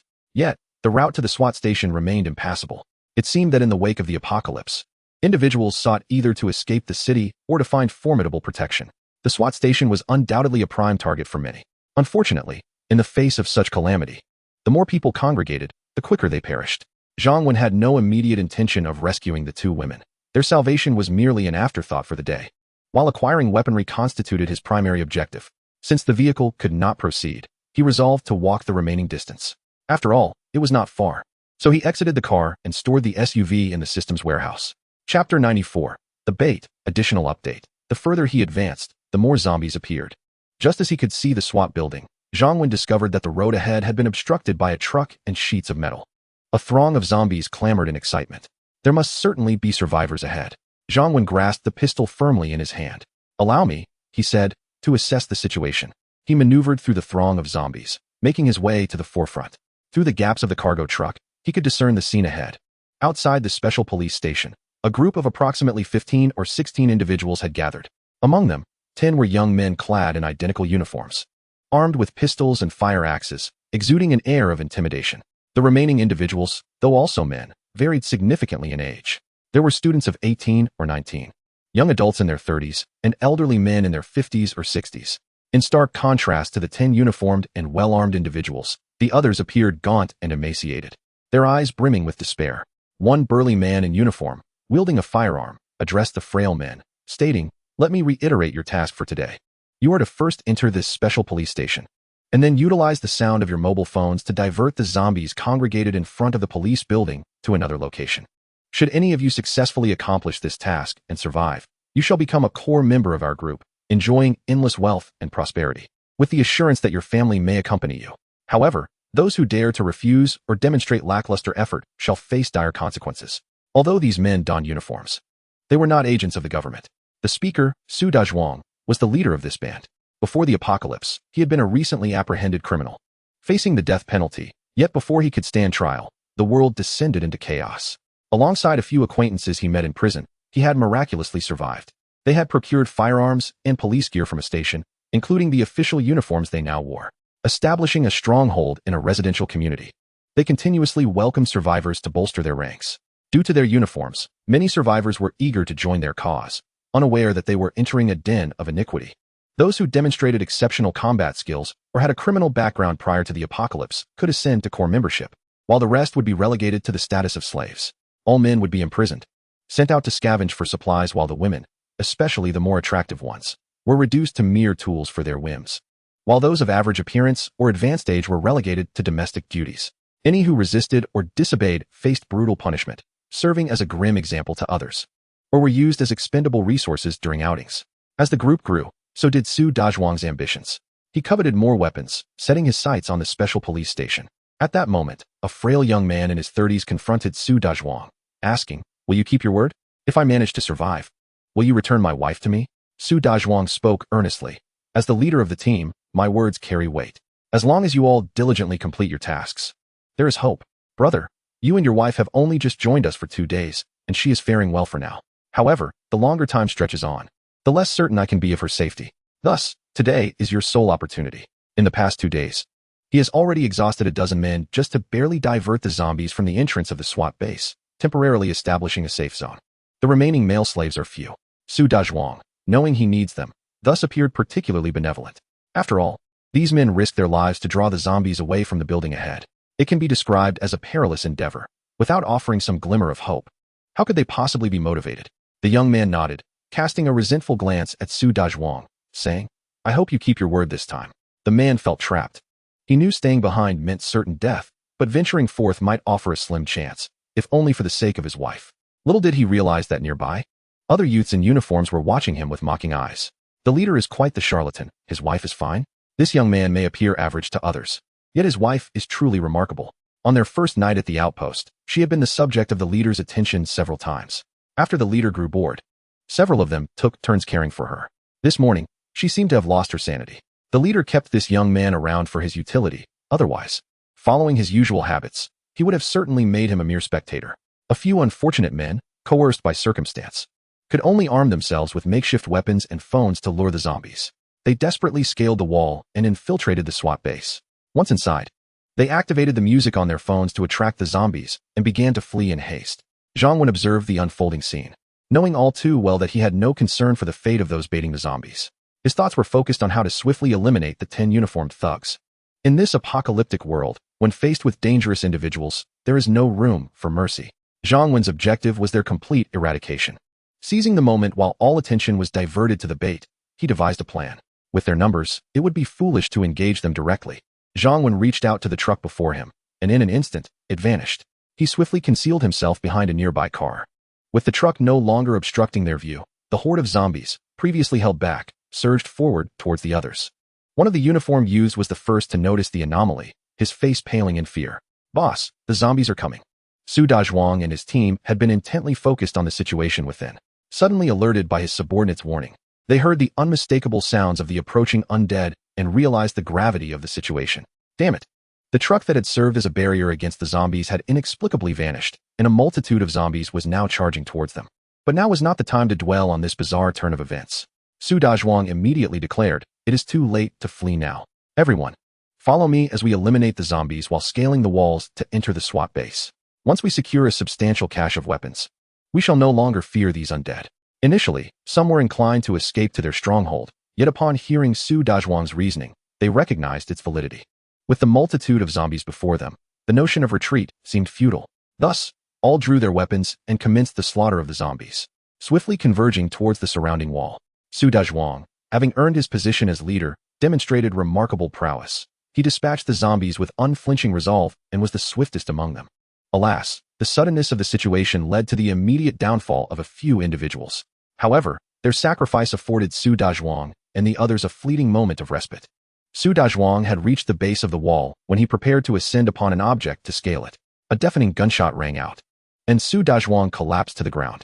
Chapter 95, A Bewitchingly Beautiful Woman. Additional update. Damn it, there are enemies. They must have taken the truck. The few remaining survivors began to comprehend the gravity of their predicament. "We must avenge our leader," one shouted. Gunshots erupted towards the direction where Zhang Wen was hiding, as they had deduced the source of the gunfire. Unfortunately, they failed to spot Zhang Wen, who was concealed behind a vehicle, rendering their shots ineffective. In their eagerness to eliminate Zhang Wen, they neglected the encroaching zombies. A series of anguished cries ensued. Out of 10 assailants, only 3 remained alive, consumed by a fervent desire to exact revenge on Zhang Wen. Yet, the throng of zombies blocking their path rendered their quest for vengeance impossible. They could only slay the zombies before them and scale the wall to seek refuge. Just as one individual attempted to ascend the wall, another gunshot rang out, and he plummeted back down. The remaining 2 despaired, feeling even more hopeless than those they had tormented to death. With zombies ahead and enemy pursuers behind, what could they do? In 10 minutes, all 10 of them would be extinguished. Once Zhang Wen and the horde of zombies had satiated their hunger and confirmed the absence of danger, they scaled the wall to enter the SWAT base. During the onset of the apocalypse, many residents sought refuge here, resulting in an overwhelming number of zombies within. Those who had previously entered as bait had no hope of survival. However, the greater the number of zombies, the safer Zhang Wen felt. He moved through the chaos with ease. Before long, Zhang Wen discovered the armory of the SWAT base. Upon opening the armory, he could not suppress a surge of excitement. The array of weapons and gear dazzled him. He casually picked up a rifle, the Type 95 automatic rifle, which could also function as a submachine gun. What a remarkable find, he mused. Additionally, there exists the Type 88 sniper rifle, whose ammunition is compatible with the Type 95 rifle, offering remarkable convenience. Furthermore, Zhang Wen discovered several CTLR 4A high-precision sniper rifles, renowned for their exceptional accuracy at long distances, often featured in numerous acclaimed television shows and films. Such sniper rifles are generally exclusive to special police units.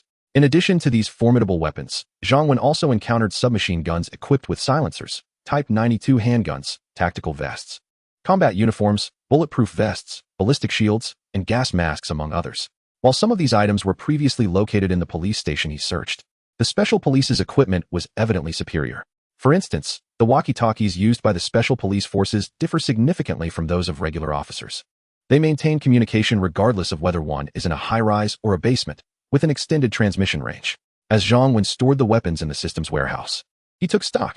There were 40 automatic rifles, a total of 18 sniper rifles of 2 variants, and a large box containing 300 rounds of rifle ammunition. With 330 boxes in total, this constituted the primary arsenal. He hastily collected all other equipment, lacking the inclination to examine them further. After clearing the weapons cache, upon exiting, Zhang Wen discovered some armed zombies dressed in special police uniforms, as well as weapons scattered on the ground. He made no effort to retrieve the ordinary equipment, focusing solely on gathering all the automatic rifles, thus augmenting his collection by another 16 rifles along with additional ammunition. At that moment, Zhang Wen's gaze fell upon 2 imposing black beasts in the parking lot. Astonished, he recognized them as valuable assets, armored personnel carriers designed for explosive protection, far superior to the modified off-road vehicle he originally possessed. Built upon the Ford F-550 chassis, these vehicles boast tires, exterior armor, and even glass that meet Class A ballistic protection standards, capable of transporting over 10 personnel at once, complete with observation and firing ports. Fortunately, Zhang Wen found the keys for both vehicles among the corpses of the zombies. With ample space vacated in the system's warehouse, he joyfully accepted these 2 formidable machines. Upon exiting the special police station, Zhang Wen felt elated, reflecting on the bountiful rewards of his venture. Glancing at the time, he noted that only an hour and a half had passed, leaving him with another hour and a half. Perhaps fortune favored that woman, Yilan. With time on his side and in a jubilant mood, he decided to pay her a visit. After navigating through a congested area on foot, Zhang Wen summoned an armored personnel carrier from the system's warehouse. This vehicle was significantly sturdier and more imposing than the one he had arrived in. Driving to the Shanghai Bay Garden community, he encountered numerous zombies both outside and within the complex, explaining why the survivors were unable to leave. Yilan, I am nearly at your building. You may come down, Zhang Wen communicated via walkie-talkie in advance. After dispatching a few zombies, he drove directly into the community, circling around until he finally located Building 75. Just as he parked, a small drone suddenly appeared above his armored vehicle. Circling around Zhang Wen's vehicle, the drone eventually departed. Zhang Wen, however, felt no concern, as it was merely a civilian drone devoid of any offensive capabilities. Yet, he found himself contemplating the acquisition of a few for patrolling the vicinity of their shelter, which could prove quite advantageous. Brother, we are so famished that we can barely move. Could you bring us something to eat? Came Yilan's voice through the intercom. Zhang Wen furrowed his brow, pondering her request. Stand by the window. Let me see what you look like, he instructed. At that moment, within room 305 of Building 75, 2 young women, nearly on the brink of collapse from hunger, gazed speechlessly at the intercom. This man was exceedingly pragmatic. If they were not attractive, would he even bother to rescue them? Yet, driven by desperation, the woman holding the intercom dared not delay, forcing herself to her feet and moving to the window, waving downwards. Brother, I'm waving. Can you see me? Zhang Wen, equipped with binoculars procured from the special police station, could indeed see her clearly. The woman by the window appeared to be around 27 or 28, clad in a tailored women's suit, with short hair and a fairly attractive face. She exuded sophistication, competence, and confidence, a quintessential urban beauty. However, to Zhang Wen's discerning eye, she barely scored an 80, and her average figure fell short of his standards. Weren't you claiming to be beautiful? Why do you seem rather ordinary? He remarked. If you can come down, do so. If not, I shall leave. Yilan, standing downstairs with a radiant smile, nearly smashed the intercom upon hearing his words. Ordinary? Was he referring to her? Though Yilan had once been a career-driven woman and a staunch non-marriage advocate, she had had several boyfriends, all of whom were utterly enamored with her and obedient to her whims. She had always been the one to end those relationships. How could his assessment render her as merely ordinary? The thought brought her to the brink of tears. Though she admitted to not being as stunning as her beautiful anchor friend, she certainly wasn't average. Even the other woman present could not help but chuckle at Yilan's indignant expression. She too struggled to the window, curious about the newcomer's appearance. Her standards evidently high. At that moment, Zhang Wen noticed the earlier drone had re-entered Building 75. He immediately observed through the binoculars while speaking into the intercom, Yilan, do you know which household that drone belonged to? Before Yilan could respond, another woman's figure appeared in his line of sight through the binoculars. This must be the anchor Yilan had previously mentioned. Even Zhang Wen, whose standards had become exceedingly high, was momentarily taken aback by her beauty. She was truly breathtaking. Chapter 96. The dreamed anchor. This young woman, in her 20s, possessed an exquisite beauty akin to that of a diamond. Her skin was remarkably fair, her long, lustrous black hair framed a delicate face, her eyes sparkled like precious gems, and her tall stature further accentuated her allure. Even though she appeared somewhat emaciated from hunger, her figure remained undeniably alluring, with graceful contours that captivated the eye. More importantly, although Zhang Wen could not recall the name of this female broadcaster, there had been so many he admired before the apocalypse, he distinctly remembered her melodious singing and striking beauty. For a time, he even found himself dreaming of her frequently at night. To his surprise, he encountered her in person today. The sensation was akin to unexpectedly meeting a beloved celebrity. Naturally, Zhang Wen did not possess a habit of idolizing stars, thus he remained relatively composed, albeit with a hint of excitement. He mused that perhaps his heart was simply too kind. He resolved to bring some food to Yilan and the others, to help them regain their strength before departing together. This decision had absolutely nothing to do with the so-called female broadcaster who appeared later. He had always been a warm-hearted individual. That drone belongs to the two men living next door to me. They are quite fond of flying drones. And they have at least a dozen various models at home, came a response over the walkie-talkie from Yilan. Just wait, I will bring you some food, Zhang Wen replied, then rummaged through the system's warehouse to retrieve a backpack. He filled it with bread, Snickers bars, energy drinks, and other provisions. Meanwhile, Yilan upstairs was on the verge of losing her composure. Was she truly less significant than a drone? Yet, at least the man was willing to come up, otherwise, the two of them would have been utterly drained of energy and incapable of descending. Lulu, we can finally leave, Yilan exclaimed joyfully. However, Sun Lulu expressed her concern. Based on your previous conversations, this man doesn't seem very easy to deal with. Yilan shrugged indifferently. What can we do? I'm simply too hungry and afraid. If it comes down to it, I'll just have to accept being his woman. At this, she felt a surge of indignation. How could anyone possibly look down on her? Suddenly, there was a knock at the door. So soon? The two of them hurried to the door and opened it. Ingwei, Li Xiaojia, what are you doing here?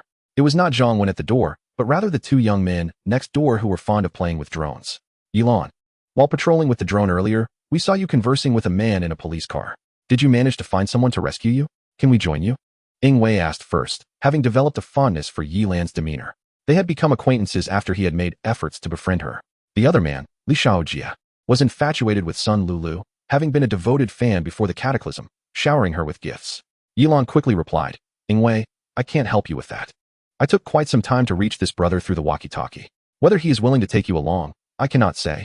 However, it seems he is quite interested in your drones. Perhaps you should speak with him. Ingwei's face brightened with a smile. That's crucial news. Thank you, Yilan. Li Xiaojia, standing nearby, scoffed slightly, acknowledging that at least Ingwei recognized the value of drones, which were indeed treasures in this new world. Yilan and Sun Lulu furrowed their brows. Their elder brother was not an easy person to appease. They hoped that Li Xiaojia's demeanor would not provoke him.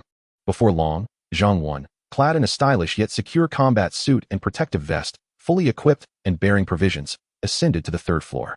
Upon seeing the four individuals at the entrance, his gaze first lingered on Sun Lulu before shifting to the two men. These must be the ones with the drones. Their presence was fortuitous, sparing him the effort of seeking them out. Zhang Wen retrieved some restorative food from his backpack and handed it to Yilan and Sun Lulu. The two women expressed their gratitude and accepted the provisions eagerly. The two men gazed at the food with gleaming eyes, salivating profusely. Although their condition was somewhat better than the women's, they too were quite hungry, surviving on meager rations daily. Brother, I hear you have an interest in drones. Might we strike a deal? Ingwei could no longer contain himself and spoke first. Pray tell, what sort of deal do you propose? Zhang Wen inquired. Ingwei replied. Together, we possess 18 drones, which cost us a considerable sum before the apocalypse. They remain invaluable even in these dire times. I can offer you half of our drones. But you must take us, along with them, back to your stronghold. At this moment, Li Xiaojia interjected, besides escorting us out, we require food, at least provisions worth 1,000 pre-apocalypse yuan, or we will not comply. Do bear in mind that some of our drones are worth tens of thousands each. Ingwei, fearing that Zhang Wen might perceive Li Xiaojia's demands as excessive, quickly added, of course, once we accompany you, we will assist as well. We must all strive to survive together. Zhang Wen chuckled, realizing that these two had not yet truly grappled with the darkness of the apocalypse within this community. Today, he would impart a valuable lesson. Suffering a minor setback now would prevent them from facing a more significant downfall later. Zhang Wen considered himself a benevolent individual. I present you with two choices. First, you shall surrender all your drones to me within 3 minutes. In return, the surplus food from Yilan's backpack shall be yours. Second, I shall retrieve them myself. And in that case, not only will you forfeit the food, but you will also find yourselves rendered useless. Li Xiaojie retorted defiantly, what is this? Do you intend to rob us? Do you wish to resort to murder? Zhang Wan, disinterested in further debate, swiftly drew his handgun. The thunderous crack of the shot reverberated as the bullet grazed past Li Xiaojie's ear. Zhang Wan's speed left the men no time to react. The deafening noise left Li Xiaojie's ears ringing, causing him to collapse in shock. A yellow liquid slowly pooled beneath him. Zhang Wan turned to the other man. I shall grant you one more chance. Will it be the first or the second option? Ying Wei, startled, did not anticipate Zhang Wan's abrupt shift in demeanor. He quickly declared, we choose the first option. We choose the first option. Zhang Wan regarded him with a piercing gaze, stating, you shall retrieve them now, while your friend remains here.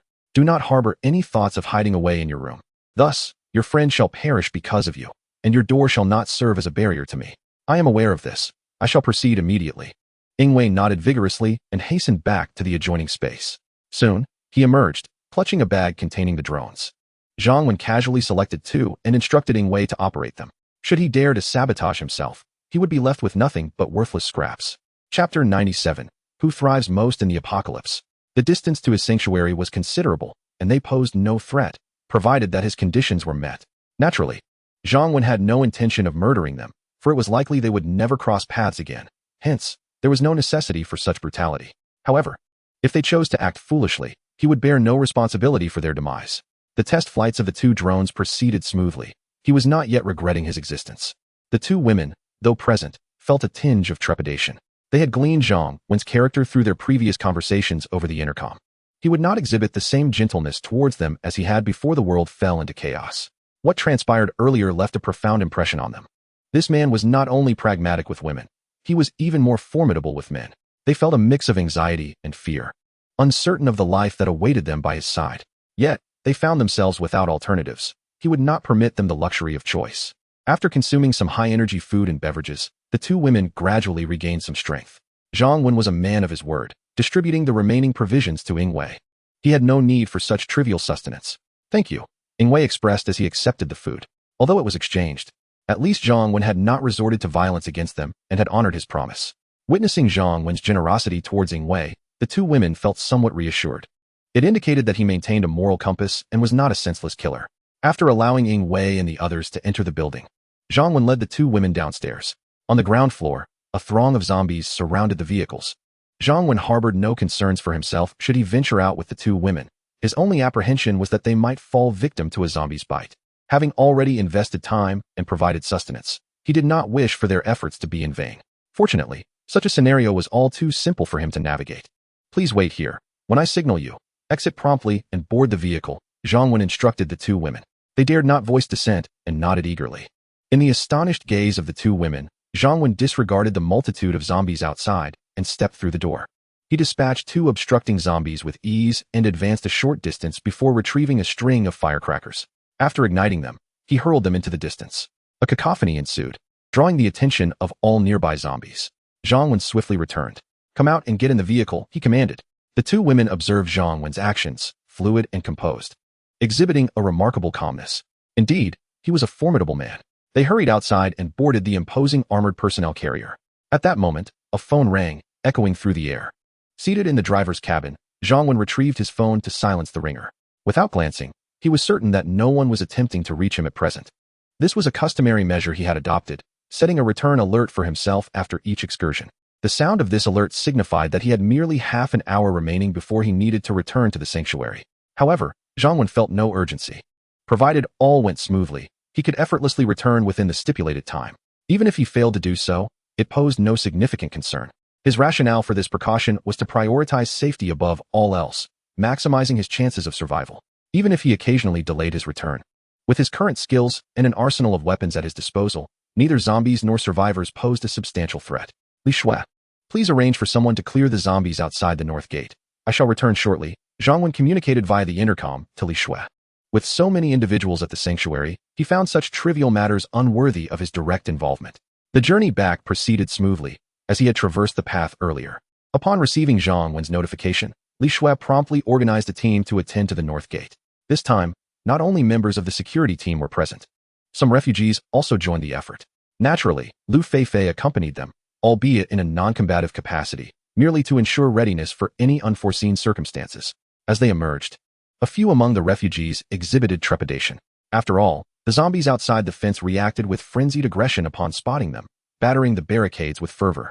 Leading the charge, the security personnel raised their spears and skillfully thrust them into the skulls of the zombies. They had long since acclimated to such encounters and felt no fear. Encouraged by their example, the initially hesitant refugees brandished their weapons, eyes shut, and lunged toward the zombies.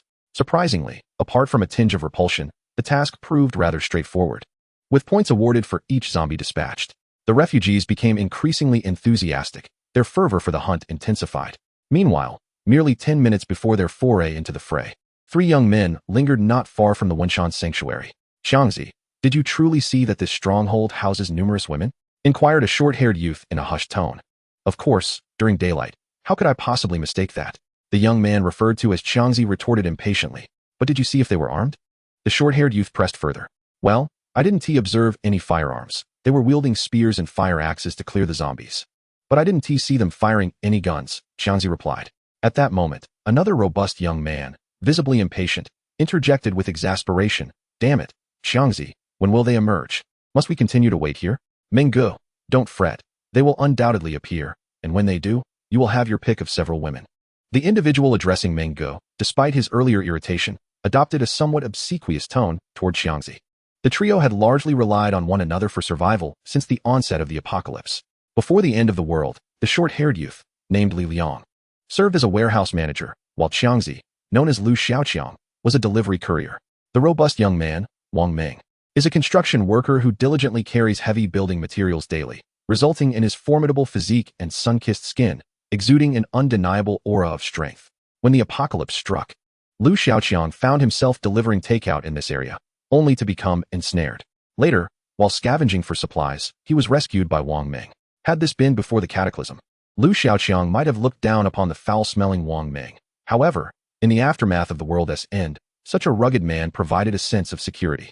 Consequently, Lu Xiaoqiang became Wang Meng's devoted companion, the kind who would rally and cheer him on.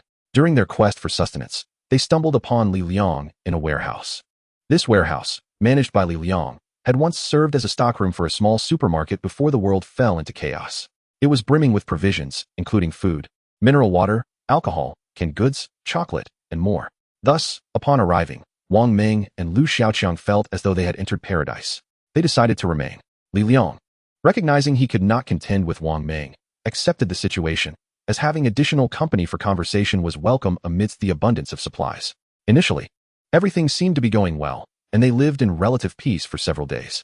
However, yesterday, an injured man arrived at the warehouse. Despite being bitten by a zombie and ultimately killed by them, the man's final words unsettled the trio. Before the apocalypse, he had also been a delivery worker, but found himself trapped in a building after the world crumbled. Starvation drove him to seek food from a household, only to encounter a beautiful young woman who looked down upon him and refused to help, sending him away.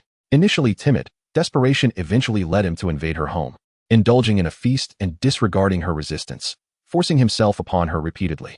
Though he felt fear afterward, he gradually relinquished his conscience, embracing the notion that in such dire times, seizing pleasure was paramount.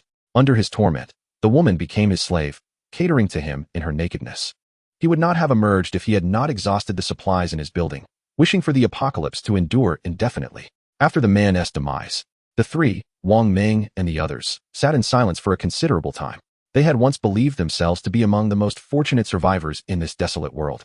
But now, faced with the stark reality, they pondered the futility of their existence as 3 robust men, living in comfort yet devoid of purpose. Chapter 98, Abundant Harvest, Additional Update. Thus, Lu Xiaoqiang and his companions resolved to venture out, hoping to rescue a few beautiful women. Lu Xiaoqiang was captivated by the walls of the Zhongwen shelter. During his previous visit, he had witnessed the female guards of the security team clearing zombies. He was instantly mesmerized by the multitude of beautiful women, each representing a different type of allure. Moreover, the presence of a secure refuge rendered this place a veritable treasure. Observing the women clearing zombies, he noted their closed eyes and expressions of fear, heightening his intrigue. Lu Xiaoqiang was convinced that these women posed little danger, as they were unarmed and lacked any firearms or other lethal weapons. Consequently, he hurried back to relay this information to Wang Meng and the others. Unfortunately, by the time the 3 of them returned, the women had already entered their sanctuary. Nevertheless, they were determined not to abandon their pursuit. The trio fortified themselves and, armed with axes and other weapons, rode their bicycles back to lie in wait. Before long, Lu Xiaoqiang, hiding not far away, exclaimed with excitement. Menggu, they are coming out. Look, they are coming out. He observed Lu Feifei and the others emerging. Understood, but keep your voice down. Let them clear away the zombies first before we approach. There are too many zombies right now, Wang Ming replied, casting a glance at Lu Xiaoqiang. Although he appeared strong, he was not entirely devoid of intelligence. You're still the clever one, Menggu, Lu Xiaoqiang quickly flattered. Li Liang, standing nearby, merely scoffed. After a few more minutes, the zombies were nearly dealt with by the group of women. Let's go, Wang Ming commanded, leading the way towards the sanctuary's enclosure. Lu Xiaoqiang hurried to follow, while Li Liang intentionally lagged behind, bringing up the rear. Instructor, there are 3 men approaching us from that direction, someone reported to Lu Feifei.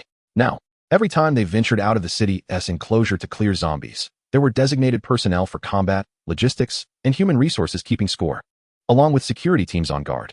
Although Lu Feifei had focused her attention on the women combating zombies, she had also noticed the 3 men. Everyone, prepare for battle and be ready to adapt. If the enemy shows strong firepower, we will retreat back to the sanctuary, Lu Feifei ordered promptly, simultaneously contacting Zhang Wen and Li Shui inside the sanctuary via radio. Damn, that woman is stunning. Wang Ming, nearing the enclosure, felt his composure falter upon seeing Lu Feifei, prompting him to quicken his pace. Hello, beautiful, he said, as he approached within a mere 10 meters of the enclosure, intending to engage in friendly dialogue with the women inside. Despite being armed, they could still resolve matters peacefully. Suddenly, 2 arrows shot towards Wang Ming and his companions at breakneck speed. They had no time to evade, and with a chilling scream, both collapsed to the ground. Li Liang, trailing behind them, was paralyzed with fear and turned to flee. He was fortunate to have intentionally maintained a slight distance, thus avoiding the arrow tower's defenses. Inside the enclosure, Lu Feifei and her companions stood dumbfounded, prepared for battle. What is happening? Where did those arrows come from? It seemed no one within the sanctuary used bows and arrows. The arrows had been fired from those newly appeared towers. Are those towers capable of launching arrows? The director did not explain their function. They are indeed arrow towers that can kill, one of the women observed, realizing the potential threat. Upon returning to the northern gate of the sanctuary, Zhang Wen found the zombies outside had been completely eradicated. He had not yet responded to Lu Feifei's warning about the enemy incursion. Lu Feifei informed him that 2 of the enemies lay dead while 1 had fled. All was well. Zhang Wen, having witnessed the 2 corpses, paid them little mind, knowing that the undead would eventually handle the remains. As for the weapons, the obsolete cold arms scattered everywhere were of no interest to him. Upon returning in the armored personnel carrier, all the women regarded him with curious expressions. What could the director be up to? As he drove the vehicle into the shelter, those who laid eyes on it couldn't help but stare in awe. Before the apocalypse, sports cars were undoubtedly the most coveted, but now, one could only imagine the folly of venturing out in such a vehicle. Had the director raided an arms depot? Even Yuan Jing and others who came to greet him were filled with intrigue. Zhang Wen opened the car door, allowing Yilan and Sun Lulu to disembark first. He then retrieved several boxes from the trunk.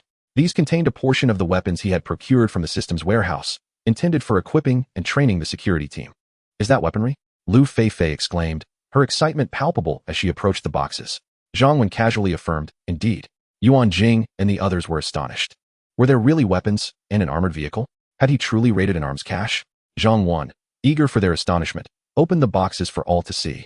To their delight, 2 boxes brimmed with firearms and ammunition, while others held combat gear and bulletproof vests. Lu Feifei picked up a sniper rifle, exclaiming, "This is the CLR-4, a precision sniper rifle. It boasts high accuracy for long-range shooting and comes with a full suite of accessories, including a daylight scope, low-light image enhancer, and rangefinder. It's an excellent sniper rifle, though somewhat heavy." Yuan Jing inquired, "Is this the same type of sniper rifle often depicted on television?" Li Shui also found herself captivated by the weaponry, given her role overseeing the security team. She lifted another gun from a different box, asking, "This must be a submachine gun." With a smile, Lu Feifei replied, "This is the Type 95 automatic rifle, with an effective range of approximately 300 meters. It can be fired in single shots or bursts. The Type 95 is known for its rapid fire rate, considerable power, and extended range. Additionally, each magazine accommodates 30 rounds, and its ammunition is compatible with the Type 88 sniper rifle, making it quite convenient."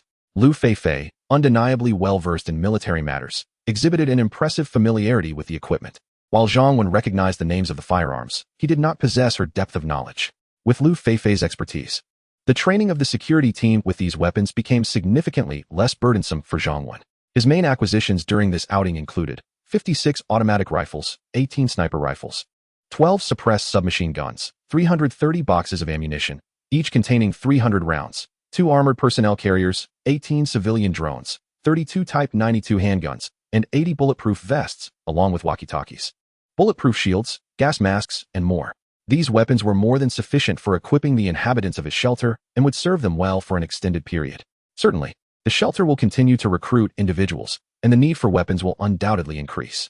Chapter 99, Bathing for an Extended Period, Additional Update. Among these weapons, the most crucial are the automatic rifles, sniper rifles, submachine guns, handguns, armored personnel carriers, and even drones, which prove to be quite useful. Naturally, Zhang Wen will not reveal all these primary weapons. He has distributed 20 automatic rifles, 3 sniper rifles, 10 handguns, and 8 drones to arm the individuals in the shelter, while the remainder is securely stored in the system's warehouse. It must be noted that with over 100 residents in the shelter, this quantity of firearms is insufficient. Only official residents of the shelter are permitted to wield firearms. Currently, there are 18 official residents in the security team, all equipped with automatic rifles. Those not part of the security team are provided with handguns. The sniper rifles are designated for Lu Feifei and her special forces, while the drones are utilized for patrolling the shelter, enhancing operational convenience. Additionally, the drones can monitor the zombies at the outer city fence, signaling when it is necessary to conduct a cleanup. While all official residents are armed, firearms are only loaded with live ammunition during shooting training and when venturing out to eliminate zombies. Within the confines of the shelter, their weapons are strictly prohibited from having bullets. The ammunition is entrusted to Yuan Jing, Li Shui, and Lu Feifei, and can only be accessed upon authorization from one of them. With the arrangements for the weapons in place, Zhang Wen returned to the villa for lunch. With nothing pressing to occupy his time, he began to exercise. Each day, apart from spending 3 hours scouring for weapons, supplies, or women, he need not concern himself with the affairs of the shelter, as Yuan Jing, Li Shui, and Lu Feifei manage everything with remarkable efficiency. Therefore, during his leisure time, Zhang Wen devotes moments to physical training, for the body is the foundation of revolution. Moreover, the time spent exercising not only alleviates any sense of monotony, but also becomes an engaging and delightful pursuit. At this moment, Zhang Wen adjusted his breathing while performing squats with a barbell, with Tang Xian nearby providing guidance. As Zhang Wen executed his movements, his well-defined muscles radiated a strong masculine allure. The combination of genetic enhancement and rigorous daily training had transformed him from the somewhat slender man he once was. Every muscle in his body now appeared robust. "My dear, you are becoming increasingly formidable, but I believe it is time for a break. Moderation is key," Tang Xian remarked. Her cheeks flushed as she gazed at Zhang Wen with charm. "Ah," Zhang Wen grunted through clenched teeth, gradually completing his final repetition. Initially, he could only manage 20 squats with the 60-kilogram barbell, yet today he achieved a personal best of 35 repetitions, consistently surpassing his limits. However, as Tang Xian wisely noted, one must exercise moderation. Thus, Zhang Wen ensured he retained some reserve, for overexertion is detrimental to muscle health. Upon concluding his workout, Tang Xian showed no disdain for the perspiration that clung to Zhang Wen, immediately stepping forward to assist him with a massage of his leg and abdominal muscles. "How comforting," he murmured. Today, Tang Xian donned a pristine white sports outfit. Although she wasn't clad in form-fitting yoga pants, her curvaceous figure was impossible to conceal. The women in the villa each possessed their unique charms, yet Tang Xian's physique stood out as the most alluring, complemented by her obedient and attentive demeanor. Yuan Jing exuded femininity, gentle and serene as a flowing stream. Li Shui radiated exceptional grace, embodying elegance and individuality. Lu Feifei displayed a spirited vigor, her form equally commendable. Zhang Wen held a fondness for them all, undoubtedly because they shared a common trait, their fair and beautiful complexions. Inhaling the delightful fragrance that enveloped Tang Xian, along with the perfectly timed kneading, it was evident that this was indeed a realm of tenderness, where heroes are sculpted. Zhang Wen found a stool to settle upon before drawing her closer. "Come sit on my lap and massage me. Standing is rather exhausting." Tang Xian, with her peach blossom-like complexion, appeared even more radiant. She cast a slight glance at Zhang Wen but nodded in acquiescence, her lips murmuring, "Is it just a massage? Last time, I almost got caught by Yuan Jing and the others." As Tang Xian settled down, her flawless figure left a deeper impression on Zhang Wen. The air was thick with her intoxicating scent. Sensing the fervor in Zhang Wen's gaze, Tang Xian felt a mix of pride and delight. A woman instinctively understands the significance behind a man's gaze. However, Reactions varied with different individuals. Had a stranger looked at her that way, she would have been filled with goosebumps. Yet, Zhang Wen's gaze brought her enjoyment. After all, he frequently presented her with lavish gifts worth billions, accumulating over 100 billion over time. She was nearly melted by the affection, having long since accepted him. It's evening. We are still in the gym. Tang Xin exclaimed hastily. Actually, meetings can be a form of exercise too, Zhang Wen chuckled. Still somewhat reserved, Tang Xin felt Zhang Wen pull her up again. You're all sweaty. Let's go take a shower. If this place is unsuitable, we shall find another. Zhang Wen embraced her soft form, saying, together. For the sake of conserving water in this apocalyptic world. Without waiting for Tang Xin's protest, he led her toward the bathroom. Blushing, she glanced around to ensure they were alone and chose not to resist. Upon entering the bathroom, they filled a tub ample enough for two with warm water. Zhang Wen gazed at the still bashful Tang Xin, who resembled a shy maiden, a sight he could never tire of. Meanwhile, Xiao Tong Yao, Lu Feifei, and Xiao Wanling were in the entertainment room on the second floor, engrossed in an animated show featuring sheep and wolves. Though they might have seen it before, they remained captivated. Just then, Tang Xin emerged, having changed into a different outfit. Beautiful Aunt Xin, why did you and Uncle Director take so long to work out today? Xiao Tong Yao inquired, her gaze still fixed on the television, yet her concern for Aunt Xin evident. After all, Aunt Xin cared for her daily, and she held a fondness for her. Hearing the innocent words of Xiao Tong Yao caused Tang Xin's cheeks to flush, enhancing her allure. However, the slightly older Lu Qianqian, possessing a better understanding of certain matters, felt a tinge of shyness and refrained from speaking freely. Aunt Xin, come quickly and see the sheep. It's so funny. Fortunately, Xiao Tong Yao merely inquired casually and did not dwell on the issues at hand, subsequently extending an invitation to Tang Xin. You all see, I am watching a movie. Tang Xin, feeling somewhat fatigued, had ventured out intending to unwind and relax. However, she had long surpassed the age of enjoying animated films, yet it mattered little as the villa was equipped with electricity. With an abundance of mobile phones and computers, all of the finest brands and most exorbitant prices were available, along with a wealth of resources. Thus, there was no shortage of films and television series to indulge in. Recently, she had become quite enamored with a particular drama series. Had it not been for Zhang Wen seeking her out for a workout, which consumed a considerable amount of time, she would have continued her binge-watching. Oh, Xiao Tong Yao was indifferent, though she believed animated films were the most captivating. What about Uncle Director? She inquired once more. He has gone to seek remuneration, came the reply. Chapter 100. The importance of quality of life. Zhang Wen indeed sought out others. He was looking for Yilan and Sun Lulu, whom he had previously entrusted to Yuan Jing for arrangements. However, he had now recalled that their remuneration had yet to be awarded to him for rescuing them. Upon finding Yilan and Sun Lulu, they were engaged in cleaning the refugee dormitory. Their physical condition was still rather poor, necessitating recovery. Yet, as long as they were not Zhang Wen's women, it was certain that shirking work was not an option. Thus, he temporarily assigned them relatively light tasks. Director. The two greeted Zhang Wen promptly upon seeing him, although this title felt somewhat unfamiliar. Having transformed from the exalted figures of the pre-apocalyptic world or prominent internet celebrities to their current lowly status, they had nonetheless begun to grasp the nature of this man within less than a day of acquaintance. He was not one to adhere to reasoning or rules. This was evident from his demand that the two men next door surrender their drone.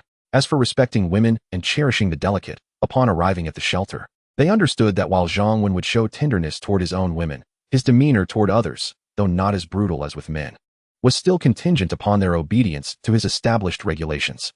Otherwise, they could only anticipate punishment or even death.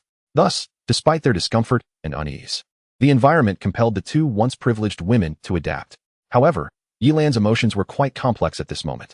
After entering the shelter, they were instructed on its rules and subsequently dined on the food provided to the refugees. They witnessed the treatment afforded to formal residents and gained insight into the privileges enjoyed by women residing in the villa, leaving her with mixed feelings. When she first contacted Zhang Wen and heard him speak of rescuing them, she had declared her willingness to become one of his women out of anger and indignation. Yet, hunger led her to compromise.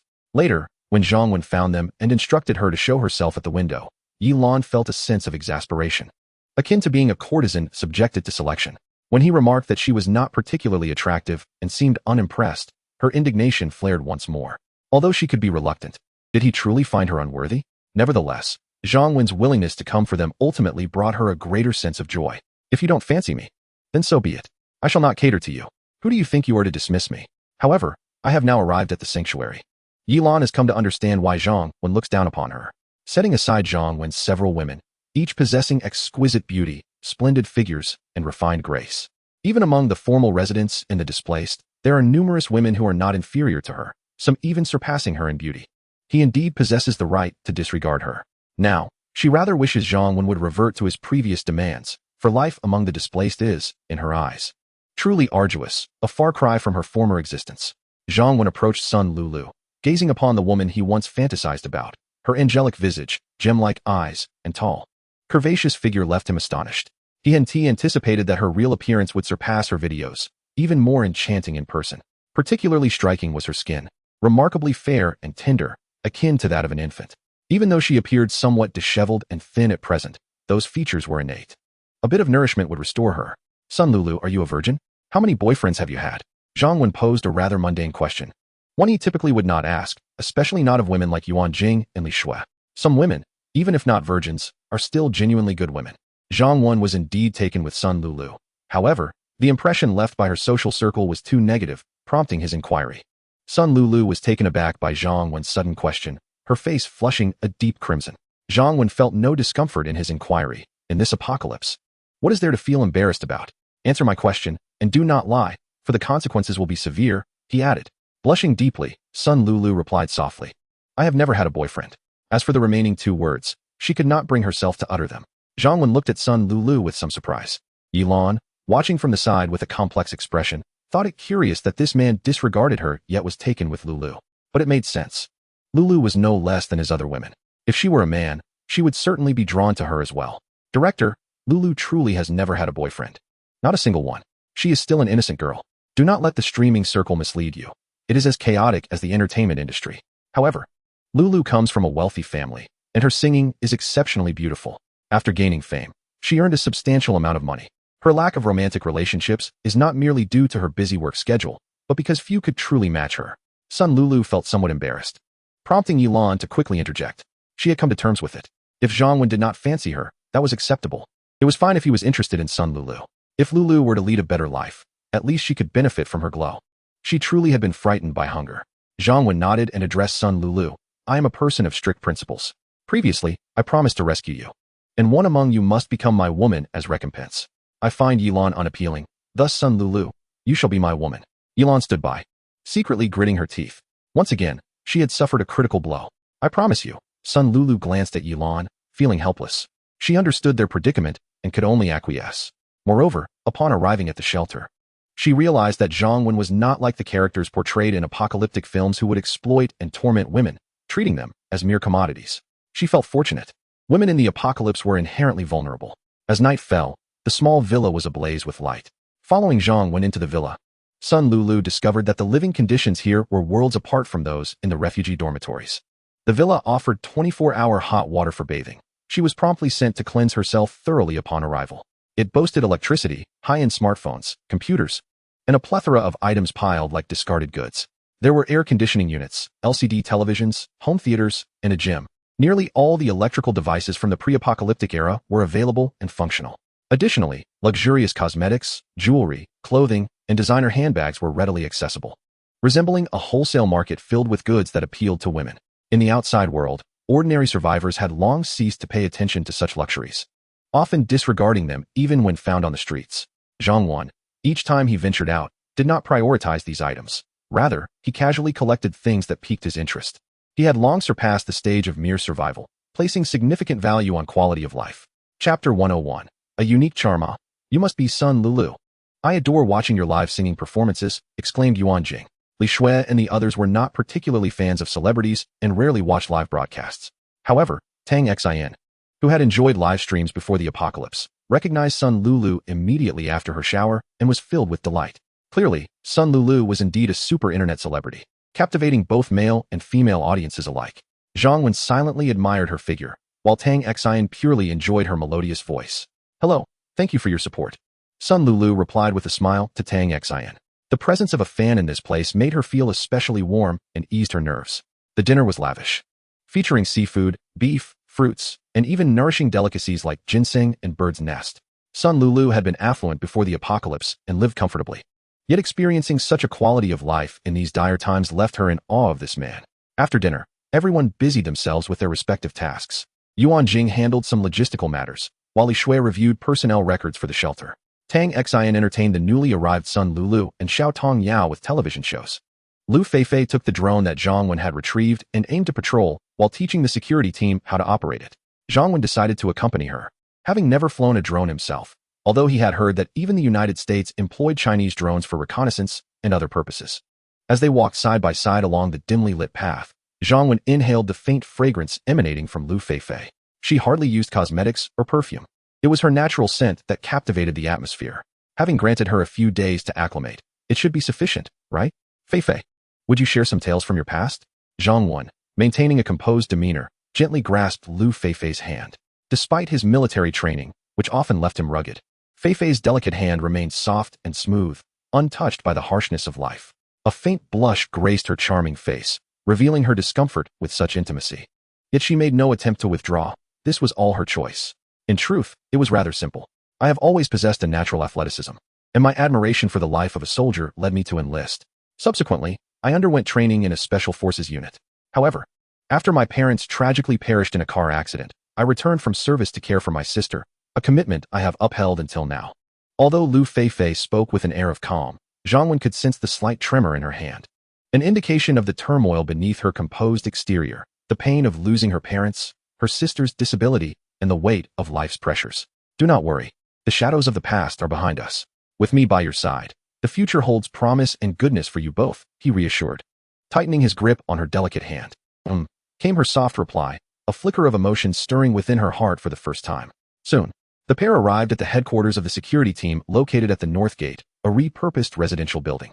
In other directions, several taller residential buildings served as posts for duty and observation. Good day, Director. Instructor. The personnel of the security team greeted Zhang Wen and Lu Feifei promptly upon their arrival. Zhang Wen addressed Captain Wang Yu, stating, Wang Yu, shortly. Feifei will demonstrate the operation of the drone. Pay close attention, as the security team will not only patrol within the shelter, but also employ drones for surveillance outside its confines. Understood, Director, Wang Yu responded, stepping forward and standing at attention. The security team, along with the logistics warehouse, now had electricity, alleviating concerns about visibility during nighttime patrols. Lu Feifei retrieved the drone and began to instruct them meticulously on its usage. As the drone ascended, she skillfully maneuvered it through the sky, elevating it higher and capturing footage of distant areas. The drone was equipped with night vision capabilities, typically able to fly for 40 to 50 minutes on a full charge, making it ideal for reconnaissance, day or night. As the drone soared, the team witnessed the landscape beyond the shelter for the first time.